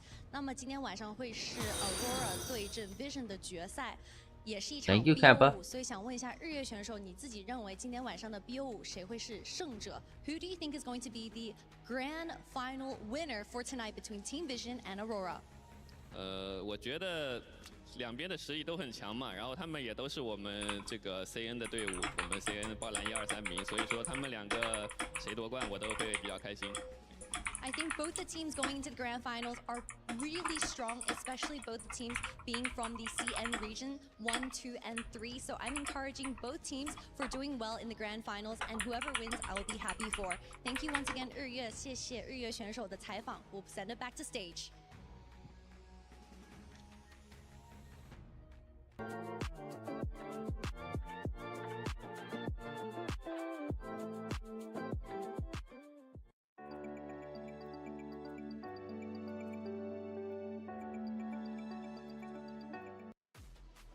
They had to come back, win 2 maps straight, but they get the job done. AGAL, 3rd place, $50,000 richer, and most importantly, also getting 200 additional points added on top of what they've already accomplished. AGAL, not only for the organization, but also for the team, should be incredibly proud of what they accomplished this year in TFT. Flash Wolves, though, 4th place, also have to celebrate the fact that they got this far. Top 8 from last year, this time around, top 4. Big improvements. No, 100%. I mean, the Flash Wolves are getting closer. You know, top 8 last year, top 4 this year. I wouldn't be surprised for Flash Wolves if they come back again next year. Hopefully, maybe get to the grand finals next time around. And they were the best from the APAC region. Yep. They did an amazing performance. We see the expression, of course. Ironbok, he wanted more to get with AQ1H, the leader of the team. They get a better performance. The round was very close at the end, but AG1H, they were just too strong. They had the position, they have the capacity to turn it around, and of course with leader like Ryue, it was just too good. Yeah, I mean, we talked about in game number 2 about AJL taking risks, going for loose streaks, going for Anima. It was Ryue in game number 2, and this time it was Asian going for the loose streak, and got Blitzcrank 2 so early on. One of the strongest 5-cost units you can get in TFT at the current moment, and I think by the end of the game he went on a 12-13 game win streak at the end, and we knew at that point Hupei that he was the win-out player, he was going to get 1st place, so Flash Wolves were already on the back foot at that point. They had to try and push the tempo, they had to try and, you know, take out AGAL as quick as possible, but they weren't able to. They tried to push the tempo. Terry did it again. Normally in the West, we call it tempo Timmy, but this was tempo Terry, for sure. I think that's the way they call it in APAC, because Every time he was in a win streak, every time he was preserving HP, huge runaround for them. So Flashwolf has an amazing performance right now, and respect for them. The smiles on the face of AJL, they dap up their opponents as they take them down. There's Big Coach himself as well, who came on the desk and said, look, we're going to make it the grand finals. Yes, they don't. However, top 3, $50,000. A tremendous opportunity for them in the organization. They continue to progress throughout EWC. We'll have to follow their story as an org, but for now, their run comes to an end. 3rd place, job well done. And they battled hard as they possibly could. Now, of course, final moments and replays from that final series. It really is amazing that AG was able to win back-to-back maps, because you think about it, you go back to semifinals, they take a loss. It was heavy. We looked into their vaults of, whenever they went back to their locker room, and they were just, they looked down in the dumps, naturally so. So the fact that they can come back out, also lose round number 1 and still win, talk about strength. Yeah, mentality must have been an all-time low. When you lose a semi-final, you're that one step closer to the grand final. Unfortunately, not being able to make it, being able to step on that stage again and win the 3rd place matchup. It's not easy.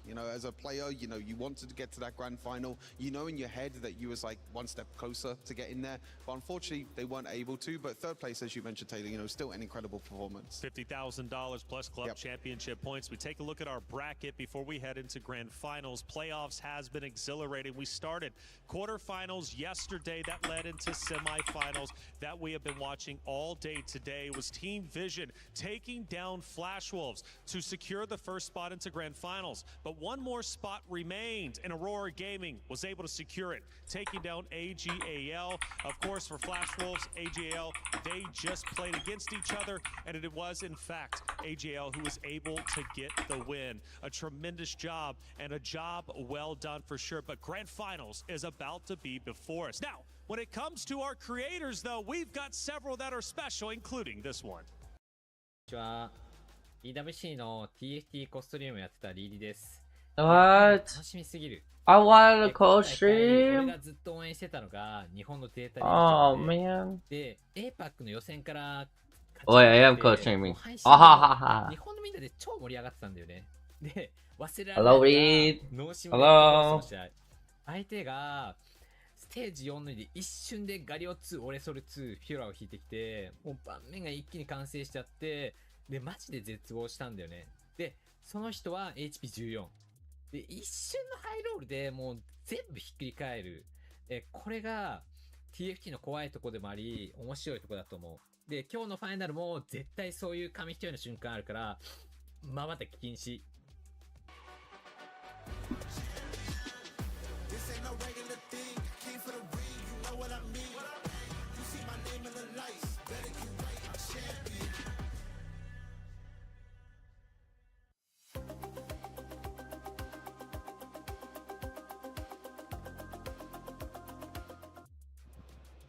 Thank you to Riri, as well as the rest of everyone who is co-streaming our event. You guys are I'm also co-streaming. Most importantly, spreading the love and the wealth of TFT. It's grand finals time. We now know the 2 best teams this year at TFT. It's Team Vision, it's Aurora Gaming, and they're about to battle it out for $150,000 first place, plus the 1,000 club championship points. It's going to be a good one, and we've got a lot to talk about. Starting with Team Vision, this roster came in for their first ever EWC, first representation. They're only in 2 games across the entirety of EWC. One of those games happened last week where they got 2nd place. Now they're guaranteed another 2nd place. Winning this means the club championship point race for them, they will be tied with first. That's $7 million.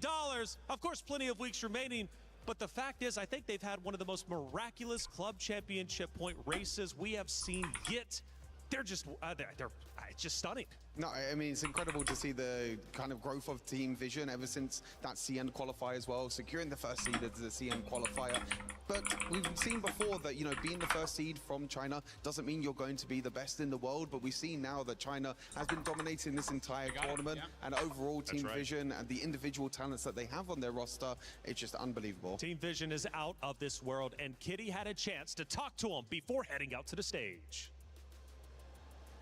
Congratulations to Team Vision for qualifying into the grand finals at TFT for EWC 2026. First of all, I'd like to get started with Flancy. So the overall schedule has been really tight and high pressure. So for these types of tournaments, what type of adjustments do you have to make going into this tournament?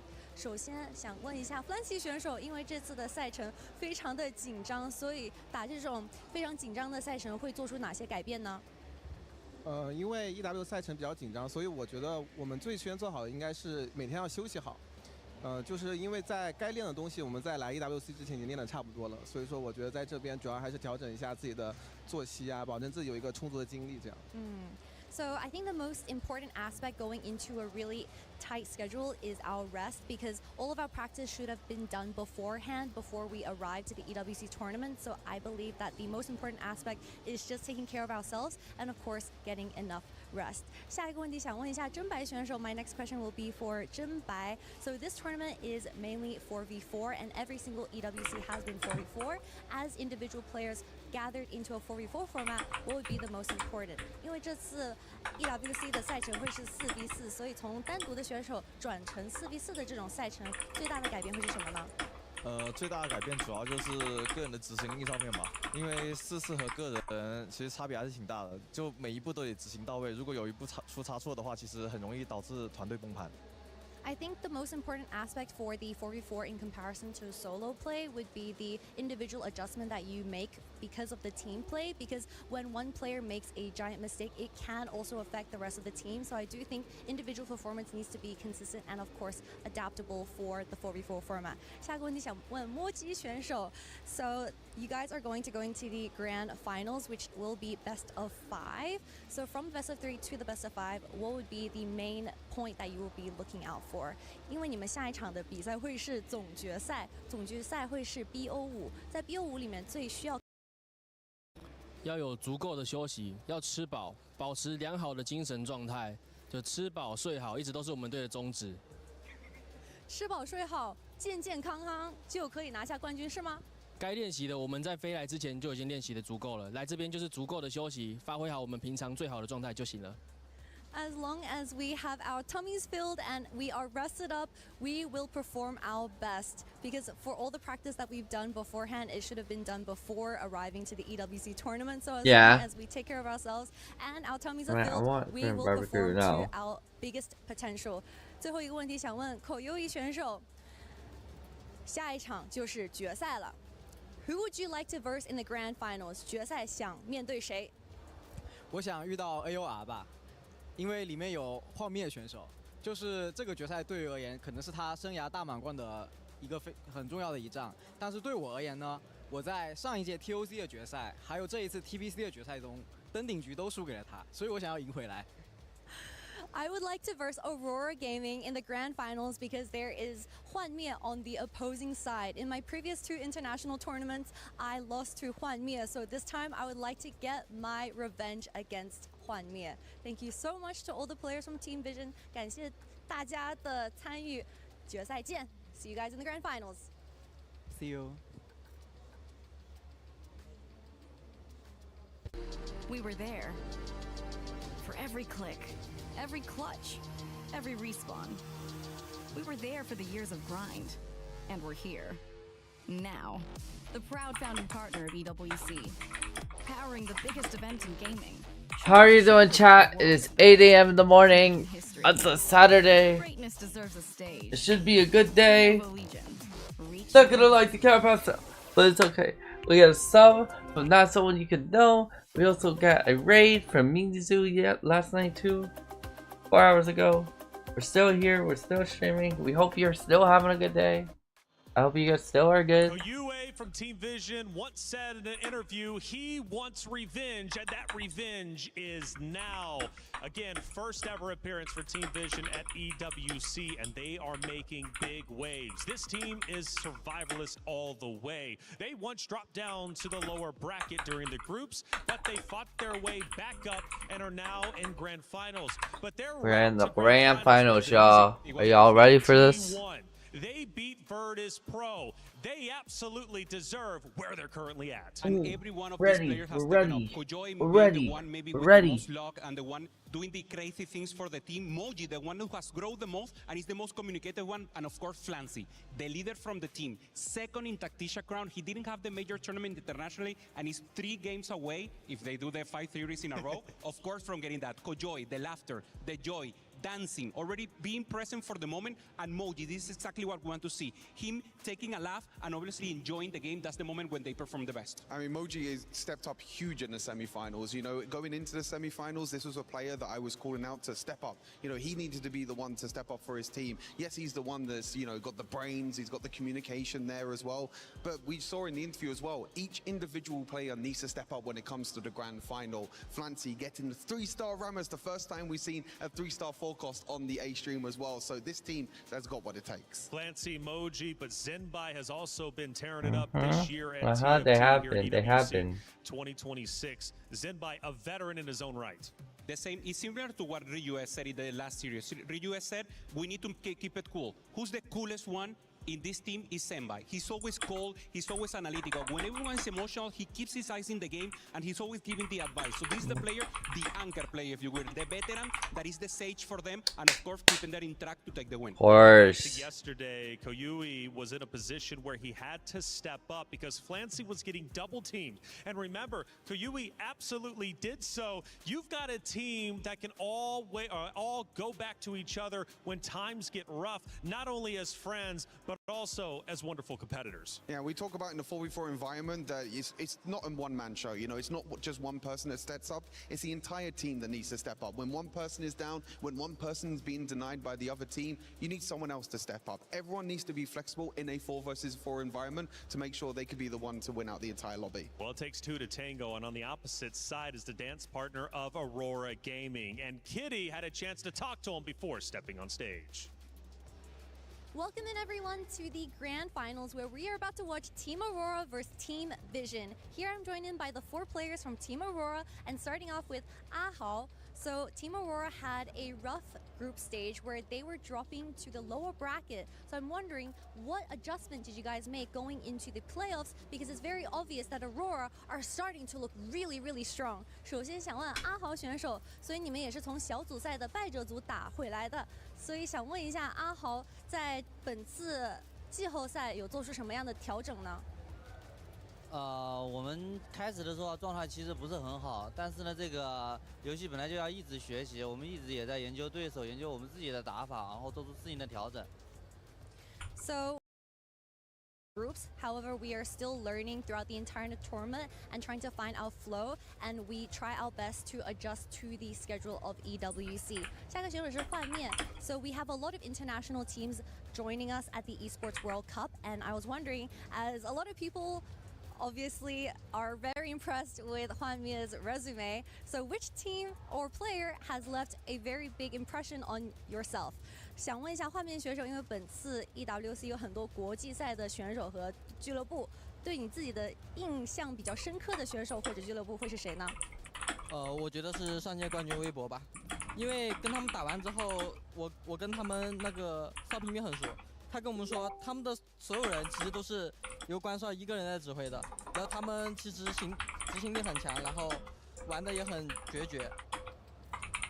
So the team that has impressed me the most is definitely WBG, and I'm specifically really good friends with Sao Pumi, and I'm surprised because WBG have one specific IGL leader, and they have a good synergy because of that leader. 下个选手想问李洛. So oh my it God, is once again an international tournament, and it's a very close schedule. So what type of adjustments have you made to maintain your health and mental health for these types of tournaments? 因为本次也是一个非常紧张的国际赛赛程，所以对于你自己来说，有做出什么对于自己的身体健康一些调整呢？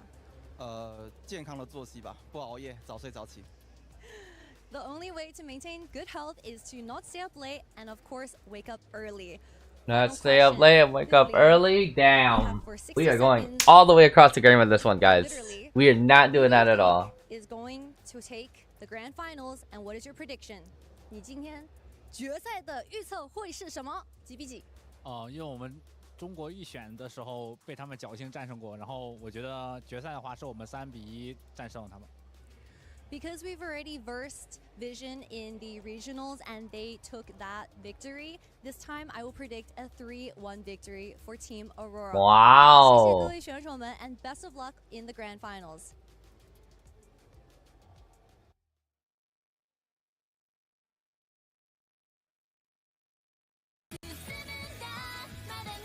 Da da da da da da da da da da da da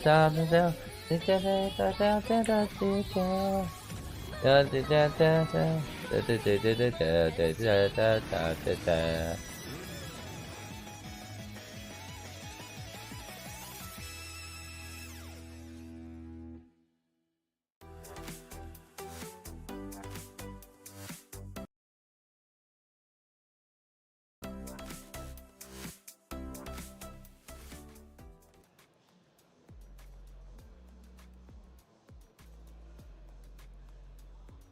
Remember that quote from Kayue saying he wants revenge? Well, Wanmei on the opposite side said he will only be a stepping stone on our journey to first place. Dude, why are they smack talking so hard? They have history, and it's about to go down in just a moment's time. Now, They're for Aurora smack Gaming, talking one so of the hard. tournament favorites to make it the grand finals, they have now accomplished that. But one of their biggest accomplishments so far on their journey to the grand finals is they took down the defending title winners of Weibo, and they did so in a 2-0 fashion. No, it was very clean. It was a very clean victory against Weibo in the quarterfinals, something that we expected to be a lot closer, but I think that just proves the individual talent on Aurora Gaming. This might be the most decorated team that we have ever had at the Esports World Cup for TFT. The accolades, not only for Huamne, but for the rest of this team as well. How consistent they've been over the last few years in solo play for TFT. Of course, in previous years, we know that being great individual players doesn't mean that you're the best in a 4v4 environment. That Aurora be Gaming have true. proven in this tournament that individual talent together prove success. Well, Wanmei is on hallowed ground, winning Space God Tactician crown here in Paris last year, and now he has a chance to win once again. Such a unique trophy. The 4v4 format is very unique only to EWC when it comes to TFT. Having that trophy means he separates himself from everybody. Good morning. He's in GOAT contention, but if he wins this today, grand finals, what is the conversation like for Wanmei? That's the golden road, if you will. Yeah. Already winning Paris Open, already winning. We are winning the Paris Open. And winning Tactician Crown We're here at Grand Finals. This is not we're here, guys. It's Aurora Gaming time. Aurora Gaming can't take this over. He says the other team is directly a stepping stone. The problem is that Stone has already taken a game from them in regionals. Definitely not Team Vision. Team Vision is not coming back. Is Stone really a rock? Is it something bigger that can actually punch them in the face? And that's exactly what we'll see next. Well, look, we've already seen revenge take place. Vision, after all, beat Flash Wolves, who beat them over in groups, right? So could we see the same story here? Well, absolutely the case. For Aurora Gaming, obviously, Wanmei gets a lot of attention, but who else is going to be stepping up today? Yeah, 60-second Lilo are the two other players that we're going to be looking out for as well. And again, in the semi-finals, these were the two players that stepped up. Obviously, Huamne, we know, is always going to be up there at the end of lobbies, but these are the other two players as well. Lilo, again, another Tactician's Crown winner as well. 60-second just being so consistent over the past few years with multiple Tactician's Crown and multiple top places as well. But these are the players that you need to look out for Aurora Gaming if they are to come out on top. You know, it's crazy, Upe. Again, we mentioned Aurora Gaming beating Weibo. On the opposite side, Vision beat second place of last year, Virtus Pro. Crazy. Both of these teams beat exactly who they needed to beat to get to this moment. And there's three keys they can choose from when they use the fragments of those crushed keys, right? When they, of course, claim their crown, claim their title. What keys do you think they're going to be using in the end? Let's say Aurora Gaming if they take this victory. Yeah, Aurora, obviously you need to take Huevos. You already faced them. You want to have the one who won the previous tournament. And of course, they are a lot of the honor of the region. So probably just getting the additional regions, like getting the collection. You say you always want one of each. So one of each region for sure. And then obviously the one in the finals. And that will be the stepping stone. We are the baby. That's right. It's going to be a lot of fun to see who they're going to be taking because, again, they get that choice. They can take 3 keys from defeated opponents to stack up their trophy and remember who they beat on the way to their win. Hey, this is going to be a great matchup. I'm scared to call predictions. I'm not even going to No, listen, I'm not going to do it, man. Chat, you could say who you think is going to win. Go ahead and put your predictions in the chat. Should be Aurora. Should be Aurora. Chat, you hear that? Put your predictions in the... Put your prediction who you think is going to win. Aurora Gaming? This Battle of the Titans, or the two best teams here in TFT. the other Most team. importantly, there's $150,000 on the line. That's a lot of money, and for some could very literally be life-changing. For Vision, Aurora Gaming, best of 5. It's going to go the distance. Best of 5? To go all the way to the game. That's 5. crazy. Vision, Aurora, star players, hit me with it. Or the Vision. One from each. Juanne has to Or the Vision. He has to step up huge in this one as well for Aurora Gaming for me. Yeah, 100%. And Flancy has to be the other one. Flancy's just playing amazing, and when he's laughing, the team is winning. Okay, we got some star-studded players. Chat, who do you think is going to be the star here in Grand Finals? Let's not forget, there's an FMVP title as well up for grabs. Additional money there, too. There's so much happening here, not only in the club championship race, but also for the crown, for the title. Who wants to be the winner? There can only be but one. Will it be Team Vision? Will it be Aurora Gaming? We're going to all find out together as we head to the stage. Grand Finals, y'all. Here we go. Here we go. Everyone, grab your popcorn. Hold on to your seats. Referees here. We're time to judge. Time to find the grand champion and winner of Teamfight Tactics. That's a 5. Do the dancey dance. We're doing another dancey dance.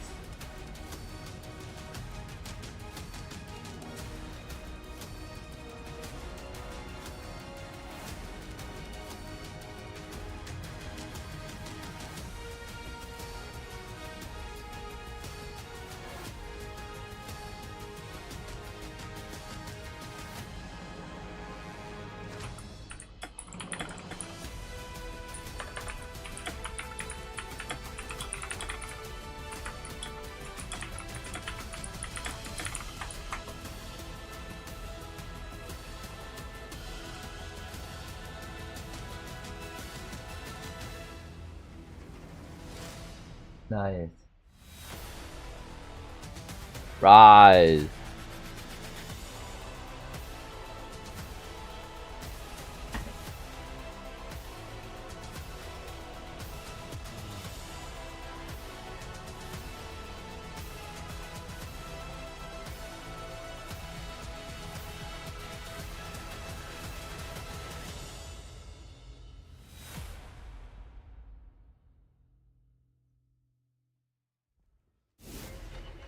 Sixteen teams.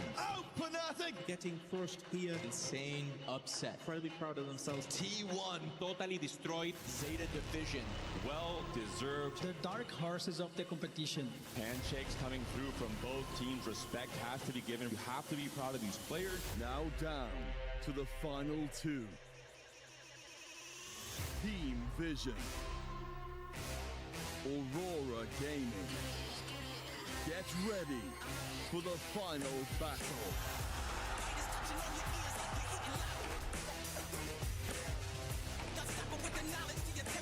现在心情很不错，因为我觉得我们说到做到吧，确实赢下了 VP。 Gracefully, the Vision. Red Pro, that's crazy. 我们对我们目前的成绩当然是满意的，因为它体现了我们本该有的水平。但是我们还想要走得更远，我们还想要赢到最后。我觉得 Aurora Gaming 最令人瞩目的是他们的幻灭选手，因为他已经取得了大满贯，所以如果在今天的决赛中他又赢下了决赛，他就通关了这个云顶这个游戏了，所以我们会阻止这发生。Team Vision 跟我们交手的时候，其实都有点打不过我们的，但是我不懂他们为什么能走到这里，我不是很能理解。既然已经杀入了决赛，我将把握这个为数不多 EWC BO5 的机会，然后成功拿下。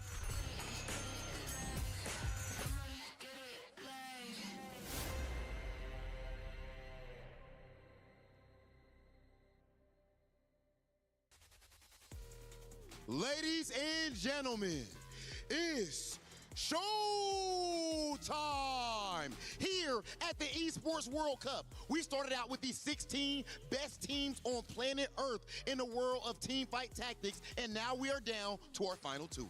Only 2 left, and you know what, Rob? Both these teams went through the trenches. They lost early in the tournament, they learned, they came back, and they went all the way to the grandest of finals. You had to fight for it, and the position's right there now. If you want to lift this title, then of course there is always going to be turmoil, there's always going to be adversity, but so far these teams have lived up, and I would say actually Damascus, they have cleared every single obstacle, but there is still one left for each of these teams. Damascus, do you think we're about to bring out our first team? Is it about that time? It might be time, Rob. We have a lot of games coming, right? It's a best of 5 now, so longer finals, more games. Who do we got first, Rob? Ladies and gentlemen, please welcome to the stage, qualifying out of the toughest region in the world, Team Vision! The Chinese Titans marching through the competition and leaving carnage in their wake. Some players would tremble at the idea of being locked in a cage with the best teams in the world. But Alright, Team Vision, this is your time to shine. With us, led by their fearless leader Flancy, a TFT god, can they take the final leap and etch their names in history? This is exactly what they're aiming for, Rob. We know this trophy is beautiful and everyone has eyes on them, but against them, it's not any team. It's one of the most stacked team, maybe the most stacked team everyone was looking forward to see them. And so far, they've responded exactly how we expected them to respond. It is time to welcome onto the stage, Aurora Gaming!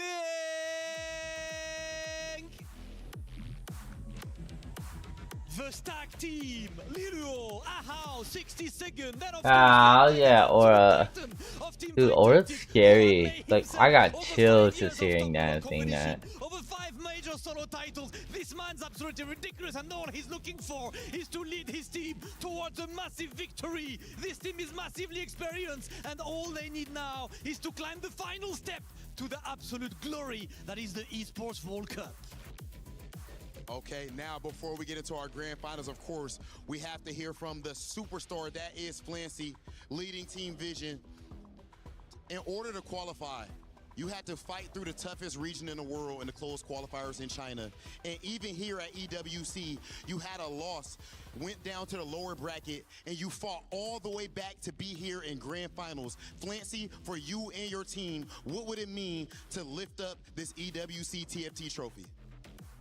Flancy， 你们这 EWC 的之旅，你们从最难的赛区晋级到了本次比赛当中，并且从小组赛落入败者组，一路杀到这个总决赛的舞台上。那我想问你 ，Flancy， 在此时此刻，如果你们能赢下这个总决赛，并且举起这个奖杯的话，对你来说这个意义会是什么呢？我觉得就是证明我们是现在世界上最强的4v4战队吧，没有之一。This will prove that we are the strongest team in the world. Absolute dominance and absolute strength. Sheesh, okay. Ladies and gentlemen, up to this point, Team Vision has shown exactly that, but there is another team who might have something different to say. And of course, I'm talking to one of the GOATs, to Juan Mie himself. Juan Mie, you guys came in as one of the most stacked teams, if not the most stacked team of the competition. You only have one step left. So I just want to know, what do you tell your teammates before such a big match to make sure that you guys lift this trophy? 那画面同样，你们战队也是每一个成员都是独当一面的传奇。那你作为队长，你有什么话跟你的兄弟们说，来燃起他们团队的斗志呢？既然我们一路颠沛的流离的走到了决赛，那就尽情享受决赛的过程吧。结果一定要赢下去最好。Oh, what's up? Thanks, Kevin, for the follow. We just need to relax. We need to maintain our composure. We need to play to our best, and we need to win this. And we need to win, of course. We're aiming at that trophy, and we cannot leave without lifting this trophy. So without further ado, Rob, I think it's time to tell both of our teams to just go for the traditional face of Team Aurora. I will invite you to line up right in front of us as we are getting ready for the grand finals. We had 16 teams, and only 2 remained. And one of them went to the hardest region. The other one is the team of Absolute Titans. Ladies and gentlemen, it is time for the biggest toughest and hypest grand finals. Please make some noise for Aurora versus. Yo, let's go! Let's go! Let's go, y'all! Time with Feeling Paris, Aurora versus Vision. Grand finals here at TFT. We're getting it. EWC. Grand Casanova, finals. And Clement to bring you through all of this action. This is an incredible bout between the heavyweights of Aurora, the #1 seed in Vision, Hwanmi versus Flancy. Two distinct ways to approach and view TFT clashing in this best-of-5 grand finals. I'm ecstatic to see what awaits us in these 5 games. In one hand, we have Hwanmi, who has known to have a muse on his shoulder, someone who tells him how to get to the highest cap. He is intuitive, he is instinctual, and he has been absolutely dominant. On your other hand, you have Flancy, the other team captain, who rose in the big data era and was able to snatch away that peak from Hwanmi. He was second place in Monster Attack. That's big, and on top of that, with Hwanmi, he has another Tactician's Crown holder, another champion with Lilo, winning in Gizmos and Gadgets, but he's been in a bit of slump recently. He's gonna have to bounce back big in this moment to bring it home for Aurora. I want Aurora, not Vision, but we shall see how this works. As one of the finally a stacked team in TFT, the All-Star roster actually making it to the grand finals of EWC. There is just one final hurdle for the Mega Grand Slam. Hwanmi has won every major title there is to win, from the East Asian Finals, from the TOC Regional Championships, to double tack rounds, to Paris Open. Now, finally, EWC, he's coming after it. He's got Ahao, 62nd, and Lulu to help him get there. Incredibly stacked lineup to go up against this Vision roster. The Vision roster has defied expectations. A team that was not expected to reach these heights, but yet they came in as the first seed from CN. Moji coming in with a chip on his shoulder, something to prove, to show that he really deserves to play at this level. And we have to mention Flancy. Every time that really the battle got the toughest, Flancy rose up as this MVP caliber player for Team Vision, able to be that clutch player, able to have the X factor, the win out potential, saving his team time and time again throughout this competition. Flancy versus Hwanmi is the main dish of this battle. They do have a sort of nerd versus jockey relationship. They have fought each other so many times in regional finals, and unfortunately,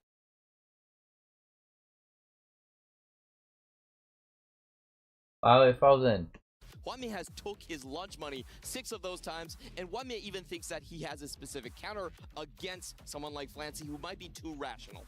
I think it's not just these two players, though. Aurora Gaming, of course, has had a stellar performance of consistency. The Rock has been 62nd, an 80+% top 4 rate across this competition. The stability you need in stage 4 when you need to preserve HP, you need to pressure the opponent's team, that is what 62nd has done best. We've seen between these two teams, Aurora with flexibility between all of their players, playing lots of different roles, whereas Vision has been a little bit more clear, defined on how they like to play. Flancy, Senbai looking for those caps, whereas Moji and Kyoe just trying to play a little bit more consistent play for those top 4s. Moji especially has only played Mecha Asol today, so his role is very well defined. He's going on a B-tier composition and trying to deny the enemy cap. And that has been a big pivot from Moji from the first few days of the group stage into now the playoff stage. He has been playing a lot more Mecha Asol. It's been going really well for him. He's found that stability he needed to find in stage 4. He's gone from frequent 8th places to now finishing in the top 4 and giving his team a little bit more breathing room in the late game. On the other hand, we have the unlikely win-out player coming in from Aurora. Now, Ahao is typically known as Aurora scares me, man. I can't deal with that. Completely. Most first places on his team with a terrific performance. We didn't really expect it out of him. And with how evenly matched these teams can be, you really have to look for the ability to cap out, to play for those first. That is our tiebreaker when you are even in the points in the lobby. You see it happen frequently. We saw it in the third place match over and over again, playing for that final fight, and I expect we're gonna have a lot of those opportunities here. And as this game starts off, I want to keep my eyes on exactly how Aurora Gaming confronts the early game. I think we've seen it time and time again. Their augment picks on 2-1 are fantastic in terms of setting up with spreading boots, those diverse game plans, and then having 2 players pivot in the end. And here we go. Grand finals gonna begin. Aurora versus Vision. Let's go, chat. I'm ready for this. I am ready for the chat. When it comes to Evelyn, we have to think about the steamroll. We have to think about the high risk reward that this god does offer. And it will be silver scrapes for the encounter as well. Reminder for you guys, reminder for the players and the viewers as well. If there is a final 1v1, we could see an absolutely massive APM check for the win.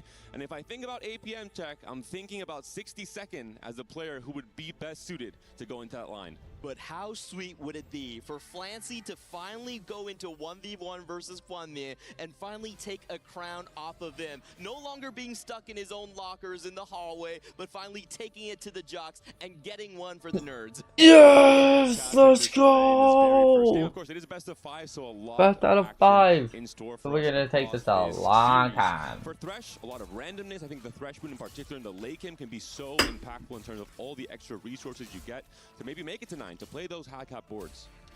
We will be taking a look across the board, and there's extra gold coming in from these drops. So just like Panda said, this game will feature potentially a lot of Fast 9 comps. And we'll have to see where these players go from the early stages, who's going to end up on the Akali, who's going for those fast 8s, the AP flex, the AD flex, and if we see any of those clear win-out spots where they have to play very risky and play for that fast 9. Stargazer is going to be the Huntress, so we see where they can go with that. None of the Medallion or Mountain that we've seen more commonly gone for with those Stargazer lines.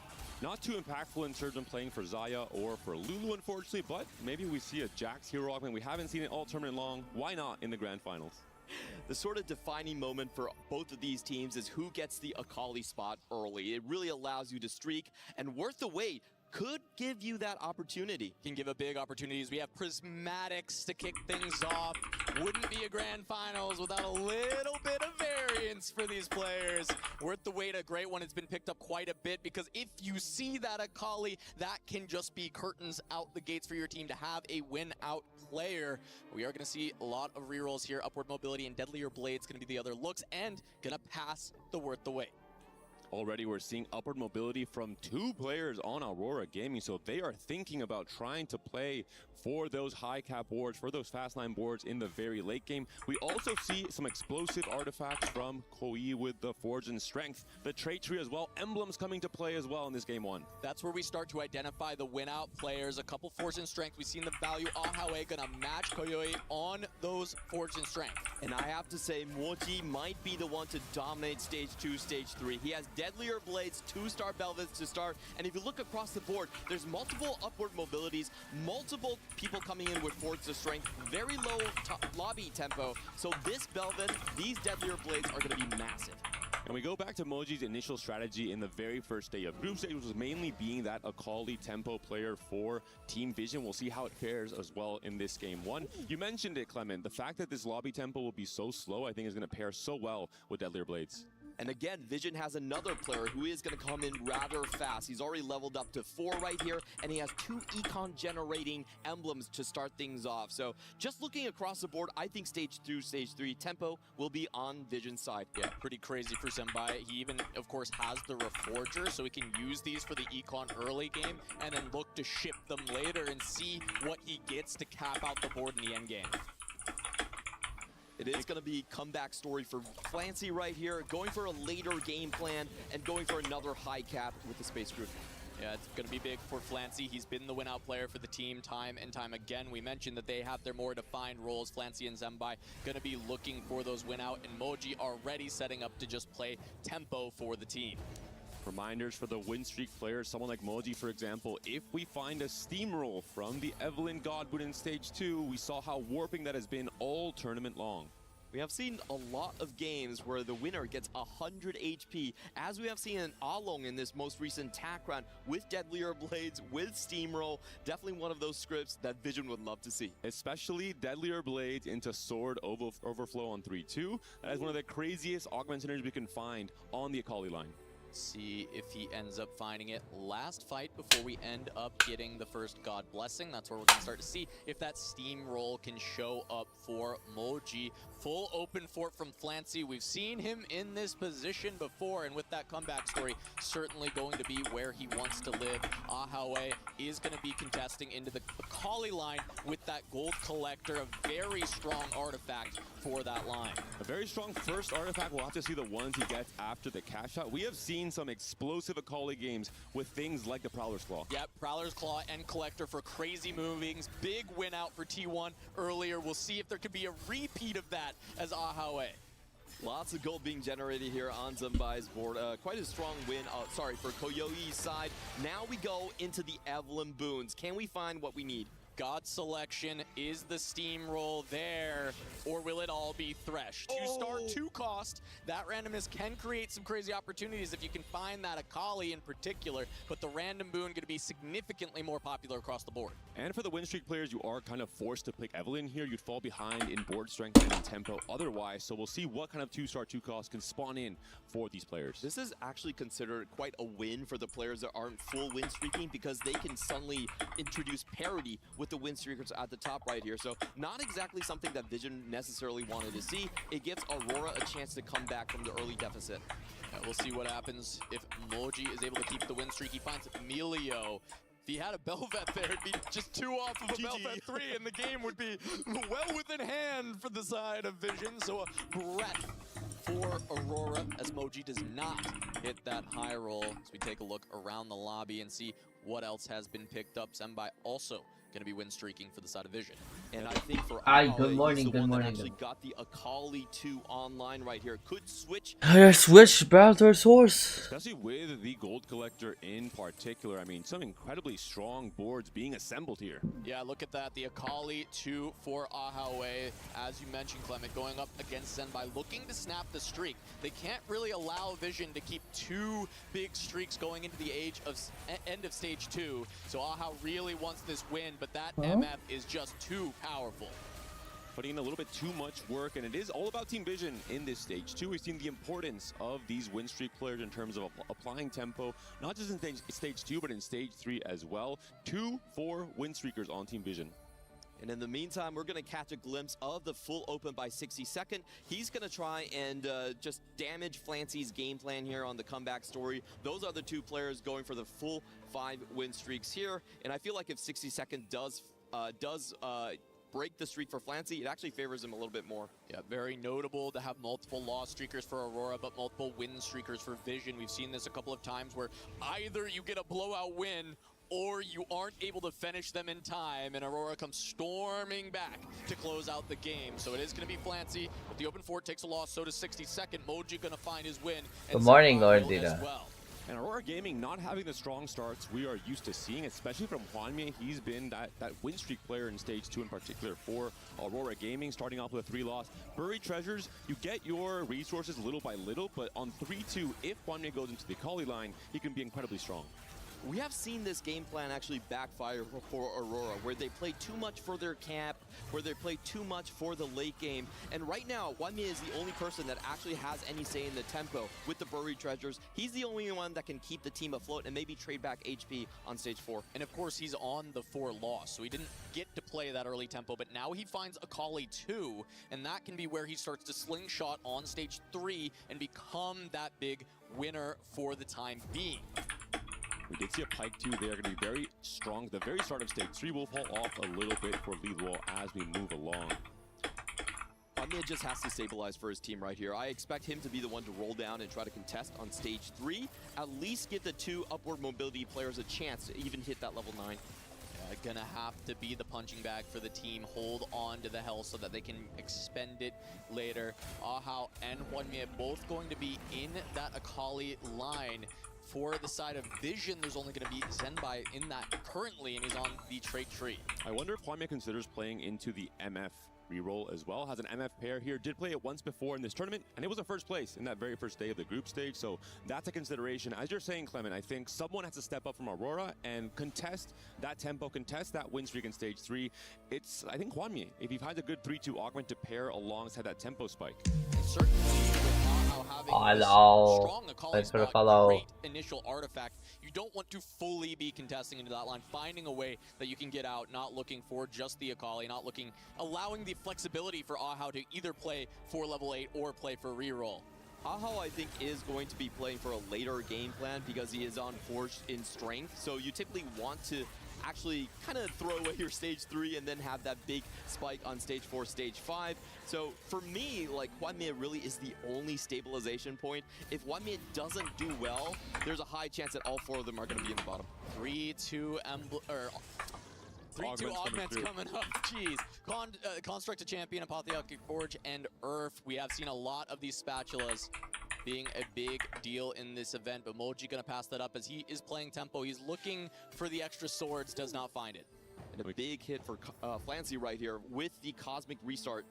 And this is what we were talking about. The advanced loan, a perfect pickup for Hwanmie to now get into the driver's seat to try and play for tempo. We'll see how deep he wants to roll when he thinks, hey, my board is strong enough to try and take these 3 Vision players down a notch. Early Tom Kench pickup for Hwanmie as well, if he can fit it to get the extra econ, but as of now he finds the upgrade on the Jax, trying to stabilize the board, and there is that misfortune. I remember Hwanmie actually starting with a lot of rods here, though, so the item build is going to be slightly difficult for him to piece together. A lot of tiers here as well. Not really the ideal setup for stage 3. It's looking a little bit dicey. Meanwhile, I would say it is the ideal setup for Vision for this start. 3 players win streaking, 2 on 6 streaks, 1 on a 4. Flancy and 62nd finally run into each other to snap Flancy's loss streak. And it will be now a 0 loss streak for both players, so the goal generation is cut on both sides. Some more augments to talk about that we've seen there. There are a few emblem augments coming through as well. Earth's Gambit here for Li Luo, and of course we saw the spreading roots for Ahau. I wonder what kind of game plan he's starting to set up with the Akali 2 he had very early on. Both Senbai and Kuyui have had their streaks broken now on the wins, but Moji, as expected, has been able to continue that through here on stage 3. And Li Luo now committing to Space Groove. This is one of the highest cap lines that he could go for. Unfortunately for Li Luo, win out has not really been a successful story for him so far. He's kind of been thrown into the wolves. Just play an AP flex is his role on the team. Could be his time to come in, though, as a player that can play for a high cap. We saw with Ironbog playing to the level 10 Space Crew board, especially with the Blitz 2, you can definitely take over the late game. Moji trying to continue to protect this win streak, but this Pike with the Space Groove trying to carry in the mid game. However, the Belveth completely untouched, and Moji is just far too powerful for anyone else in this lobby. I do want to say there is a small silver lining. We didn't actually see 2 Death Blades. He only found 1 of them, so only 1 stacking. Double stacking is typically GG. Here we go for another God choice, random boon from Thresh, or just the Blood Pact for Evelyn. A lot of gold injection, but so commonly it is just a pile-on of Thresh. The value you can get out of the random boons is insane.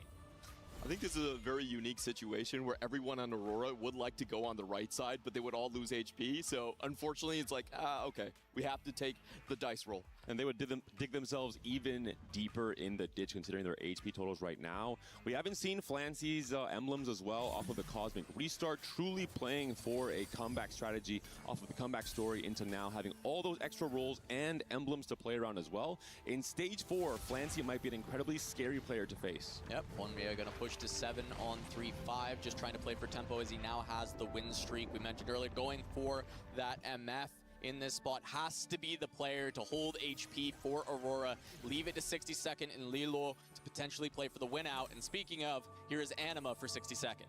Do that. Let me go wash my face real quick. Boon coming in for 60 seconds. He actually is Go on wash a my perfect face. trajectory to go directly into the Nova Kindred line. Double Kindred's found already, and he could be the one that's starting to move into Ahau's lane, cut him off when he does get that extra econ to go 8. Small loss streak being started here for 62nd. Any amount of extra resources could help.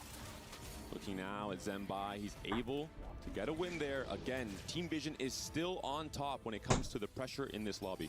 Yeah, looking at Flancy's HP though, he is at the bottom with only 33 life. Have to see if he can figure out a way to stabilize and bring things back, but he has a bit of time remaining and a lot of HP on his team.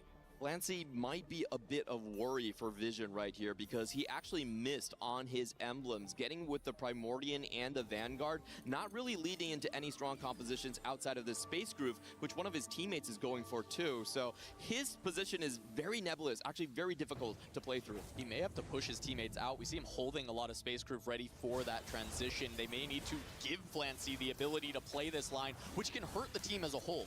Especially with the Nami here already, the early pickup. We've seen Nami be one of the most contested forecasts in the game in terms of whoever finds a Nami 2 first has a huge advantage over the other Groove player. Almost always we see 2 Space Groove players per match.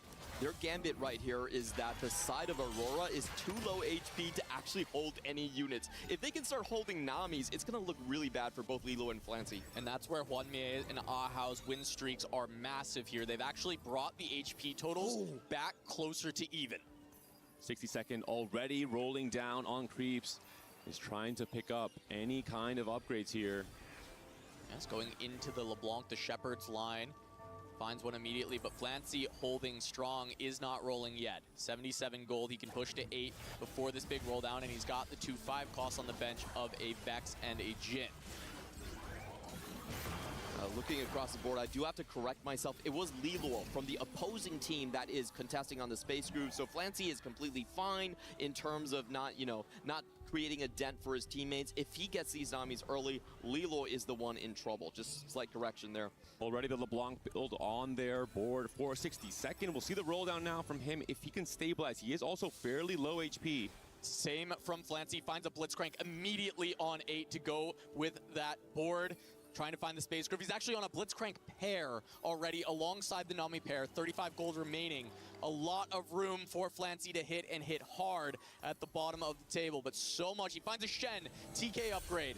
And look at the APM roll down from 62nd. Not only going for his LeBlanc, it is paired, but also holding those Namis, making Flancy's life a little bit more difficult. We've seen it time and time again. The lowest HP player coming into stage 4 is usually hard targeted by the opposing team to not allow that upgrade to come through. Flancy now facing off against Senbai, who is pretty strong, was not able to remove from his carry, but the front line had no itemization. So Flancy with his upgrades able to take this win, break his loss streak, and keep the HP rolling. Meanwhile, Moji still has not lost since the early stage, is on a full 10 win.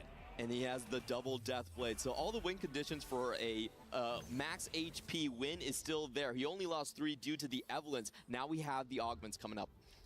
Hwanmie, due to the advanced loan, is only going to get a silver augment here on 4-2. The rest of the players will be going into that gold augment selection. The artifact here for Ahao pairing alongside the Forge and Strength, the gold collector we already have, and the build here with the early Graves. This could grow to be one of the strongest high cap boards in this game as we move along into stage 5. Yeah, he's going to start rolling as well. He sees a Bard and a Morgana. Not going to find too much else after that just yet. Can't quite find the Graves pair. Now he does. Paired Graves, has the Morgana. This is starting to be a big board. It's going to be a very interesting game because the Forge and Strength players both managed to play some win streaks in stage 3 and 4, and we're seeing them still both very healthy. Blitzcrank 2 hit for Flancy before the Nami 2, but such a massive boon for him on level 8. Is going to run into Lilu, who he's contesting with, who does not have the Blitzcrank just yet, and is still stuck on Nami 1. And what this means is that Moji doesn't have to weaken his board. He can go full throttle and make maximum pressure onto Aurora. Right now, Flancy is stable. Not just that, but the big grab bag allowing you to itemize that Blitzcrank too early as well. This board will be so scary from Flancy when the comeback story, combat power comes through in this stage. Moji finally takes a loss, but so does 62nd.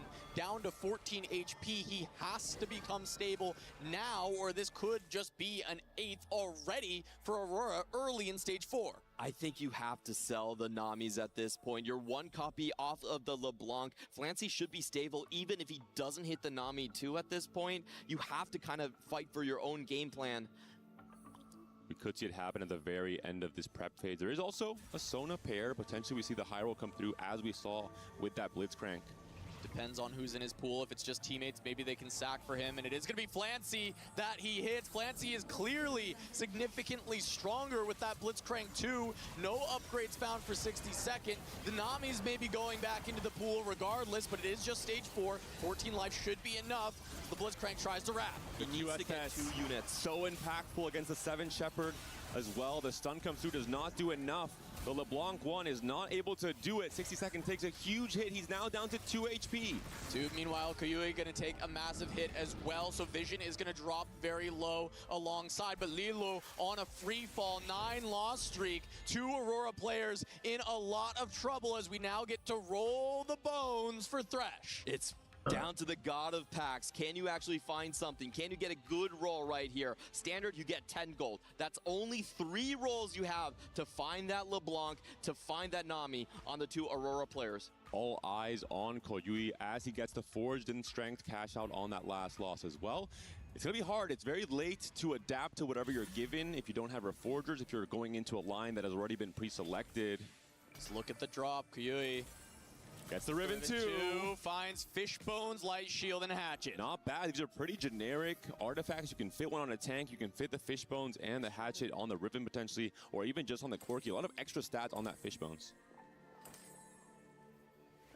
But he doesn't have the units to stabilize right here. 5 Meeple, you really want the Rammus as your main tank. He does lots of reduced damage from incoming attacks.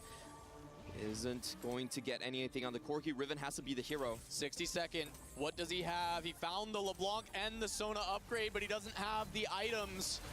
Going up against Moji. Can he win this fight? It's going to be very close. His front line not fully stable, but the Nunu going to get a big knockup. Does not stop the MF. Comes down to the LeBlanc, has it scaled. The front line is already gone. Where's he the going? Master Yi with No! How do you have Master Yi? Bro! Zenbai was the fight. Takes it down. Koyui gonna take a loss, but what about Lilu? Is Lilu lived? And he has. Koyui down to 7. And Flancy rising up in the HP totals. Now a 4-win streak for the Team Vision player. But look at the very top. It's yet again Hwanmie on the 9-win streak now. The Corki comes through for Koyui. He has to make some sacrifices here. He has to downgrade the Fizz to try and stay alive. This board does not have a very high cap, but winning these next few fights is key. I'm surprised he actually mishandled his items right there. Has to get them off again. Now putting onto the Deathblade and the blue buff. Is this enough? He has to focus his damage right here. Okay, finally gets the double-sided swap at the very last second. Going up against Lilo. Massive fight here. It's against Lilo. Whoever it goes down here could take the 8th to 62nd fights on the other side of our screen. Koyui with the Corki does have the front line stabilized, but the Nami is cranking out the damage. It comes down to the Riven. No. How the hell is Nami taking damage? Just gonna be the Nami left. Looks like Koyui may have found it. Gonna be able to take down Lilu. 1 big hit, but he lives. Oh. He lives on 1, and 62nd survives. 2 players from Aurora Gaming on definitely 1 life. 1 and 2 HP for each of them. Hwanmie has also lost that win streak, sitting now at 60 HP. Shades of Vision in the semifinals where they lived on nothing and were able to claw it back against the Flash Wolves. Now getting a taste of their own medicine as Lilo and 62nd try and stabilize. Some players fighting just to stay alive. Other players fighting for the cap. Hwanmie currently sitting on 80 gold on his way to level 9, trying to become the win-out player for Aurora. If 62nd and Lilo go out in 7th and 8th, they would need to finish 1st and 2nd to take the game 1. And no team has ever came back from that deficit in this EWC. They're both praying they do not run into Flancy, who is still so far the Reaper in this lobby. 5-win streak, Blitzcrank 2. He's looking to knock down 62nd and Lilo. And it's just the Blitzcrank. The Nami is still 1 star for Flancy, but what more do you need other than finding a Blitzcrank 2 on level 8? And if 62nd able to stabilize with the Nami 2 on his bench, continuing to try and deny that to buy some more time from preventing Flancy from becoming Thanos in this moment. But Lilu and 62nd have to live. Lilu finds Moji, who's been losing over and over again, but 62nd faces Koyui. One of them will fall this time. There is no room for the 1 HP survival.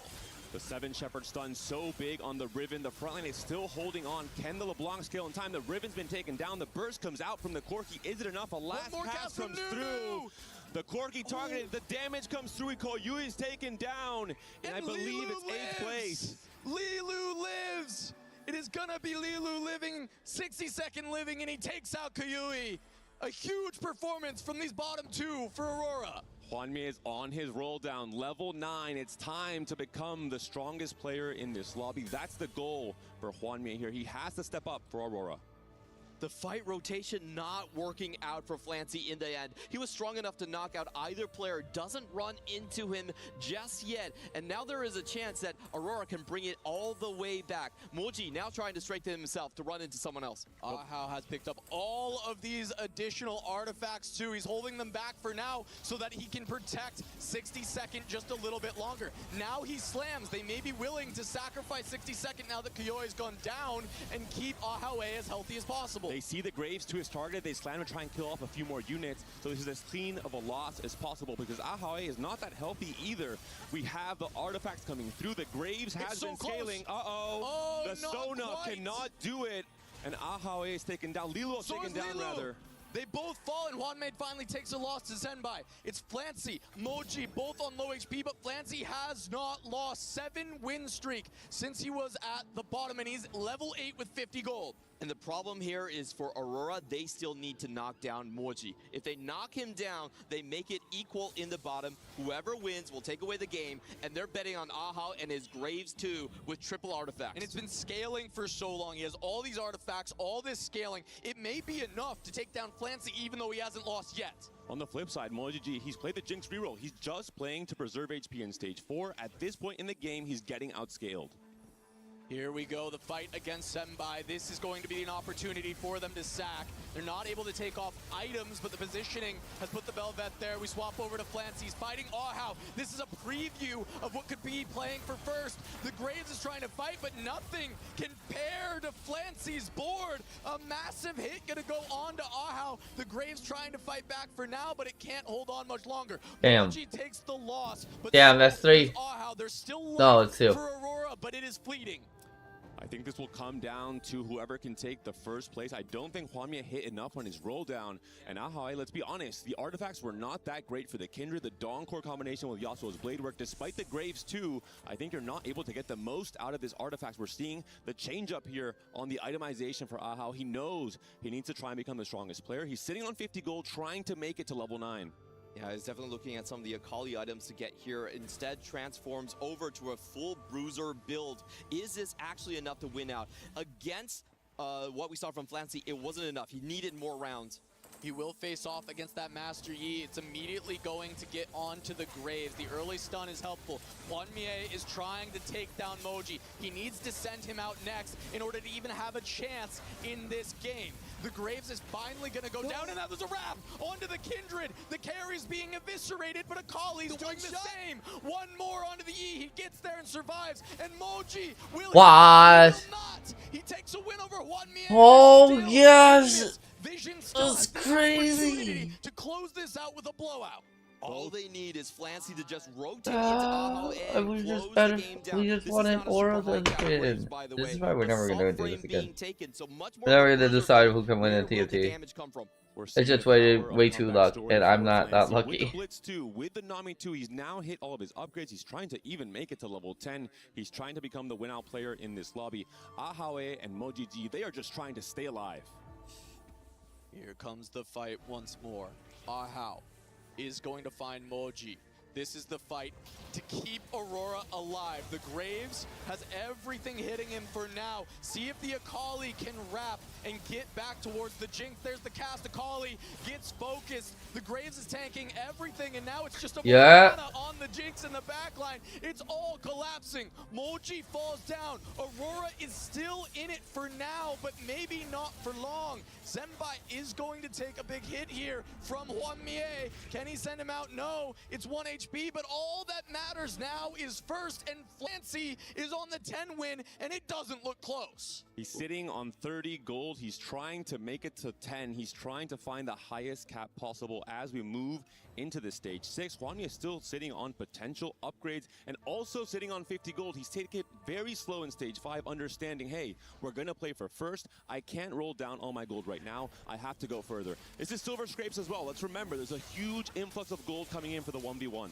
I do think most likely it will come down to Flancy and Ahao between these two high cap players. One thing that we've seen from Ahao again and again, especially against Moji, is how well he's been positioning this Shockwave. If you put it on the sides, you will guarantee hit the corner carry and lock them down for a stun. Hwanmye hitting level 10. Can he find the Fiora too? Level 10 already. He'll be looking for that Silver Scrapes roll down. He can see it in his future. He knows that we'll be getting there, and what 3 stars can he start to look for? And we have to be ready right away because there are 2 players on 1 life. Potentially, we could see that proc happen after this round. Hwanmye will rotate into Flancy. Big fight here to see how much he can take down. How close can this be as Ahao tries to clear Senbai from the lobby? He's the one with the highest potential cap for Aurora, but Hwanmye already at 10, trying to just hold fast and stay alive a little bit longer. The damage is there, but it's not nearly enough. Hwanmye gonna drop very low as Ahao finishes off Senbai. And it wasn't really even close for Ahao. He has continuously healed himself with the Soraka's embrace right there as an artifact, getting healthier and healthier, and he's even at the state where he could actually absorb a loss from Hwanmye. I'm not saying they will do it, but you know, looking at this, Ahao versus Flancy will likely be our final 2. And Flancy is only really missing the Shen upgrade at this point in time. There are 2 Blitzcrank 2s on this board for Flancy. This is as high cap as you can get.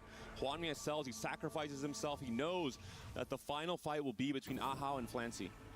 We'll see, it is going to be Hwanmye taking a look at Ahao's board.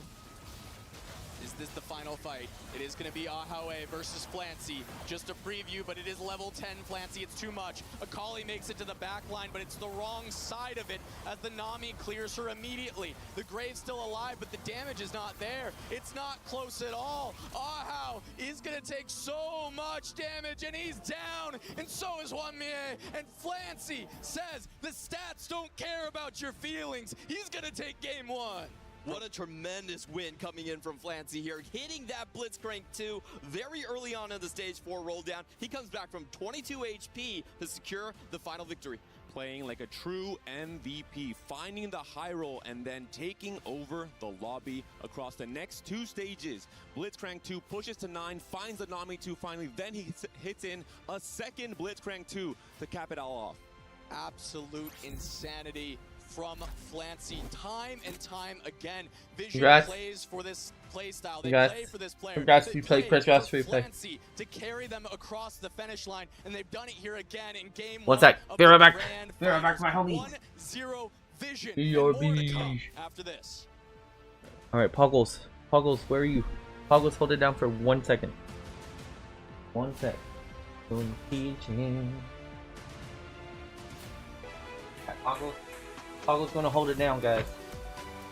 That's in the Poggles. Oh, I don't know what's up. Okay, what's up for the sub? 1 sec. Team Vision off to a stellar start off the back of Flancy, who comes in absolutely goated. He needed to win the 1v goated. He needed to win the 1v2. He does so, and he secures the win for his team. Now forcing Aurora Gaming to come back, but it's still very early. After all, it's no longer a best of 3. It's a best of 5, and it looks like it's going the distance. Hey, welcome into the Allianz Vault. I'm Taylor Reflections Noble Stewart.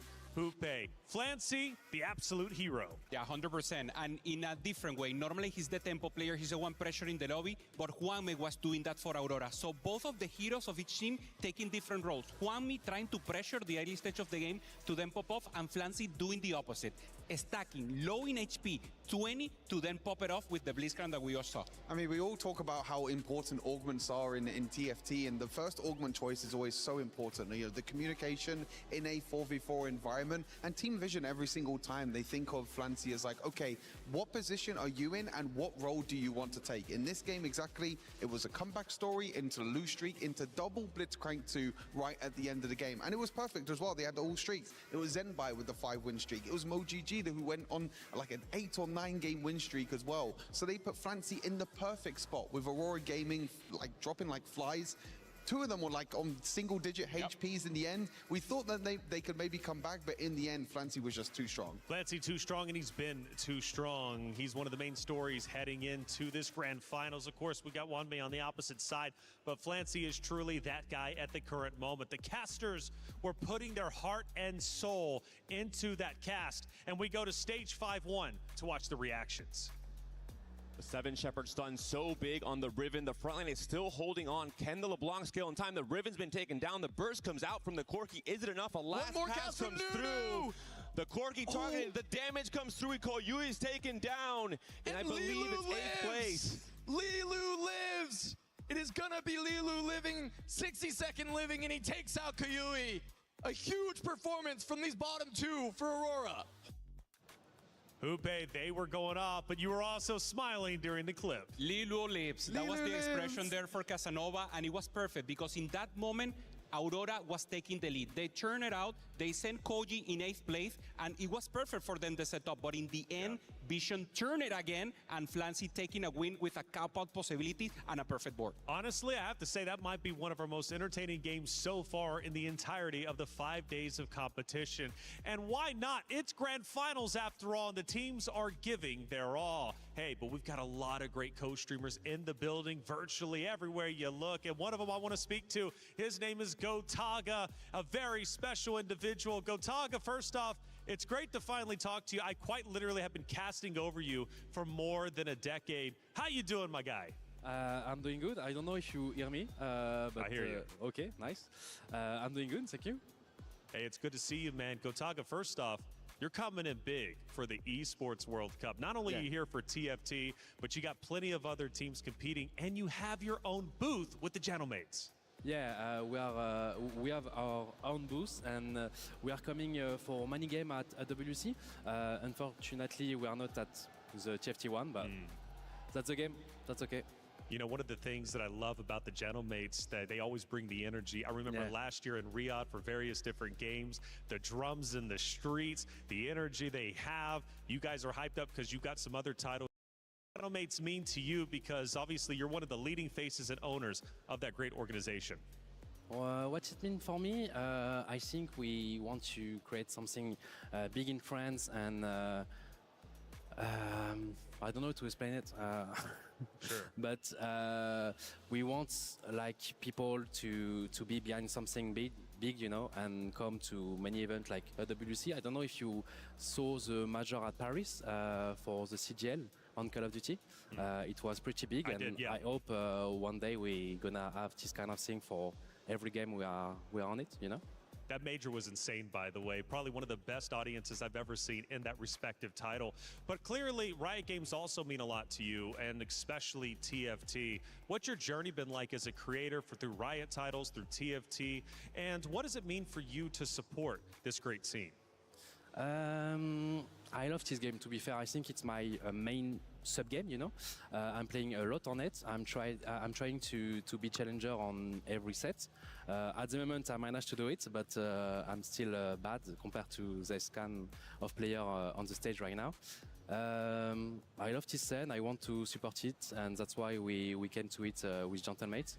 And that's all. That's all, but I got one more thing for you. What do you want to say to the fans out there, Gotaga? Because not only are you so influential as a streamer, a player, but also now as an org owner, you're doing it all, and esports is greatly thankful for it. If I have something to say to my community, I will thank them every day for everything they do for us. They support us on every game. Unfortunately, like I said, we are not on TFT this time. We'll do our best to be there next year, you know.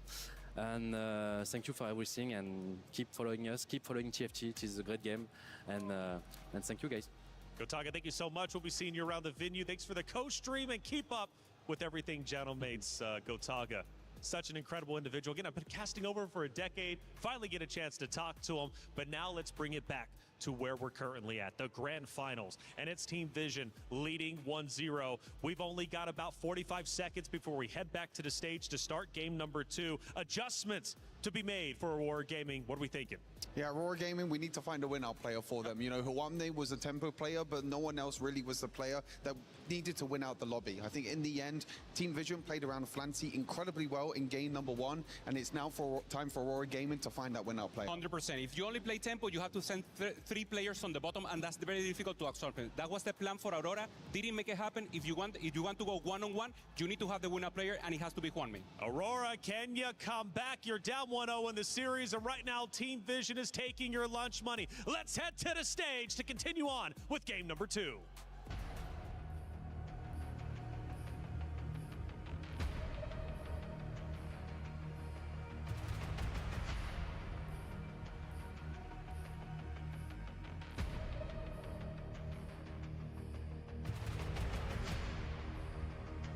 Grand finals here for TFT at EWC. Vision takes the first game over Aurora, but in the predictions, 60 Second gave them a game. So do we think Aurora can bring things back? That's the big question. I think the augment selection on 2-1 already set them up for a very slow early game, and we saw the punishment, right? Vision had so much control over the HP totals, over the pressure, and the moment the lower HP player, Flancy, from Vision, got strong, got stable, it was so hard for them to come back.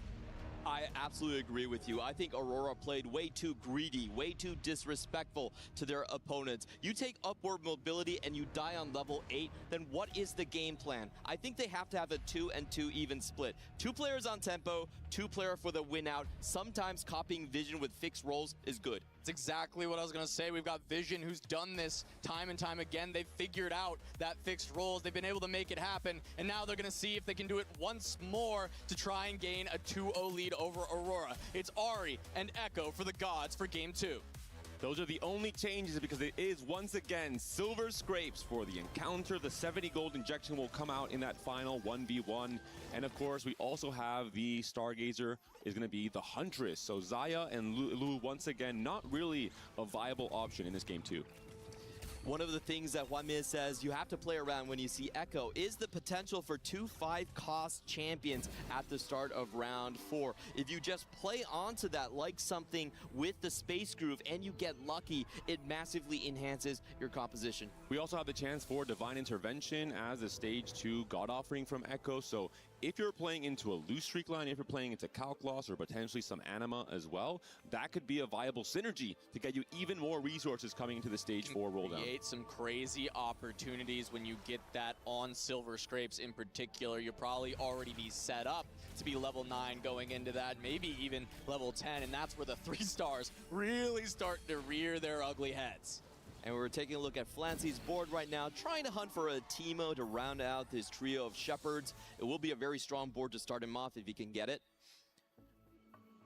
The Poppy 2 offered here in the shop. We'll see if Zenbai wants to take it for some early tempo. We talked about the win streak players. Juanmi has been that rock time and time again for Aurora Gaming. Was not the case last game, and maybe that's why they suffered. Also, 60 Second has traditionally been on the Akali line for them. Nova duty on him in most of the games. If he can secure one of those top placements, it would allow someone like Ahawe and Lilo to find a better cap-out positions. Well, 2-1 augment round imminent at this point. We had the Prismatics last time around to spice things up. We'll see if the Convergence decides to calm down a little bit, or if we will going back to that well. Gold this time. Not quite as crazy, but there are some big opportunities like Birthday Reunion, which has been used to win many times throughout this EWC. We haven't seen it much across today at all, to be honest, on this final day of competition, but throughout the group stages, throughout the quarterfinal stage, it was one of the augments that was almost insta-picked. I think even 2 players per team can go for this. We saw it with Godlike, with Dasik. Not even going 9, just using it for tempo in terms of the 2-star you get early as well as a TG.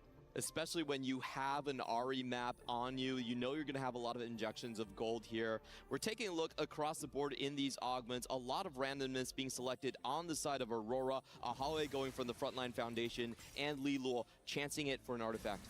Both Flancy and Huamie going for the adaptability that Salvage Bin offers you in terms of, hey, I have to pivot because on 3-2 my teammate gets some emblems that are going into my line. I can do that by disassembling my items and trying to find the right line to get into in stage 4. It really allows for great tempo play, which Flancy has often been the win-out player for this team, but this gives that flexibility. So it may be a test of when Vision can pivot from their established roles and potentially give Flancy the chance to play for that tempo and someone else like maybe Koyoi or Moji to have a chance to win out.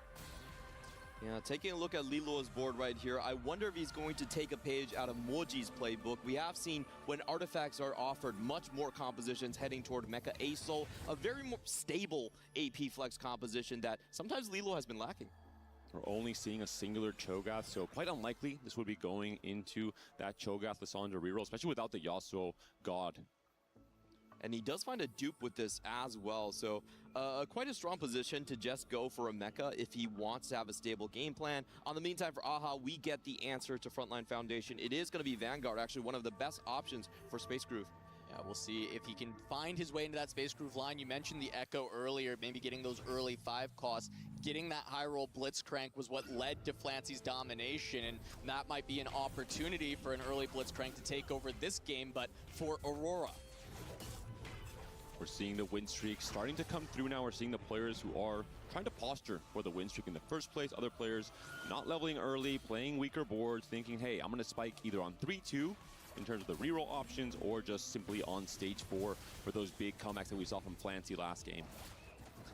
No one on the open fort just yet for the full loss. Nobody having that position that clearly states that. No calculated loss or anything of the like. So maybe a little bit more standard, but as we get to the point where that loss streak is fully contested, maybe Huamie or Koyui could be the ones to look for it. Huamie definitely has the most potential as he's sitting with only 2 Timebreaker right here. So no econ generation for him. If he spots a loss streaker, I do expect him to full sell. And Koyui staying quite flexible here with the Spatula, can play into the Nova line, can play into the Space Groove line, can play into the Darkstar line. We'll see what his 3-2 augment offering is. And for now, I think he's going to essentially just play for Primordian and some open fort strategies here. We're seeing the board trying to be weakened. Tries to find a way to weaken his board against Huamie, but if he wants to keep the 3 Primordian, Huamie can always just play for the 2 Timebreaker and play a weaker board in that sense. He has the econ that is weaker overall. And we see the Caitlyn being held and played, indicating that probably Koyui is thinking first and foremost about the Nova line, trying to find that 5 Nova spike on stage 3. Here we get to find out if we're going to get a lot more gold coming in for Ahri, or will it be a middling option where people might go for the higher cap like Artifact or Divine Intervention from Echo. First God choice, here it is. Ahri or Echo. 4-cost champion or shared wealth. I think 4-cost is actually quite a strong option for a lot of people that haven't committed their compositions or can break down their items later on. Adaptability, the name of the game for this stage 2, and this is why players maybe consider that option of picking Salvage Bin, of picking the Spatula and not actually slamming anything just yet. Lots of players going to Ahri. They're going to take the additional gold from this one. At least 5 are going, so the bonus gold will come through. But we did see a couple Echo pickups, so we do need to see what 4 costs were pulled out of the bag. Following what Panda just said, Huamie and Flancy are the 2 players coming in with the Salvage Bin. They have the most ability to adapt their items to go towards the champions that they just pick up. Will be coming through in 3 rounds, so keep an eye on that for the start of the stage 3. Right before the augment round, seeing what direction players will lock into. Koyui, despite being the loose streak player, did find a Belveth 2. That can definitely help him out on the stage 3 spike. He was trying to go for a 6 loss streak. He might still do that, but has that early upgrade already for stage 3. Yeah, I mean, he's just hoping to avoid Huamie at this point. He says, you know what, there's no worries. I've got a strong board for stage 3. If he loses his loss streak, all good. But until then, he'll just kill off units when he takes the losses, which is massive overall. Meanwhile, Huamie and 62nd both on that loss for Aurora. And Huamie especially is near open fort. Meanwhile, at the top of the tables, though, Flancy, Ahawe, and Lilo all on full win streaks. I think this is just a much stronger game plan coming in for Aurora compared to Game 1. They actually have additional items from Portable Forge, from Frontline Foundation. You want to have some tempo so someone like Huamie can then take over the game after a full open. I think the big thing is that teams are not really locked in onto any specific tempo strategy. They're both quite flexible and adaptable in terms of the stage 3-2 augments. Because of the things like upper mobility last game, Aurora was very locked into playing from behind. They had no other choice. And when we saw the Flancy Blitz 2, that became a massive punish in the game 1. Really important round. Almost everyone is streaking in this lobby. There are 6 4-streakers, 3 on the loss, 3 on the win. So it's going to be incredibly impactful to see who can keep these streaks. And you see so much scouting from these players trying to find how they can hold on to their win. How can they hold on to their losses? Flancy on the full streak, runs into Lilo, who's also a streaker, but Flancy has pushed level 5 and Lilo has not. The board looks so strong with this triple item, allowing the utility coming in for the Onyx Spark as well. I expect this to be a win for Flancy on the left-hand side. For Ahawe, he also has the Ornn with the Vanguard emblem, getting the extra shielding synergy up against the Rageblade Caitlyn. It should be a win for Ahau as well. Yeah, but the Gwen is getting focused by the Caitlyn, which means its damage is going to be completely gone. It's just the Ornn holding it down, but that is a scaled Ginsu, and if the damage is too slow, maybe she can get there. One more cast from Aatrox going to buy a little bit of space, and this might be a disaster for Aurora, losing out on their streaks. Wow, Zembai with the hero play right there, already angling for a Vex carry at the very end, is able to stop with a Caitlyn transition. That was actually a very, very smart move, and Flancy, unfortunately, gets the karma 1 round late.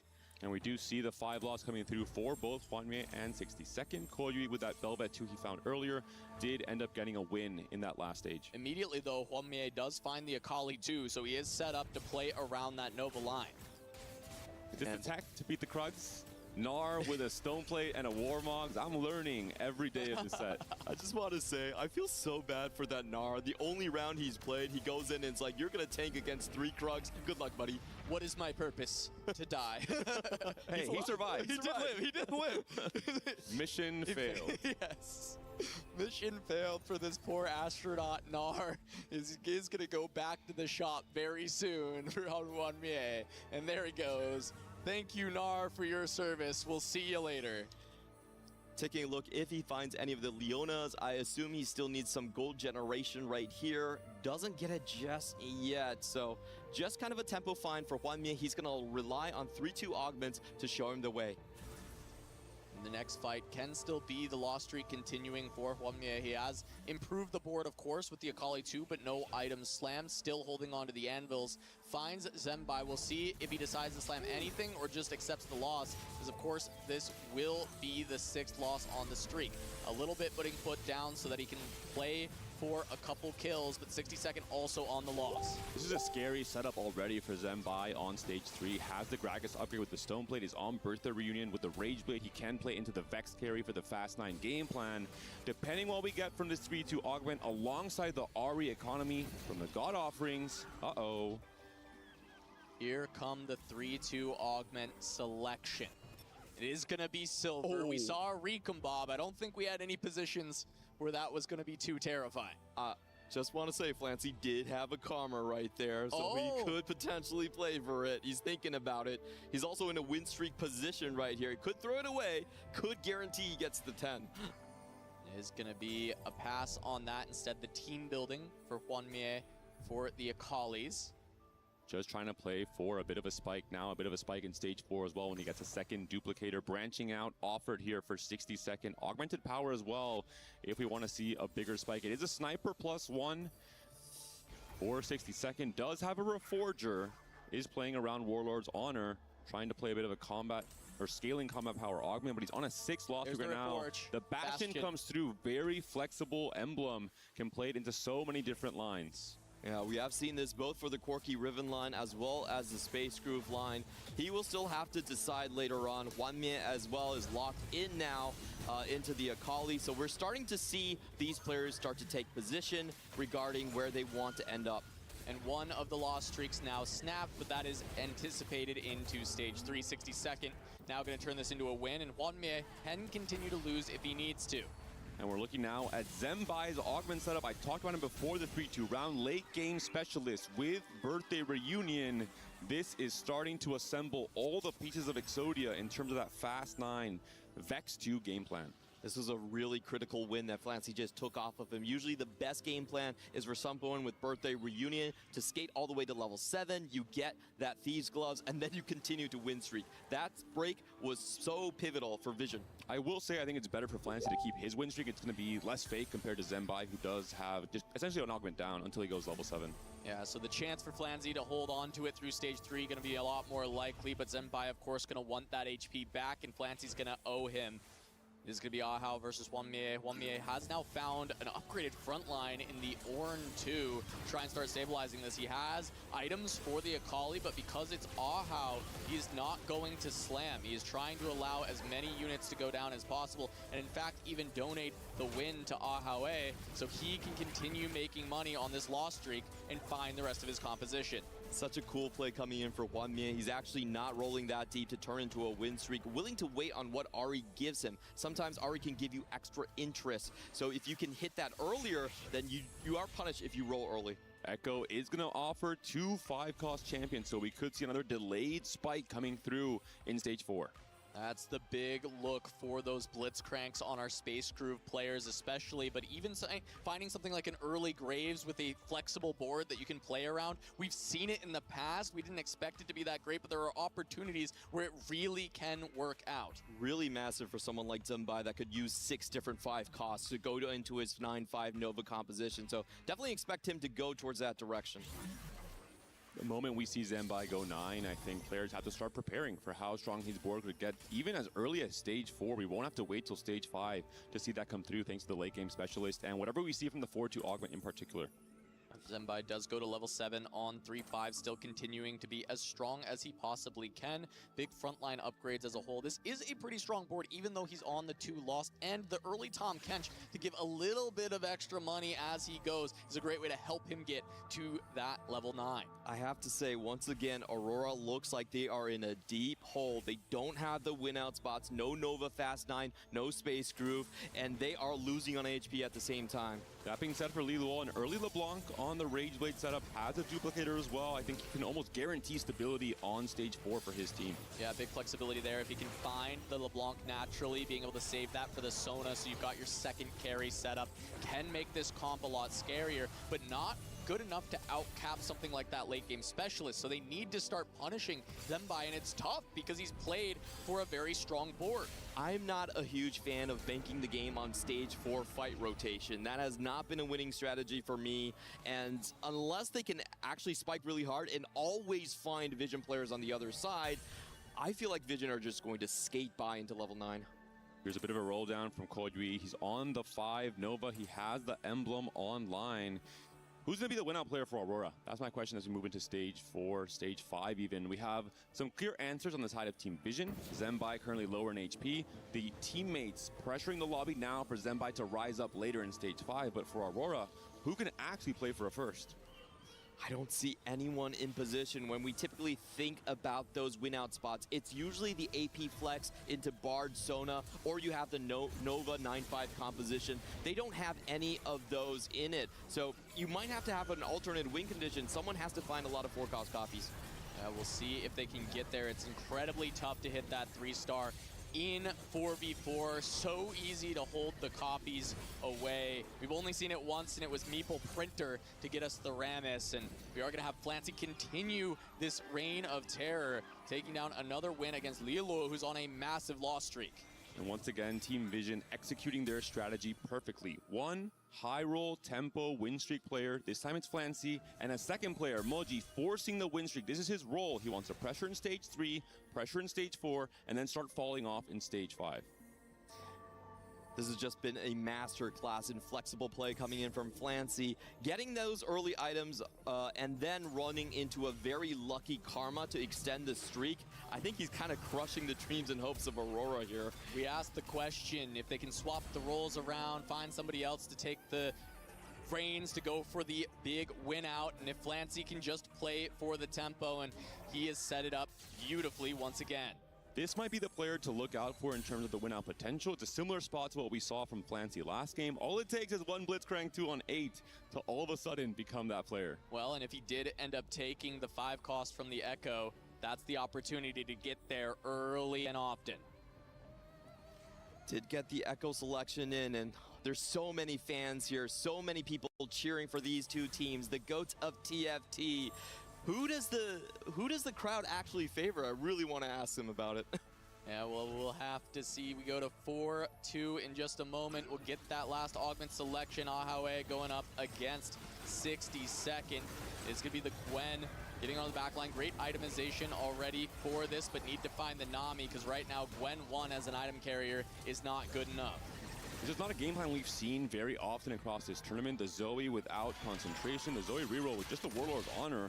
We'll see how this strategy pairs off for 62nd in this 4-2 game. You lose 25% of your perceived damage without the concentration going in right there. So not tempoing on stage 3 in this spot. 62nd looks like he's in a dire spot. Can 4-2 augments actually save Aurora? Flancy finally breaks Moji's streak, so they don't have a double streak at the top, but we're seeing the pickups now. Jeweled Lotus for Flancy. He can afford to just take combat because he's been so healthy, and it's so incredibly strong to have that. He's also holding a Blitzcrank away already. Moji finds a Kindred. He finds the ability to play for the 5 Nova board to try and find stability to continue his own power in this stage 4, trying to tax Aurora. The Moji strategy has just been, I try to destroy opponents that haven't hit their carries in 2-star. Akali does that job incredibly well, hits the backline off of the Nova Selector, and you can also grief the Nova Selector if you want to give someone on your team HP. Yeah, and we do see a removal for Flancy. He is now starting to look to give this HP to his teammates. He's done the roll. He won 11 in a row, and now at 100 HP, but he's going to find Ahau, so he's going to start slamming once again to try and make sure he can provide some more punishment to Aurora. Ahau has found the Nami and the Blitzcrank now. He's got what he needs. Blitzcrank pair, so this is the opportunity for Aurora to find their win-out player. It is Ahau, and Vision has to stop him. There's the loss for Flancy. There's the win streak finally broken. A lot of goal generation there for the Team Vision captain coming into stage 3 and stage 4. Looking now at Zembai's board, he's on his way still to level 8. We'll see when he gets to 9 in particular. The late game specialist gold will trickle in. He seems very confident that he's going to get there, and he still has 30 gold like you're talking about when he gets there. And the way he's playing right now, not even going to 8, just says that I'm going to wait it out, and once I stabilize, my teammates are not going to beat me. I have a very safe runway. Yeah, 3 levels, has the Shen, has the Jin, is going to have another God selection on the next round. See if Senbai can be that winner for the team, as Aurora is significantly lower. He finds Flancy, who is going to put the items on the carry, but not the front line. That's right. Should be an easy fight for Zembai. He should have some more time. This is why playing a riskier strategy like this works so much better in 4v4. You have this extra room to stall out if your teammates were able to win streak early. Flancy and Moji G now transferring a lot of their HP to the win-out players from Team Vision. This is so Vision dominated. Over 100 HP lead on the side of the red team right here, and there's still 2 players going straight for level 9. Last God offering, shared wealth, or going to be a 5-cost shop. So for those players looking for the Blitzcranks, or even just Senbai looking to cap out with a 5-cost board, very reasonable and strong option for him. Ahawe going to grab it because he's 1 Blitzcrank away. This could be the early Blitzcrank 2 like we saw Flancy dominate with last time. He's still on 58 HP. He knows he can suffer the rounds, and he has to be the one to win out. The rest of Aurora, I hate to say it, but it doesn't look like they have any of the win-out spots for them. We do still have a duplicator available there, but for Koyui, he could be in trouble. The lowest HP player in this lobby. He has not found a Kindred yet on this roll down. He's coming down to very little gold. He does have the Jax 3. The front line is there. The Akali. Is it going to be enough? Yeah, but he stayed level 6. He's not going to be able to 3-star the carries. I mean, this is just a potential bleed out from here. He's did his job so well. He's actually forced Hwanmye off of the Akali reroll and also just completely destroyed 62nd's game plan. The spoiler is here again. The battle of the griefers at the bottom there. Koyui simply trying to outplay 62nd. If he goes out in 7th, he's done his job. Now Flancy, who's been on a bit of a free fall, if you will, he's taking some losses for the team, is going to re-slam the items for Hwanmye, but he also hasn't upgraded his board in a little while. Looks like Hwanmye will be able to punish Akali so good against these weaker mid-game boards. So Flancy is going to take a large hit, which is going to hurt the side of Vision a little bit, as they've been waiting to try and use Flancy's HP. And the decision from Flancy, a lot of times we've seen these 10 win streak players rolling down heavily on level 8, trying to just play for a lower cap board. Flancy instead is trying to play for the win out alongside Zembai, saving up all his gold, trying to go level 9, and trying to play for the AP flex. I especially like this because Koyoe is more on a griefer roll instead of win out from loss streak. They recognize, hey, we may have to cut him loose in an 8th place position, so we need to have strength for the rest of the game. And they know MoGG will probably also fall out in the bottom 4, so it'll be up to Zembai and Flancy to win this game too for Team Vision. This is a crazy pivot from 60 seconds and just what Koyoe has done so well. Because he held so many of the Zoes, 60 seconds, 2 players on the side of Aurora forced off their original reroll game plan and now forced to go into level 8 to find an out with the Aurelian Soul. He's so low, 17 life remaining, gonna run into Moji, and it is gonna be that Akali trying to find its way to the back line, but it's gonna be difficult to get there. The front line holding for now for 60 seconds, but finally it starts to collapse, and the Akali is still alive. She makes it to the Karma. 60 second, gonna take a big hit, and he's down to a single life. Pivotal win there for MoGG. This is his exact game plan. He's trying to punish the low roll players on Aurora Gaming in stage 4. Holly, the beautiful champion to do that. And let's take a look at Zembai's board right here. He is going to go into level 9. What will he find? The Vex would be the best. Oh. Fiora, not bad. Very good. Second best option you could hope for. So much gold to work with thanks to the late game specialist as well. Still 40 gold to roll down. He's assembled most of the board. He's really only missing the copies of Vex. And that's where he can even start to look to level 10. Blitz 2 for the front line. He's finding just about everything. There's a Nunu to add to this board if he needs, or just to hold and grief away from the other side. Still no copies of Vex is a little bit worrisome as we move into this stage 5. There's finally the copy, especially when you're so indexed with the Rageblade, double Rageblade build as well for Zembai. Yeah, he's going to finally ditch his Maokai. On the other hand, Aurelian Souls being found for Flancy. That's going to throw a huge wrench into 60 seconds win out condition here. He was hoping that going level 8 would allow him to find the champion. Not likely. 60 second, most likely going to be taken in 8th. The Bard 2 was also found for Flancy, so a lot of AP damage coming in from that back line. Itemization onto the Fiora and the Vex. Just missing out on some frontline items so far, but he has so much power on the board. Flancy looking to finish off 60 second, send him 8th. The big Ornn trying to tank for the team, but it might not be enough. That's just a 3 cost, getting punched down by the Blitzcrank. The damage from the Karma, not enough on her own, not having the duo carry. She's gonna fall, 60 second gonna go down. A blowout elimination there, and Flancy, I mean, most of the players here from Team Vision have done such a good job of punishing 60 second all throughout stage 4 and now this stage 5 as well. I'm still thinking, who's the win-out player for Aurora Gaming? Ahawe is stuck on level 8. Hwanmie is stuck on level 8, under 10 gold. He can't push 9. They might even get blown out right here, so I think the game plan for the side of Aurora is you need to send Moji and Koyoe out right now. Yeah, it has to happen so that they can at least have a shot to find that first place. Ahau even taking the Echo for the 5-cost shop and did not find a Blitzcrank in it whatsoever. He already had the pair, and he has not been able to make it a 2-star. It's still Kindred 1 as well for Hwanmie. This is why he's been stuck on 8. He's trying to roll for the key upgrades he still needs. Koyoe has done his job. He's outplayed 60 second. We'll see what more he can do here. If he can win this fight against Lilo, I would be incredibly impressed considering his game plan was solo cap. Yeah, now Lilo has at least found frontline and backline upgrades. He does have that 2-star LeBlanc, but the Ascension gonna pop for Koyoe is gonna give a lot of power, and this board is just winning against Lilo. It's very close, but it's not close enough as now the LeBlanc falls. Koyoe gonna stay alive a little bit longer, and they may even send Lilo in 60 seconds, 7th and 8th. The Jax 3 plus the Akali 5 Nova Gunblade. Doing so much work if you don't have enough DPS to break through that Jax front line. I just want to say that Blitzcrank was actually a traitor. It was someone imposter in disguise. It knocked the Jax back so the LeBlanc stopped focusing him, and the Hextech Gunblade healed him back. Really bad chain of events for him. Yeah, all of Aurora lost on that round. Of course, 60 second was already gone, but the rest of the 3 remaining also lost their rounds, which makes it near impossible to come back, not having the HP to do so. Moji surviving another round, finding wins, makes it more difficult as Zenbai rotates into Lilo, and he's the strongest in the lobby. Lilo not long for this world as the Fiora just cuts down the front line with ease. Nothing left for Lilo, and that is going to be Aurora taking 7th and 8th. Can Hwanmie survive a little bit longer, or is it going to be an immediate blowout? Going to trade HP with Ahau, but that is so far behind. And Koyui has done more than enough in this game. Number 2, he outplaces both Liluo and 60 despite rolling down to essentially 0 gold on level 6 in stage 4.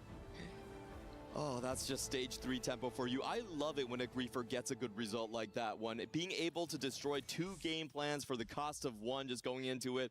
Hwanmie now up onto the chopping block. If he runs into Zenbai, this game is well and truly over. And Hwanmie, I mean, sitting on a 10 of gold, I think he knows he has to push levels, he has to play for a higher cap, but he's still sitting on a lot of unfinished upgrades on his board. Still has not found the Kindred. It's down to only the Shen and the Akali to try and win these fights. 16 HP, that could be just 1 life. Zenbai runs into Flancy, Hwanmie into Moji. Hwanmie, the battle of the Akalis between these two. See who can find the backline first. It is going to be the Kindred upgrade, though, for Moji, whereas Hwanmie does not have it. The front line a little bit tankier for the Hwanmie side with the Morgana, but is it enough? One more cast. She's very tanky, but Akali is starting to fall, and that's all the damage. Hwanmie gonna lose this fight. Does still have some HP left, but Ahawe also loses. There's nothing left for Aurora. They have to take someone down immediately, and they have to play for 1-2, which is not going to be possible. I think regardless of these results, the HP difference is just too big, considering that Ahau and Hwanmie are both going to be on under 10 HP.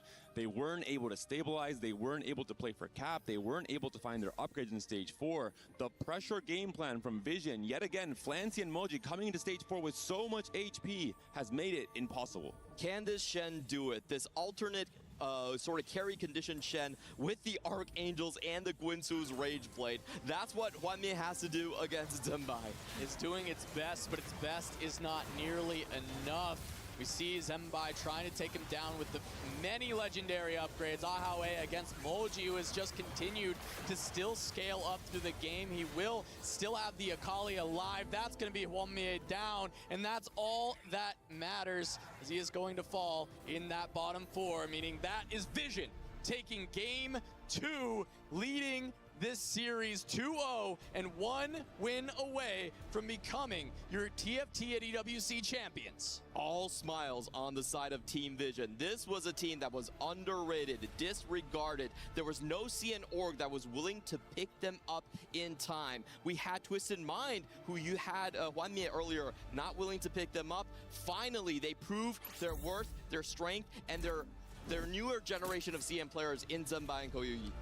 Everyone going for Aurora, saying they think Aurora will win, but now Aurora's back is against the wall. Can Hwanmie find this final trophy that he needs, or will Vision turn them into dust? We go to a break, but when we return, Vision versus Aurora.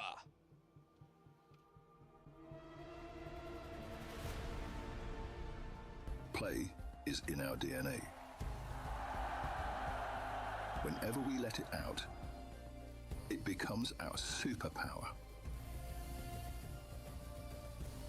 Now imagine an entire city being built to supercharge it. Kadir City, powered by play. Team Vision are out of this world. They play the perfect game, and they are now leading 2-0. The reality is they are 1 game away from winning and being the title defenders. What a moment this is from them. Vision, unbelievable. You can see them. They're cheering already. They know we're looking into the vault, and the celebration has already started. And the 3-0 is starting to be threatened. Love it. Aurora Gaming got to answer back. But here, the reality of this situation is everybody's getting schooled, and Aurora Gaming needs to wake up because this is their time to shine. They need to win 3 in a row if they want to turn this series around for themselves to be champions. Stuart Houpe, from what I'm hearing, That was one of the most perfect 4v4s we've ever seen, and it was Vision on the execution. Vision had the perfect game plan from the start. You know, you had Zembai, who was going for the birthday present into late game specialist, or birthday reunion, I should say. With the into lose late game, yeah, exactly, with the lose streak, with the late game specialist. So he was the win-out player. And then you had two players on the side of Team Vision that were going for the win streak. And in the later stages of the game, they were the ones that gave Zembai the wins later on to allow him to go to level 9 and cap out his board. That was the lower part, if you will. And Koji was the wildcard. He didn't need it to go 8th, and he won against two players, and that's the player that was playing defense, the player that was supposed to go down. And of course, as you mentioned, Flancy on the top, Moji on the top, defending the HP. They had the perfect sandwich here, Taylor, and that's exactly what you want to see in 4v4. Execution of masterclass, if you will. I'm a guy that loves sandwiches, okay? That's why my stomach continues to grow. Let's take a look at some of the chats out there from you all. Now, whether it be on YouTube or Twitch, wherever you're watching. Wow, Flancy's still streaking. He never stopped. He never stops. I mean, Flancy was the one that had the win out in game number 1. Now he had the streak early on in game number 2, but he was the one that allowed Zembai to get the win out in the end. Go answer again. Vision just clear Aurora. I mean, also a possibility is possible, and they're predicting it. They did a 3-0 there with the hands. That's but right. I mean, I love the confidence, but Aurora is here to fight. There's been schooled right now, but of course they can pop it up again. I think we will see less communication, but we'll see Juanmei calling the shots. LeBlanc Galio is really cracked. Confirmed. Confirmed. I mean, it's a very, very strong comp. Maybe not as strong as Space Groove, but if you can get the 2 stars in the end as well, it can still be very powerful. Incredible stuff coming out from Team Vision, seriously. But I love what you said, Hupe. Aurora wants to come back, and they will roar back, I am sure of it. We take a look at the final action from that game number 2, and you'll start to notice, staying serious, Vision never let go of their perfect streak. Yeah, well, I never thought we would get a complete wipeout in the grand finals, but this is just Team Vision having the perfect game plan from the start. The start of the game is so important. In a 4v4 environment, you have the tempo players, you have the win-out players as well. But like you mentioned, I want to mention again for Kuyi, being able to go for the Akali line for Nova, he got the early spatula, but he was the one that denied 60 second the Zoes and the Victors. 60 second then had probably the worst board that I've seen on stage 4, and he was only level 7, he was rolling a level 7, but he couldn't hit any of his board at all, and that's because Kuyi was kind of the hidden MVP in this, denying all the units away. I noticed when we're looking at the live dugouts there, you know, Team Vision was chilling, relaxed, comfortable. Aurora's nowhere to be found. Maybe they're coming back on stage early because they're saying enough is enough. We need to shut this momentum down. We take a look at the stats from game number 2, and you start to get a true understanding of just how good Vision was. Yeah, we see it in the bottom. They're 60 second going 8th directly. They griefly completely. He tried to play together with something else, and they went in directly. Everyone holding the Zoes, everyone holding the units for him, and he could never pop off. Same for Lilo, being contested, and of course Zembai taking the win there. But how special is it? Flancy has been one of the main talking points. He wins back-to-back games. Incredible story for Flancy. I mean, he's played different styles as well, and that's what you need in a 4 versus 4 environment. As I mentioned, game number 1, he's the lose streak player going for the win out, which he got that big massive win streak in the end. This game, he was all about tempo. He was all about win streak. He gave Zembai a few wins later on as well, and you see Zembai in second as well. Them 7 losses all came in the early rounds, and he just kept on winning and winning and winning. Vision looking absolutely unbelievable. Incredible. They were the #1 in their region. Miraculously, this is their first EWC. First time representing a team here at EWC. They got second place last week in a different title. They are going for gold in this one. And again, for the club championship race, if Vision is able to win one more game, close this series out, they will officially be tied with first place. That is $7 million. Of course, there's more weeks left when it comes to the club championship race, but the fact is, tying first place with only 2 teams, I mean, come on, there's never been a better story. But the cosplayers are in the building, and they're looking miraculous. Kitty had a chance to catch up with all of them. Welcome everyone to the Esports World Cup, where I am surrounded by amazing cosplayers with their talented work. Let's get started with this beautiful lady here. Where can we find you? What's your name and who's your cosplay? So I'm cosplay as Caitlin Kiraman. So I am Camilla Cos. You can, with the K, you can find me on Instagram, Twitter, or TikTok. Yeah, mostly. I really love Caitlin. I cosplay her very often. I have been unlucky yet to have her chibi on TFT, so cross my finger next time we have Caitlin chibi. I need her. Fingers are crossed, and your makeup looks amazing, by the way. Who do we have here, and who are you cosplaying as? I'm cosplaying as Vi today from Arcane, and I really love the character, and I spent 200 hours on my costume. Where can we find you on Instagram? Enzeru on Instagram mostly. Amazing. And of course, here we have the cute Seraphine. So where can we find you? You can find me on Instagram as riceball.gpitch. And I'm cosplaying Seraphine. She's a singer. I hope to get many more of her skins, but unfortunately, I can't. So yeah. Ow, girly pop. And finally, who is ready for some TFT?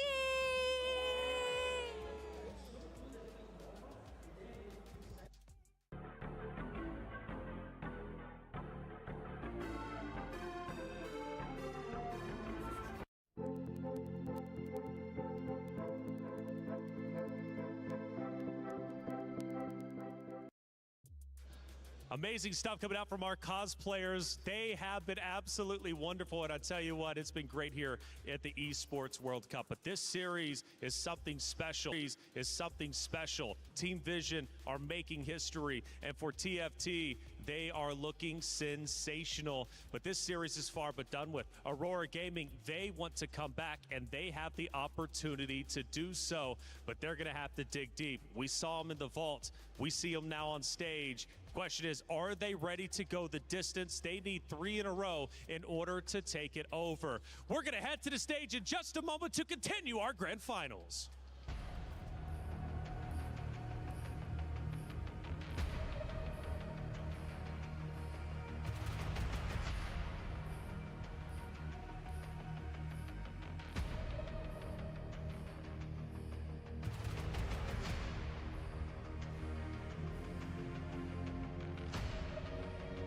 Grand finals here at EWC for TFT. Vision takes the early lead 2-0 over Aurora, showing everyone why this is the first seed coming out of the CN region. It was a 3-1 win for Weibo Gaming last year up against Virtus Pro. Is he going to go to Game 5 here? Is Aurora Gaming capable of the heroic comeback? Are they able to force the 3-2 win? I mean, it's such a hard thing to ask, especially when we're seeing the pressure, the tempo game plans from Team Vision. We have seen this exact storyline for Hwanmie at the Space Gods Tactician's Crown, where Hwanmie was down in 8th place in 2 out of his first 3 games. But you know what? He emerged victorious. He was the champion. They have been through the pressure, but now there's a very different opponent from their same region staring at them. They're all veterans on this Aurora Gaming roster. They've been doing this for so long, competing at TFT at the highest level. If you're gonna let just a 2-0 shake you, you don't deserve the GOAT status, you don't deserve that title. And he knows this, looking to bring this back, to finally add that final trophy to the trophy case that he sought after for so long. After winning in this exact venue for the Paris Open, this is the last piece of the puzzle, the last piece to decide for finally that he is the GOAT of TFT. As we move into the game, Soraka and Kale will be our gods. Extra items for those duo and trio carry comps in the late game. Golden Gala, more importantly, will be the augments offering the encounter for the game. Things like Advanced Loan, incredibly interesting to pick up on in terms of having that extra econ onto 1. The goal for Aurora Gaming has to be finding a way to dispute the win streaks, not just in Stage 2, but especially in Stage 3. We all know that powerhouses when it comes to capping out, birthday reunion and spreading roots are kind of your best go-tos, but it's the tempo, like you said. You know, I think this was a clash between mastery and flexibility, and so far the mastery of Team Vision, of having Koyoi and Moji play those tempo and spoiler positions over and over again, have prevailed. Thinking about tempo augments for the 3-2 rollout in particular to try and stop Moji from taking over that Stage 3. Treasure hunt via Kali boards. We'll see if any players from Aurora Gaming can find this. And I have to highlight Moji as a player. Day 1, playing the same exact strategy. The IGL for Team Vision, he was not able to find results, often ended up in that 8th place position.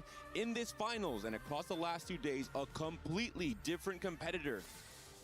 What Moji told the team back when he was still on Q80s, back 2 years ago, was the promise that, why should you pick me up? Because I will win a global title within the next 2 years. He might be going to fulfill his promise in just this game alone. He's the one with the vision, the ability to coach the other players to get their absolute best. And we're seeing here the constellation Stargazer is back on the menu. Finally, the mountain will be the constellation for this game number 3. Both Lulu and Zaya playable, but you have to have the Stargazer in early, and Moji has found that option. Yeah, he's already found the Lulu as we go towards that first augment selection of the game. Vision has shown that even though they have the set roles, they can find some flexibility in those win streakers early game, and that's what you need to become the winners here, as we are going to get those first picks. Spreading Roots being offered to Moji, but he already has that Stargazer in. Is this something he can continue to take and play for?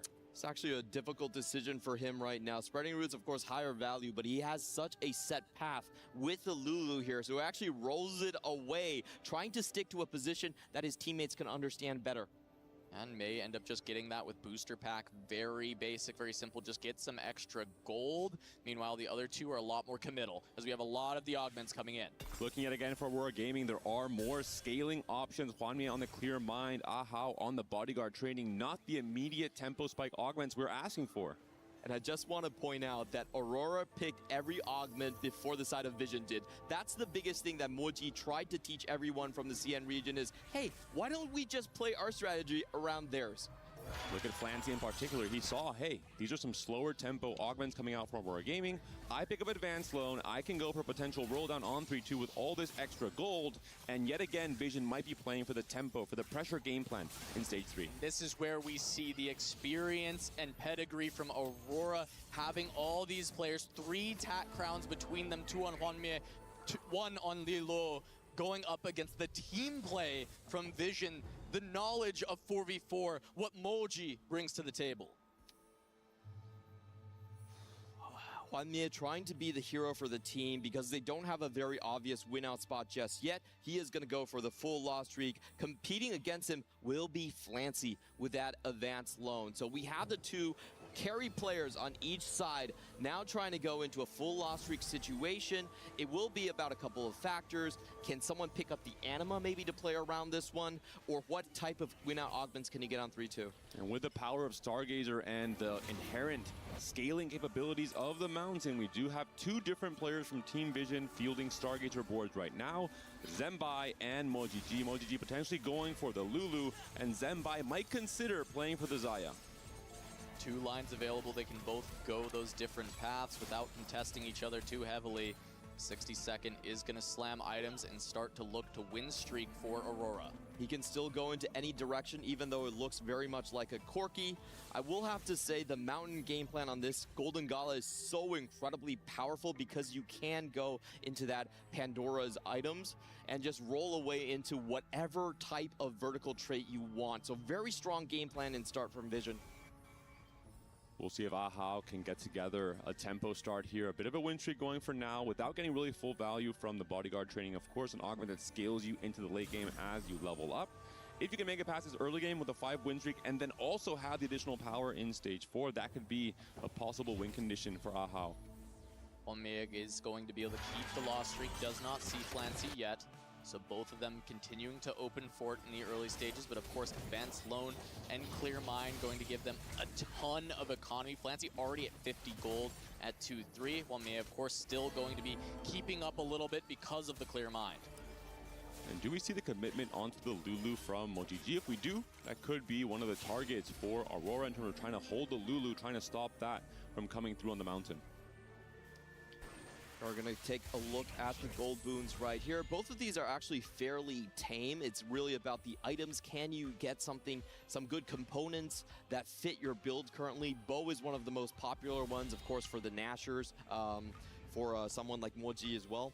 And also because of the Stargazer, Zaya becomes more on the menu, needing all those extra bows, being able to get one here from the Kale, gonna help enable that comp for whoever tries to go that direction. And just the ability to have extra items from Kale in general will get you closer to that red buff Kraken build that makes Zaya so strong, especially with the right stalling augments for your front line. I feel like this game is going back to game 1, but the positions are reversed. Much slower game plan coming out from Vision. There's a full open on Flancy, Patient Study, and Infinity Protection, so a lot of very weak boards that are not expected to win early. This is Aurora's chance to actually take control of stage 3, which we have not seen yet. Yeah, they have the win streaks at the top, 60-second and Ahawe, as well as Hwanmie holding on to the loss streak. We'll see if he runs into Flancy, stops that streak, and also stops his own with the tie, but it will be a face-off between the two. Neither of them going to be able to keep the loss streak. 60-second trying to defend the win streak here, trying to get the 4 wins going with the tempo slams onto the Ezreal for now up against Koyui. I think also Liluo might turn this loss streak into a win streak, considering the board we saw there with the Jax 2, the Teemo 2, the front line, and the back line. And just holding the Jaxes will be helpful up against Moji if he does decide to reroll for the Lulu line. Now, Lulu 3 has been a very vulnerable line. We've seen this actually before when Flancy went 8th place against Flash Wolves. Never was able to hit that Lulu 3. Very easy to deny. With the 2 loss streak players running into each other, I feel like this game is going to trend towards punching down. Because they don't have enough econ there to sustain their full builds. One of them will be low HP, and the rest of them will be like smart sharks that smell blood in the water. Meanwhile, Ahawe does lose his streak to teammate Li Luo. It's going to be just 60-second, looking to win out the stage. He's doing so at level 4. He has not pumped to 5. We have only Zenpai and Flancy alongside Hwanmie at that level 5, which makes sense for the 2 open forders. And we're seeing the strong tempo slams from the Salvage Bin. You have the Sunfire line, the Last Whisper, trying to go for that 5 win with the ability to then disassemble these items, trying to play for the flexibility depending on the 3-2 augment. And 60-second has actually assembled a board that can win out. It's not just the win streak, but the fact that he has 3 Timebreaker feeding him 2 gold every single round here. This is the time that 60 seconds needs to shine. To play for that full economy, as well as getting to have the streak. He gets to have his cake and eat it too, as Zenbai able to win 3 after the early loss to another streaker. Takes down Aha once more. A very different game plan from Team Vision. The fact that the win streaker and the highest HP player is someone on Patient Study just goes to show they are not really prioritizing the pressure right now with their augment pickups and the boards they've assembled in stage 2. We'll see if that changes in 3-2. We'll see if Team Vision tries to purposefully go for the highest tempo augments on that stage 3 round. Yeah, they do want to fight something back from Aurora. Typically, we have seen the way they play is Moji and Koyoi, the 2 to wrestle back control, especially on stage 3 and early starts of stage 4 here. But I feel like Vision are very comfortable. They have very strong mountain win-out conditions on both of these players. There's an X-Bow for Zenbai as well. Has a chance to slam the red buff if he wants it. Has 2 already, going to be looking for more, continuing to stack up for Mountain, find those Stargazer emblems. This will be the story of the game. Can the Mountain be climbed for Vision as they continue to find power in these boards? Not as good of an early start as we had seen previously when it comes to the streaks for Vision. This time control going to Aurora, but not by much, and it just opens the door if they have the win-out potential. And I really wonder, do Aurora actually have the communication after 2 tough losses to pull out their spots correctly?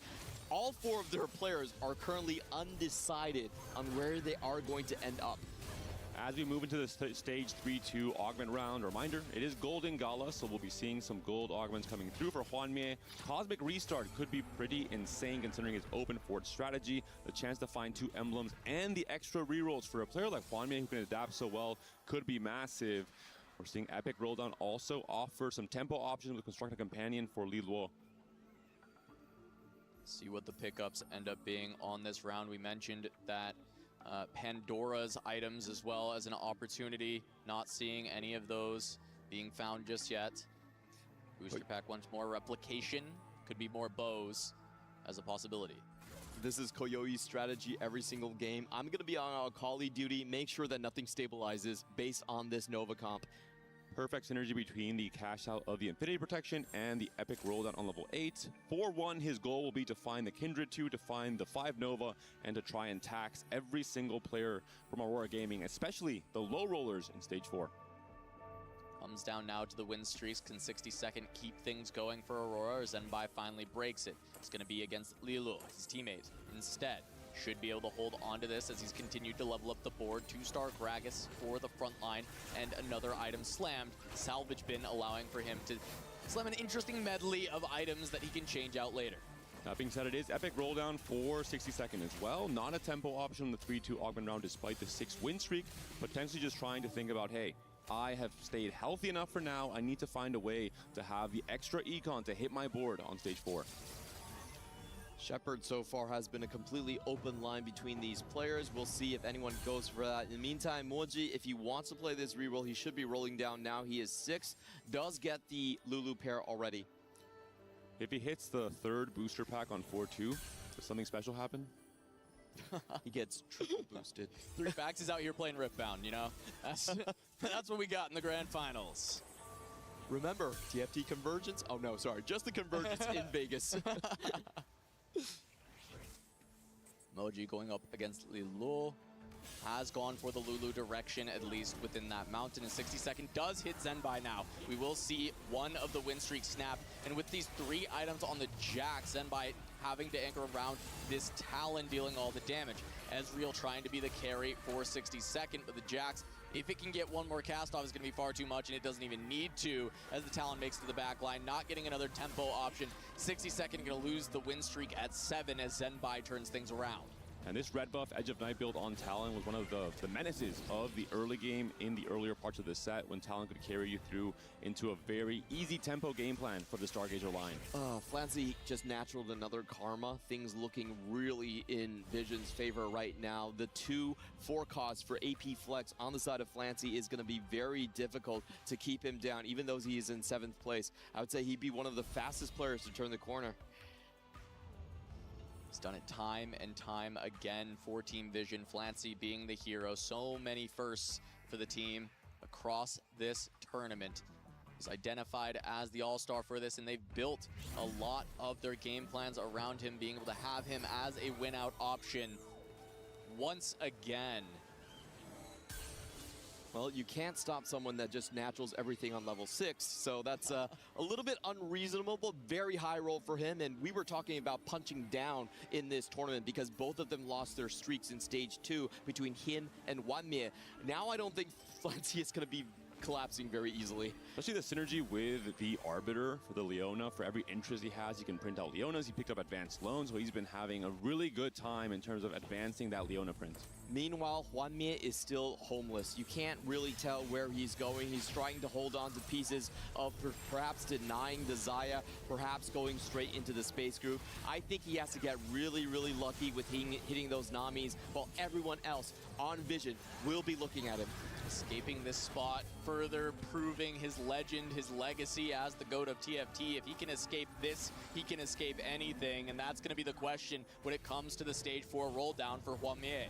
We could see players try and directly target Grief Wanmie in terms of what his direction would be, considering he's going to enter stage 4 maybe at around 20 HP. That's 2 lives. If he misses on his roll down, that could be it for him.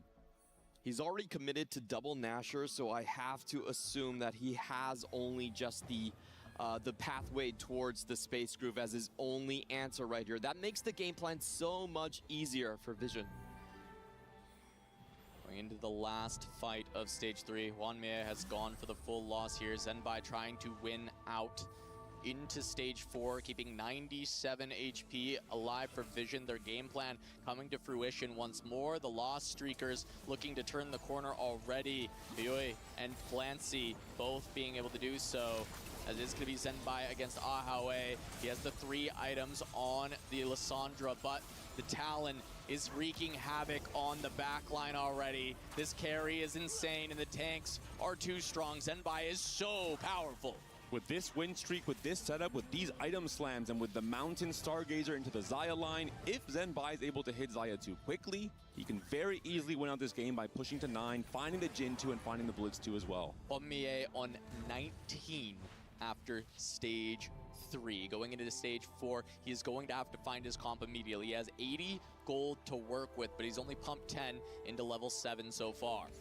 He's still holding out hope here, but I think he has to roll down on 4-1. Everyone else will be denying him. He can't really use a reinforcement to bail him out right here. He just has to go for it and hope that fortune is by his side. With the Nami 2, that could be enough to stabilize. Someone like Koyu with Epic Roll Down is also going to try and roll down on 4-1, most likely for the Nova board while holding Namis. Here it comes. The level up being punched. There's he's at level 8. Finds the Fiora immediately. There are the 4 costs. Needs to find the AP flex. Gets the Nami. There's a pair. There's a pair. Zaya to hold, but I don't think he can afford to hold units this time. He needs to find everything. Blitzcrank found. Added to the board. Can he find the Nami 2? Can he find the front line? He's still continuing to miss, but he's at least found the pieces. And looking at the board from Zembai, he's rolled for Nami as well, adding it to the Stargazer Mountain board and denying these copies from Hwamie, who's still paired on his most important units. Stuck on 1 stars. His front line not yet there. Just the 1-star Morgana alongside the Blitzcrank. Goes up against his teammate, Lilo. He has not removed items. Feels like Hwamie did enough, and it looks like that is the case. Blitzcrank gets a cast and a very good loss for Aurora, but Hwamie is not out of the woods yet. It is one battle after another for Hwamie. He found a pair of Namis right here. He's getting denied very strongly on the side of Zembai, who does lose, but he still needs to get some combat augments right here. He's not going to make it if it's 3 econ. Flancy was holding a Nami as well. All of Vision looking to send Hwamie packing. 60-second on the Epic Roll Down as well. We'll be pushing to level 8. First, we'll pick the artifact. We'll see with the Salvage Bin how 60-second, the highest APM player in the game, can finish off this turn. Here come the rolls. 20 to go. Morgana 2 available in the shop. Can go for that big tank. He doesn't have a lot of gold to spend on the unit, so he's going to start selling down so he can get there. Finds the Corki, has the Bard, the Meeple online with the front line. There's the Melio pickup. Can he find the more important hits? Pair of Corkis. Finds the Rammus finally to add to this board. How deep will he go? 12 more remaining as he has set up the board quite well. It's going to have to remake all his items as well. The high APM required of 60-second to try and stabilize exactly on this turn. He is facing a teammate. Beautiful transition, and he's not going to have to complete it just yet because he can sacrifice some life to Ahoe. Does not have to worry about it too much, just looking to try and get as many kills as he can and minimize the losses. Ahoe, meanwhile, has found the 2-star LeBlanc. The comp is coming together, just needing the front line to move these items from the Pantheon. And the game plan for Aurora is to remove Koyoi from the game. Lowest HP player, always griefing everyone. On the side for Hwamie, we still have to check into him. He opened a booster pack. Did he find anything? The most important booster of his career. Does not look like he found what he needed. Pair of Morgana, pair of Namis, but none of it's there yet. Vision looking to send him off into the sunset. And this could be it. The roll down from Zembai was so impactful. The roll down from Flancy as well. So many Namis being held here. Yep, Flancy holding the Namis. We saw them held on another Stargazer board as well. That's 6 copies out of the pool. 2 more for Hwamie. Not that many left for him to hit. Only 3 left in the pool to find right here, and he's not going to get it. Looking at Moji, who's looking to send him down. This looks like it could be it, going up against Moji, but Moji only on level 6. He's been rolling for his reroll composition, and he does not have the 3 stars yet, but our 1-star carries enough for Hwamie. It is down to the Blitzcrank. Ascension going to pop because the damage is too slow. Now the Lulu starts to crank. Can she find the rest of the kills? 1 more cast. The Nami gets through. Hwamie gonna live a little bit longer. Is the Pengu's offering going to help Hwamie out? Is he still able to hit the Nami with so many copies out? Here are the God selections. Needlessly large order, 12 health. Hwamie can add 1 more life. He can escape for a little bit longer. And this might be the salvation that Aurora Gaming needs. A little bit of extra time to hit their upgrades, to stabilize their boards. A pause on the unrelenting pressure, but a miracle still needed to avoid a complete 0-3 finals on the side of Aurora. They need to start communicating. They need to start finding what they need. And some heads-up plays. Zembai actually sold his Nami once he saw his teammate rolling for it, but the Nami's found regardless for Hwamie. He gets the health, he finds the Nami. Now the front line needs to follow. He's on the Morgana pair. If he can find the extra upgrade, that is where Hwamie can start to come back. But he's not in a position to really win from here because of the econ. It's so tough for him to crawl out of this hole. If he can, he needs time. He needs his team to be able to sacrifice health, and they just don't have it. And Liluo's next on the chopping block. No econ augments for him, having a very difficult time finding his upgrades on a 3 loss right now in stage 4. We've seen it time and time again. Aurora bottom 3 on the health, holding hands, not able to find any traction in this game. Ahau able to remove from the LeBlanc. Now he'll start to slam as this fight gets a little bit closer, trying to make sure that he doesn't take too much damage because they just don't have the health to spare. The Nami trying to take the win, but maybe they've cut this too close. Nami potentially going to go down. She does, and Wonmie is going to take a loss from Ahau. Will have one more life. That was bought by the Soraka, but it's so tough, and Liluo does end up losing as well. Hwanmin knows that the death cap on the backline was too much. It actually takes down the carry, and because it was the Blitzcrank, Karma just targets the backline, wipes the DPS away from Hwanmin. Now he's back to 1 life, even with the Soraka boon. The one upside now for Aurora Gaming, 60 Second has found the key upgrades. He's starting to win streak now, starting to preserve some HP. But yet again, the question comes out, who will be the win-out player for Aurora Gaming if Hwanmin does stay alive? Ahau playing for the reinforcement on 4-2, lowering his cap in this lobby. It's going to be close, goes up against 60 Second now. He's going to have to sack, but he doesn't remove. He doesn't have it, or he didn't notice in time, and now Hwanmin is in trouble. They may just have to let him go, and it's not even going to be their choice because he just didn't remove in time.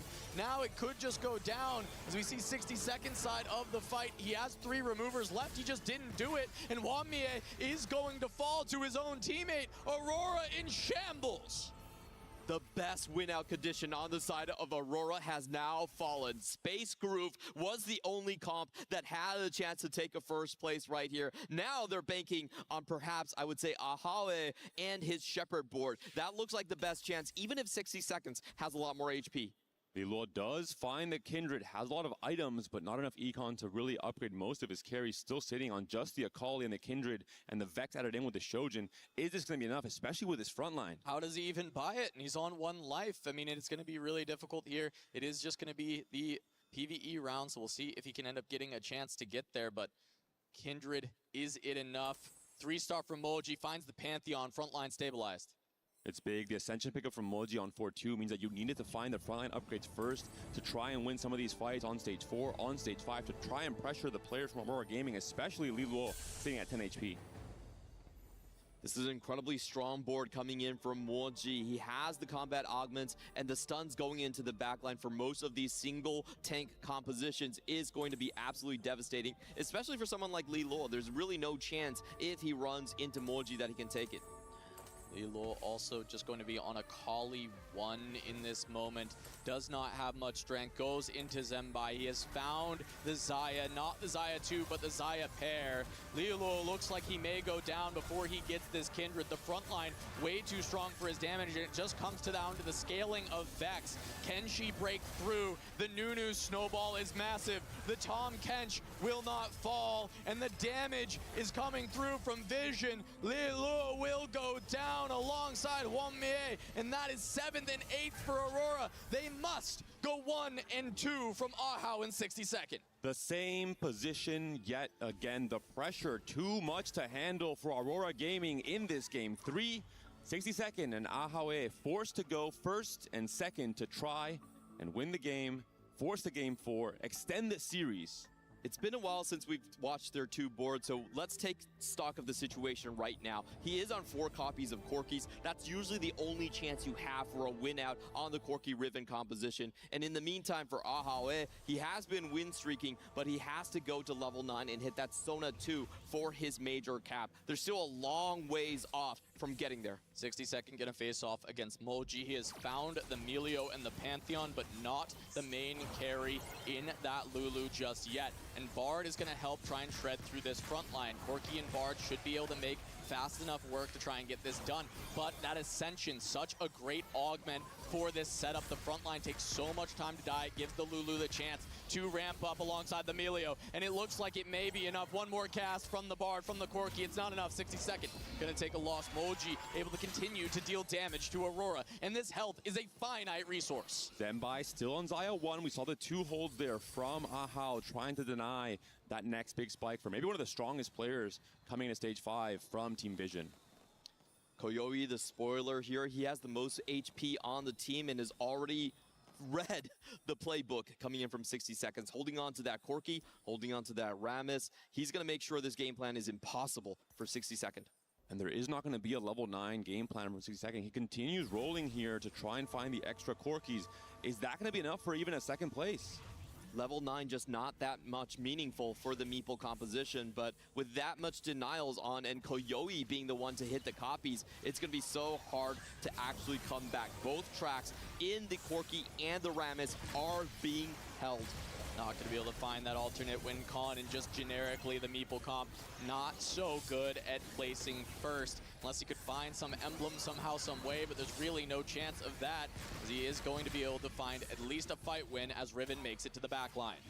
It is a close loss as well here for the teammates. 60 seconds, staying a little bit healthy here. I mean, the HP is there, but more about the cap. How are they going to reach that first and second place, especially looking at Koyoi, who's just starting to get stronger and stronger.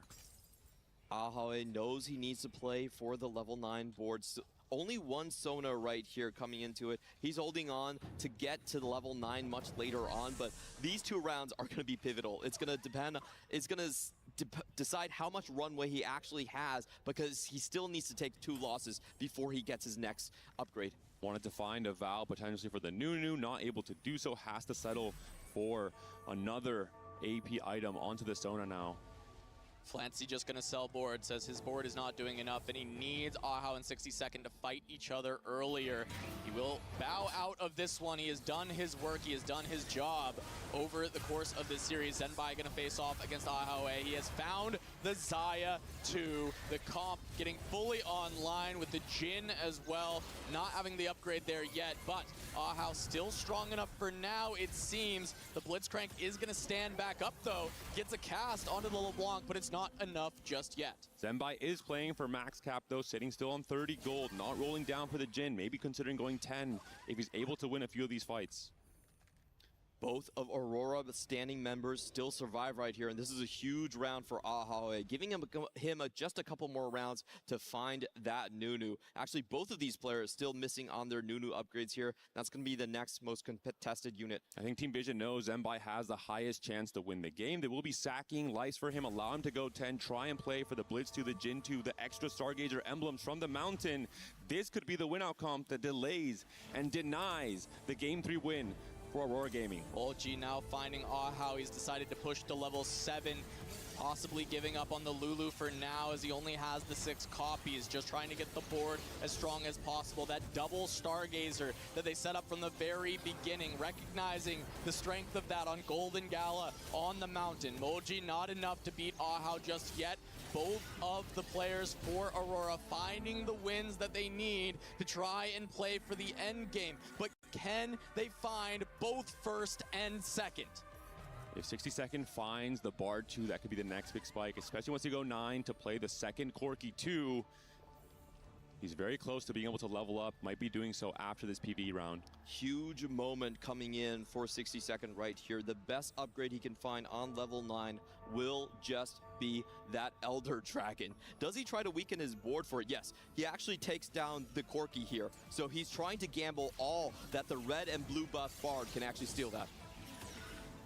Here we go, see what items are able to be picked up. As you mentioned, the Bard stealing it would give that front line. Does he get it? He does not. We've seen that bail players out before. Level 9 for both players from Aurora Gaming. They're trying to find their next big spike, trying to find the Corkis on the side of 60 second, trying to find the rest of the AP carries on the side of Ahau. Finds a blitz, but not much more. Does get the upgrade onto the Nunu, but no Sona just yet. He's still holding on to the Nunu to deny the side from Zenbai. Sona pair.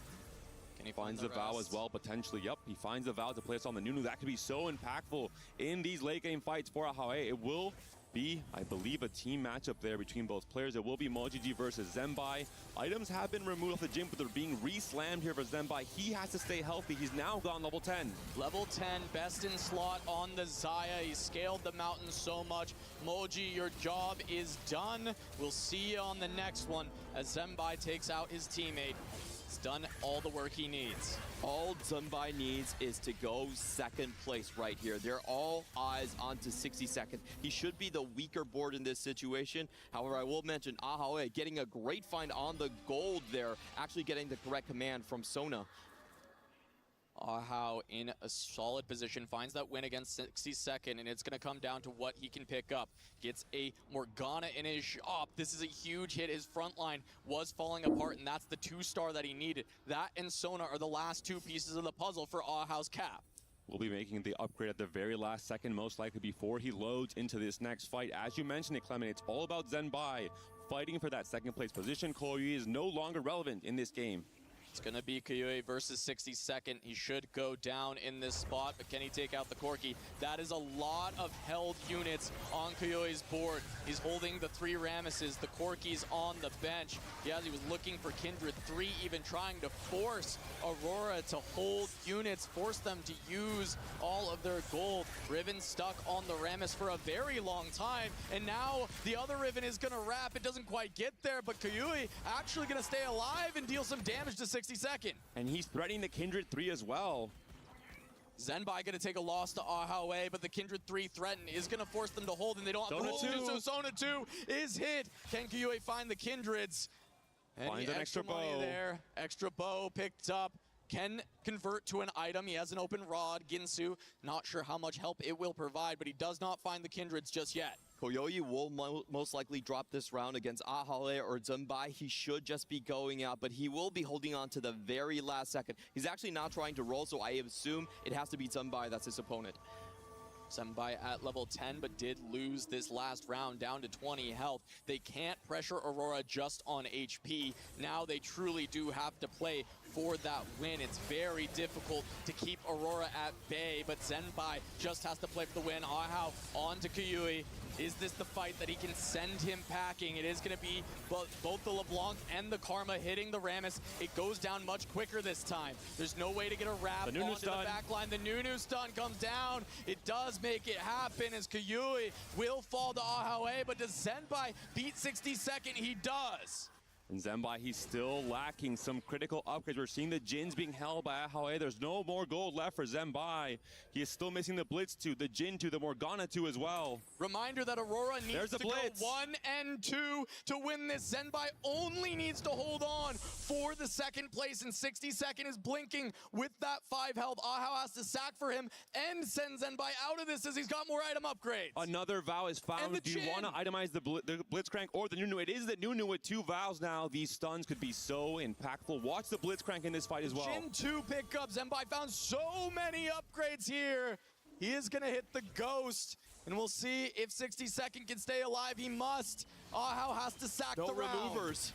He has to use his backline as his front line just to keep 60 seconds alive right here, but he might have to do it for another round. This still might not be enough. Ahau might still be too strong as the LeBlanc is alive. The LeBlanc stays alive forever, but the Riven finally gets there, and that will be enough to keep 60-second alive. It just shows the strength of Ahau, which is a good sign for Aurora. He has to beat Zenbai, who found so many upgrades. Is there a chance for a Corki 3 now that Koyu has gone down? He was holding the copies. There's 7 copies of Corki right now found per 60-second.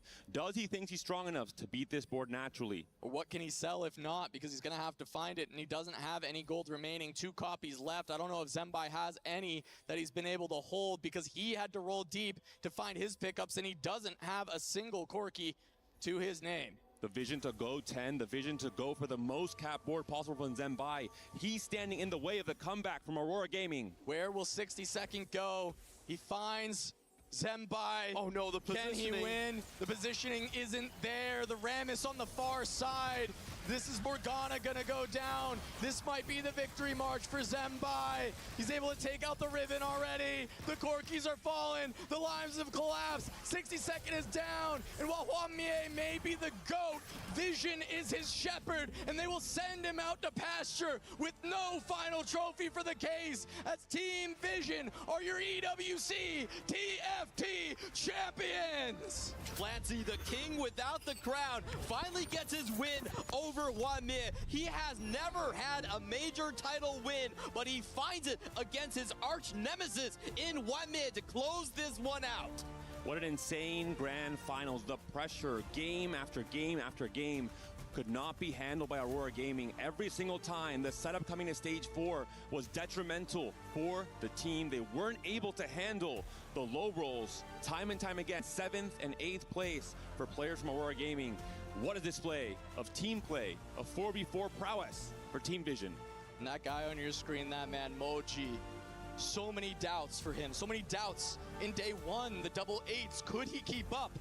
And he does. He gets there and he's pivotal in this performance from Vision. He has kept his promise. There were so many doubters asking, why do you even need a coach in TFT? Why can't you just be a good player? There's no mechanics to this game at all. And Moji proves that the insight, the time that he spent in the tournament realm, just figuring out every single composition for the team, every single trick in the book pays off in the very end. The final fight, not even close. Zembai able to scale that Stargazer board to a crazy cap. Level 10, all the 5 cross were hit. The 50-50 positioning on the Rammus hit the wrong side. Team Vision looks so strong in this grand final, so dominant in this 4v4 format. Koyoi screaming out, remember the name, Hwanmie. You might have bested me in multiple TPC finals, but I now have your dog tag in 4v4. Moji also absolutely ecstatic. Zembai, the newer generation of the CN talent, now rising up against giants like Lilo and Hwanmie. Hwanmie is going to have to pass the key over to Moji.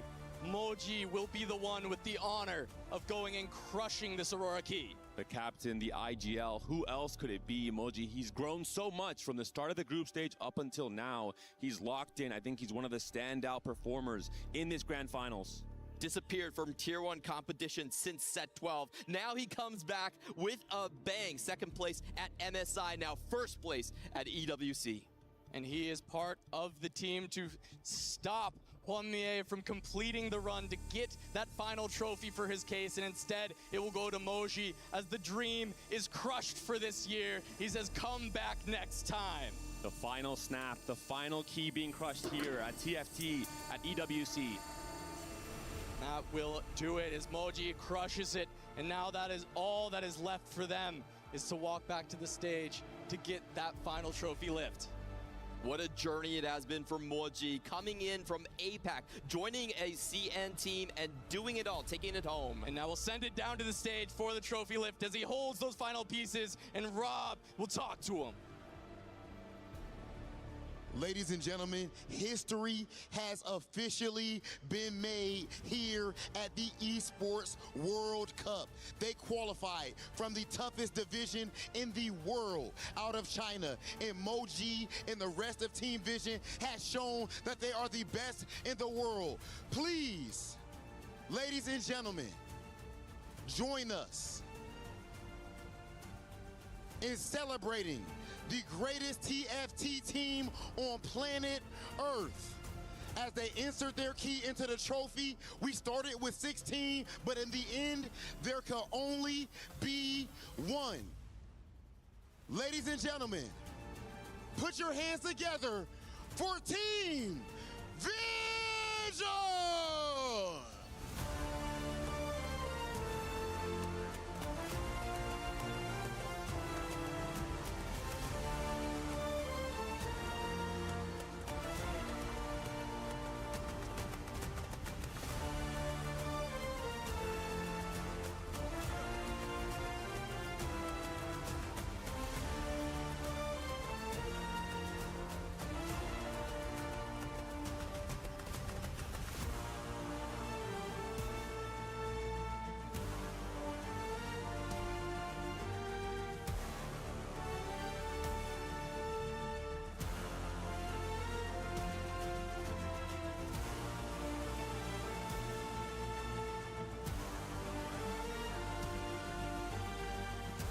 Okay, ladies and gentlemen, and if we could please get Moji for our interview.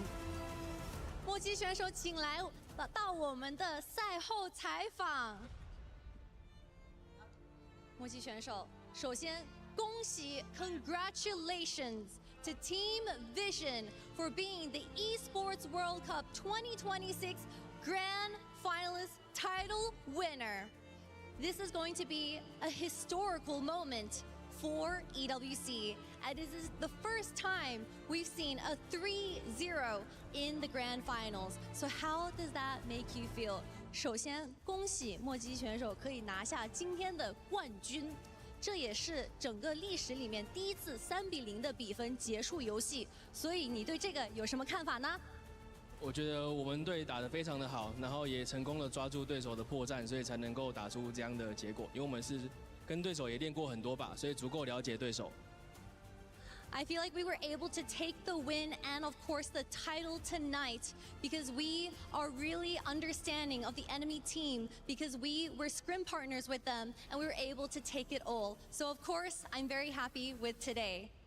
Moji, I know that you've had to put in so much blood, sweat, and tears to get to this amazing moment in your career, but I do have to ask, is there anyone in particular out there that you have to thank for helping you to get this far? 想问一下墨姬选手，其实有很多支持你的人，所以有没有希望跟粉丝们或者你的家人说的感谢的话呢？就是感谢大家都支持我们的，就是感谢支持我们队伍的所有粉丝吧。然后还有就是长期陪伴我们、支持我们直播的兄弟们，然后以及还有就是有很多的时差，但是还是把比赛看完的，在家里的我的老婆。Thank you so much to the friends and family that were able to watch us through this journey at the Esports World Cup. I know that the time zone difference is very big and people stay up very late watching us compete over here in Paris. And finally, I would like to say a special thank you to specifically my wife for supporting me in this journey. This is also going to be your first international win after going back to being a player from the coaching position. So what would you like to say to yourself after making that decision? 这也是你第一次拿到了国际赛的冠军，尤其是从教练转成选手，你做出这个选择的时候，你觉得你对自己有什么想说的话吗？就是用尽全力，然后对得起我的队友，也对得起我自己。这个结果我非常满意。I am incredibly happy about this decision because I feel like I've made it up to myself. I've made it up to my teammates. So I'm very glad that I made this decision from the beginning. Okay. And of course, Team Vision are champions, but that is not our last order of business, ladies and gentlemen. I do believe that we have Damascus with something very important, very shiny in his hand. Yes, Rob, we had 16 teams at the beginning of this week. 15 teams fell, one reigned supreme in the name of Team Vision. But there is one award yet to give away, and this is the also important Sony Finals MVP, rewarding the most valuable player of this entire tournament. I've got the trophy with me, and without further ado, I would like to announce to everyone, ladies and gentlemen, your Sony Finals MVP for EWC TFT. Please make some noise for Team Vision's captain, Flancy!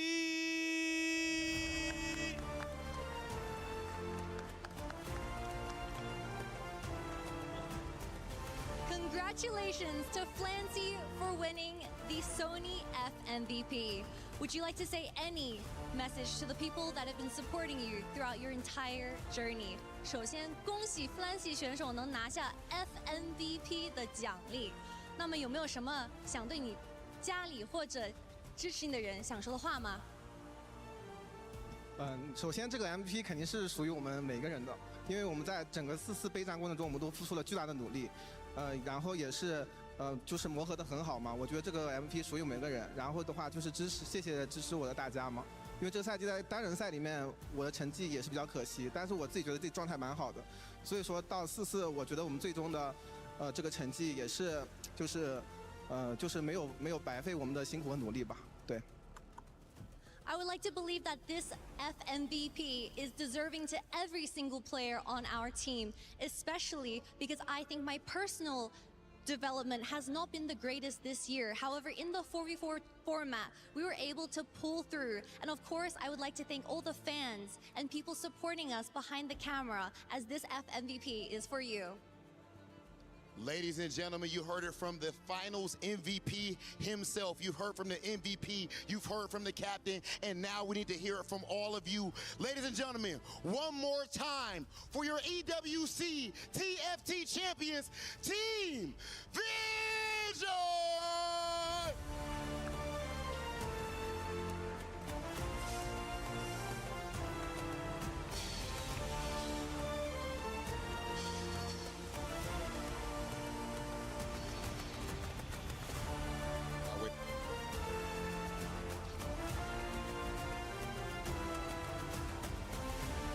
Team Vision, it is time to immortalize your place in history. Please go to the totem to etch your names in the annals of EWC history. Congratulations.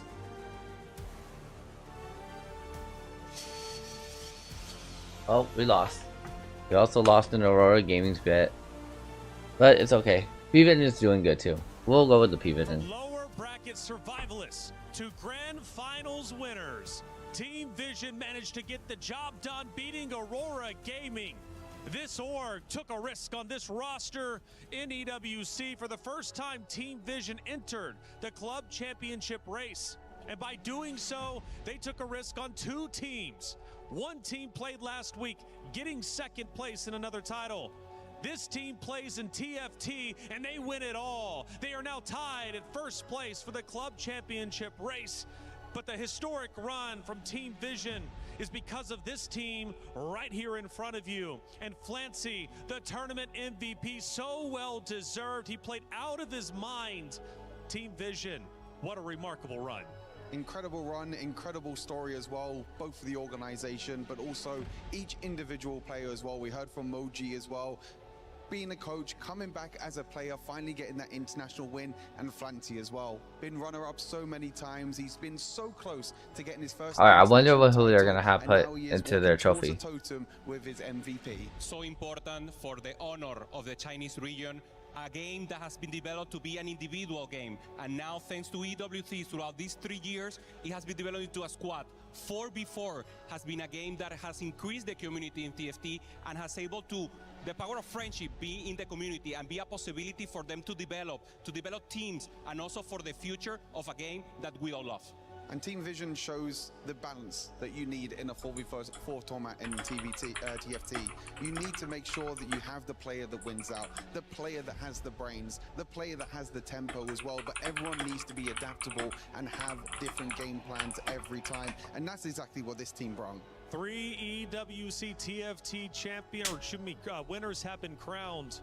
Team Vision now one of them, working so very hard to get to this point. They take the walk to the totem to etch their name onto the totem, and therefore into the history books of They still gotta choose team underneath their thing. You can only do this once a year, and this is their year. Such a tremendous run again from group play, dropping down to the lower bracket, beat by Flash Wolves. They come back into playoffs. They win their quarterfinal matchup. They go into the semifinals to play Flash Wolves once again, this time beating them. They eliminated Virtus Pro, second place from last year earlier in the bracket. And then they went on to the grand finals to ultimately be our winners, doing it in sensational fashion, winning 3-0. This team is remarkable. Your 2026 EWC TFT champion.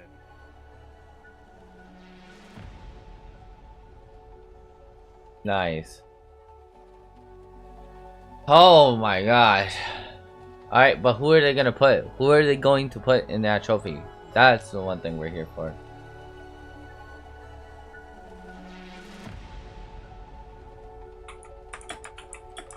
Welcome to the Totem, your winners of Teamfight Tactics at the Esports World Cup 2026, Team Vision! Nice.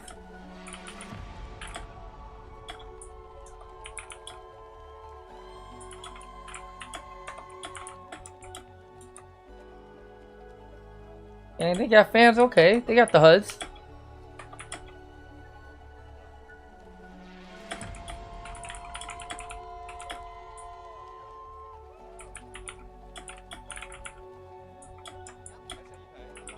Team Vision, congratulations.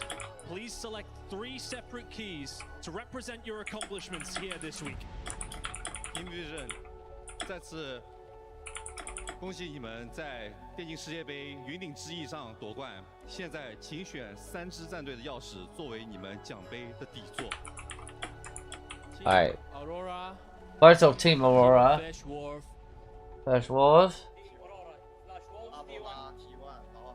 T1? And T1. Wow. Even if they weren't there, they got T1. At the Esports World Cup in Paris, and everybody at home, why you've selected these 3 teams specifically? 那能不能也给现场的观众以及在线上看的粉丝们解释一下，为什么你会选择这三支战队作为你们的底座呢？阿罗拉作为一个就是我们决赛圈的对手嘛，所以说肯定要给一个尊重的。然后第二就是闪电狼，闪电狼是唯一一个在就是整场 EWC 击败过我们的。然后最后给 T1 是我觉得是他是所有是里面配合最好的，所以我给了 T1 这个尊重。Well, first selection for Aurora Gaming is because they are our grand finals rivals. They are our opponent, and we gotta respect them for it. Big Second respect. selection was for Flash Wolves because they are the only team that has defeated us once in this tournament. Wow. And the final one for T1 is because out of all the teams, we actually feel that T1 has the best synergy, has the best teamwork and coordination out of all our opponents, and we absolutely respect them for that as well. Respect. W respect team. Congratulations. Please ascend the totem to claim your trophy and cement your name in EWC history.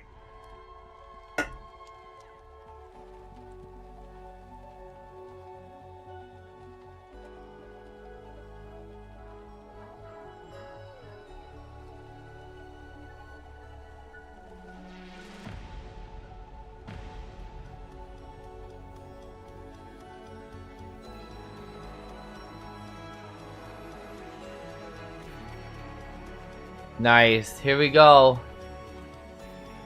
Dude, Team Vision. This is it. This is crazy. Out of all of the, wow, what the heck? I think I got a bunch of Elite cosplayers. Crazy. This is all long games. Very smart TFT playing for the newest format for 4v4. Congratulations, Team Visions, for winning Team Fight Tag Day. Chat, it's been a long week. Very long week. Congratulations.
Well, congratulations to Team P Vision. Dude, I did not know TFT was gonna go this hard, honestly.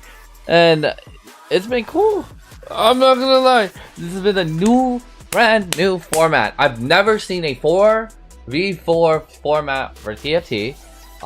The hours of TFT was kind of long too, but I just wanted to let you guys know we've made it. We made it to the very end. This is it. That was it. Grand finals. We are done. We solidified a new champion for the TEAMFIGHT Tactics EWC. The 3 people that they put in their trophy, they put, of course, they had to put Aurora. Then they also put Winfin, Flash Wolves, and the final one is SKT T1.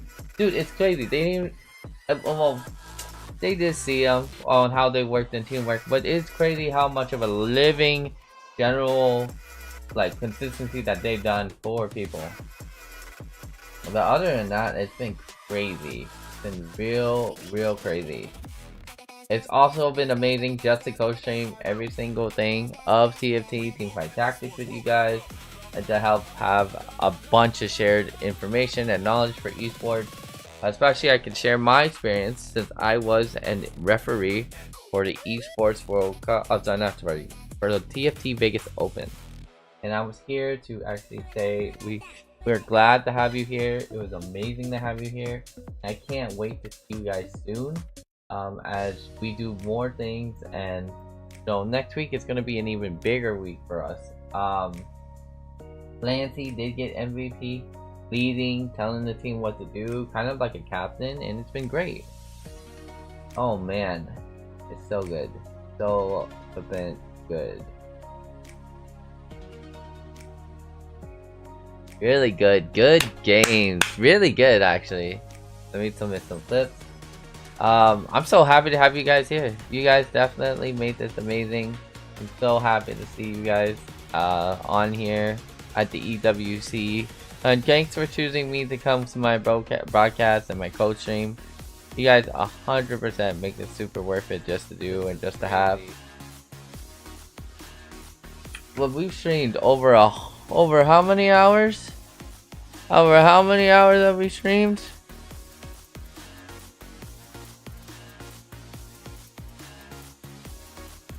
$180 hours. 180 hours. Crazy.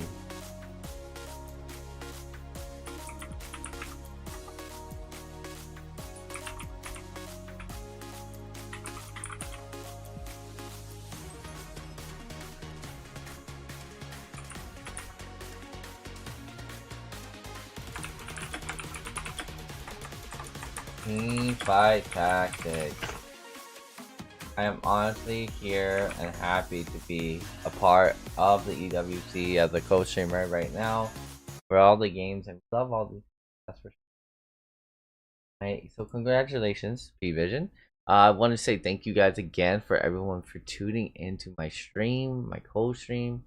You guys are amazing. Oh man. There's so much that I've learned. There's so much that I've done with you guys. There's so much that we've gotten to over here. And I just want you guys to know that it's been a real long week. I will be ending my stream and taking a short break. Hopefully I can catch you guys next week. We will be starting the stream again. That's right, y'all. We're streaming again. We're streaming again on Monday. And what we will be streaming is Overwatch, which is something crazy. We'll also be streaming a little bit of the Mobile Legends Bang Bang mid-season, finishing that off, especially y'all who are on our YouTubes. I'm gonna try to ask and see if I can get that on Twitch though, so that way I can get you guys to also watch it. Maybe it might make my life a little bit more easier, just in case I can't get these PCs to work and these new setups. On top of that, we're going to be streaming something kind of crazy, Call of Duty Warzone. I'd love to explain Warzone to you guys. I've been to the Warzone finals for Call of Duty when it was back in Las Vegas. It has been amazing. The setup, the layouts, the field photos I got, everything I've gotten. Oh my god, it's been so cool. Again, thank you guys again for the sub. Not someone you could know. Thank you. I appreciate you for the sub. Thank you for just tuning in, for just saying bye and just watching. and then I hope to see you guys soon. I will see you guys later, and thank you guys again. I hope you guys have an amazing night. Alright, YouTube, goodbye. See you guys.